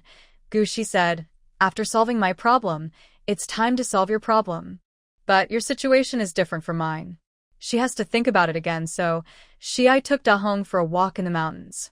Shen Yu was stunned. Gu Shi. After Shen Yu had finished handling the feathers of the two pullets, he reacted belatedly. There is something wrong with the logic of what Wei Heng just said. Gu Shi thought about his situation. Why did he take Da Hong for a walk in the mountains? Is there any causal relationship between these two sentences? This is what Shen Yu thought and asked. Wei Heng, who had just soaked the red sweet potato starch in water, glanced at him when he heard this. You are thinking too much. Gushi led Da Hong into the mountains to find mushrooms to make chicken soup. As for thinking about your affairs, that's just by the way. Stop being a pretentious Versailles here. Shen Yu.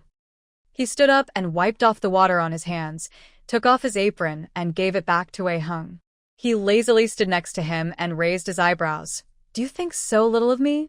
Wei Hung raised his eyes and glanced at him. His look, how should I put it? It was clear disgust. Shen Yu immediately quit. No, what do you mean? My conditions are not that bad, right? I think back then there were many girls in the military region who liked him, okay. Wei Hung chuckled, glanced at him without saying a word, turned around, put on his apron, picked up the big kitchen knife on the side, and started to disembowel the two little hens. The movements were clean and neat, like flowing clouds and flowing water, exuding a fierceness that had seen blood and a vague murderous aura. Shen Yu touched his nose and silently took 2 steps back. Forget it, he's just a freeloader. He can't afford to offend the family's chef. After the fragrant chicken mixed with pickled peppers came out of the pot, the sound of swallowing saliva could be heard from all around the kitchen. Wei Hung was very proud when he saw this. He made the kimchi, and he also handled the chicken offal. It can be seen that if Gushi's team is missing anyone, he cannot be missing Chef Wei. Therefore, his position in Gu Xiaoxi's heart is irreplaceable. No matter how many new team members there are in the future, it will still be the same. Because they knew she wouldn't come back for breakfast, no one waited for her. Let's eat. As Chef Wei roared, everyone began to wolf down the food. After finishing the delicious chicken vermicelli, the girls rubbed their full stomachs and went back to catch up on their sleep. Wei Hung was in high spirits right now and couldn't sleep even when he went back, so he just stayed in the earthen stove to stew chicken soup. Shen Yu was miserable and had to stay up all night with nerves. Now he was so sleepy after eating and drinking that he still had to yawn all the time and go back to the experimental field to watch. Before leaving, he didn't forget to bring a small pot of chicken vermicelli that he had packed in advance, euphemistically called it, and gave some to the professors to try. Wei Hung glanced at him, but didn't expose him with the amount of food the 2 professors had. This pot was enough for them to eat for a day. Shen Yu arrived at the experimental field. As soon as he walked into the lounge of the 2 professors, a young man with glasses rushed over, took the pot from his hand with great enthusiasm, and placed it on the table next to him. Brother, what's in this pot? I can smell the aroma from afar. The young man asked as he took out a pair of dishes and chopsticks from the cabinet on the side. Shen Yu leaned against the wall lazily and said angrily, You are the only one with a good nose. Where are the 2 professors? The 2 professors are busy right now. They may not be able to leave the laboratory until noon. After taking a bite of the chicken vermicelli, the young man's eyes suddenly lit up. He raised his head and asked, Who made this? It's so delicious too. Yang Qi, are you the reincarnation of a starving ghost? Look at your potential. It's like you haven't eaten in 800 years. Shen Yu rolled his eyes at him and strode over to take the remaining vermicelli in the pot aside to prevent it from being contaminated by someone's spit flying everywhere. Cousin, you are standing and talking without your back hurting.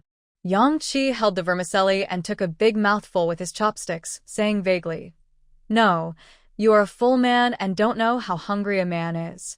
Okay, don't be poor. Shen Yu tapped his little cousin on the head with chopsticks. Let's get down to business. Yang Qi finished a large bowl of vermicelli in 3 strokes, 5 divided by 2, and uncontrollably stared at the remaining noodles in the pot, reluctant to part with them. But thinking that the 2 professors hadn't eaten yet, Yang Qi sighed, looked away with difficulty, thought for a while, and took out a big orange from the cabinet on the side. Yang Qi said while peeling the oranges, You didn't come over last night. Number 3 contacted the other side. Number 5 has been silent for the time being. The number 3 and number 5 he mentioned were, like him, officially the experimental assistants of the 2 professors. Although everyone came from the agricultural university at the central base, in fact, they all had their own masters behind it. Shen Yu leaned against the table, tapped his fingertips lightly on the table, and said slowly, Don't worry about number 3 for the time being. Su-123 was watching over at the Superpower Research Institute, and nothing would happen for the time being. But that number 5. Shunyu knocked on the table and paused slightly. Find something for her to do, and find out who is behind her as soon as possible. And number 1. Yang Qi nodded, and reluctantly divided half of the peeled oranges out. He was reluctant to let the child catch the wolf, so his cousin ate his oranges this time, and would bring him more delicious ones next time. But the small half of the orange that was handed out was not taken away for a long time. Yang Qi was startled for a moment, then raised his head to meet Shinyu's eyes. Cousin, you don't want to eat? As he spoke, he took back his hand and stuffed it into his mouth. Shunyu made a move like the wind, grabbed his wrist, stared at the small half of an orange beside his mouth, and sneered. You are so generous. These oranges were the ones he brought last time. That time, Gushi couldn't hold it back anymore and secretly went deep into the forest to plant an orange tree in the middle of the night. Then each member of their farming team divided about 30 orange trees. The next day, Shunyu brought 5 to this kid. Unexpectedly, Haha. Shunyu ruthlessly took away most of the remaining oranges from his little cousin's hand and stuffed them into his mouth. My orange, Yang Qi wailed, feeling extremely distressed. This is the last one. This is my orange. Shunyu glanced at him lazily, then asked, Is there any new news from the central base? Yes. Zhou Jinyu secretly left the central base last night. When Yang Qi said this, he didn't know what he thought of, and his eyes suddenly brightened. This time, he also named Yi Junhan and Yi Nan. Brother, you said that our Minister Zhou has kept a low profile for so many years and suddenly came to Yi Nan this time. Could it be that? He wants to have a father-daughter acquaintance with our Miss Yi, the light of the apocalypse?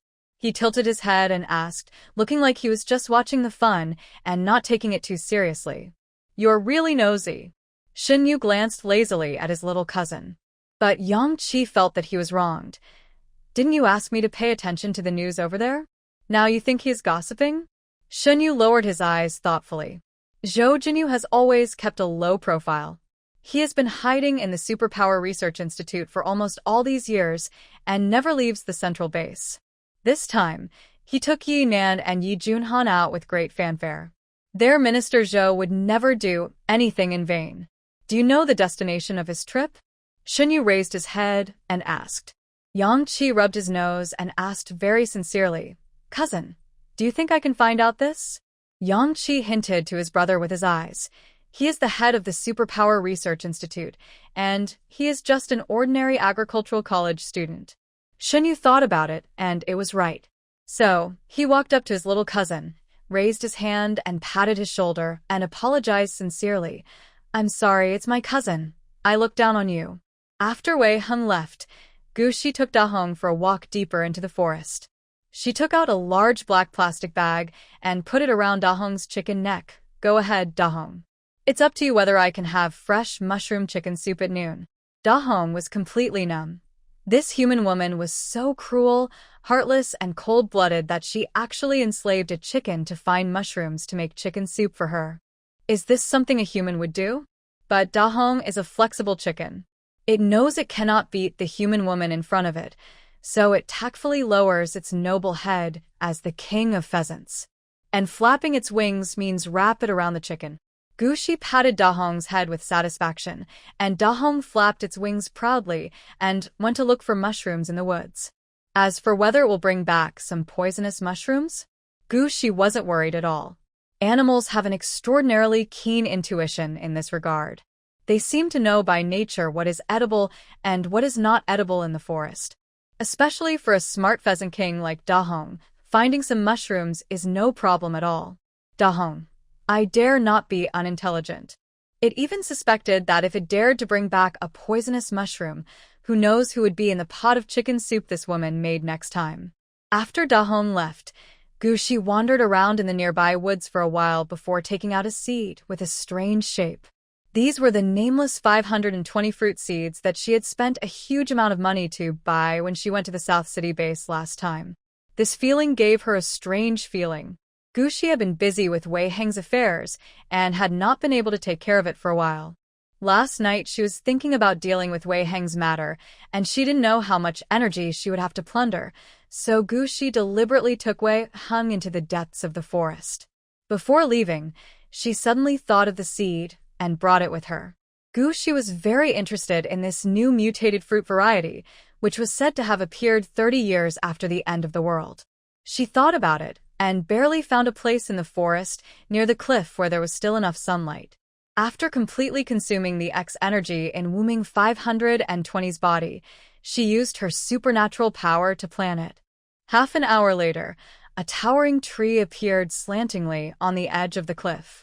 Hanging on the tree were about 100 bucket-sized fruits that were red as fire and shaped like elongated lanterns. This was the first time Gushi had seen such a large fruit. After using her supernatural power to cut off a small piece, she took a bite and found it tasted a bit strange. How should I put it? It's neither sour nor sweet, neither bitter nor astringent. Just plain, it has no special features. But at least they were seeds that he had bought at great expense, and they had already been planted. Gushi decided to take all the fruits back. Maybe Wei Hung can use these fruits to make delicious dishes? If it was before this morning, it would be really troublesome for Gushi to take all these giant fruits away. But now her space is back. What a coincidence. Last night, when Gushi was cleaning Wei Heng's supernatural core, she discovered that the special mixed energy in his body seemed to have the effect of strengthening his body and improving his physique after being swallowed by her. In addition, after waking up, Gushi has been exercising diligently. After the past 6 months, the effect is very obvious. So, after realizing that there was something wrong with his body, Gushi calmly sent Wei Hung back on the pretext that he wanted to drink mushroom chicken soup at noon. After Wei Hung left, she tried it and found that her body was now fully capable of withstanding level 8 superpowers. Although level 9 was still a little bit of a stretch, it was only a matter of time. This means that she can open up space again. After frantically plundering a wave of energy, Gushi finally pushed open the door connecting the space again. Her space is back. All the materials collected in the past are still there. This was definitely a pleasant surprise for Gushi. The only regret is that the crystal core of the Zombie King is missing. But since we already have the space, why do we need a bicycle? Gushi put an entire nameless 520 fruit tree into his own space. After Dahong found enough mushrooms, the man and the chicken slowly walked out of the forest. Wei Heng's cooking skills are really good. The mushroom chicken soup at noon is so delicious that people can't wait to swallow their tongues. After lunch, several people pushed Gushi to go back to sleep, and Gushi did not refuse. When she woke up in the afternoon, Wei Hung found her and said, "Those people from last time are here again." Gushi didn't react for a moment. Who? Wei Hung opened his personal terminal. It's those middlemen from the South City base. The last time Gushi and his team sent a batch of sweet potatoes with a very low coefficient of variation to the South City base, they were targeted. Although Su Yer-san endorsed her behind the scenes, those people were still tempted by the interests and found Wei Hung through connections. As for why it was Wei Hung and not Gushi, it was Wei Hung who sold the sweet potatoes, and the money was transferred to Wei Heng's account. The most important thing is that Gushi was a little girl who was just picked up from the ruins, and her interpersonal relationships were almost zero. Apart from Wei Hung, those people couldn't find anyone else. However, during this period of time, Gushi was busy with Wei Heng's affairs and also had to find time to grow crops and deliver vegetables to the military. He didn't even have time to take care of his own land and forgot about this matter. But although Gushi forgot, others did not, and were still thinking about the sweet potatoes she planted. Why did they come to you? Gushi didn't even look at Wei Heng's screen. He just lazily lay on the chair and asked, "Buy sweet potatoes?" He said he would treat us to a meal. Wei Hung handed the freshly squeezed watermelon juice to her. Gushi raised an eyebrow. Hungmen banquet? That's not the case. Wei Hung went back to the room and took out the radio. While adjusting the channel, he explained he should be here to test the waters. After all, it's all for food with a lower coefficient of variation. This is the current environment. There is a shortage of food everywhere. In short, everything is for survival, and Gushi also expressed his understanding. Only. She moved her hand hanging by her side slightly, lowered her eyes, and took a sip of watermelon juice, then raised her head and asked Wei Hung, "Have you checked the details of those people?" I guess there is some background. Wei Heng nodded. The person who came here first is said to be the brother-in-law of a senior executive at Nanchung Base, and this is Li Shan. After explaining the basic information about these second-level dealers, Wei Heng pointed to the information on the light screen and added, "The most powerful one here should be this Huang Er." At this point, he raised his eyes and glanced at Gu Shi and pointed out vaguely, "Perhaps Xinyu knows about Huang Er's background. People from the military?" Gu Shi raised an eyebrow and said, "A direct descendant of the Xin family?" As far as she knew, the military was also in a tight spot right now, and it was not impossible to find someone to buy some food with a low coefficient of variation from the public and send it back to relieve the troops' urgent needs. Gu Shi thought about it and realized that the land he had contracted had been resting for several months, so it was not impossible to move it around. He nodded and agreed, "Okay, I'll think about it." Wei Hen nodded. Thinking about what happened last night, he looked at Gu Shi several times, hesitantly wanting to say something, but in the end, he didn't ask. At this moment, Qin Yi ran over with sweat all over his forehead. "Gu Shi, what do you think this is?" Gu Shi stood up and looked. Qin Yi took out a big orange from her bag. "This was given to me by Xiao Zhou from the experimental field. She said it was sent to her by her friend from the central base. Look, isn't this very similar to the oranges you grew?" Gu Shi lowered his eyes. His gaze fell on the orange in her hand, and his brows furrowed slightly. Qin Yi saw this and stuffed the orange into her hand. "Gu Shi, this orange?" The little green buds had already emerged from Gu Shi's fingertips and wrapped around the entire orange. This time, Gu Shi frowned even more tightly. Qin Yi moved her lips. She herself was also a wood-type mutant and was extremely sensitive in this regard. In fact, the moment she got the orange, she felt something was wrong. At first glance, this orange looked very much like the fruit grown by Gu Shi, with a very low coefficient of variation, but she sensed a sense of disharmony from it. Gu Shi lowered his eyes and looked at the orange in his hand. In other words, someone had touched her supernatural powers. No wonder that when she first woke up, she realized that there was something wrong with her powers and that she was pitifully weak. Thinking of the 30 years when he disappeared inexplicably, Gu Shi calmly comforted the obviously unhappy little Luya, raised his head and said to Qin, "It's okay, you can eat these oranges." When everyone was having dinner together in the evening, Wei Heng suddenly mentioned that someone wanted to invite him and Gu Shi to have dinner at Nanchung Base. Xinyu suddenly said sourly, "Just the two of you? Without us? Are we still in the same team? How can we treat them differently?" Xinyu raised his eyes and looked at Gu Shi faintly. When Wei Heng saw this and was about to mention Huang Er, Gu Shi spoke first. "One of the people who invited us to dinner this time was named Huang Er." Xinyu was stunned for a moment. He really didn't know that there was something about him here.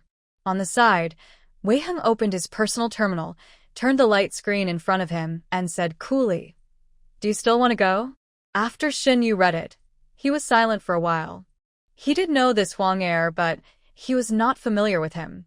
Before he was sent to Gu Shi's side, he had been on the front lines cleaning up mutant animals. In the field of logistics and intelligence, the old man had never let him get involved in order to avoid suspicion. Xinyu thought for a while and said, "This Huang Er is indeed from the military, but his background is a bit complicated. I don't know much." Wei Heng was a little disappointed, but soon he couldn't care less about the disappointment. Because a certain person was very shameless, while everyone was listening to what he was saying, he took away the only mushroom winged rice dumpling left in the basin with his chopsticks. That was what he had learned from the video screen for a day, and made it specially for Gu Shi. There are only 2 in total. Wei Heng was unhappy. Gu Shi quickly advised, "Forget it. Give it to him. 1 is enough for me." Although her former team members also took good care of her, as the captain, Gu Shi had never been in the habit of eating alone. Xinyu raised his eyebrows at Wei Heng proudly, and then said to Gu Shi, "The captain still feels sorry for me." Wei Heng was about to say something when a new message suddenly popped up on his light screen. "Huang Erlang is not a weasel. Mr. Wei, I don't know what I mentioned to you last time.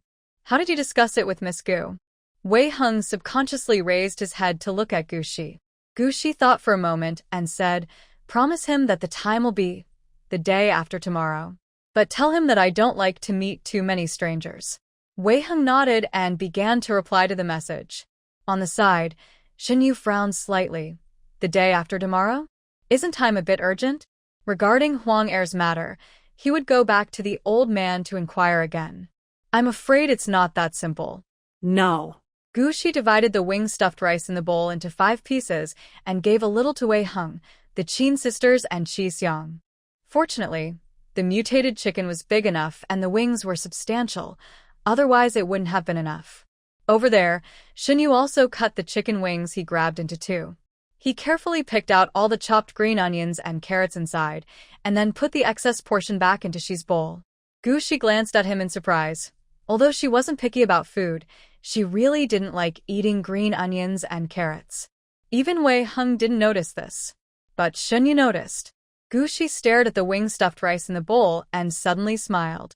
It seems that her new team member is not only thoughtful and observant, but also very careful.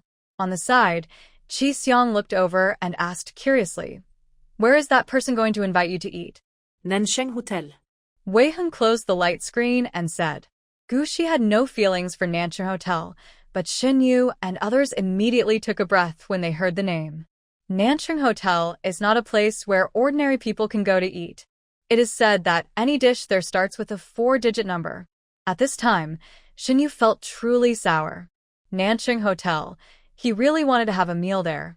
But because Huang Er was among the guests, he definitely couldn't go. Otherwise, the other party might think too much when they saw him. When the time comes, things will get messy, and it will be another troublesome matter. After several people discussed it, they finally decided that Gu Shi, Wei Heng, and Qi Xiang should go to the appointment. As for the Qin sisters, it's not that they can't go, but Gu Shi thinks that the current environment is not good and food shortages are everywhere. This is someone else's treat. It's inappropriate to bring too many people with the family. The Qin sisters didn't care. Nancheng restaurant was very famous. If we really talked about the taste of the food, it would definitely not be as good as the steamed sweet potatoes at home. The next morning, Gu Shi planted another crop of sweet potatoes. She planned to bring a cart full of sweet potatoes to the appointment. It can be regarded as her sincerity. Shen Yu and others are now registered at the experimental field. After helping Gu Shi and Wei Heng clean up the sweet potatoes in the field, they went to work at the experimental field. After returning to the small courtyard, Gu Shi saw that the weather was good and the sun was just right, so she went back to the house and moved a deck chair out, basking in the sun and listening to the radio. Wei Heng thought about it, dragged out the old vegetable stems left over from yesterday from the kitchen, chopped them up with a knife, and prepared to give them as a snack for Da Hong and the others later. The hens at home are about to lay eggs, so I need to supplement their nutrition. After he finished his work, he looked up and saw Gu Shi suddenly take out a huge fruit and place it on the stone table in front of him. Wei Heng's pupils shrank suddenly. This fruit. Wooming 520. Gu Shi simply explained, I was induced to give birth. Wei Heng was silent for a moment. What he wanted to ask was how did this fruit appear out of thin air? But seeing Gu Shi's calm face, Wei Heng didn't ask in the end. He just forced himself to focus on the huge fruit in front of him. This time, he really discovered something. This fruit has a small piece missing from the lower left corner. That incision. Wei Heng stared at it and frowned slowly. At this moment, Gu Shi used his supernatural power to cut off a small piece and put it in front of him. Try it? Wei Heng stared at the smooth and flat cut on the freshly baked fruit. His brows were tightly knitted together, wrinkled into a small hill. Gu Shi's ability is so special. Multi-system abilities are already eye-catching, not to mention that Gu Shi's abilities are probably more than just multi-system abilities. Was the blade she used to cut the fruit just now a wind blade? Or a space blade? Wei Heng recalled the scene that night when Gu Shi purified his superpowers and repaired his superpower core. Plus the huge fruit that appeared out of thin air in front of him. Wei Heng realized the seriousness of the problem in an instant. You know, there were only a few people with space abilities in the early days of the apocalypse, but since the zombie virus disappeared 30 years ago, there have been no more people with space abilities. Today, the few remaining space ability users in the country are all in the Ability Research Institute at the central base. But Guxi's ability is obviously not just as simple as space. Wei Heng recalled the scene when he first picked up Guxi, and a lot of things popped into his mind in an instant. After a long silence, he looked up at Guxi and said seriously, "Gu Xiaoxi, don't use abilities other than wood and earth in front of others in the future." Guxi smiled and didn't say anything good or bad. She just pointed at the fruit in his hand and motioned him to try it quickly. Wei Heng had no choice but to lower his head, take a bite, and then frown slightly. This fruit. To be honest, it's not bad to eat. It's just so ordinary that it has no characteristics. Guxi asked, "Can I cook?" She still had a lot of food in her space, and she felt it would be a waste if she didn't eat it. Wei Heng also knew that the seeds of this thing were bought at a high price. He thought about it and said, "This thing has an average taste and tastes a bit floury. Maybe it can be made into stuffing to make dumplings or fried into a ball." Wei Heng is a man of action and does what he says. "Because we have never had wheat seeds, we don't have white flour at home, so all we can make now is croquettes. Fortunately, this thing has an average taste as a fruit, but when it is fried in oil, it immediately becomes fragrant and fragrant. It tastes crunchy and fragrant." Guxi liked it very much and put a big bag in the truck to eat on the way to Nanqing Base in the afternoon. At noon, Xin Yu and others also liked it when they came back, but no one asked where this thing came from. Wei Heng secretly breathed a sigh of relief. After lunch, Guxi and the other three set off in a large truck. Because he had received the news in advance, Huang Er was waiting alone outside the gate of the base early the next morning. Miss Gu said that she doesn't like meeting too many strangers. After seeing Guxi and the other two, as well as the truck full of sweet potatoes, Huang Er hurried over to greet them and said to Guxi with great enthusiasm, "Miss Gu, I have heard of your name for a long time. I am glad to meet you today." Even the word "you" is used, which shows how eager he is to curry favor with someone. Guxi thought, this Huang Er is really not simple. I know that what he said were all polite words, but you can't find any hypocrisy on his face. He is full of sincerity, simplicity, enthusiasm, and thoughtfulness. This person is undoubtedly very cunning. No wonder he was able to stand out from the crowd of middlemen and become the leader in the negotiations with them this time. Guxi's gaze inadvertently fell on Huang Er's wrist, lingered for a moment, and quickly moved away as if nothing had happened. Although Guxi and his team only brought a cart of sweet potatoes this time, Huang Er was not disappointed. Obviously, both parties are well aware that this transaction is just a test of the waters. What happens next will have to be discussed at the dinner table. "Ms. Gu, please come this way. I have already booked a table at Nanqing Hotel." After the transaction was completed, Huang Er bowed and led the way, bringing Guxi and the other two to Nanqing Hotel. "This is our first meeting, and I don't know what you all like, so I just ordered a few dishes at random. I hope you will forgive me if I am not serving you well enough." Huang Er smiled and led the three people to sit down. Qi Xiang took a look at the dishes on the table. They were pretty standard, not many, just 8 dishes. But from this detail, it can be seen that Huang Er is not a simple person. He had obviously investigated Guxi's situation in advance and knew that there were 6 people on their side. If he, the host, was included, there would be 7 people at the table, so ordering 8 dishes would be appropriate. Moreover, although the dishes on the table were quite ordinary, there was a fruit platter in the middle. That's quite luxurious. The group sat down and talked while eating. Of course, it was Wei Heng and Huang Er who were mainly talking. Guxi sat aside and didn't say much. But Huang Er was obviously a shrewd businessman. As he was talking, the topic naturally turned to Guxi. Miss Gu is so young, but she has shown an amazing talent for planting those sweet potatoes just now. Wei Heng smiled and took over the topic. "Mr. Huang, you may not know that the 2 agricultural experts who came from the central base some time ago just happened to choose the land near us. Guxi has been studying with the 2 professors during this period, so she has naturally gained a lot." Wang Er smiled. Eat, everyone, don't be polite. "Come, Miss Qi, this watermelon is good. You and Miss Gu should try it." Huang Er greeted everyone enthusiastically, as if the temptation just now did not exist. Gu Shi suddenly said, Mr. Huang, if you want to cooperate with us for a long time, that's fine. However, I have a little thing here, and I need Mr. Huang's help. Here comes the point. Huang Er quickly perked up. Please speak, Miss Gu, he said seriously.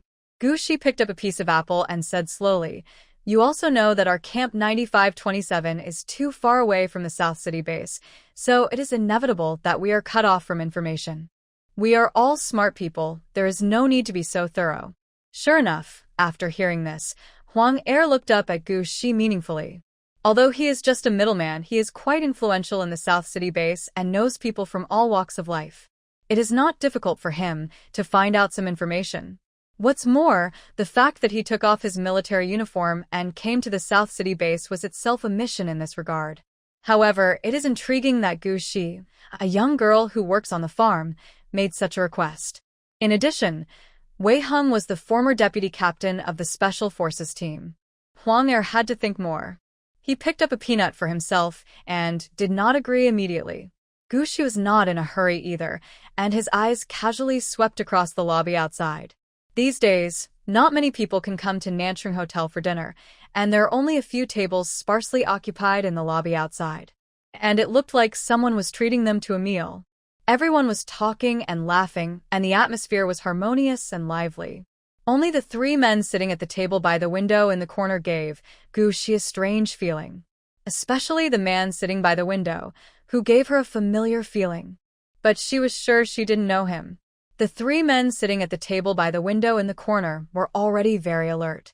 The position where they were sitting was very special, and their field of vision almost covered the entire South City Hotel. So even though Gu Shi quickly looked away, that casual glance still alerted one of the men.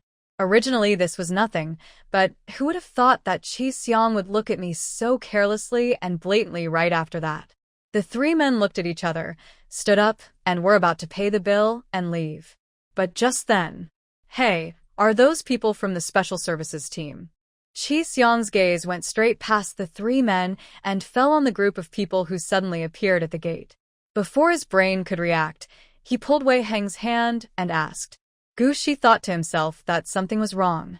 Sure enough, when I looked up, I saw the three men sitting in the corner change their expression slightly and started to flee separately without thinking.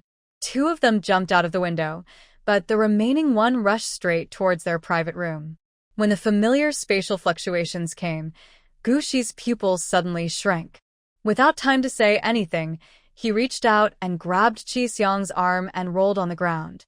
Chi Xiong was dragged to the ground by Gu Shi in a hurry and accidentally knocked over the dishes in front of him. The delicate tableware fell to the ground, making a crisp sound. On the side, Wei Hung had already started fighting with that man. Being able to fight Wei Hung to a draw, this guy is obviously very skilled. Gu Shi narrowed his eyes slightly. Just at this moment, Bang! bang, when the gunshots rang out, the whole hotel suddenly became chaotic and screams could be heard one after another. The chaos came unexpectedly. Gu Shi stared at the cloth bag on the man's waist, his heart beating like a drum and his blood boiling, but there was not much change on his face. Chi Xiong, who was pulled aside by her, finally reacted. Gu Shi. The box was in a mess. The dining table had fallen over and unfinished fruit and food were scattered all over the floor. It was the first time that Chi Xiong had encountered such a situation, and he was a little confused for a moment. As a result, at this moment, the man made a feint and dodged Wei Heng's attack, then turned around and pounced towards Chi Xiong. Chi Xiong was so frightened that her face turned pale. As a koi carping supernatural being, her fighting power was almost zero. It's over now. Chi Xiong closed his eyes nervously. Fortunately, Gu Shi was right beside her and quickly pulled her aside, so she narrowly avoided the man. But the outside of his shoulder was bruised and painful from being hit by the man. At this time, the Special Forces finally took control of the situation. The gunfire outside gradually subsided, and the three men were subdued and taken away. The situation was under control, and the manager of Nanchung Hotel finally arrived. Gu Shi overheard from the side and realized that what happened today was actually the Special Forces team tracking down the murder. The murder was taken away and the matter seemed to be over, but Gu Shi and others were asked to stay in Nanching Hotel and cooperate with the investigation. Of course, it wasn't just them. Everyone who was at Nanching Hotel at noon was detained. The garrison personnel at the base are still questioning each one by one, probably trying to find out whether any of these people are accomplices of the murderers. Gu Shi raised his eyebrows slightly. Don't be afraid, it's okay. I'll take care of it later, and we should be able to leave soon. Wei Heng comforted her softly. Perhaps because he had just had a fight with that man, Wei Heng's usually pale face actually had a healthy blush on it. Gu Shi nodded when she heard that. She was not afraid. Only. Gu Shi raised his head and looked towards Qi Xiang. On the side, Wei Heng also looked in the direction she was looking. Qi Xiang's eyes widened, still frightened. No. Why are you all looking at me? At this moment, 2 garrison personnel walked up to the 3 people. Wei Heng took the initiative to step forward to negotiate.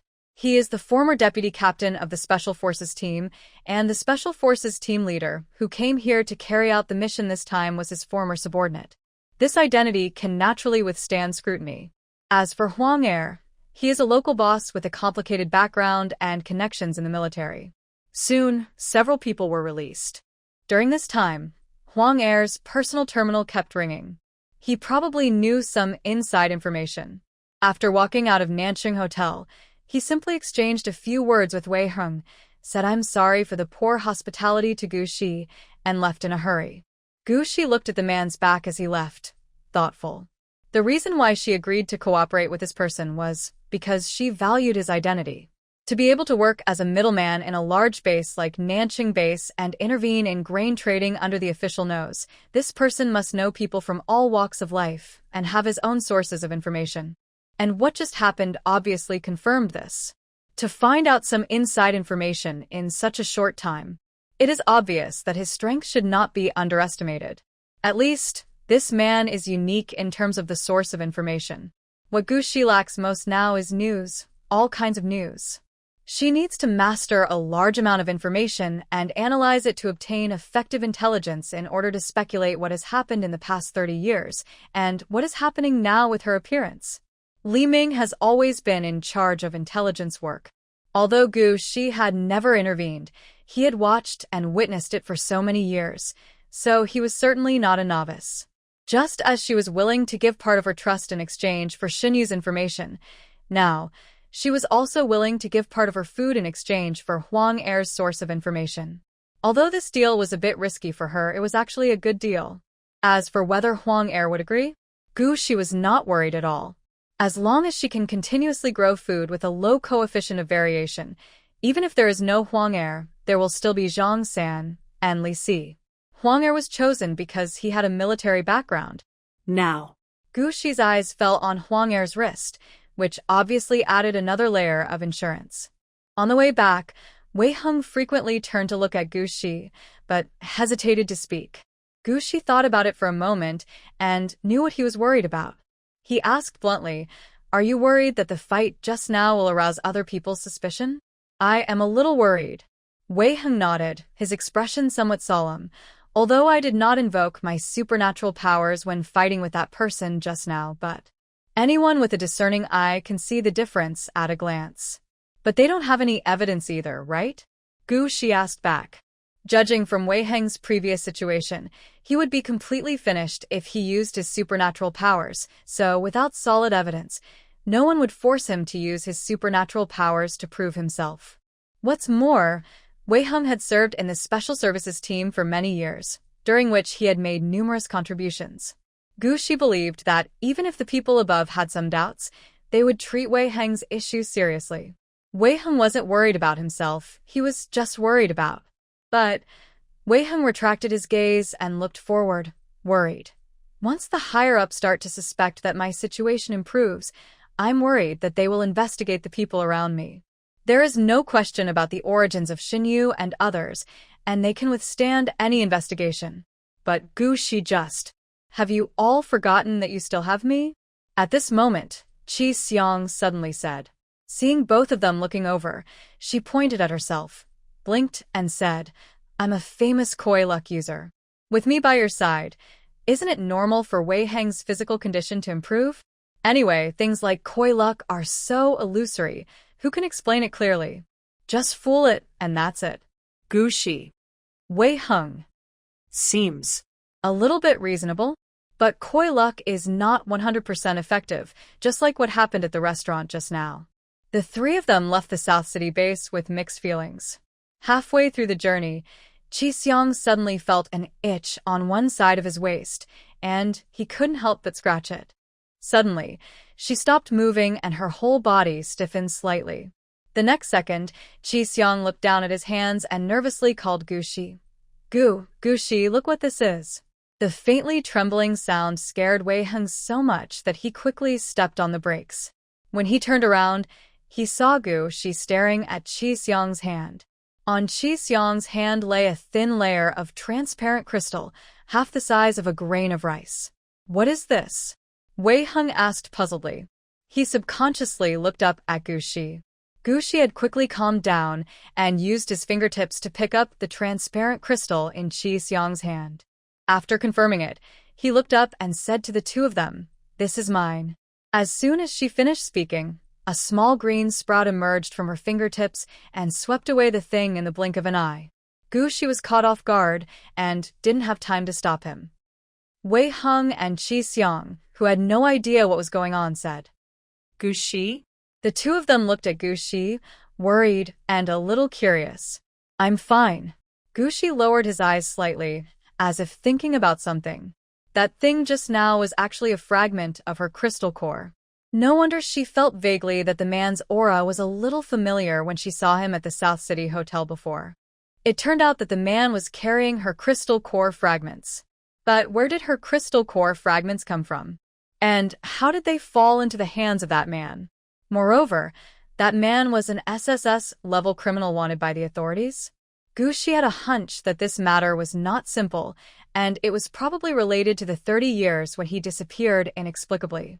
She thought of the orange that Qin Yi brought back, so she must have lost more than one crystal core fragment. Things are getting more and more complicated. However, there is one thing that Gushi confirmed. She raised her eyes to look at Chi Xiang and thanked him sincerely. "Chi Xiang, thank you. This girl's luck with koi fish is indeed well-deserved." Chi Xiang is still a little confused now. Just now at the South City Hotel, they had obviously suffered an unexpected disaster and had been frightened for most of the day. She felt that her luck might not be that good. But Gushi knew very well that Chi Xiang's luck was really incredible. Otherwise, why did that person run to their box and bump into Chi Xiang? After all, in this difficult end of the world, who doesn't want to become a peerless strongman? But now this crystal core fragment, before it officially debuted, fell into Chi Xiang's hands in this way. Although in the end, it was swallowed by its own bud. Gushi was stunned for a moment. Hey, based on this analysis, it seems that his Yabao is the chosen one? The little green bud immediately stood up the two young leaves at the top and tried its best to hold its head high and chest high. Yes, Bao is the chosen bud. Gushi. The next morning, the three of them had just arrived home and were surrounded by people as soon as they got out of the car. Seeing that Gushi had returned with all three of them, Shin Yu and the Qin sisters breathed a sigh of relief. "What's going on?" Shin Yu asked. Although he got the news last night, the information returned from the inside was very vague. He had to ask the three parties involved for the specific details. Neither Wei Heng nor Chi Xiang spoke. This matter was related to Gushi, and it was not convenient for them to talk about it. Gushi thought for a while and wrote lightly, "Someone took my things and happened to bump into Chi Xiang. By some mistake, the things came back to my hands." As for the crystal core fragments, it was too troublesome to explain, and there were many things involved that she didn't understand herself, so Gushi didn't talk about it. But the more Shinyu listened, the more he felt something was wrong. The news he received was that members of the special service team captured 3 murderers at the Nanchung Hotel. Why did someone take Gushi's things when she came here? Obviously, there's something going on here. Shinyu originally wanted to ask a few more questions, but seeing that Gushi and the others looked exhausted, and thinking that they had been bumping around in the truck for more than 10 hours, He didn't ask more questions and only urged a few people to go back and rest. After leaving the Chin sisters to look after the house, Shinyu thought for a moment, put a roasted sweet potato in his pocket, and turned around to go to the experimental field. As soon as Yang Qi saw him, he smiled like a dog and said, "Brother, I haven't had breakfast yet." Shinyu glanced at him and threw the roasted sweet potatoes he brought over. "Have you found out the identities of the 3 wanted criminals?" After Yang Qi finished gnawing the sweet potatoes, he wiped his mouth and said, "No. How dare you eat my roasted sweet potatoes without you?" Shinyu sneered. Yang Qi said, "But I found something more interesting." Shinyu looked over with raised eyebrows. Yang Qi said proudly, "The identities and origins of the 3 wanted criminals are a mystery. No information can be found for the time being, but the wanted order was issued directly by the Superpower Research Institute." After a pause, he glanced at his cousin and then said meaningfully, "But what's interesting is, didn't our Minister Zhou take Yi Junhan away 2 days ago? So, in this operation, Superpower Research, the hospital naturally bypassed Yi Junhan and directly issued the order to a special service team that was originally performing a mission near the Nanchung base, asking them to arrest the person. This is clearly against the rules." "So, Yi Junhan doesn't know about this?" Shinyu asked with a frown, focusing on the key points. Yang Qi touched his chin and said, "He should know it by now. Yi Junhan is not a fool, and he is not that easy to fool. There will be trouble later on." Shinyu also put away his usual casual look on his face. He suddenly remembered what Gu Shi had just said. At this moment, Yang Qi suddenly said, "There is another thing which is also very strange." Shinyu raised his eyes and looked over. "Don't be out of breath when you speak. Yang Qi." The next second, I heard his voice speaking quickly and without interruption. "In this operation, the Superpower Research Institute and the Special Service Team directly bypassed the Nanchung base. The base did not receive any news in advance. It was not until the arrest operation began that the base received the news. In a hurry, only one garrison was sent. The team goes over." Shinyu saw him acting up, but rarely scolded him. After a moment of silence, he asked, "So, the person has been brought back to the central base by the Special Service Team?" "That's not true." Yang Qi slowly shook his head. This time he didn't hold back and said directly, "It is said that the Nanchung base was very dissatisfied with the behavior of the Superpower Research Institute to bypass the base and arrest people on their territory, so the people were stopped by them." Shinyu was a little surprised. Stopped? There was no trouble at the Superpower Research Institute?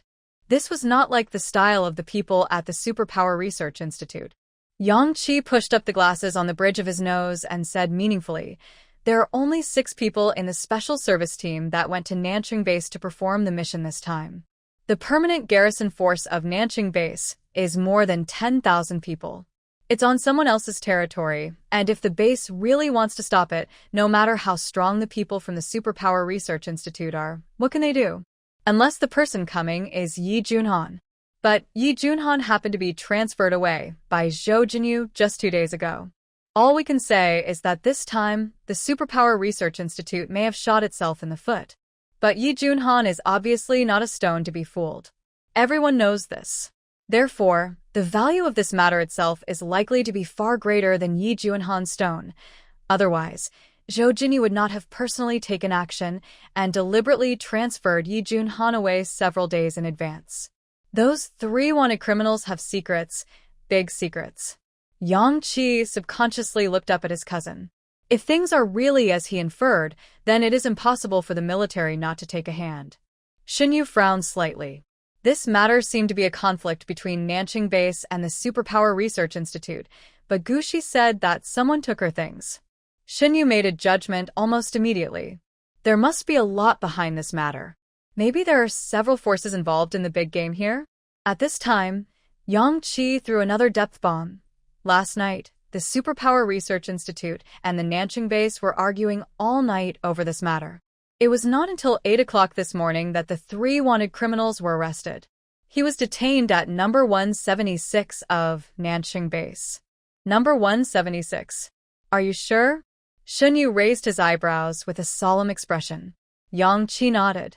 Everyone knows where number 176 is, and where the three wanted criminals are being held. This matter is definitely not simple. Maybe there is some shocking secret hidden here? Shinyu thought for a while, then raised his hand and patted his little cousin on the shoulder. Then you should continue to follow up on this matter. It is best to go to number 176 to find connections. Yang Qi said with a dull face. Brother, you are my brother. You really think highly of me. That was number 176, the most heavily guarded place in the city. Could it be within reach of an ordinary agricultural student like him? Cousin, I'm optimistic about you. Shinyu pressed his little cousin's shoulder heavily. Besides, you've already eaten the roasted sweet potato I gave you. Cannibals are short-tongued. How can you, a college student, not understand such a simple truth? Yang Qi's mouth twitched. You are really my brother. Come on. Shinyu patted his cousin on the shoulder, turned around, and walked to his office. Time was tight, and the task was heavy. He had to find his old man quickly to find out the news. In the afternoon, as soon as Gu Shi woke up, Wei Heng found her. Huang, heir has answered. What should I say? Gu Shi held a bowl of rice porridge and drank it slowly. Wei Heng opened his personal terminal and tapped his fingertips. He agreed to the conditions you proposed. To show his sincerity and cooperation, he also gave me a piece of news for free. Oh? Gu Shi looked up and raised his eyebrows slightly. Wei Heng turned the screen in front of her. Huang Er said that the three wanted criminals who were taken away yesterday were detained in number 176 this morning.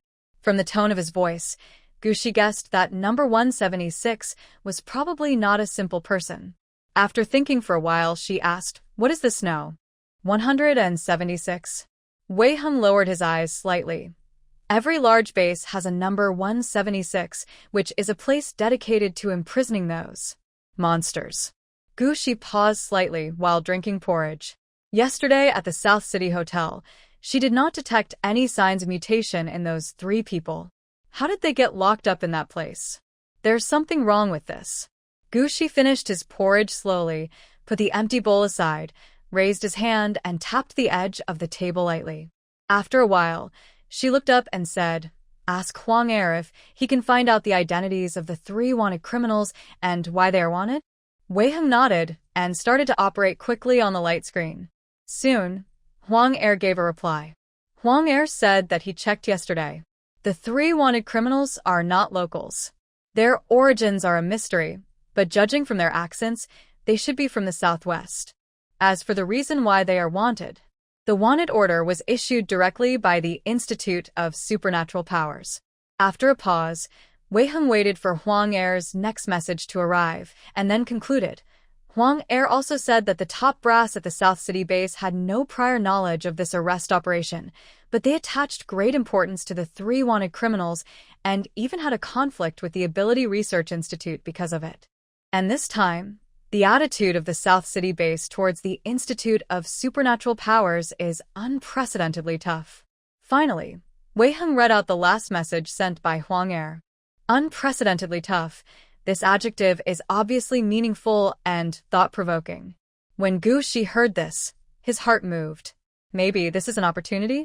The little green bud had emerged from her fingertips at some point and was circling around her wrist. Gu Shi lowered his eyes and looked at the little green sprout and habitually pressed the bone of his left index finger. After a long silence, she looked up at Wei Heng and said, Tell Huang Er that I want to know who those three people met and what they said after they were taken to know. 176. In short, the more detailed the better. Wei Heng nodded, didn't ask any more questions, and directly relayed her words. This time, I waited for more than 10 minutes before I got Huang Er's reply. He sent a very long message, and after reading it, Wei Heng frowned slightly. What do you mean? Gu Shi was too lazy to look at the light screen and asked Wei Heng directly. Wei Heng's face looked a little unhappy. Huang Er said a lot of euphemistic nonsense this time. Wei Heng summarized it and said, Huang Er said that number 176 is the place with the strictest security measures in the entire base. Your request makes him feel very embarrassed. Gu Shi raised an eyebrow. Very difficult? Then it can actually be done. But it depends on whether the price is appropriate. Gu Shi placed his hand lightly on the edge of the table and looked up. Ask him if 1 million kilograms of sweet potatoes with a coefficient of variation below 1 are enough. At the moment, this is obviously a sky-high price that is impossible to refuse. Sure enough, this time Huang Er didn't even mention the price and agreed immediately. In the evening of that day, Huang Er brought the latest news. Dead? Gu Shi was surprised. He put down the dictionary in his hand and looked up. Yes, he's dead. Wei Heng stared at the screen while relaying the news from Huang Er. Huang Er said that the person died not long after being sent to number 176 this morning, but the base deliberately concealed this matter. He just got the news. So, the person died in the morning? Gu Shi asked. It should be. Wei Heng said solemnly, but Huang Er cannot be sure of the exact time of death. The only thing that can be confirmed is that the person is indeed dead, and he died at number 176. All three are dead? Gu Shi raised his eyebrows slightly. What was the cause of death? All three are dead. Wei Heng nodded and slowly raised his head to look over. It is said that they died suddenly. Sudden death? Three together? This statement is a bit too perfunctory. Gu Shi frowned slightly. This was not right. The three people died suddenly at the same time and in such a short period of time. This clearly told others that there was something wrong. So, who was behind this? Why was it so fast? Was it the South City base? Or is it the Institute of Supernatural Powers? Or is it the more secretive person hiding behind? Or even the hunter? Gu Shi lowered his hand to one side and pressed the finger bone calmly. After a while, she slowly raised her head and asked Wei Heng, "What's the reaction from the South City base?" The reaction from the base was a little strange. Wei Heng quickly browsed through the latest news sent by Huang Er and said, according to Huang Er, from the time those three people were detained in number 176 to their collective death, it should not have taken more than 3 hours. Perhaps this time was even shorter. But after the death, the base did not take any measures. They didn't even interrogate the personnel related to Unit 176. It was as if just a few insignificant prisoners died.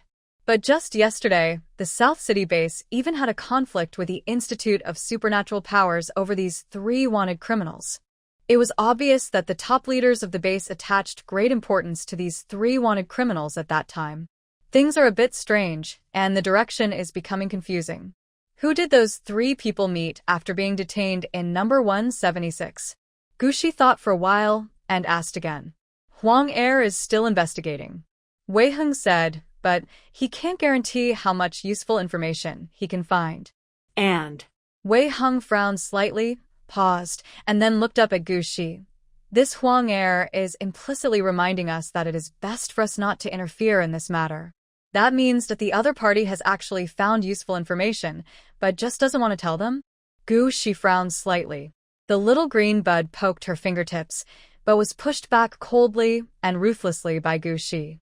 She was thinking, this information cannot be bought with even 1 million kilograms of sweet potatoes with a low coefficient of variation, so one can imagine how important it is. But this also confirms one thing from the side.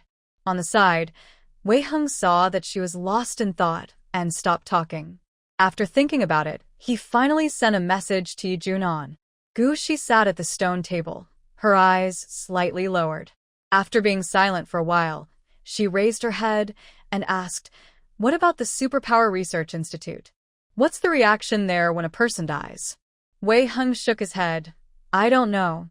I just asked about this, and Huang Er said that his base is in the Nanching base. As for the central base, he is beyond his reach. I know this."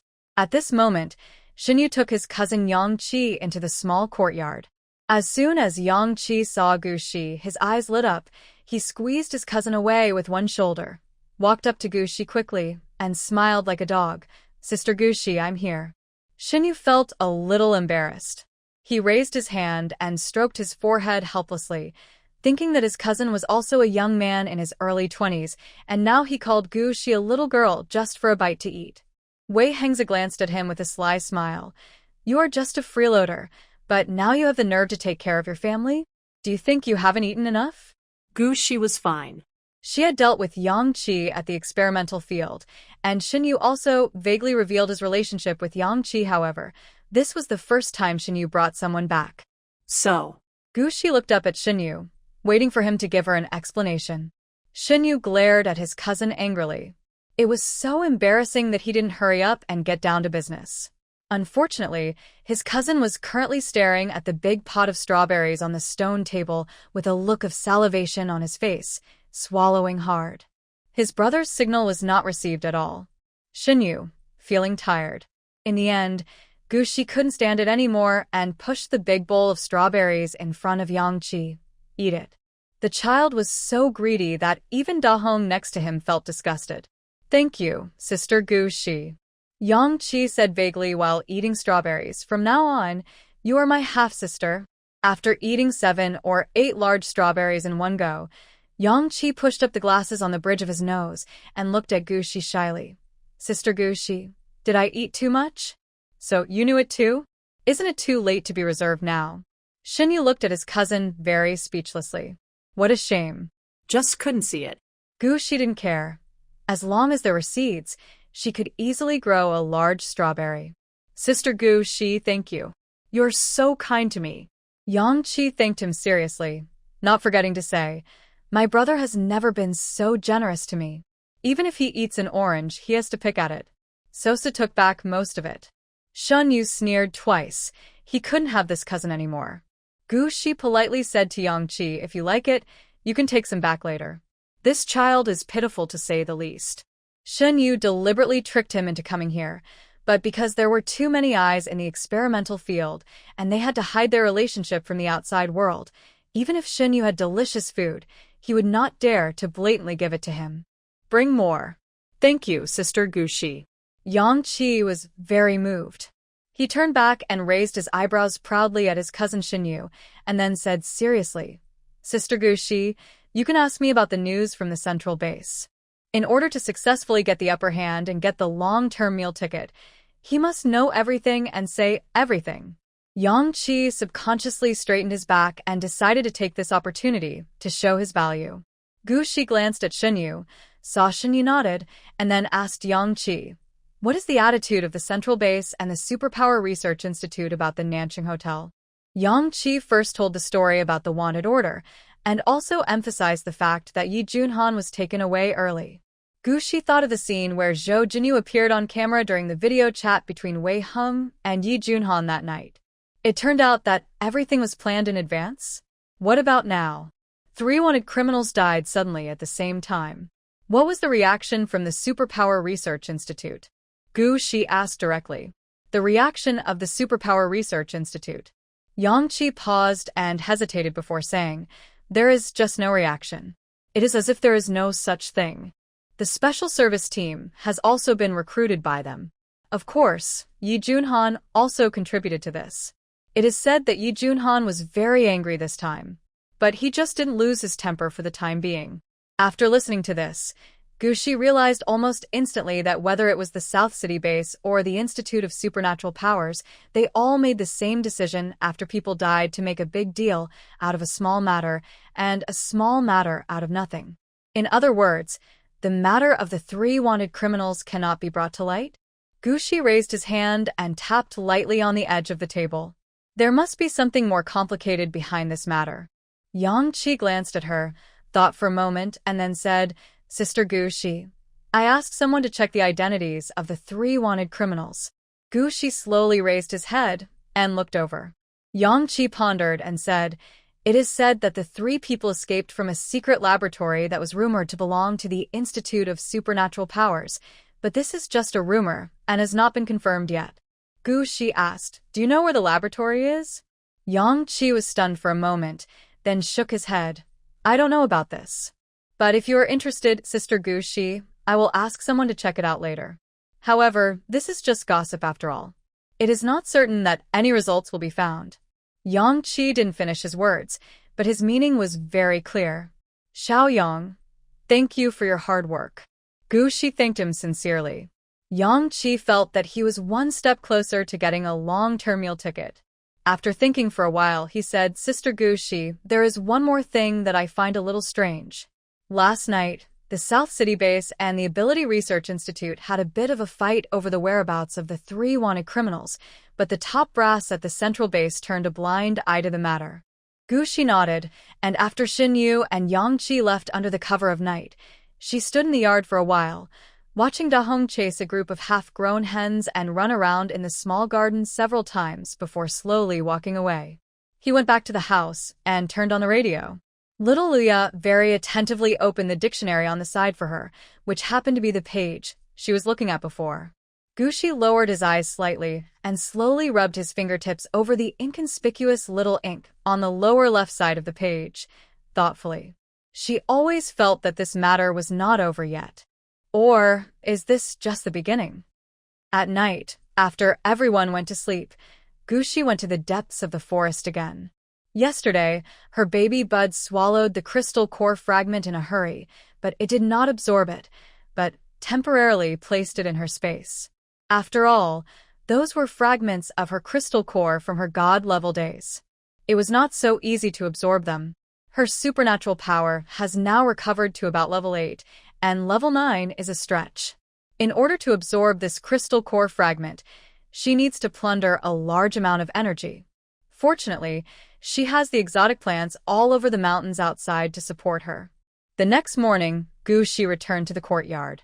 As soon as he opened the gate, he saw Qi Xiang squatting in the yard, watching Wei Heng chopping old vegetable stems to feed the chickens with boredom. Gu Shi was stunned for a moment, then walked over slowly. "Don't you have to go to work today?" Qi Xiang stood up and said lazily, "Waiting for you." "What are you waiting for me for?" Gu Shi raised her eyebrows. After the experimental field was built, the professor's work became busy, and they had no time to teach her every day. So, during this period, Gu Shi did not have to report to the experimental field every day. Generally, the two professors would notify her to go there when needed. Qi Xiang glanced at the edges of her clothes and soles of her shoes that were soaked with dew, and knew that Gu Shi must have been busy outside all night and probably had no time to read the forum notifications. Although Qi Xiang was very curious about what Gu Shi did when he went out at night, he had no idea. Wei Heng took off his apron, washed his hands, and explained, "The base sent a notice this morning, asking us pioneers outside to return to the nearest camp as soon as possible for an inspection." Gu Shi almost instinctively connected this matter with the Nancheng Hotel incident.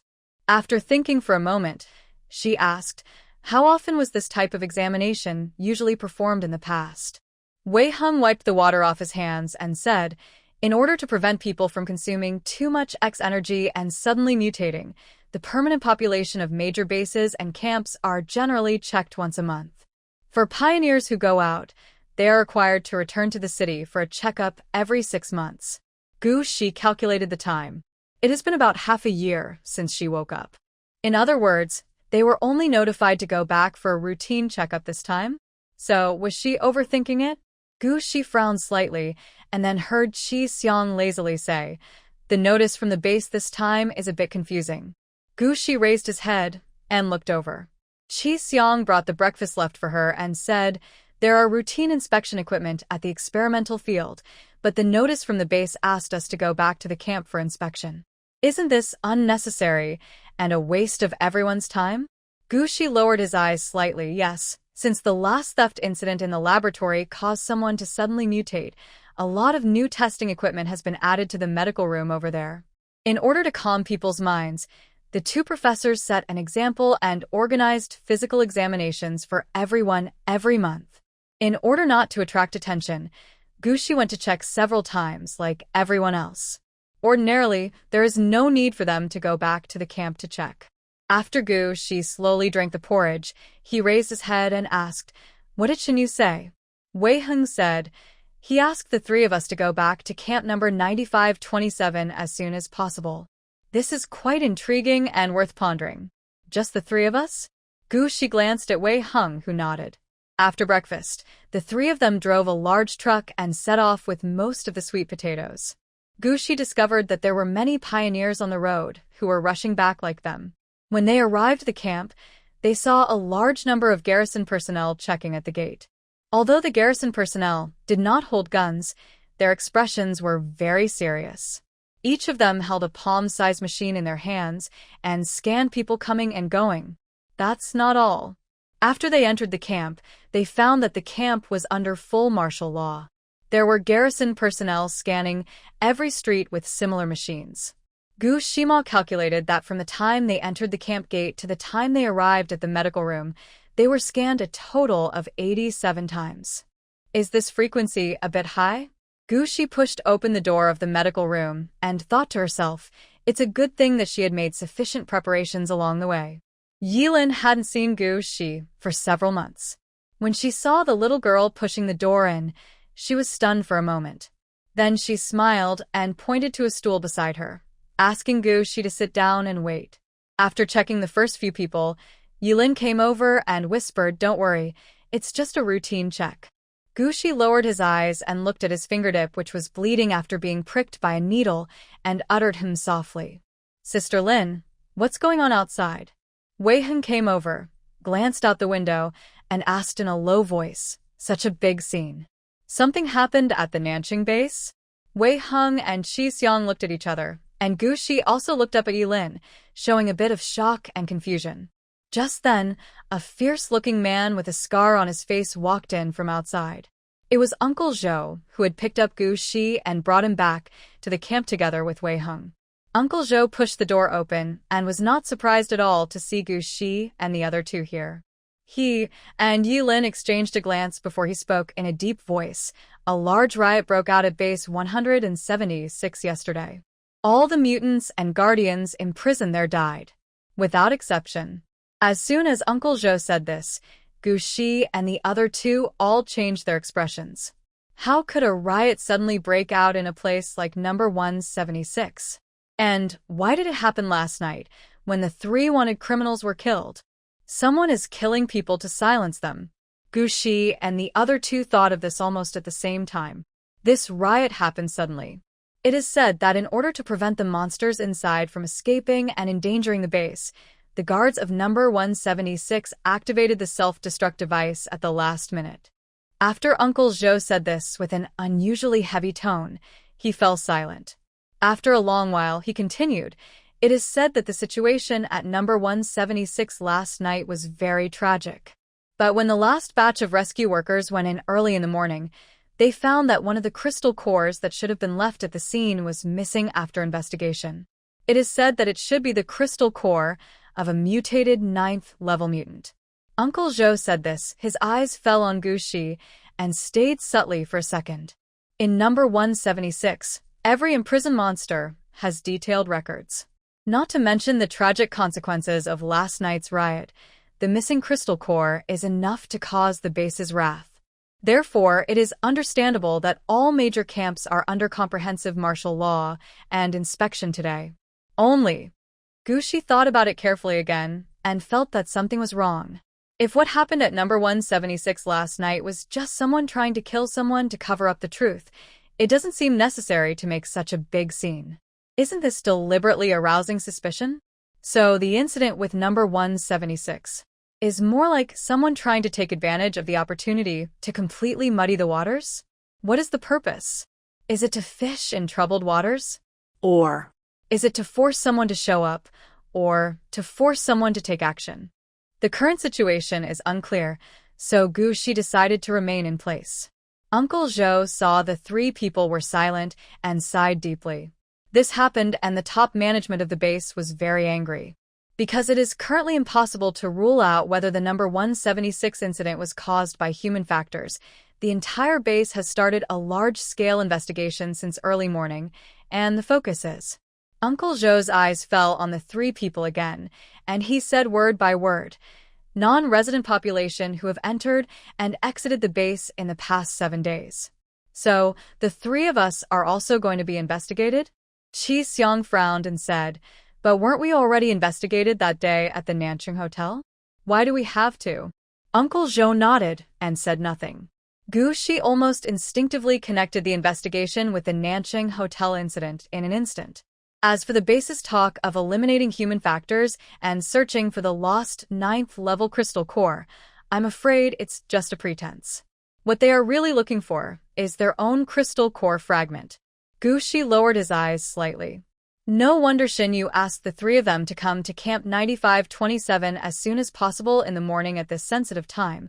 The more candid they are, the more they can prove their innocence. Being evasive will only arouse suspicion from others.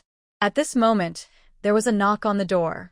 Uncle Zhou walked out of the door, negotiated with the visitor for a few words, then turned around and called out Gushi.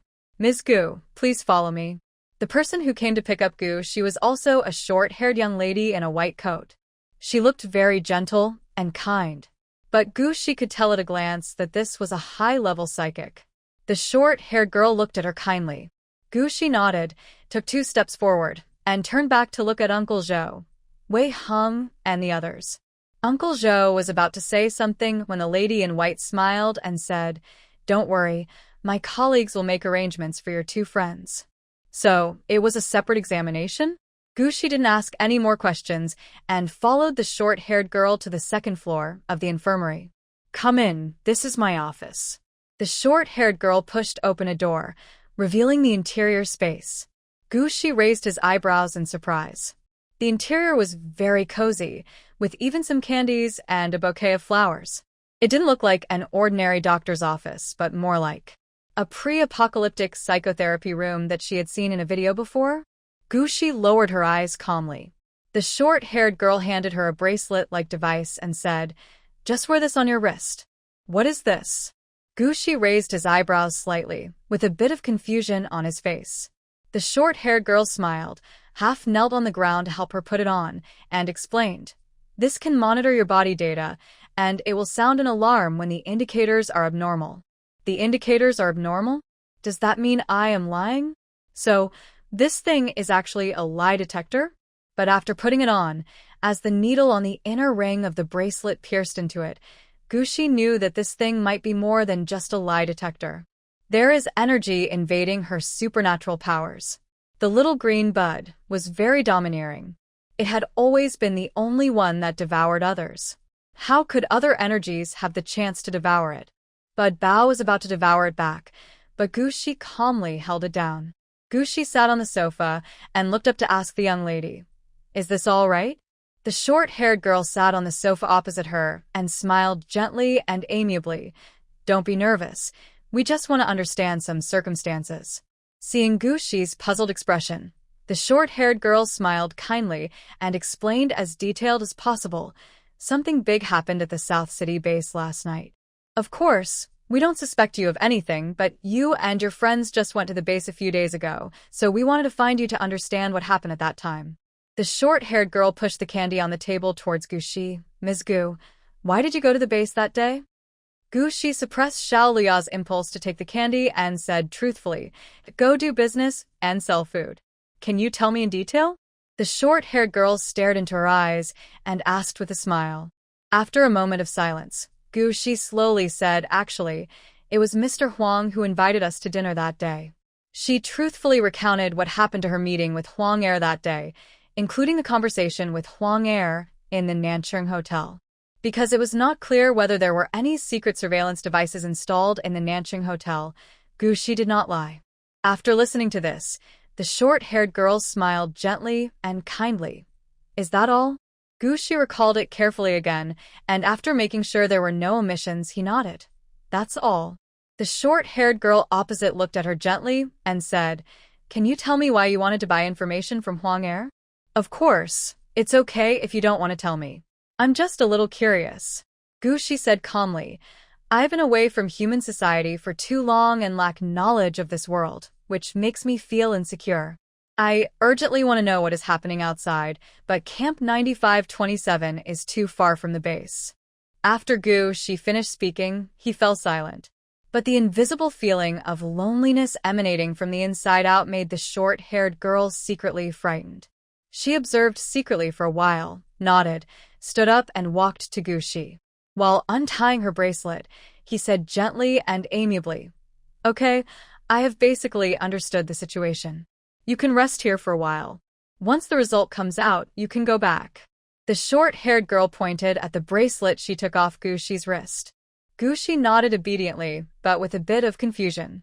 After the short-haired girl left with the strange bracelet, Gushi lowered his eyes slightly.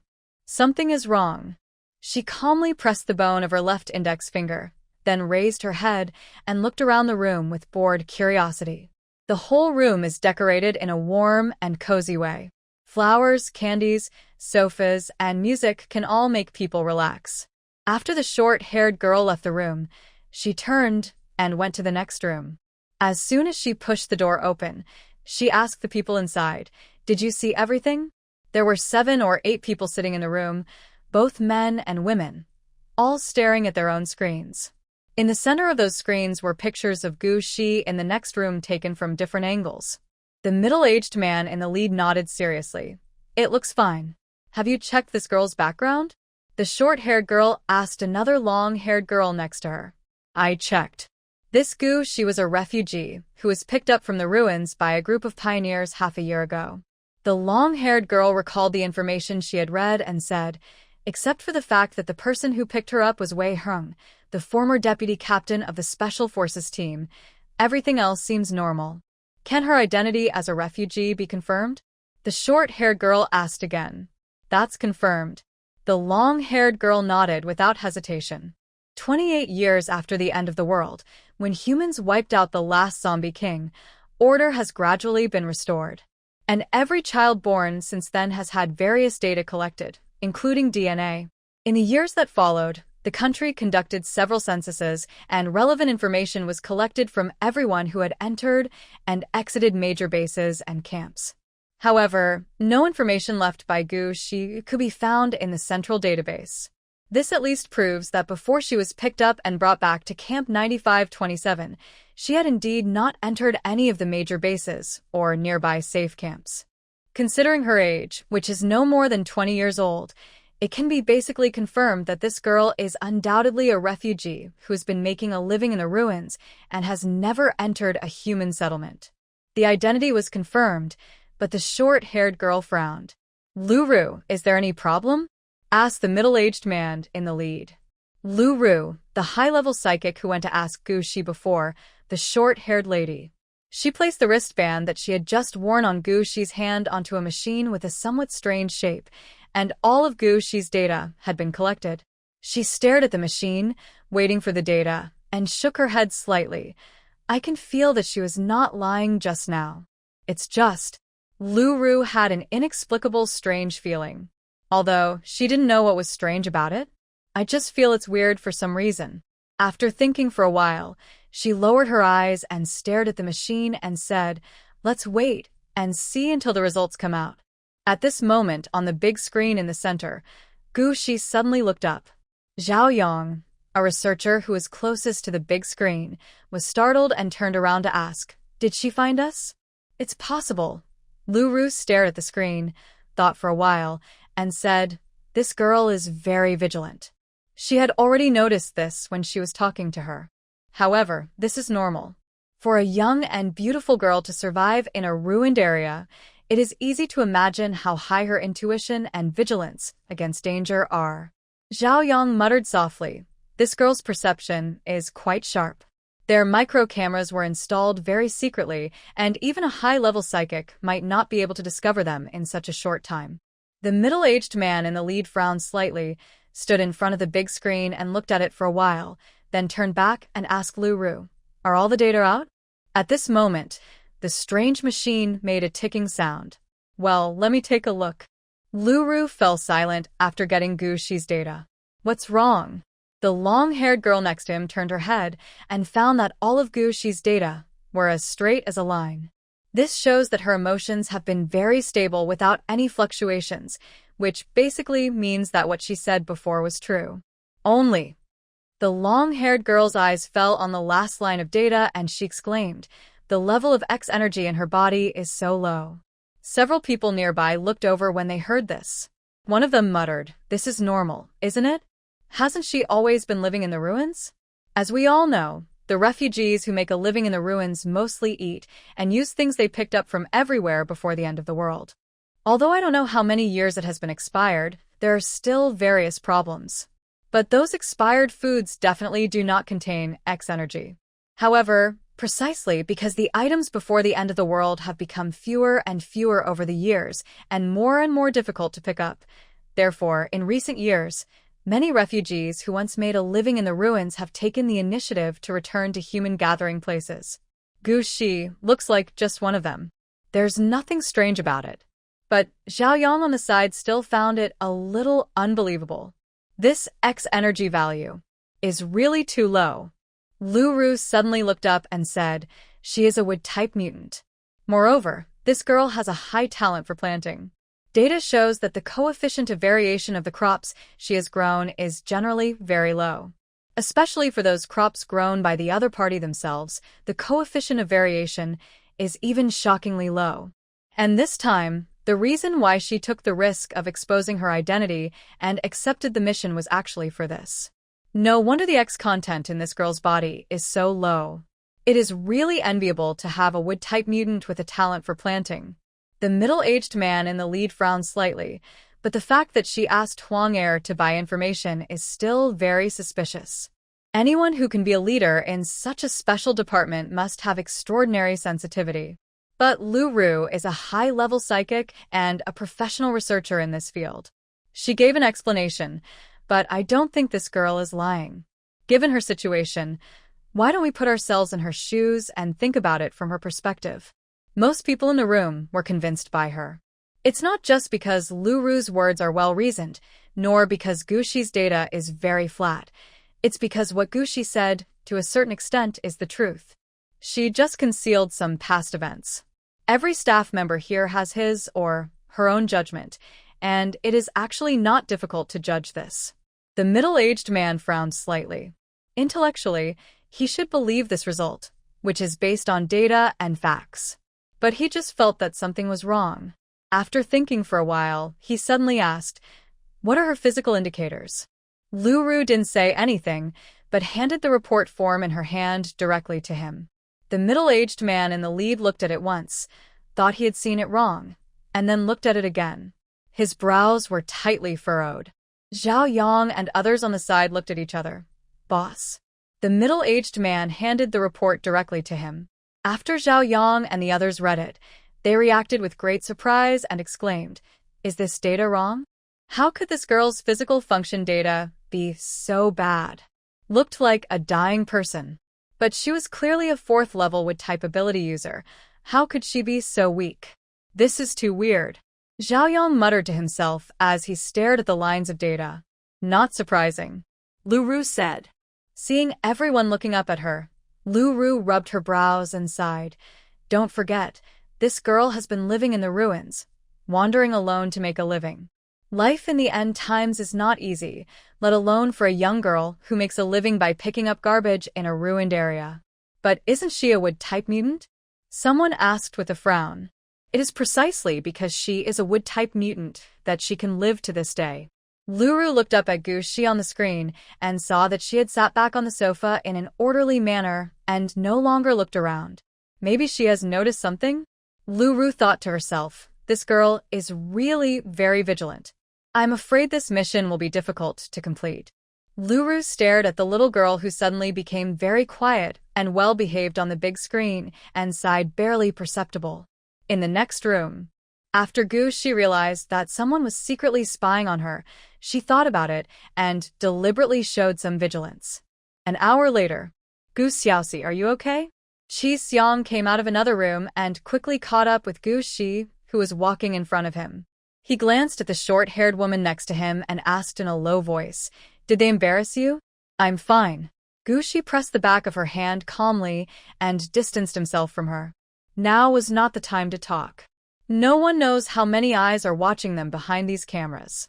Li Ming once said that most people who work in intelligence are smart and sharp. The situation was unclear. She lacked a lot of core information and could not make an accurate analysis. She could only rely on guesswork. If she said anything wrong, she didn't know what she would face. Even though her special ability told her that the short-haired girl next to her had no ill will towards her, Gushi did not dare to be careless at all. Gushi lowered her eyes slightly as she glanced at the cameras on both sides of the corridor. It seemed that she had to be more cautious in the future. They kept asking me what happened at the South City Hotel that day, and asked me if I knew the wanted criminal. As soon as Chi Xiang left the camp, he started complaining. I said I didn't recognize him, but they still put me on a monitoring device. Monitor?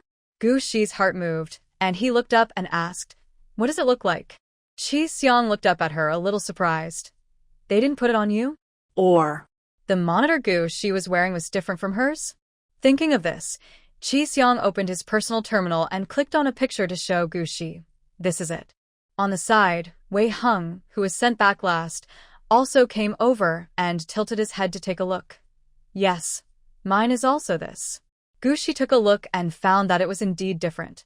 Fortunately, she had made preparations in advance the physical examination data at the experimental field. With Xinyu around, there would be no problems, but 6 months ago, when she was first picked up and returned to Camp No. 9527, Yilin had done a basic examination for her. Although the temporary camp had just been established at that time, the conditions were very simple, only the most basic inspections could be done, and the original data retained was very limited, but those people were too keen. It's unclear what conclusions can be drawn from the limited raw data. Therefore, her body cannot be too good, and the X content in her body cannot be too much. Everything must appear normal. On the side, Wei Hung and Chi Xiang were checking the details of each other's conversation. Gu Shi's heart moved when he heard Chi Xiang was repeatedly probed and asked if he knew the 3 wanted criminals. Neither she nor Wei Hung had this link, only Chi Xiang. Why was it Chi Xiang? Was it because during the fight that day, the wanted criminal had rushed towards Chi Xiang and bumped into her? Or was it because Chi Xiang was Dr. Chi's adopted daughter? Gu Shi almost subconsciously thought of what Yang Chi said last night, that piece of gossip. If those 3 wanted criminals really escaped from a secret laboratory in the Institute of Supernatural Powers, then Dr. Chi, as a powerful figure in the Institute of Supernatural Powers, is very likely to know those 3 people. As Chi Xiang, his adopted daughter who had been with him for many years, was targeted by the base, and it was foreseeable that she would be repeatedly asked whether she knew the 3 wanted criminals. What's more, the arrest warrant for the 3 men was originally issued directly by the Institute of Supernatural Powers. Gu Shi lowered her eyes slightly, casually fiddling with the small green buds wrapped around her fingertips, while listening carefully to the conversation between Wei Hung and Chi Xiang. My mind is racing. If the base repeatedly tested Chi Xiang just because that man bumped into her that day, this means that the base may have known that the 3 wanted criminals were carrying something on them when they were in the South City Hotel. But now, the thing is gone. So they focused on questioning Chi Xiang, who had physical contact with the man that day.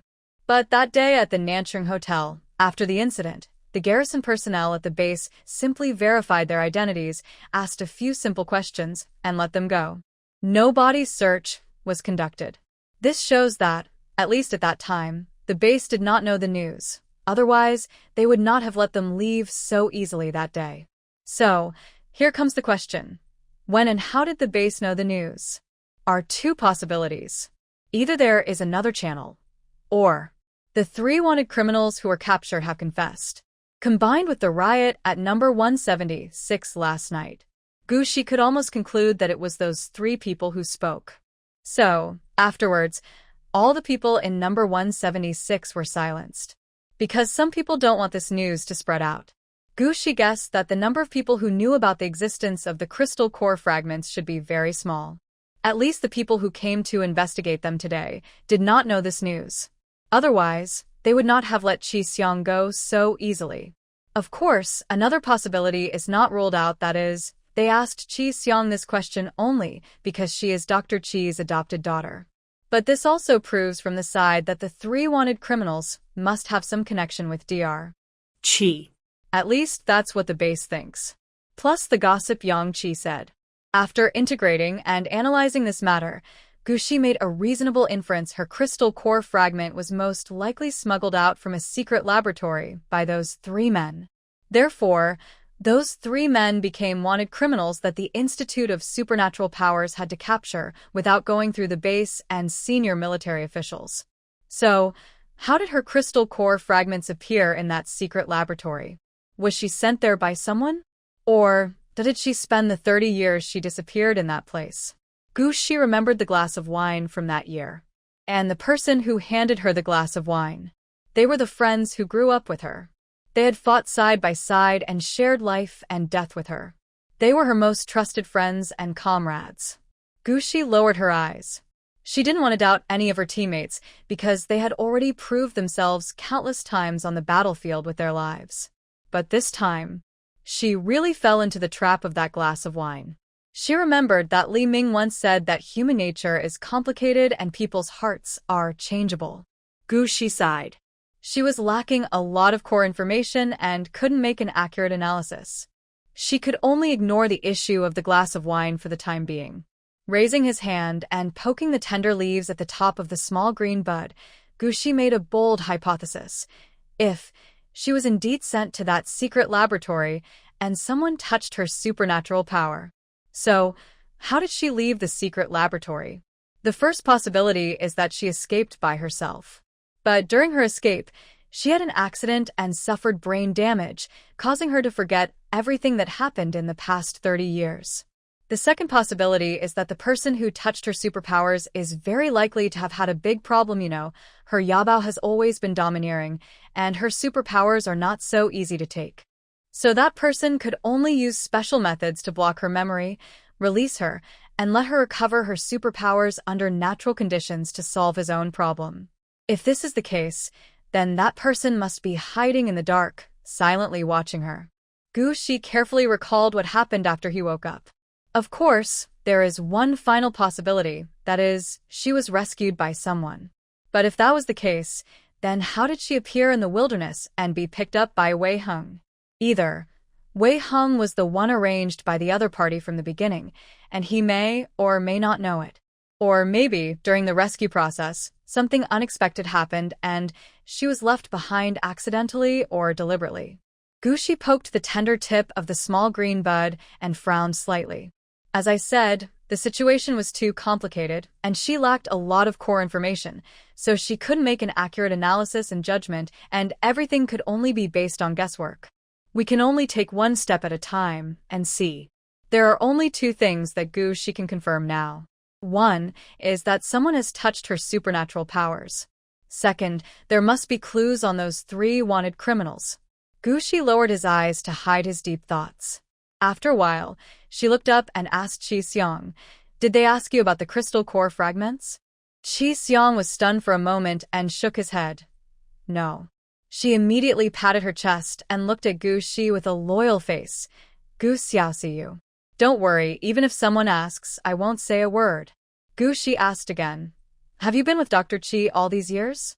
The topic changed too quickly, and Qi Xiong was stunned again. She always felt that the way Gu Shi asked this question was a little strange. However, she still said truthfully, well, because my ability is quite special.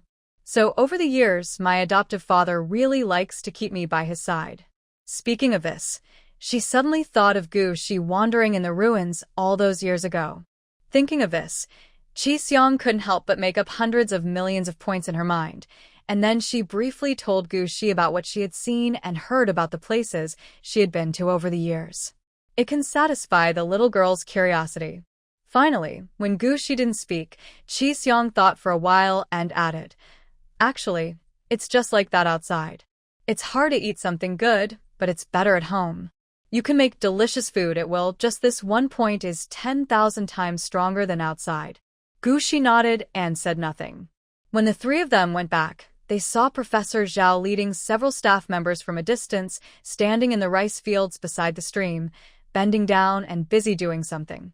As soon as Gu Shi got out of the car, Professor Zhao straightened up and waved to her from a distance. You're back?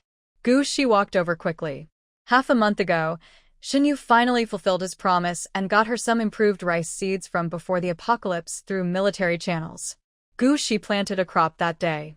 Then everyone was busy steaming rice and making rice porridge, but forgot about the remaining rice stalks in the rice fields. When Gu Shi went there the next day, a bunch of small seedlings, more than 1 finger tall, had grown in the rice field. She was stunned for a moment, but later Qi Xiong told her that this was called regenerated rice. Gu Shi. It's her fault that she didn't have enough education in the past. She didn't even know that rice can be harvested one crop at a time, just like leeks. Later, these rice fields were noticed by two professors. The two professors discovered that although the coefficient of variation of the regenerated rice grown in a natural growth environment after being quickly ripened by Gu Shi's special ability had increased a lot, their growth rate had also increased several times. This means that even ordinary people can grow food in a shorter time. This is especially difficult in the last days. So, looking at the regenerated rice, the two professors were very excited. Because this means that as long as they can find a way to control the coefficient of variation of these rice varieties and improve their stability, they can breed better quality rice varieties. Therefore, these days, the two professors have been spending almost every day and night in these rice fields. The rice in the fields is now more than half a person's height and can be harvested soon. When Gu Shi got closer, she found that after just a few days, the regenerated rice had grown well, and the yield was estimated to be higher than the one she had planted before. Maybe it's because of the higher coefficient of variation? Gu Shi took a look and estimated that the coefficient of variation of these regenerated rice was around 3.5. Although they were edible, they definitely didn't taste very good. Xiao Gu, are you okay? Have they made things difficult for you? Professor Zhao walked out of the rice field, looked her up and down, and asked with a hint of worry. It's okay. It's just a routine check. Gu Shi comforted Professor Zhao in turn and smiled lightly. Don't worry, if something happens, will they let us back? This is the truth. But when Professor Zhao thought about the news from Nanqing Base, the smile rarely disappeared from his face. Gu Shi began to actively change the subject. Professor, is it time to harvest these rice crops? Professor Zhao nodded. After the sampling is completed, we will collect it in the afternoon. At this point, Professor Zhao didn't know what he thought of. He seemed a little embarrassed. He paused and then said, Xiao Gu, about these regenerated rice. Of course, they all belong to our laboratory. Gu Shi said that the two professors had been taking good care of these regenerated rice plants since they sprouted.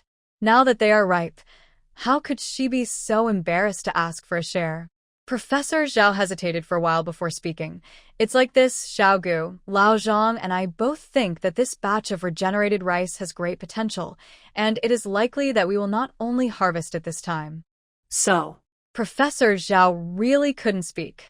This rice field was created by the little human girl. The rice seeds also came from the little human girl, and even the regenerated rice in this field was mutated because of the little human girl's special ability. Now that the official farms see great potential in these regenerated rice plants, they want to take over these rice fields directly, which is really not fair. Gu Shi herself didn't care much about it. It was no big deal.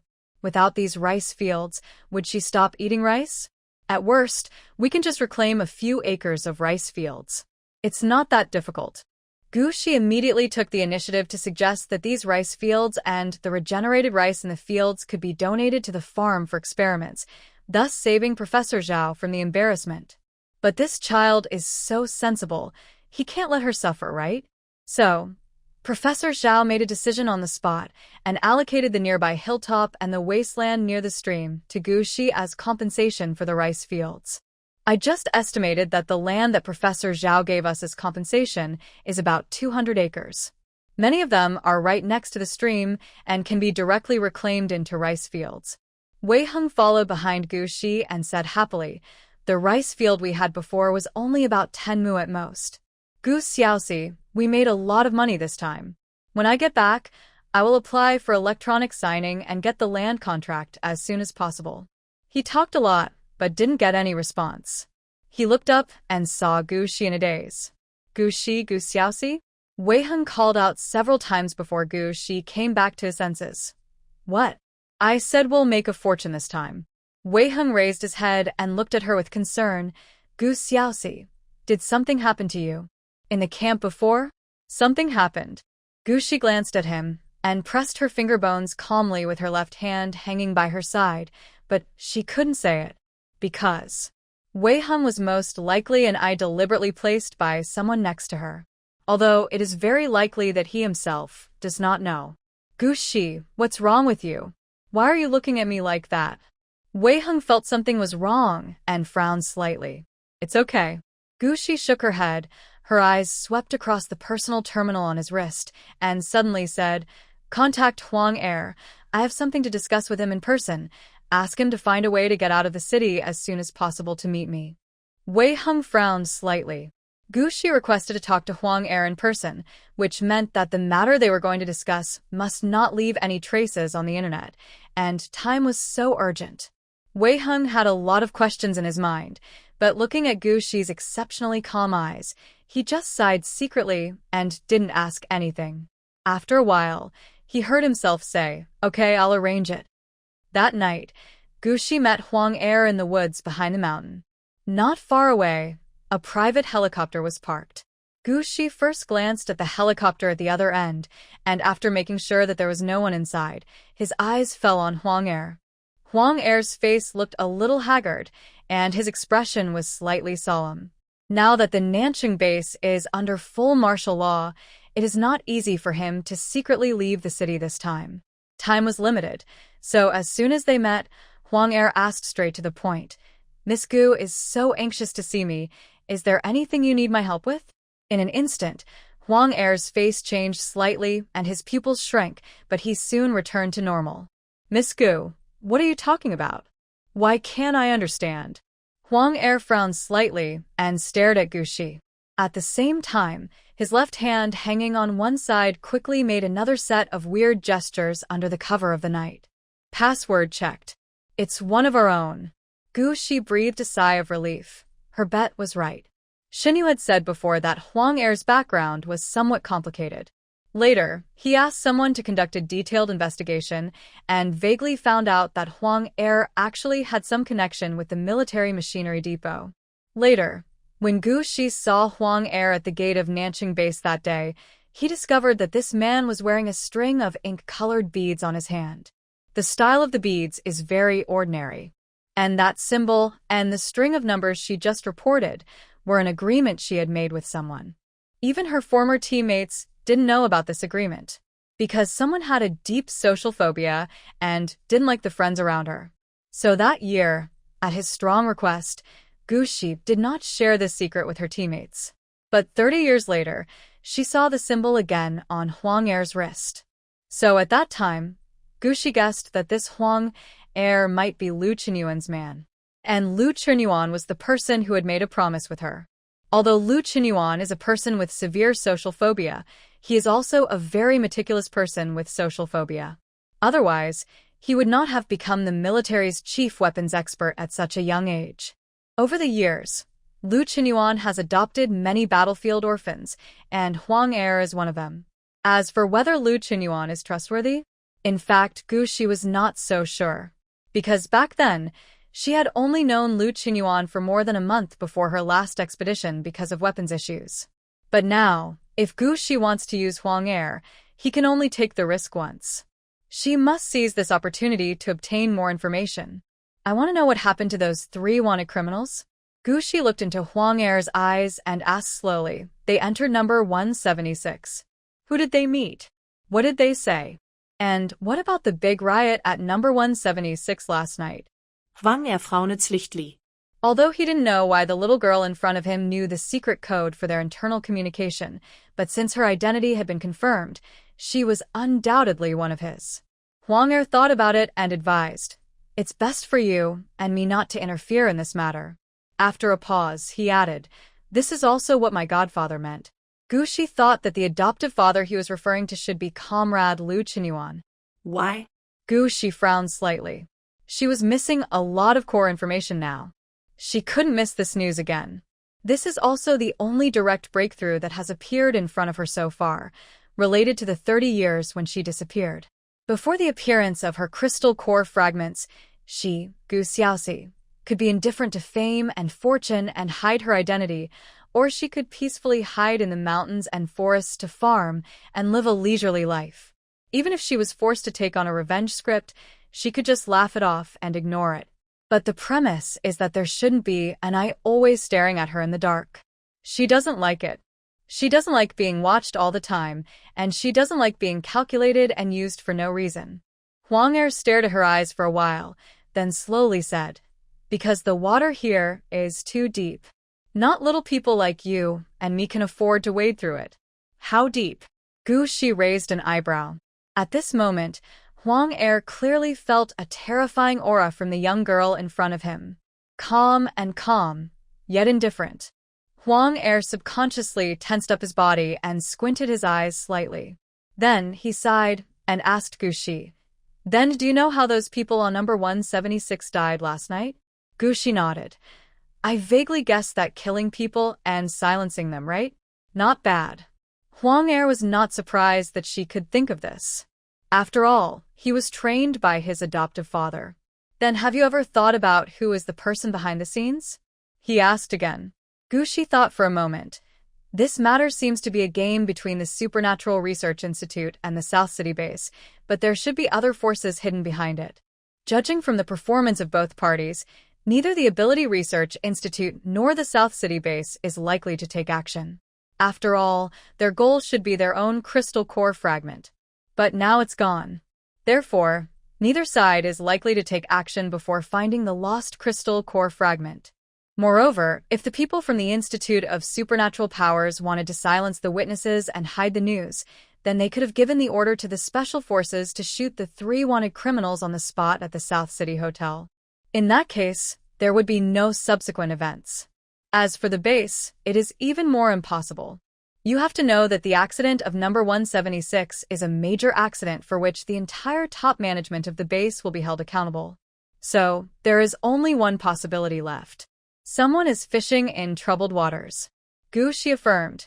The other party's purpose should be trying to blur the outside world's vision, or even divert attention from the incident itself, in order to hide the secret he really wanted to hide. Gu Shi guessed that this secret might be related to number 176 itself, or even the South City base. But she still doesn't know what it is. The reason why the person who took her crystal core fragments allowed another force to interfere was most likely because Gu Shi herself was inadvertently involved in the matter. Compared to the crystal core fragments of a person with god-level superpowers, the god-level superpowers themselves are of course more valuable. There is no doubt about this. Therefore, some people endured and did nothing, and the person who took action was most likely hiding in the Institute of Supernatural Powers, or among the senior executives of the South City base. It is even possible that he has people on both sides, because he knew very well that even if he silenced all number 176, what would happen? Because of that crystal core fragment, neither the South City base nor the Ability Research Institute could bring this matter to the surface. Both sides could only suffer this loss in silence. In other words, the third-party force hidden behind the scenes is very likely aware of her existence, so the other party's action this time was so quick and efficient. This may involve the game of multiple forces. But there is no need to tell Huang Er these secrets. It seems that you have already guessed that there is a third-party force behind this matter. Huang Er affirmed, but then changed the subject. But have you ever thought about? He stared into Gu Shi's eyes and said in a deep voice, since the other party was able to act right under the noses of both the Ability Research Institute and the South City base, and in such a tragic way, number 176 was collectively wiped out overnight. It is conceivable how powerful the other party is and how deep the water is. Gu Shi nodded. Because she wanted to know who the 3 wanted criminals met and what they said at number 176. She wanted to find the eye hidden in the dark. Huang Er saw that Gu Shi insisted on asking, so he could only sigh and said, I don't know much. I only vaguely found out that the 3 people escaped from the southwest, and they should have brought something very important with them. This also involves a powerful figure in the Institute of Supernatural Powers, but I haven't found out who it is. After number 176 got into trouble, my adoptive father sent me a message asking me not to interfere in this matter anymore. Huang Er told everything he knew. There was no concealment. Because the string of numbers that Gu Shi reported before was actually the highest order agreed upon by him and his adoptive father. The priority of this instruction is even higher than the order given by my godfather through the internet. But Gu Shi didn't know this. She thought for a moment and then asked, Can you continue to help me investigate this matter? Of course you can. Huang Er looked at the young girl in front of him and said, But if you must intervene in this matter, I must report it. He couldn't hide this from his adoptive father. then report it. Gushi thought for a while and said, sooner or later, she would meet those old friends. Moreover, since I have already met Su Yirsen, it is not impossible to meet Lu Qinyuan as well. More importantly, compared to those friends who grew up with her and her former teammates, the relationship between her and these two people is not that deep. It wouldn't hurt to meet him first and see what the situation is. After instructing Huang Er on a few things and reminding him to come back in a few days to bring back some food, Gushi left. Huang Er was left standing alone in the night.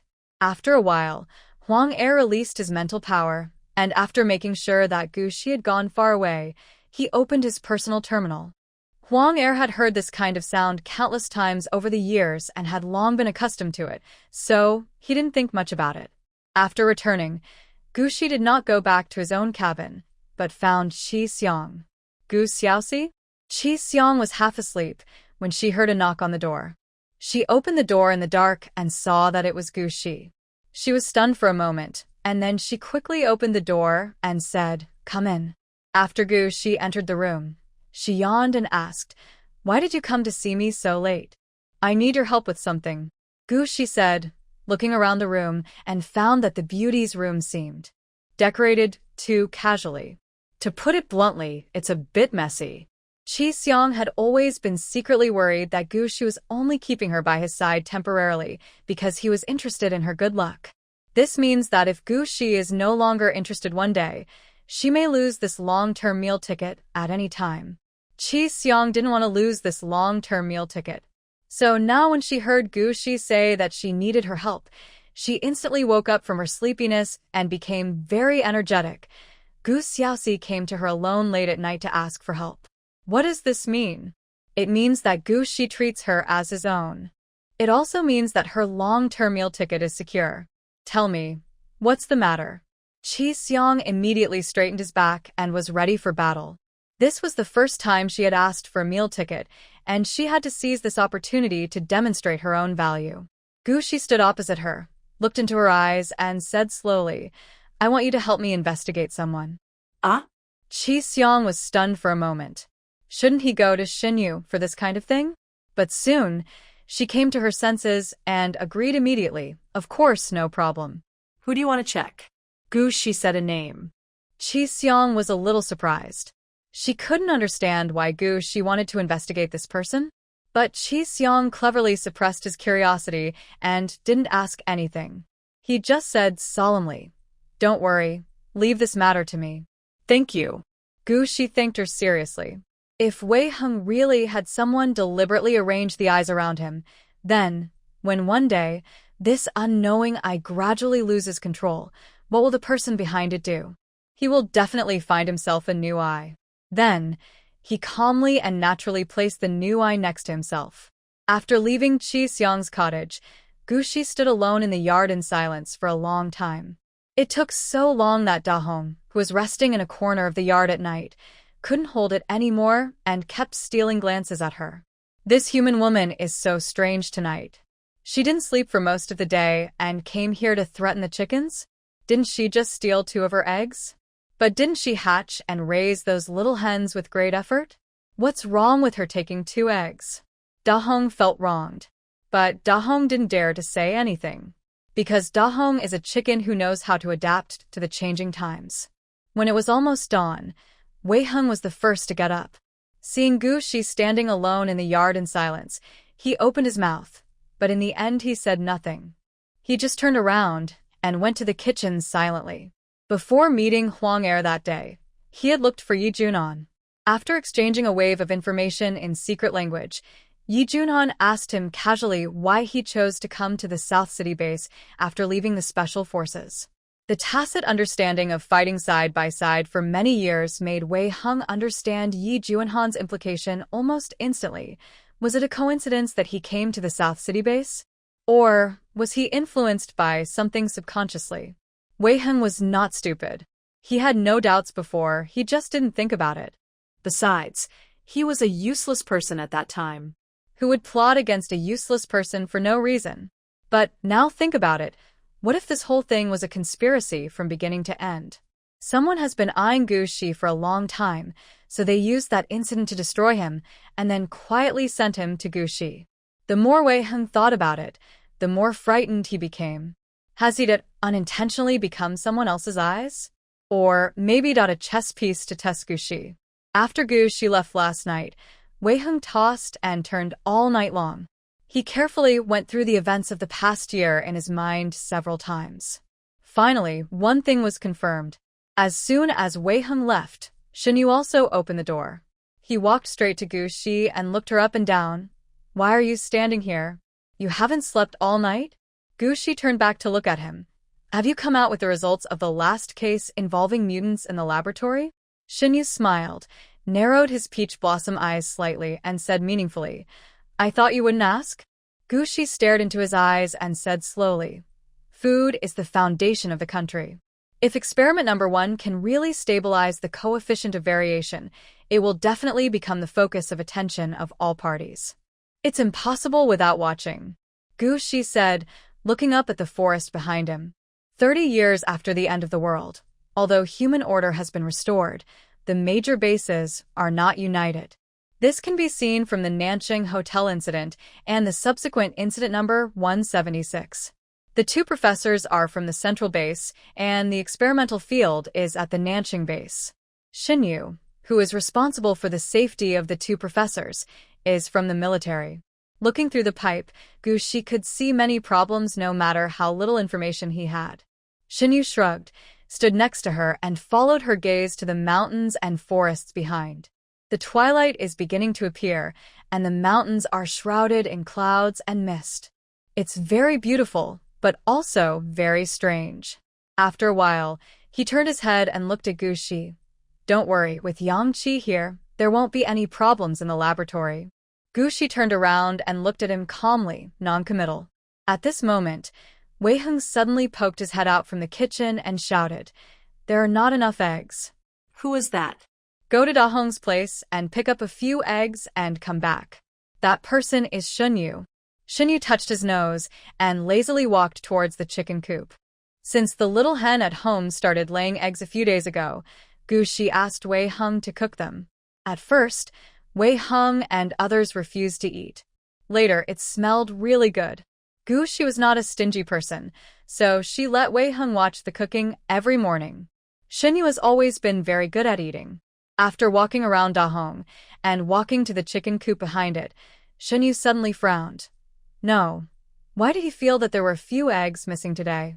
After a moment of silence, Shinyu slowly raised his head and looked at Da Hong. Tell me, did you do it? Da Hong looked innocent. I don't have it. It's none of the chicken's business. Don't blame the chicken unjustly. After breakfast, Shinyu and others could tell that Wei Heng had something to say to Gu Shi, so he found an excuse to go out early. After Wei Heng finished cleaning the kitchen, he found Gu Shi, who was training Da Hong in the yard. You said you're a chicken. Why are you stealing eggs from home? He's also the pheasant king. What a promise. Gu Shi nonchalantly poked the big red comb. The small green buds next to it were swaying left and right arrogantly, full of threat. Da Hong knew that he was not strong enough, and he did not dare to say a word when his comb was poked by this human woman. He curled up into a ball, feeling more aggrieved. She thought, although you took care of the hens, I was the one who hatched the eggs and walked the chickens.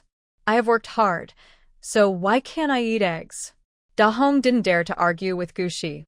When she saw Wei Heng coming, she quickly raised her eyelids and kept glancing at him. Wei Heng. For some reason, the heavy things that had been weighing on his heart were instantly swept away by this scene. Wei Heng wiped the water off his hands, walked to Gu Shi's side, and tilted his head to look over. Gu Xiaoxi, have I ever told you how I left the special forces? After hearing this, Gu Shi finally let Da Hong go, looked up, and acted as if he was listening attentively. Beside him, Da Hong also looked up instantly and looked at Wei Heng at the same time as Gu Shi. Chef Wei, you are a good man. Da Hong was deeply moved, then flapped its wings and flew away. After Da Hong and a group of chickens and ducks walked away, and the surroundings became completely quiet, Wei Heng slowly spoke. About a year ago, I led a team to carry out a mission near City A. That day, Wei Hung and his team had just finished their mission and were preparing to return to the central base, but suddenly they received a call for help from the A City base, saying that a strange incident had occurred in the eastern suburbs of a city. The news was vague, but Wei Hung, with his sense of responsibility and mission as a soldier, immediately led his team to the scene after reporting it. However, what awaited them was a malignant plant. That was the first time that Wei Hung and his men faced a malignant alien plant, and no one was prepared. One can imagine how brutal the battle was. In addition, someone deliberately blurred the message and gave them a wrong assessment report. In the end, although the malignant plant was killed, Wei Hung was also seriously injured, and several of his comrades were sacrificed. However, the Ability Research Institute tried its best to suppress the matter on the grounds that the base needed to maintain stability and must not cause social panic. It did not even issue an internal notice afterwards. Even Wei Hung and several other team members involved in the incident were placed under house arrest in the name of recuperation. During the month of house arrest, someone, knowing that his special powers were useless, coldly tried to squeeze out the last of his surplus value in the name of research. As a result, not long after, the second case of xenobiotic malignancy occurred, but because the military was not aware of it in advance, more soldiers died that time. Finally, things got out of hand. He and several of his comrades were finally taken back. However, the matter of the alien plant's malignant transformation was ultimately suppressed by the Supernatural Research Institute. Wei Hung was so disheartened that he submitted his retirement report and left the Special Forces team. After talking about this past event, Wei Hung lowered his head, as if he was lost in some memories. After a long while, he looked up at Gu Shi and said, "Later, I met a friend in the food section of the forum. He recommended a lot of food to me. Then I came to the South City base." Gu Shi raised her eyebrows slightly. "Your friend?" "We have only communicated online, and we talked about the food and scenery of various places. At first, I didn't know who he was." Wei Hung said, "But now I know." "Gu Shi. Who is it?" "Zhou Jing." Wei Hung turned on his personal terminal and turned the screen to Gu Shi. "This is the information that Captain Yi just found a few days ago." Gu Shi raised her eyebrows. "Zhou Jing? This name is very common, so common that she just happened to know a girl named Zhou Jing." "The Zhou Jing you mentioned, could she be Professor Zhang's lab assistant?" Gu Shi quickly browsed through the information on the screen and made the final confirmation. "That's her. According to various signs found in later investigations, this Zhou Jing should have deliberately led me to the South City base." As he spoke, Wei Hung looked up at Gu Shi again and lowered his voice and said, "Captain Yi just found out the identity of this girl a few days ago. Who do you think she is?" Gu Shi raised an eyebrow. "Who is it?" Wei Hung closed the screen and looked towards the experimental field. "She should be Zhou Jinyu's daughter, an illegitimate daughter." "Zhou Jinyu?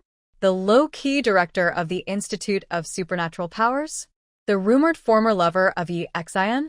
Gu Shi immediately recalled all the information about Zhou Jinyu in his mind. "What you mean is," Gu Shi looked up at Wei Hung back in City A, "it was Zhou Jinyu who secretly blurred the news coming out of the City A base and gave you a wrong assessment report." Yes. Wei Hung nodded, looked into Gu Shi's eyes, and expressed his guess without any hesitation. At the end, he said, "Did he take the initiative when I was injured? It's hard to say. After all, the battle process changes rapidly and cannot be controlled by humans." "But, Gu Xiaoxi." Wei Hung looked at her and said seriously, "When I came to Nanqing base, it seemed to be an accidental choice. But actually looking back now and thinking about it carefully, Zhou Jing played a very important role in it. Most of the food videos she recommended to me were related to the Nanqing base. In other words, from beginning to end, she was deliberately guiding me to Nanqing base. Gu Shi, now I even suspect that the encounter between you and me was not an accident. Someone deliberately sent me to you. Wei Hung didn't hide anything, and now that things have happened, there is no need to hide anything." Gu Shi looked at him calmly. After a while, she sighed softly. "If everything you have experienced is because of me, it's not because of you."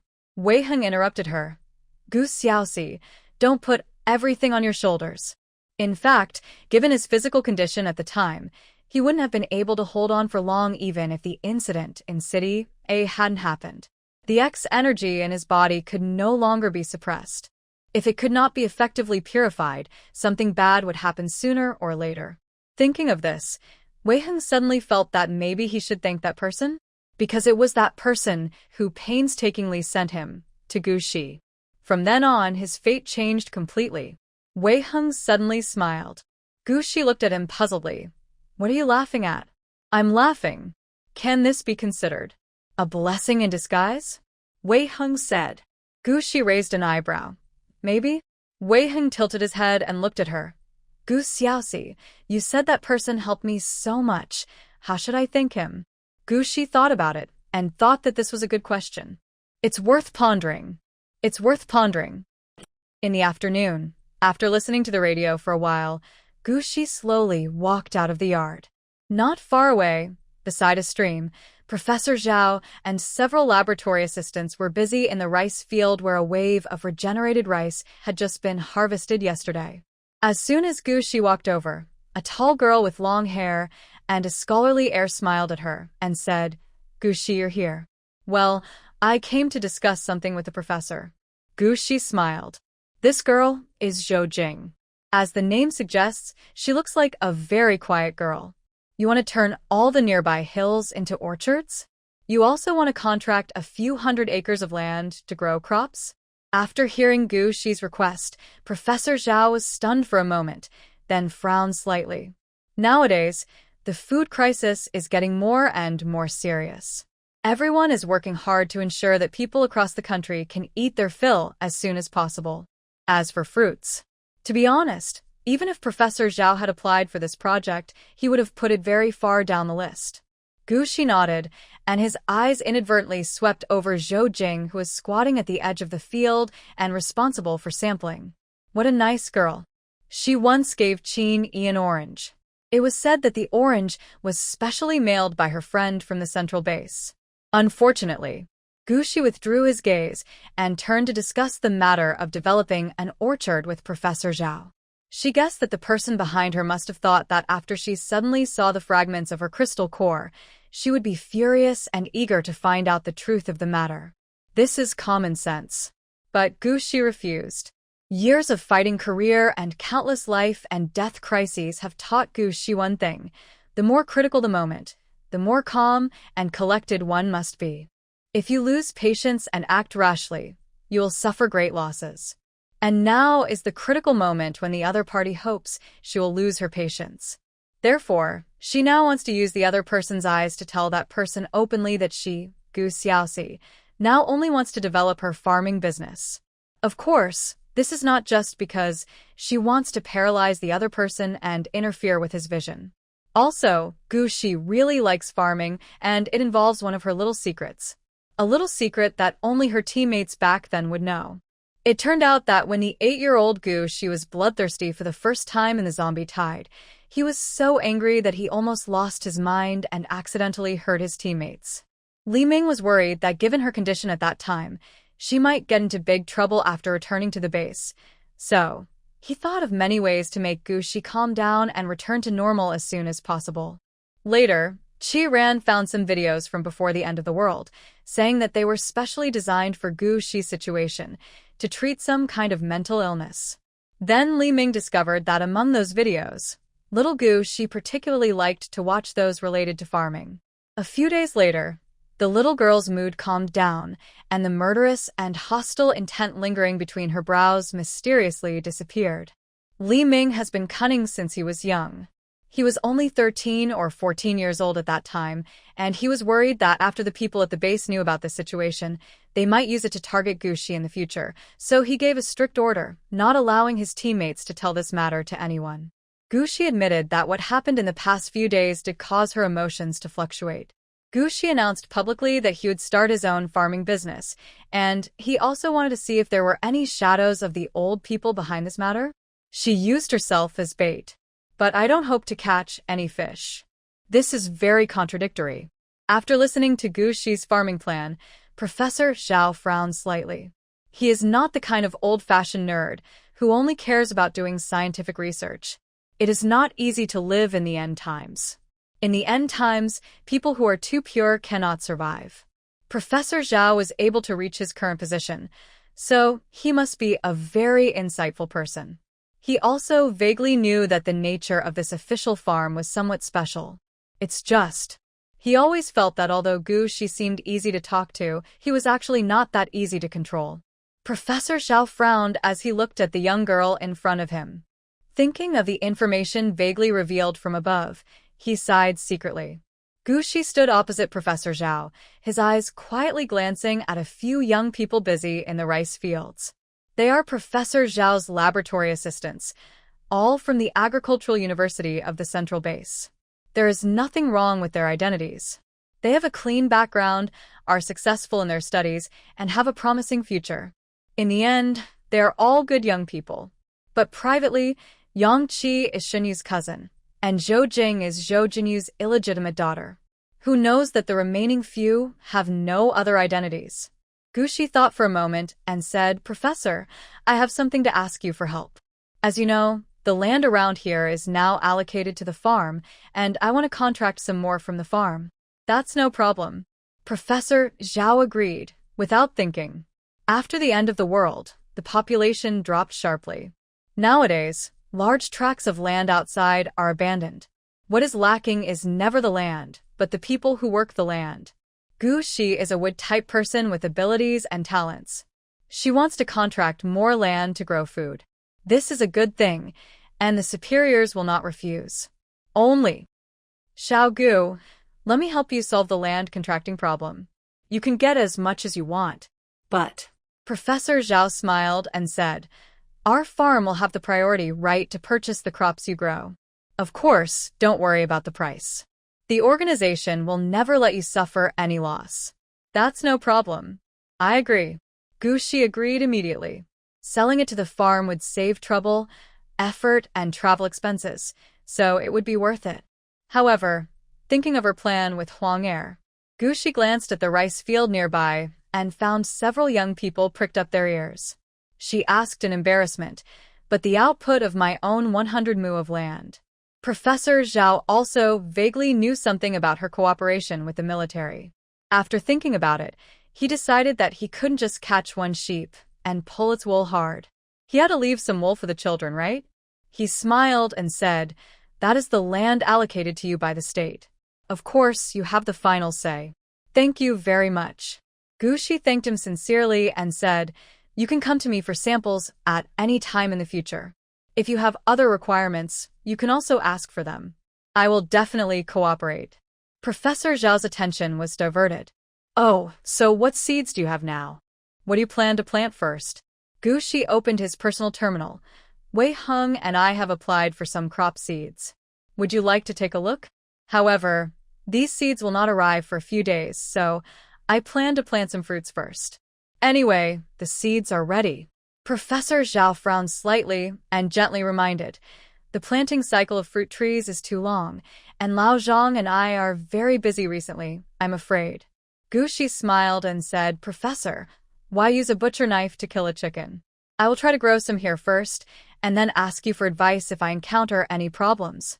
Professor Zhao thought about it and decided that with Gu Shi's planting speed, he really didn't need to worry too much about this problem in the early stages.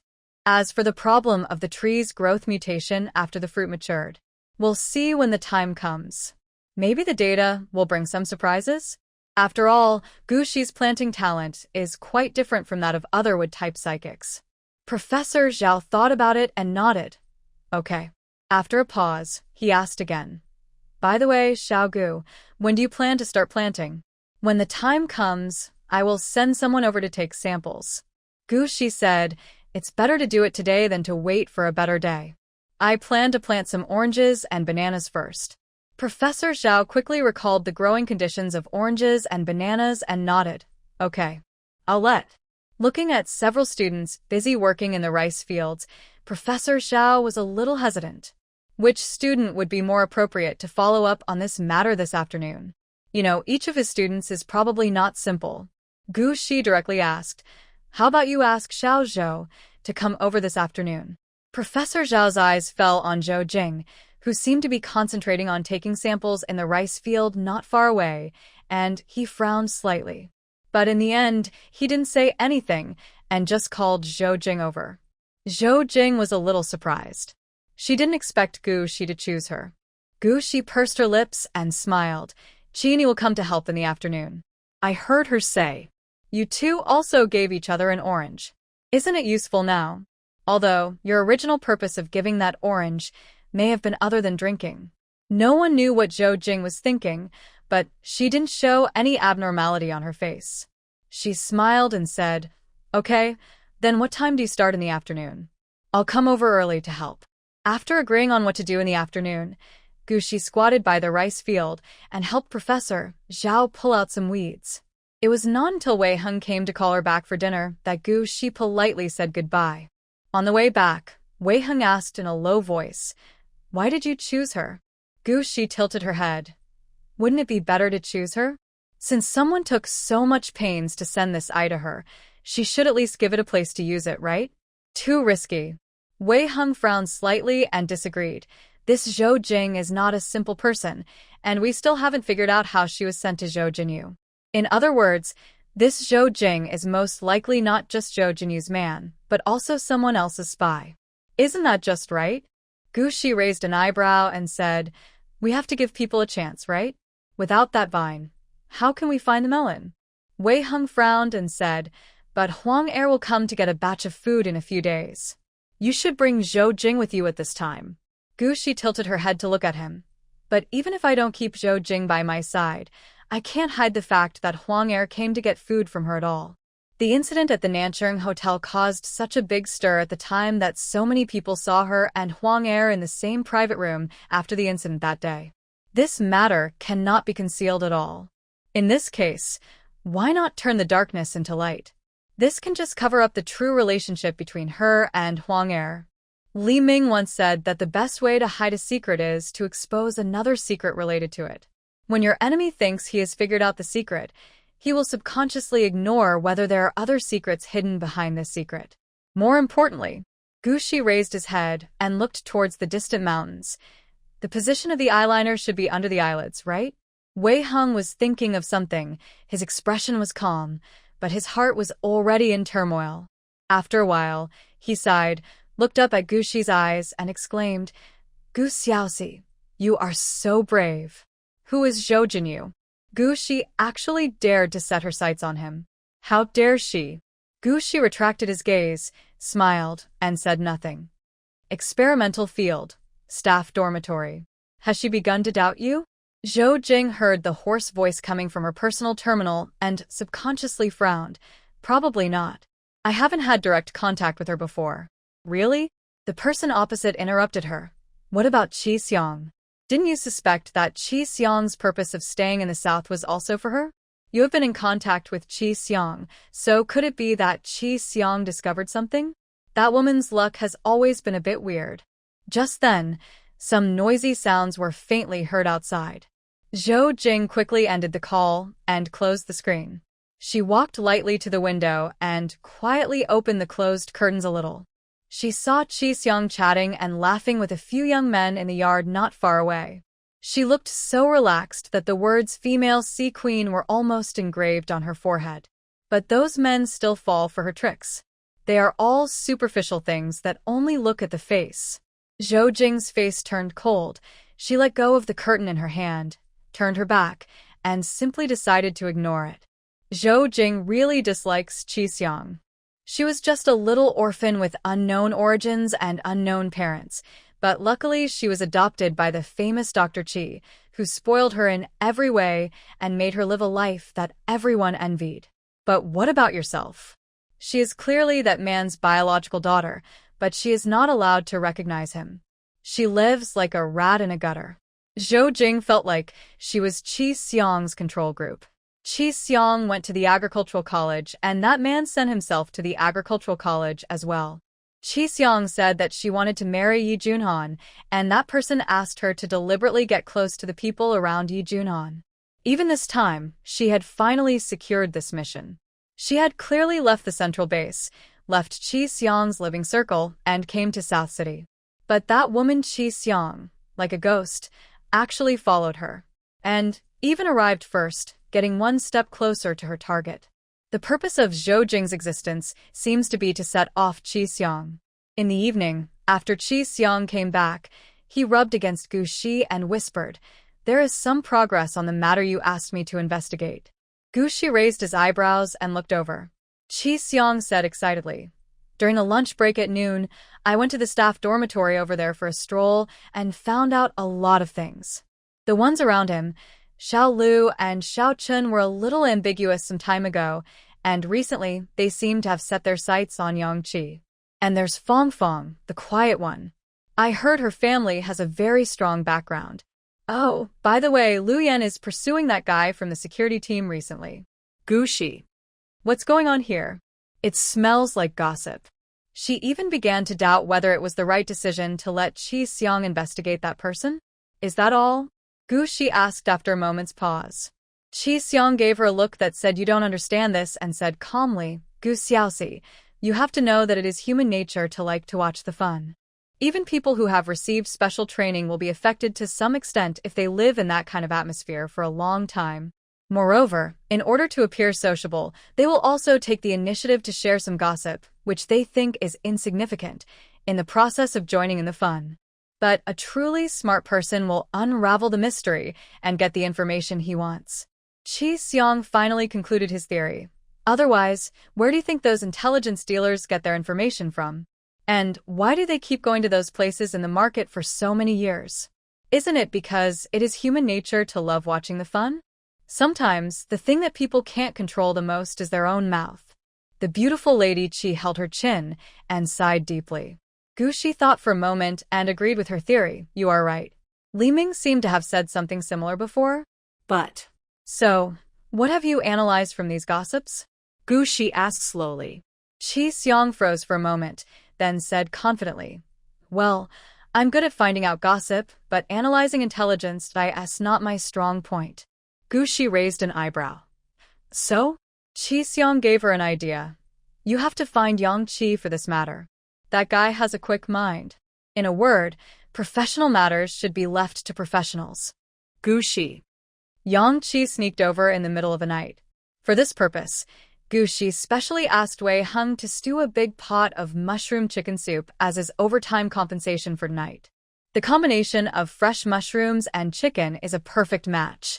After being purified by Gu Shi, the pure and fragrant mushrooms and the hen without a trace of the stench of mutated energy were perfectly blended together after several hours of cooking. The dish has a rich, meaty aroma, delicious flavor, and the soup is so thick and tasty that several young people couldn't even lift their heads while eating. Especially Yang Qi, who was eating such delicious food for the first time, drank 3 bowls of soup in a row before he stretched out his chopsticks to grab the meat from the earthenware pot with satisfaction, and sighed, "This is so delicious. I've never eaten such delicious meat in my life. Sister Xiaoxi, you really care about me. Unlike some people." Yang Qi glanced at his biological cousin with dissatisfaction and said unceremoniously, "I know that I am a solitary eater, and I don't even think about my biological brother when there is something delicious to eat. Sister Xiaoxi, you still care about me, okay? From now on, you will be my biological sister. Mountains of swords and seas of fire, as long as you say hello." "Woo." "Cousin, what are you doing? Isn't eating meat enough to stop your mouth?" Shinyu stuffed a piece of chicken neck into the boy's mouth, snorted coldly, and his ears finally became clear. Yang Qi saw his cousin stuffing the chicken neck into his mouth while he grabbed a big chicken drumstick and stopped immediately. Without even bothering to talk, he quickly rolled up his sleeves and joined the team grabbing meat. The Qin sisters snickered on the side. Gu Shi slowly drank the soup in the bowl and gave Yang Qi a chicken wing. "Eat more if you like. Don't worry, there is enough chicken. At worst, just kill another chicken. The fire in the stove is still burning." Gu Shi has always been generous to those who need him. Besides, Da Hong is very capable and is now hatching the second batch of chicks. Yang Qi was so touched that his mouth was full of oil. He did not forget to express his loyalty. "Sister Gu Shi, you are so good to me. From now on, I will do whatever you ask me to do." Yang Qi felt very regretful. If he had known that Sister Gu she had so many delicious foods here, he shouldn't have listened to his cousin, saying that intelligence officers should hide behind the scenes and should not show up in public. What a dirty heart. For a bite of food, he even schemed against his own brother. When I think of these days, my cousin is eating and drinking here and eating delicious food every day, but I am eating grass and chaff across the street and living a miserable life. No, the comparison is too cruel. Yang Qi suddenly felt a pain in his heart, and he had to scoop another bowl of broth to comfort his injured little heart. Xinyu felt a little embarrassed. He looked at his little cousin who was devouring the food with great disgust. Look at the way you eat, as if you haven't eaten in 800 years. At this moment, Wei Heng suddenly said, Xinyu, you and Yang Qi are indeed brothers. What does it mean? After Xinyu realized what he was doing, he was about to clear his name when he saw that Wei Heng had already averted his eyes and turned to serve Gu Shi another half bowl of soup. Xinyu, forget it, he is generous, sensible, and will not quarrel with the cook at the dinner table. Yang Qi ate until his belly was full with satisfaction, then collapsed in his chair and talked about business. That person is stable. But after Qi Xiang left at noon today, number 1 and number 3 both contacted the outside world. I checked the display of the information center, and it was a secret message. Qi Xiang asked curiously, how did you know? Did you hack into their personal terminals? Yang Qi said proudly, I made a little thing myself. It can be said that now everyone's information fluctuations in the experimental field cannot escape my eyes. Gu Shi was a little surprised and raised his eyebrows to look over. Wei Heng picked up a piece of mushroom and put it in her bowl, then looked up and asked Yang Qi, you studied vegetable farming at an agricultural university. How come you know this? Yang Qi raised his chin slightly and said modestly, I'm not particularly good, I just know a thing or two. Wei Heng. Isn't it particularly powerful? Oh, the two Shin brothers are really shameless in some aspects. Forget it. Let's get down to business. What about Zhou Jing? Shan Yu also frowned and looked over, but he was concerned about another person. Has she contacted the central base? In the afternoon, when Gu Shi and the others were working on the orchard, Zhou Jing had been quietly doing sampling work nearby. She only occasionally chatted with Qin Yi, neither asking nor looking at much. Acting perfectly normal. Yang Qi rubbed his belly and frowned. This Zhou Jing is a little strange. Qi Xiang was a little curious. What kind of strange method? Yang Qi. After she went back in the afternoon, she didn't contact anyone. Instead, she went to the core laboratory. In order to prevent data leakage, the core laboratory is equipped with the latest signal jammer of the military and cannot contact the outside world. Zhou Jing went to the core laboratory at this time, as if she was deliberately avoiding someone. Yang Qi couldn't figure it out. Shen Yu sneered, what's so strange about this? If she had any brains, she would have known that there was more than one person staring at her in the laboratory at this time. You know, Gu Shi's planting talent has never been concealed from the beginning. Nowadays, not to mention the official farms in the periphery, but also the two professors, how many people are staring at Gu Shi? Zhou Jing had just had close contact with Gu Shi today. Those eyes staring at Gu Shi would not let go of this opportunity. Moreover, Zhou Jing's identity is actually not that secret. Since they can find it out, others may not be able to find it out. Just wait and see, there will be more excitement in the future. Of course, Shen Yu would not touch those eyes now to avoid alerting others. This is also to allow them to fight each other and confuse the public at the critical moment. In short, someone is very good at the art of checks and balances. But she had close contact with Gu Shi in the afternoon. The news should have been reported back to the central base, right? Didn't the people over there take the initiative to look for her? Qi Xiang asked puzzledly. That's why I said it was weird. Yang Qi rubbed his stomach. And I checked. The number she contacted at noon was located in City A, about Zhou Jing's matter. After all, no one knows whether City A is a bait deliberately released by another person to test Gu Shi. Gu Shi was not in a hurry and began to clean up his small farm step by step. Li Ming once said, when fishing, you always need a bit of patience, right? In a blink of an eye, the day I had agreed to meet with Huang Er arrived. In the afternoon, when Zhou Jing came over, She saw Wei Heng plowing the fields, and the Qin sisters were helping him, but Gu Shi didn't see anyone. She was stunned for a moment, and pretended to be curious and asked, "What are you doing?" As soon as he finished speaking, he looked up and saw Gu Shi carrying out a big bag of sweet potatoes. These sweet potatoes were round in shape, pure in color, and the coefficient of variation was visibly low. Zhou Jing lowered her eyes to hide the fleeting gleam of light in the depths of her eyes. It was worth it that she waited for so many days and finally got what she wanted. "Gu Shi, what are you doing?" Zhou Jing walked over with a smile. "Growing sweet potatoes." Gu Shi did not hide it from her. While germinating the sweet potatoes, he explained, "A few days ago, I went to the South City base to meet a grain buyer and did a big business." This was the first time Zhou Jing saw the entire process of Gu Shi planting crops with his own hands. Previously, in the laboratory, Professor Zhao only let Gu Shi induce part of the birth each time and would deliberately let them avoid it when it came to certain confidential data. This time, after watching the whole process of Gu Shi's planting, Zhou Jing was also shocked by Gu Shi's simple and crude planting method. But after comparison, she found that the sweet potatoes grown by Gu Shi herself were exceptionally good. Not only were they round in shape, but they also rarely cracked.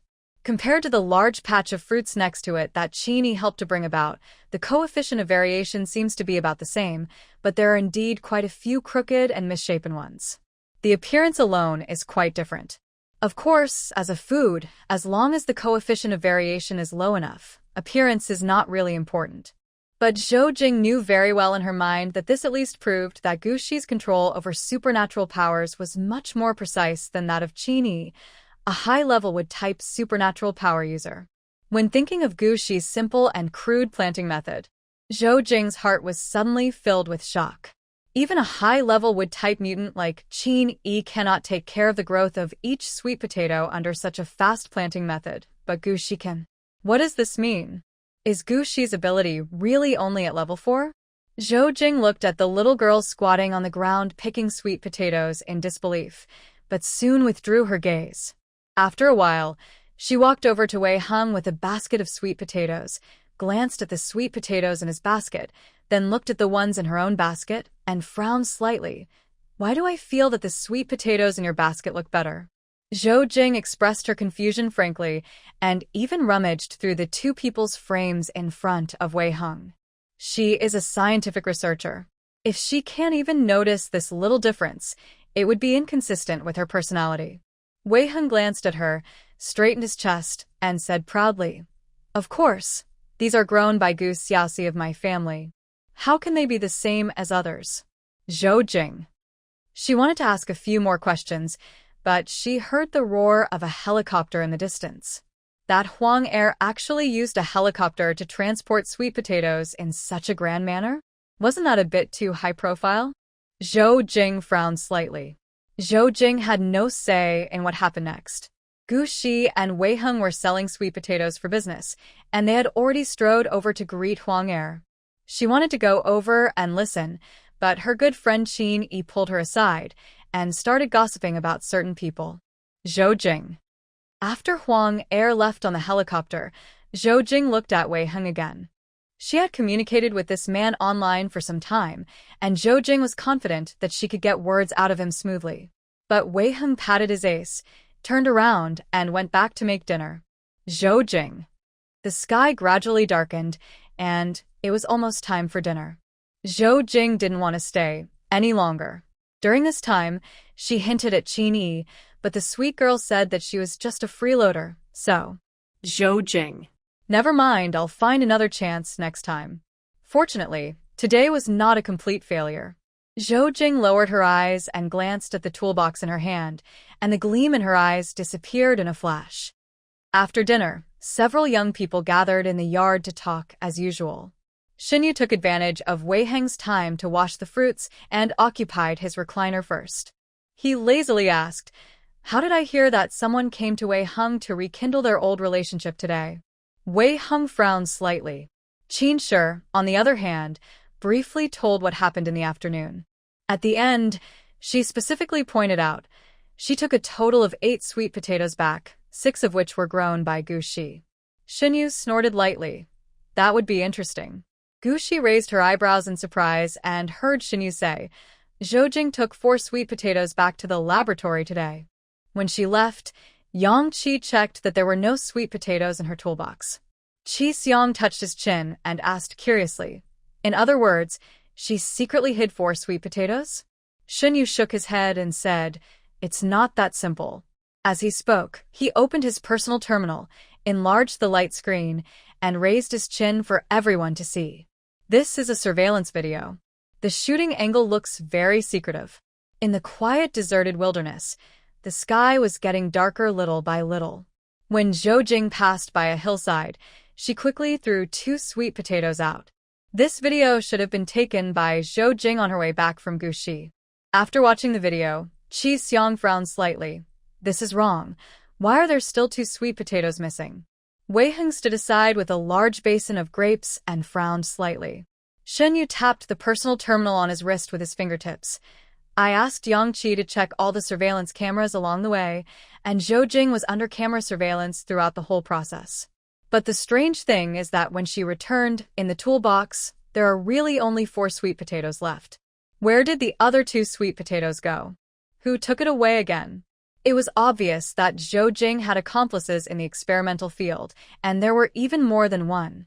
Gushi thought of the 2 sweet potatoes that Zhou threw out on the way. Shinyu looked up, as if he knew what she was thinking, and said, don't worry. I have asked Yang Qi to check the 2 sweet potatoes that disappeared. As for the 2 that Zhou threw out halfway, I've already sent someone to deal with it. Gushi raised her eyebrows in surprise. How to deal with it? Shinyu leaned back on the recliner casually, touched his chin, and said with a bit of pride, I asked someone to drop her bag, and a civet cat came to replace the prince. A civet cat for a prince? Where did the civet cat come from? Gushi pointed to the point. I asked Yang Qi to get them from a laboratory, and I specifically asked him to pick 2 of the same size.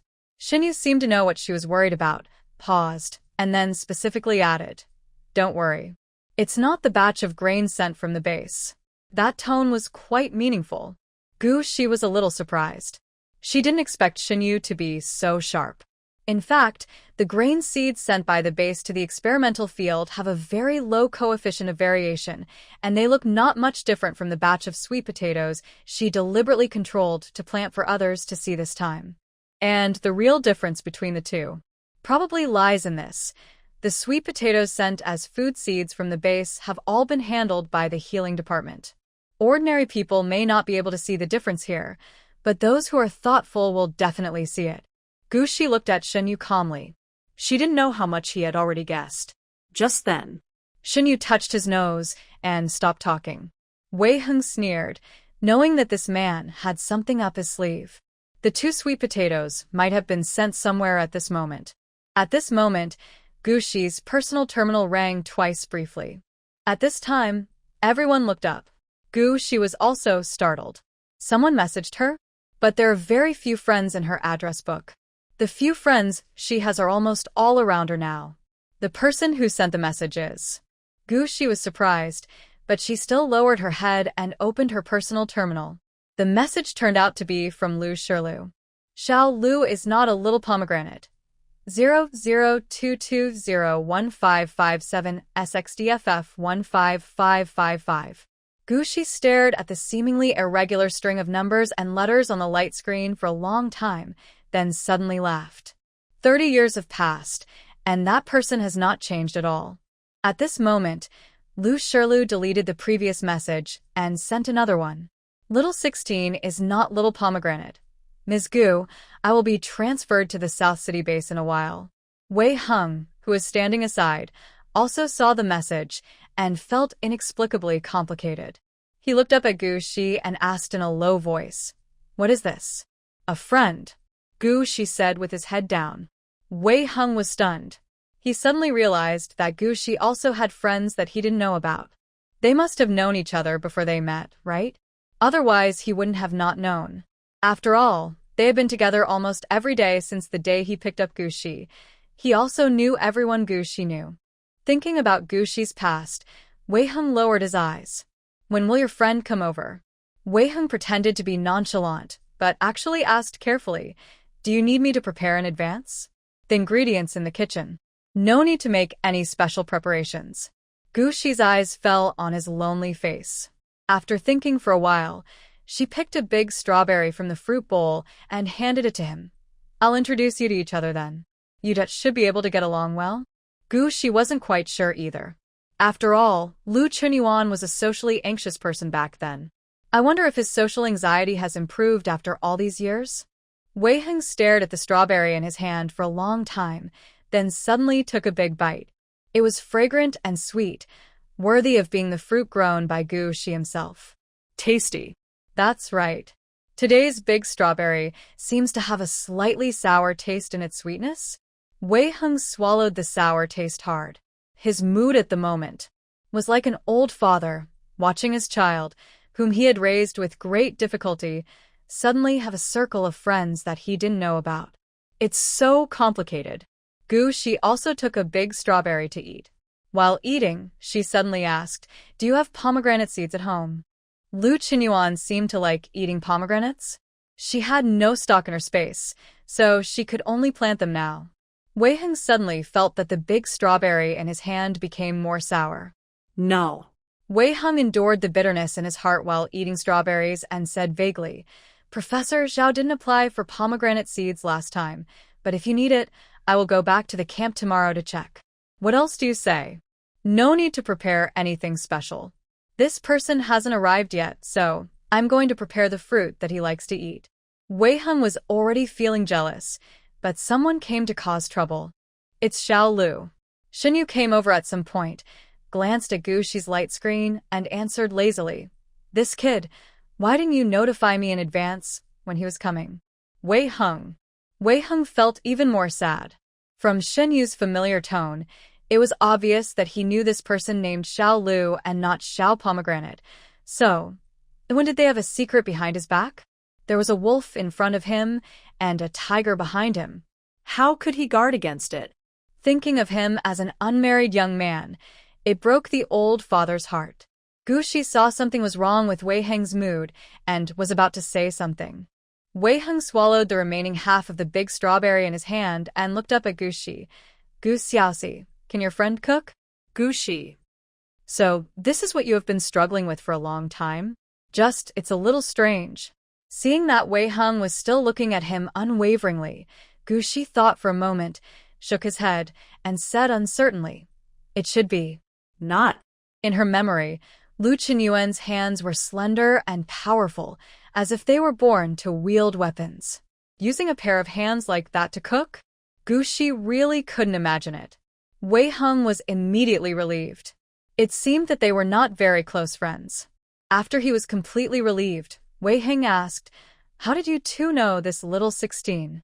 Why haven't you mentioned him before?" Gu Shi was about to explain that her friend was not Lu Shilu, but Qi Xiong spoke first. "You're talking about Lu Shilu, I know this. Didn't I accompany Gu Xiaoxi to catch chickens last time?" Having said that, Qi Xiong belatedly discovered something. Because they had not contacted each other since they came back, Qi Xiong originally thought that Lu Shilu insisted on adding her and Gu Shi as friends, just as a social means, which is commonly known as politeness. But now it seems. It turns out that boy was eyeing Gu Shi. Thinking of this, Qi Xiong's eyes when he looked at Gu Shi suddenly became a little more subtle, with a strong smell of gossip. Gu Shi. A few days later, Lu Shilu came over with the military transport plane. The military planned to add a new livestock station on the farm here. Lu Shilu, as the military's livestock officer, was assigned to work together here. Shunyu received the news in advance. Early in the morning, the farming team began to be busy, and there were even signs of collective skipping work. Obviously, they were all curious about Gu Shi's friend. Gu Shi felt a little helpless, not knowing whether their behavior would scare Lu Chunyuan, who suffered from severe social anxiety. At 10 o'clock in the morning, an off-road vehicle stopped crookedly at the gate of the courtyard. Lu Shilu got out of the car with heavy steps, holding a chicken in his left hand and a duck in his right hand, and carrying 2 large buckets of eggs on his back. Behind him, there was a tall and straight, but extremely thin man. The man looked very frail, and his face was pale from not seeing the sun for many years, But this paleness did not affect his extraordinary temperament. This is a man who looks a little cold. But this seemingly cold man, when he saw Gushi, showed a smile that was cold but also a bit shy on his face. It looks very harmless. But the moment this man approached Gushi, Shin Yu and Wei Heng subconsciously tensed up their bodies, and their bodies naturally prepared for battle. Peak Level 9. As both Level 9 superpowers, this is a threshold that they have yet to reach. Shin Yu and Wei Heng looked at each other. This man's aura was so strong, and his powers were even more powerful than Yi Ju and Han's. How come they had never heard of such a peerless strong man before? Moreover, it seems that his relationship with Gu Shi is not simple. Lu Qinyuan looked at the girl in front of him almost lustfully. He raised his hand several times, wanting to give her a hug, but in the end, he put it down awkwardly. Gu Shi took Lu Qinyuan back to his cabin. Obviously, she had something to say to him alone. The few young people who were left in the yard looked at the two men walking away side by side, and they all felt a little melancholy and a little sour for some reason. The next moment, Qi Xiang and the others looked at each other and immediately surrounded Lu Shirlu, who was also left there. Lu Shirlu. Well, the son should pay for the father's debt. Who told the foster father to kidnap Miss Gu as soon as he arrived? Tell me, what do you want to ask? Lu Shirlu threw the chicken and duck in his hand to Dahong, who had been eyeing him eagerly, and asked with a wooden face. Who was that man just now? Qi Xiang asked first. Why did she feel that the man looked familiar? She seemed to have seen him in an old photo of her adoptive father when she was a child, but the time interval was too long. Qi Xiang was not very sure. She touched her chin, bit her red lips lightly, and raised her eyebrows slightly. It was obvious from his expression that he was very interested in his godfather. That's my adoptive father. Lu Shirlu looked at Qi Xiang with a look that was a little strange. All human beings have a desire for the strong, so could it be that this beautiful lady Qi has taken a fancy to his adoptive father? That's a bit tricky. On the side, Wei Heng frowned slightly after hearing this answer. How old is your foster father? Lu Shirlu was stunned for a moment, obviously not expecting Wei Heng's focus to be so strange. He thought about it and said uncertainly, more than 50, what's wrong? After the end of the world, the lifespan of high-level psychics has long exceeded 200 years. His godfather is a peak level 9 expert, and now he is only in his 50s. He has been well-maintained and is in his prime. It is not an exaggeration to say that he is a young man. So Lu Shirlu was very puzzled. Why did Wei Heng's expression become so strange? Wei Heng, over 50? At such an old age, he still flirts with our goose Xiaoxi? Isn't this an old cow eating young grass? He doesn't agree to this marriage. Lu Shirlu didn't know that just because of his words, Wei Heng had already filled up his mind with 100,000 words. He gave Wei Heng a strange look, unloaded the 2 buckets of eggs he was carrying and handed them to the 3 girls, and then started chatting with Shin Yu. Brother Shin, thank you very much for what happened last time. By the way, the thing you asked me to inquire about has come to fruition. At the same time, inside the cabin, Gu Shi had just put up a few mental barriers to prevent others from prying. As soon as he turned around, he was hugged tightly by Lu Qinyuan. Gu Xiaoxi, you finally showed up. Gu Shi was startled for a moment, then looked up at him. Yes, Lu Qinyuan, I'm back. Lu Qinyuan was very happy. He knew that Gu Shi had been back for some time, and he also knew that after coming back, Gu Shi did not look for her old friends. Even after the accidental meeting with Su Yersin, she never acknowledged her identity. But now, she admitted it in front of him. She admitted it without reservation. So, the little girl who loved to eat pomegranates and whom he had treasured in his heart for many years was really back. Lu Qinyuan took a deep breath, his eyes slightly red. He had so many things to say to Gu Shi, but for a moment, he didn't know where to start. In addition, he was originally a man who was not good at speaking. Lu Qinyuan didn't want to embarrass himself and didn't want Gu Shi to see him in such a state of disgrace. He wanted to look away, but his eyes refused to listen to his brain, and he only looked at the girl in front of him stubbornly and greedily. Gu Shi patted his back and handed him a handkerchief and a big red pomegranate. Lu Chunyuan smiled shyly, and just like he did back then, he quickly condensed a sharp dagger in his hand, cut the pomegranate into two, and handed it to Gu Shi along with the dagger. After the two of them sat side by side in front of the window like they did in the past and had eaten most of the pomegranate, Lu Chunyuan's violent emotions finally calmed down temporarily. Gu Xiaoxi, where have you been all these years? He asked in a low voice, holding the remaining half of a pomegranate in his hand. Gu Shi shook her head, looked out the window, and said softly, I don't know either. She briefly recounted what happened after she woke up. Lu Chunyuan frowned slightly. After Gu Shi disappeared, he searched for a long time, went to many places, and asked many people, but he could not find any clues. Later, Gu Shi's information was suddenly destroyed. He guessed that this matter was not simple. Now, even Gu Shi herself said she didn't know. A flash of coldness flashed across Lu Chunyuan's slightly restrained eyes. At the same time, his hand holding half a pomegranate was covered with a layer of cold metal. The sunlight shone in from the window and fell right on his hand, reflecting a faint light peculiar to some rare metal, which was slightly dazzling. Gu Shi raised her head and looked over. Perhaps it was because the dim light reflected by the metal was too cold. The man in front of her, who was gentle and shy in her memory, actually looked a little more cold and cruel. Lu Chunyuan looked more fierce than she had ever seen him look. Gu Shi raised his eyebrows slightly. Lu Chunyuan looked at her and smiled shyly, just like before, and the cold metal covering his hands disappeared silently, and his slender knuckles returned to their cold white skin color. It's a pity that the remaining half of the pomegranate has been contaminated by metal and is completely inedible.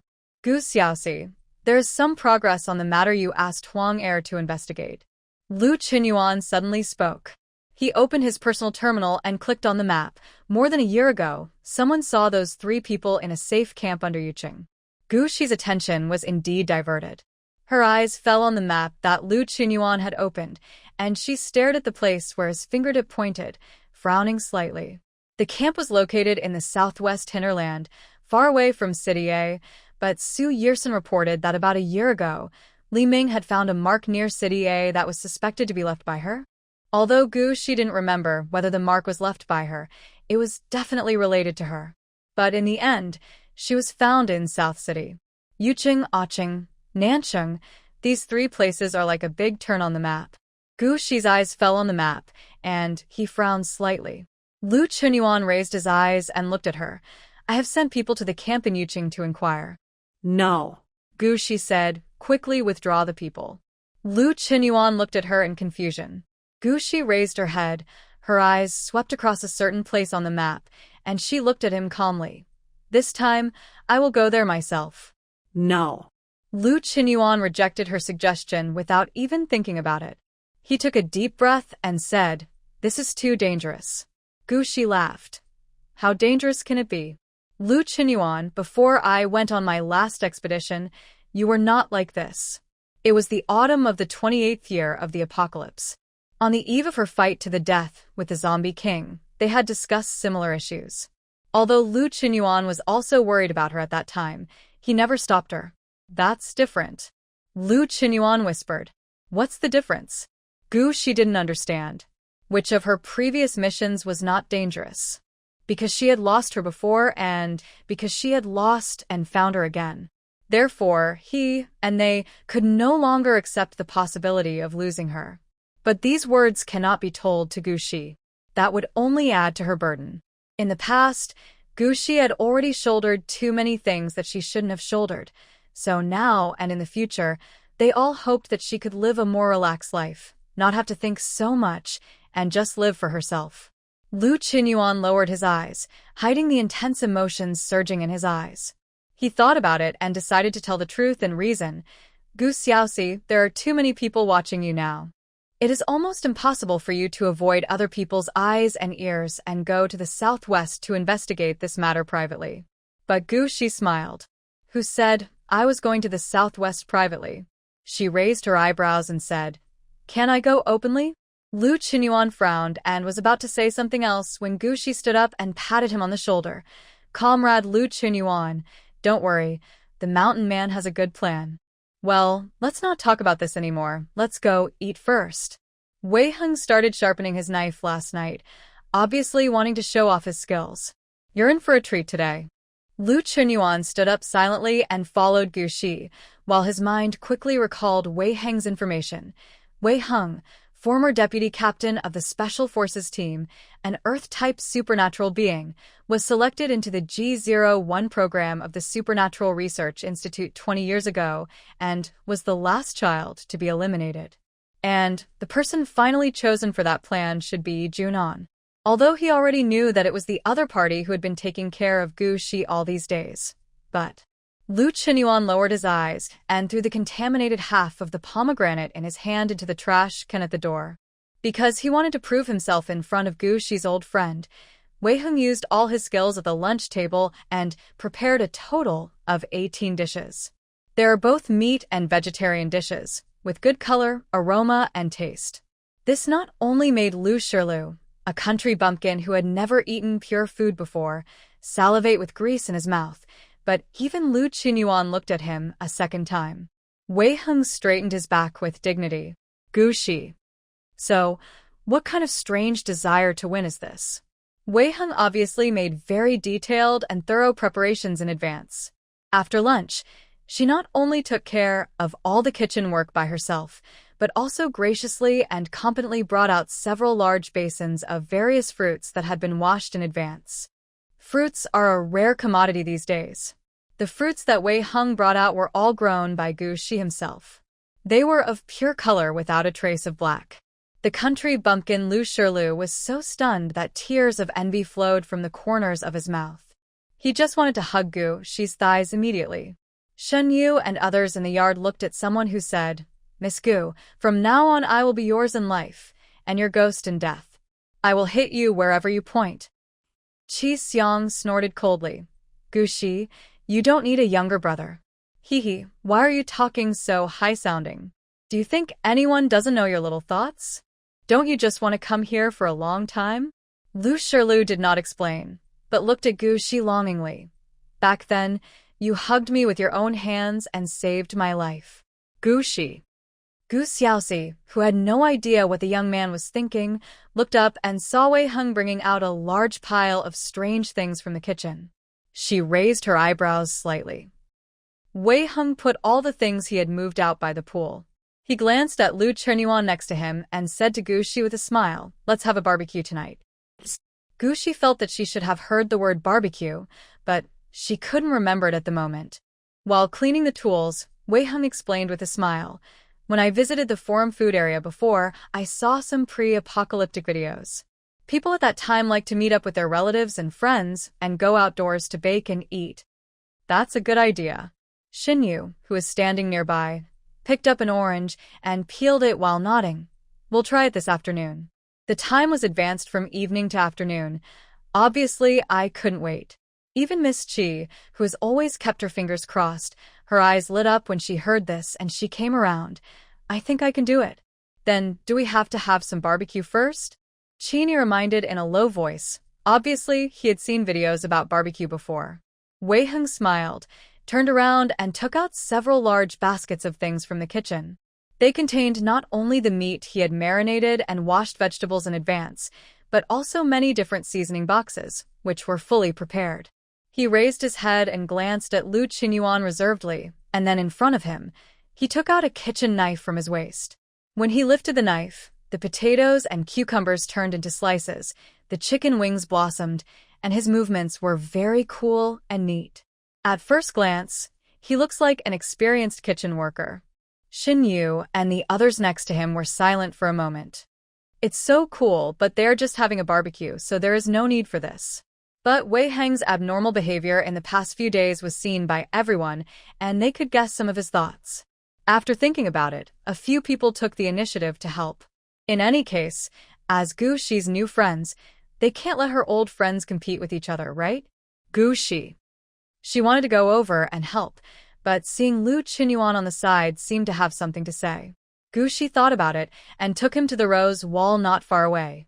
In the afternoon, the sun was shining brightly, so Gushi simply took out 2 lounge chairs and placed them under the rose rack. The girl he loved lay among the roses and closed her eyes comfortably. Lu Chunyuan leaned against the flower stand and tilted his head to look at her. There was a hint of nostalgic tenderness on the man's slightly pale face. He could see that Gushi seemed to like her current life very much, so that mattered. Should he tell her or not? What do you want to say? Just at this moment, Gushi raised his eyes and looked over. Lu Chunyuan suddenly smiled. It was as if she was the Gu Xiaoxi he knew. Still so sharp. 30 years have passed, and time seems to have deliberately forgotten her. She still looks the same as the girl he remembered, seemingly unchanged at all. Lu Chunyuan sat on the recliner next to Gushi and imitated her, lying under the rose rack, looking up at the sky with his eyes slightly squinted. After a while, he suddenly said, Gu Xiaoxi, have you ever thought about this? If that glass of wine back then was really a conspiracy, then who would be the person hiding behind you and plotting against you? Gushi shook his head slowly.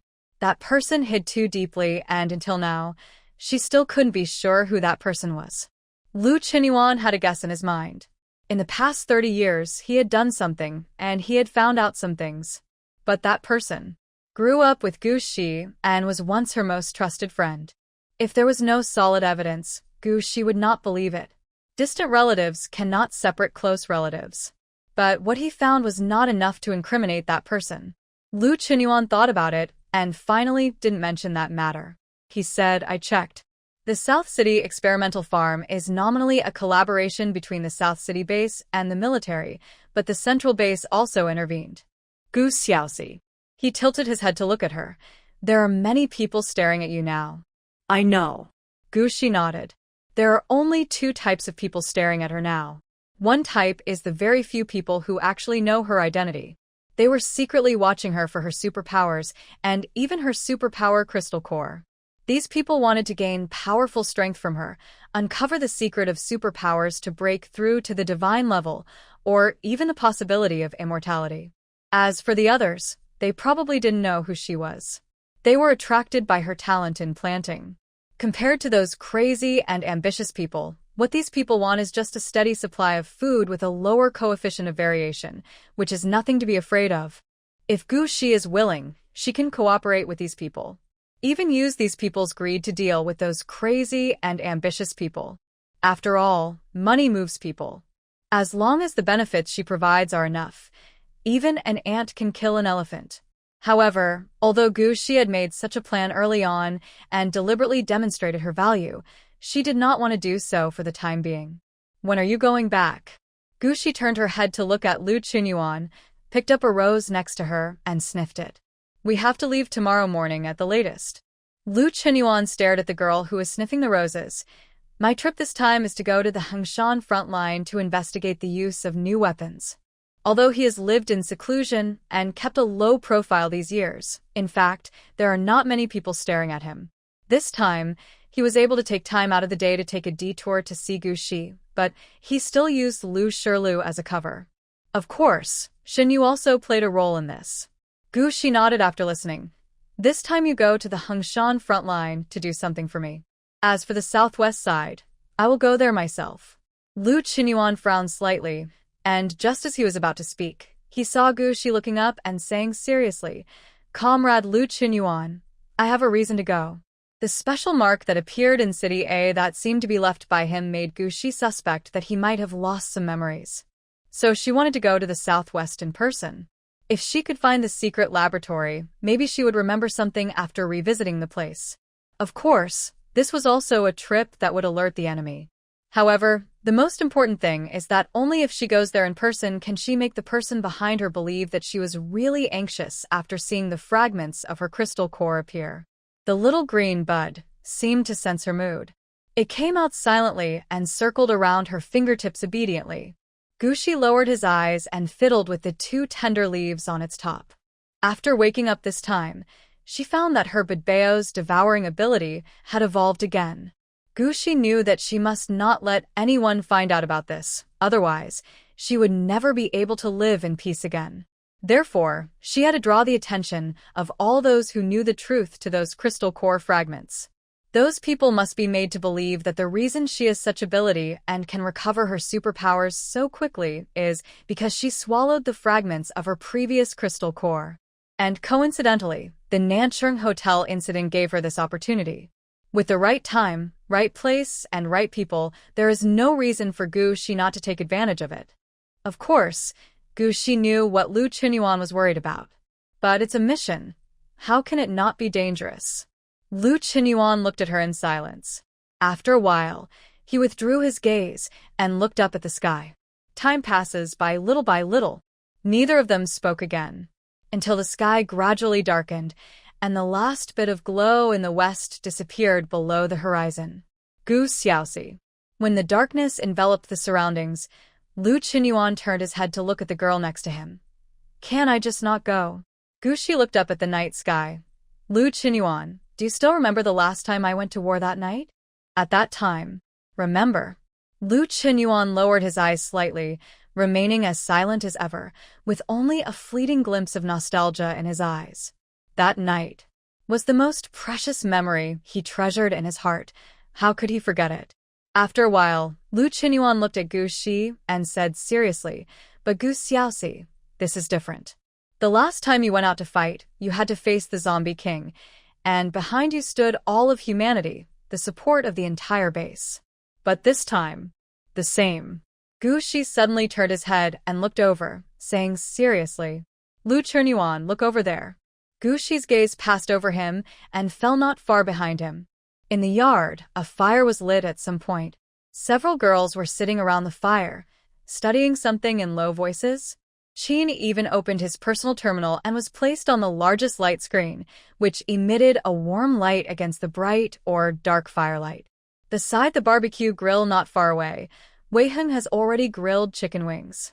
The aroma of oil is faintly wafting in the air, mixed with the fresh smell of various fruits and vegetables, which makes people appetite and relaxed.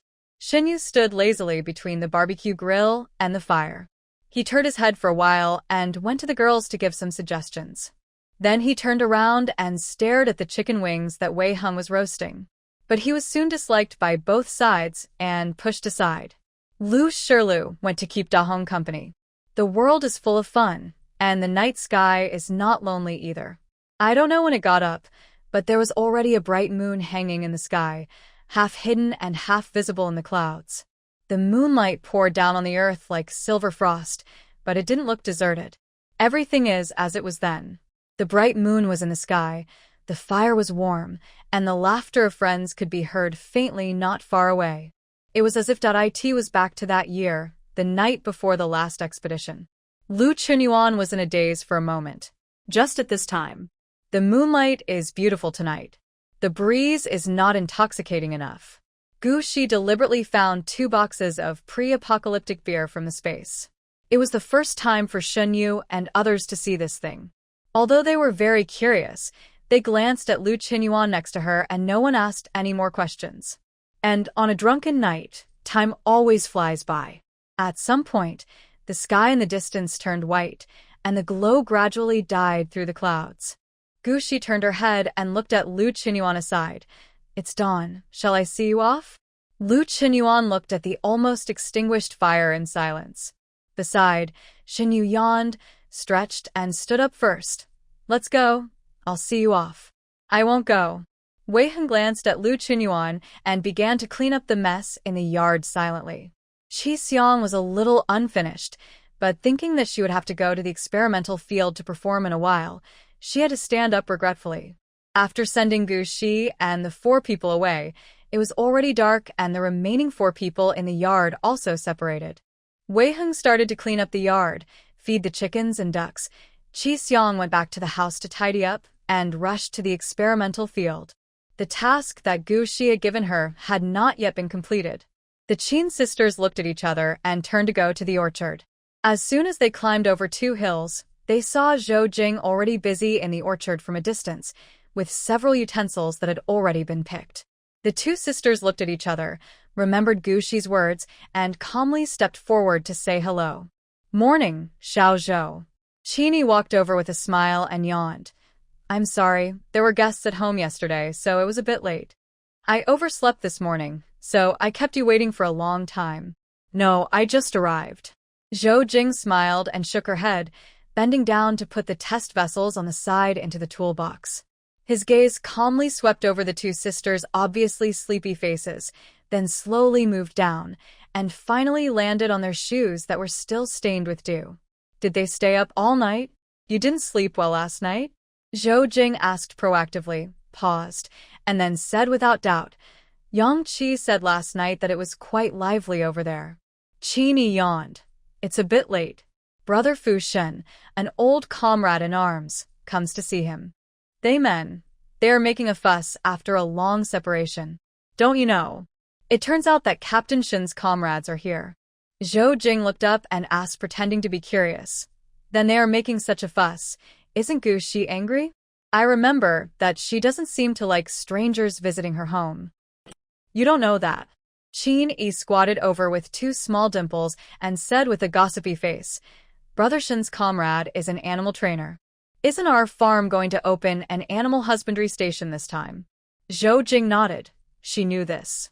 Qin Yi came over and lowered his voice mysteriously. His comrade was specially sent by the military to support the construction of our livestock station. Besides, you know Dahong. Zhou Jing nodded. When Gu Shi was just planning to build this orchard, Zhou Jing had already started thinking about it. She suggested that Gu Shi not ripen the fruit trees all at once, saying that she wanted to record as much data as possible at each growth stage of the fruit trees, which would also be beneficial to the professor's later research. Gu Shi was also very cooperative. After promoting the growth of the fruit seedlings, he let them grow naturally. So these days, Zhou Jing was able to come here every day to record the growth of the fruit trees. During the past half-month, she and Gu Shi and the others had become familiar with each other. There were several times when they almost entered the gate of that small courtyard. It's a pity that every time he was watched by the big red chicken, he had to flee in panic. Not be afraid of such a majestic and powerful rooster? So Zhou Jing was particularly impressed by Dahong. Qin Yi looked around and said in a low voice, Gu Shi was able to get Dahong because he followed the path of Brother Shen, his old comrade. So, it's not about the monk's face but the Buddha's face. For Dahong's sake. Gu Shi's attack is not easy either. That's it. Zhou Jing was thoughtful. Then he said jokingly, You can't tell. Dahong is quite respectable. Qin Yi nodded. Of course. Just because Dahong made them eat meat, they must have such face. Zhou Jing. This idiot can't even understand what he's saying. With some calculations in her mind, Zhou Jing casually said a few words to Qin Yi and told the two Qin sisters to go back and rest quickly on the grounds that she was almost done with her work and there was nothing she needed help with today. Qin Yi felt that he had completed his mission and was too lazy to stay here and flatter certain people, so he yawned and floated away with his sister. After the Qin sisters left yawning, Zhou Jing thought about it and got up and went back to the experimental field. As soon as I entered the laboratory building, I saw Qi Xiang, with obvious dark circles under his eyes, dozing off on the side. Zhou Jing's heart moved, and she took the initiative to ask, Qi Xiang, what's wrong with you? Why are there so many dark circles under your eyes? Did you not sleep well last night? Qi Xiang rolled her eyes secretly. What dark circles? That's my smoky makeup. I spent more than half an hour putting it on just for you. I didn't sleep well. Qi Xiang yawned and stuffed the information in his hand into her arms. It's just right that you are back. Then I will leave the rest to you. I have to go back and catch up on my sleep. There was a lot of noise outside last night, and Gu Xiaoxi, and I didn't sleep well. Zhou Jing was dissatisfied, but smiled on her face. Gu Shi didn't rest either, okay? No wonder I didn't see her when I went to the orchard in the morning. Qi Xiang nodded lazily. He didn't expect this woman to take the bait so quickly. It seemed like her acting skills were not bad. So Qi Xiang immediately said with a look of disgust, No, that Shinyu is really. If my dad hadn't said, I would be too lazy to serve. Zhou Jing looked at Qi Xiang's back thoughtfully. It turns out that Dr. Qi's intention for Qi Xiang to stay here was indeed what he wanted. She just said that Miss Chi was only enjoying a good life at the central base. So why did she come to this place where nothing matters? What did you say before that it was meant to be eaten in one bite? Oh, she had eaten a few of the sweet potatoes grown by Gu Shi from Qin Yi, and they tasted really good. But if Qi Xiang really stayed here just for this little food, Zhou Jing would not believe it even to death. However, the purpose of Dr. Qi asking Qi Xiang to stay here seems to be different from what they had thought before. Why does it sound like? It is related to Xinyu? Could it be that Dr. Qi was planning to get in touch with the military through his daughter without that man's knowledge? Going around in such a big circle. It's not impossible. This information was obviously very valuable, but Zhou Jing didn't want to reveal it to that person for the time being. She had to make some plans for herself, didn't she? After Qi Xiang left, Zhou Jing realized that Qi Xiang had given her his job. Haha.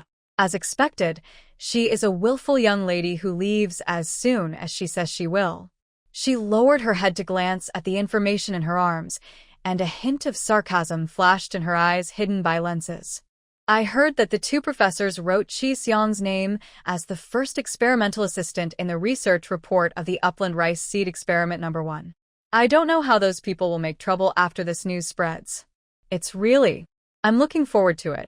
Zhou Jing looked down on Qi Xiang and accidentally revealed the news to several other laboratory assistants. She wanted to create some trouble for Qi Xiang, let the others isolate Qi Xiang, and then she would use some tricks. Maybe Miss Qi would not reject her advances by then, right? However, she didn't know that her every move was under Yang Qi's surveillance. After Qi Xiang learned from Yang Qi that Zhou Jing had already taken action, she dressed up pitifully and took a walk around the experimental field the next day. Then Zhou Jing discovered that not only her colleagues in the laboratory, but even the auntie who served her food in the cafeteria looked at her with strange eyes. Zhou Jing took a deep breath and forced herself to calm down. Zhou Jing wanted to live in Gu Shi's courtyard. It's not because that person gave the order, but mainly because Qi Xiang has already moved in. Since Qi Xiang could live there, why couldn't she? Zhou Jing didn't want to be in the control group, and she didn't want Qi Xiang to be outdone. Before, she followed Qin Yi's path. Qin Yi, that idiot, was born with a silly and innocent look, and she could coax him into her hands with just a few words, but her sister Qin Shi was very wary. After all, the two sisters lived together. Qin Shi was very vigilant, and she vaguely disliked her. Zhou Jing tried hard for a while, thought about it, and finally set her target on Qi Xiang. But just as she wanted to use Qi Xiang to integrate into Gu Shi's life circle, Qi Xiang also wanted to use her to complete the task that Gu Shi had assigned to her before. It just depends on who has the more sophisticated means in the end. But in this round, Qi Xiang obviously won. But within one day, Zhou Jing discovered that the assistants in the laboratory seemed to be on guard against her. In this way, her plan to kill the donkey after it has done its work and then hide behind to reap the benefits was obviously not feasible. In addition, she went to Gu Shi's orchard for half a month and found that the data of the fruit trees were very normal, not at all like what they had speculated beforehand. The people in City A were urging him to come back. Zhou Jing thought about it, but couldn't help it and sent a message to that person. When Wei Heng came back, Lu Shilu was walking Da Hong in the yard. If we were to say who was the happiest person in the yard after Lu Shilu came, it would be Da Hong. Look, at this moment, Da Hong is holding up its head as the king of pheasants, looking towards Gu Shi's cabin, trying to complain. That human woman was so cold-blooded and callous that she often enslaved a chicken to find mushrooms for her to stew in chicken soup.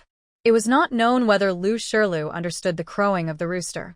Anyway, after Da Hong had been crowing in a low voice for a long time, he rode on Da Hong, touched its big comb, and exclaimed with envy, "Da Hong, it's only been a few months since we last saw you, and you've gained a lot of weight. Look at its chubby neck, which shows how comfortable its life is with Miss Gu." Thinking of this, Lu Shilu suddenly felt extremely sad. People are not as good as chickens, it's confirmed. Da Hong couldn't take it anymore. I was afraid of disturbing that woman, so I pinched my throat and talked for a long time. And you just tell me this? Our friendship is over. Da Hong stuck out her ace, flapped her big wings, and Lu Shilu fell on her ace. Wei Heng, who happened to be pushed open by the door, saw it all.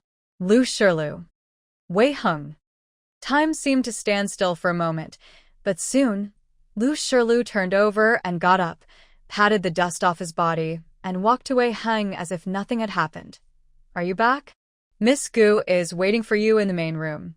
Wei Heng nodded and walked towards Gu Shi's cabin. Halfway through the journey, he couldn't help but look back at Lu Shirlu again. He is so shameless, worthy of being someone who can get 3 meals a day. Lu Shirlu raised his head and smiled at him, thinking, what do you know? Miss Gu saved my life. They say that the grace of giving birth is the same as that of parents, so rounding it off, I am Miss Gu's biological son. What's wrong with a son coming to his biological mother's house to eat a few meals? That's called filial piety. Wei Heng.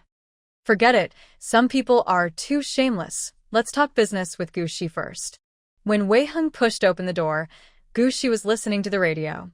But what was different from the past was that this time she was not holding the old dictionary in her hands, but was staring at the light screen, carefully recording something. Wei Heng was stunned for a moment and turned his attention to the content being played on the radio. Interested listeners can contact Mr. Zhou at. Wei Heng was stunned for a moment, then saw Gu Shi looking up at him. Wei Heng, I'm going to the southwest in a few days. Wei Heng frowned slightly. The conversation between Lu Chunyuan and Gu Shi in the yard that night was not actually done in a way that avoided the public. After all, they were all superpowered people. How could they not hear it at such a short distance? In fact, like Lu Chunyuan, he did not want Gu Shi to take risks at this time. Gu Shi smiled and said, don't worry, my trip to the southwest this time will at most just alarm some snakes. So there shouldn't be too much danger. Wei Heng didn't say anything, but opened his personal terminal and sent the numbers and information of several people to Gu Shi. Gu Shi raised his eyebrows and quickly browsed the information of these people. Among them, 2 were my former comrades in arms. They went to the Yuqing base after retiring. There are also a few people I rescued when I was on a mission. Maybe they can help you. This is the only thing Wei Heng can do at the moment. Yi Junhan sent a message 2 days ago, implicitly reminding him that some people were already doubting his supernatural powers and that many people were now keeping an eye on him. According to their previous plan, he had to stay here and continue to use Qi Xiang as a shield. This way, it can at least help relieve Gu Shi of some of the firepower. Thank you. After Gu Shi finished reading the information of those people, he knew that Wei Heng had probably been thinking about this matter for the past 2 days. There are a few people among them. Maybe they can really be used when going to the southwest. Gu Shi thought for a moment and turned his light screen in front of Wei Heng. Take a look. Wei Heng looked closer. This should be what Gu Shi had just recorded. However, Gu Shi looked at his frowning face, pointed at the last symbol on the screen and said, you should have seen this. Wei Heng thought about it carefully and realized that he had indeed seen this symbol before. And more than once. The most recent one was at Camp 9527, at the door of the small grocery store that sold Gu Shi a radio at a sky-high price. Wei Heng suddenly thought of something and raised his eyebrows to look at Gu Shi. Gu Shi was lazily leaning against the window. The dazzling sunlight outside the window fell on her, as if a layer of golden halo was cast around her, giving people a hazy, distant, and elusive feeling. Wei Heng subconsciously took a step forward and stopped the girl. Just at this moment, Gu Shi looked back and handed him a can of still steaming cola. Would you like to try it? She asked with a smile. This thing has been out of production for a long time, and even in her time, it was a rare item. There are only a few cans left in Gu Shi's space now. Wei Heng knew Coke. He had seen it on a forum before. However, this is the first time I have seen the real thing. It tastes a bit strange. Wei Heng tried taking a small sip and frowned slightly. You may not be used to it at first, but I think you will like it. Gu Shi also took a can, inserted a straw, and took a sip. He immediately squinted his eyes comfortably and leaned his back lazily on the windowsill. Wei Heng lowered his head and took another sip, then leaned against the window side by side with her, holding a Coke in one hand and leaning on the windowsill with the other. Suddenly, Gu Shi thought of something and smiled. Her smile was actually a little cold and light, but it might be because the afternoon sun was too dazzling today, and the golden spots on her body were too warm, which made Wei Heng feel for a moment that the girl in front of him should be as hot as the sun, releasing her own light. Wei Heng lowered his eyes. After a while, Oh, right. Wei Heng tilted his head to look at Gu Shi. Qi Xiang has been making quite a commotion in the experimental field these days, and Zhou Jing has already started to move. Should we? Qi Xiang's purpose was not to keep an eye on Zhou Jing, but since Zhou Jing moved, it might be an opportunity. That person came to see you? Gu Shi glanced at him and took a sip of the straw. Wei Heng nodded, yeah. Although that person didn't show up in person, the girl named Fong Fong ran into me 8 times in the past 2 days. This frequency is obviously too high to be normal. Wei Heng glanced at Gu Shi and subconsciously took another sip of the ice cola. The feeling of the bubbles rolling around his tongue felt a bit strange, so he couldn't help but take another big gulp. They say you have to rip the grass to catch the rabbit. Now the grass is moving. How can a rabbit still sit still? Gu Shi couldn't help but be tempted. But there's no rush for this matter. Let's wait a little longer. Gu Shi remembered that Qi Xiang once gossiped about Fong Fong, saying that although she looked a little taciturn, she was actually the one with the most powerful background among the lab assistants. And her background was so deep that when Lu Qinyuan left that day, he reminded himself to be careful about that girl. Wei Heng frowned. How long do we have to wait? He didn't like the way the girl looked at him. We'll talk about it after I come back from the southwest. Gu Shi lowered her eyes and said, by the way, ask Shinyi to arrange for Qi Xiang and Zhou Jing to have more contact with each other after I leave. Gu Shi told her about her arrangement, but when she looked up, she saw Wei Heng like that. After thinking about it, he said, if you really don't want to meet that girl again, just ask Lu Shirlu to come over and take Da Hong out for a walk. A few laps.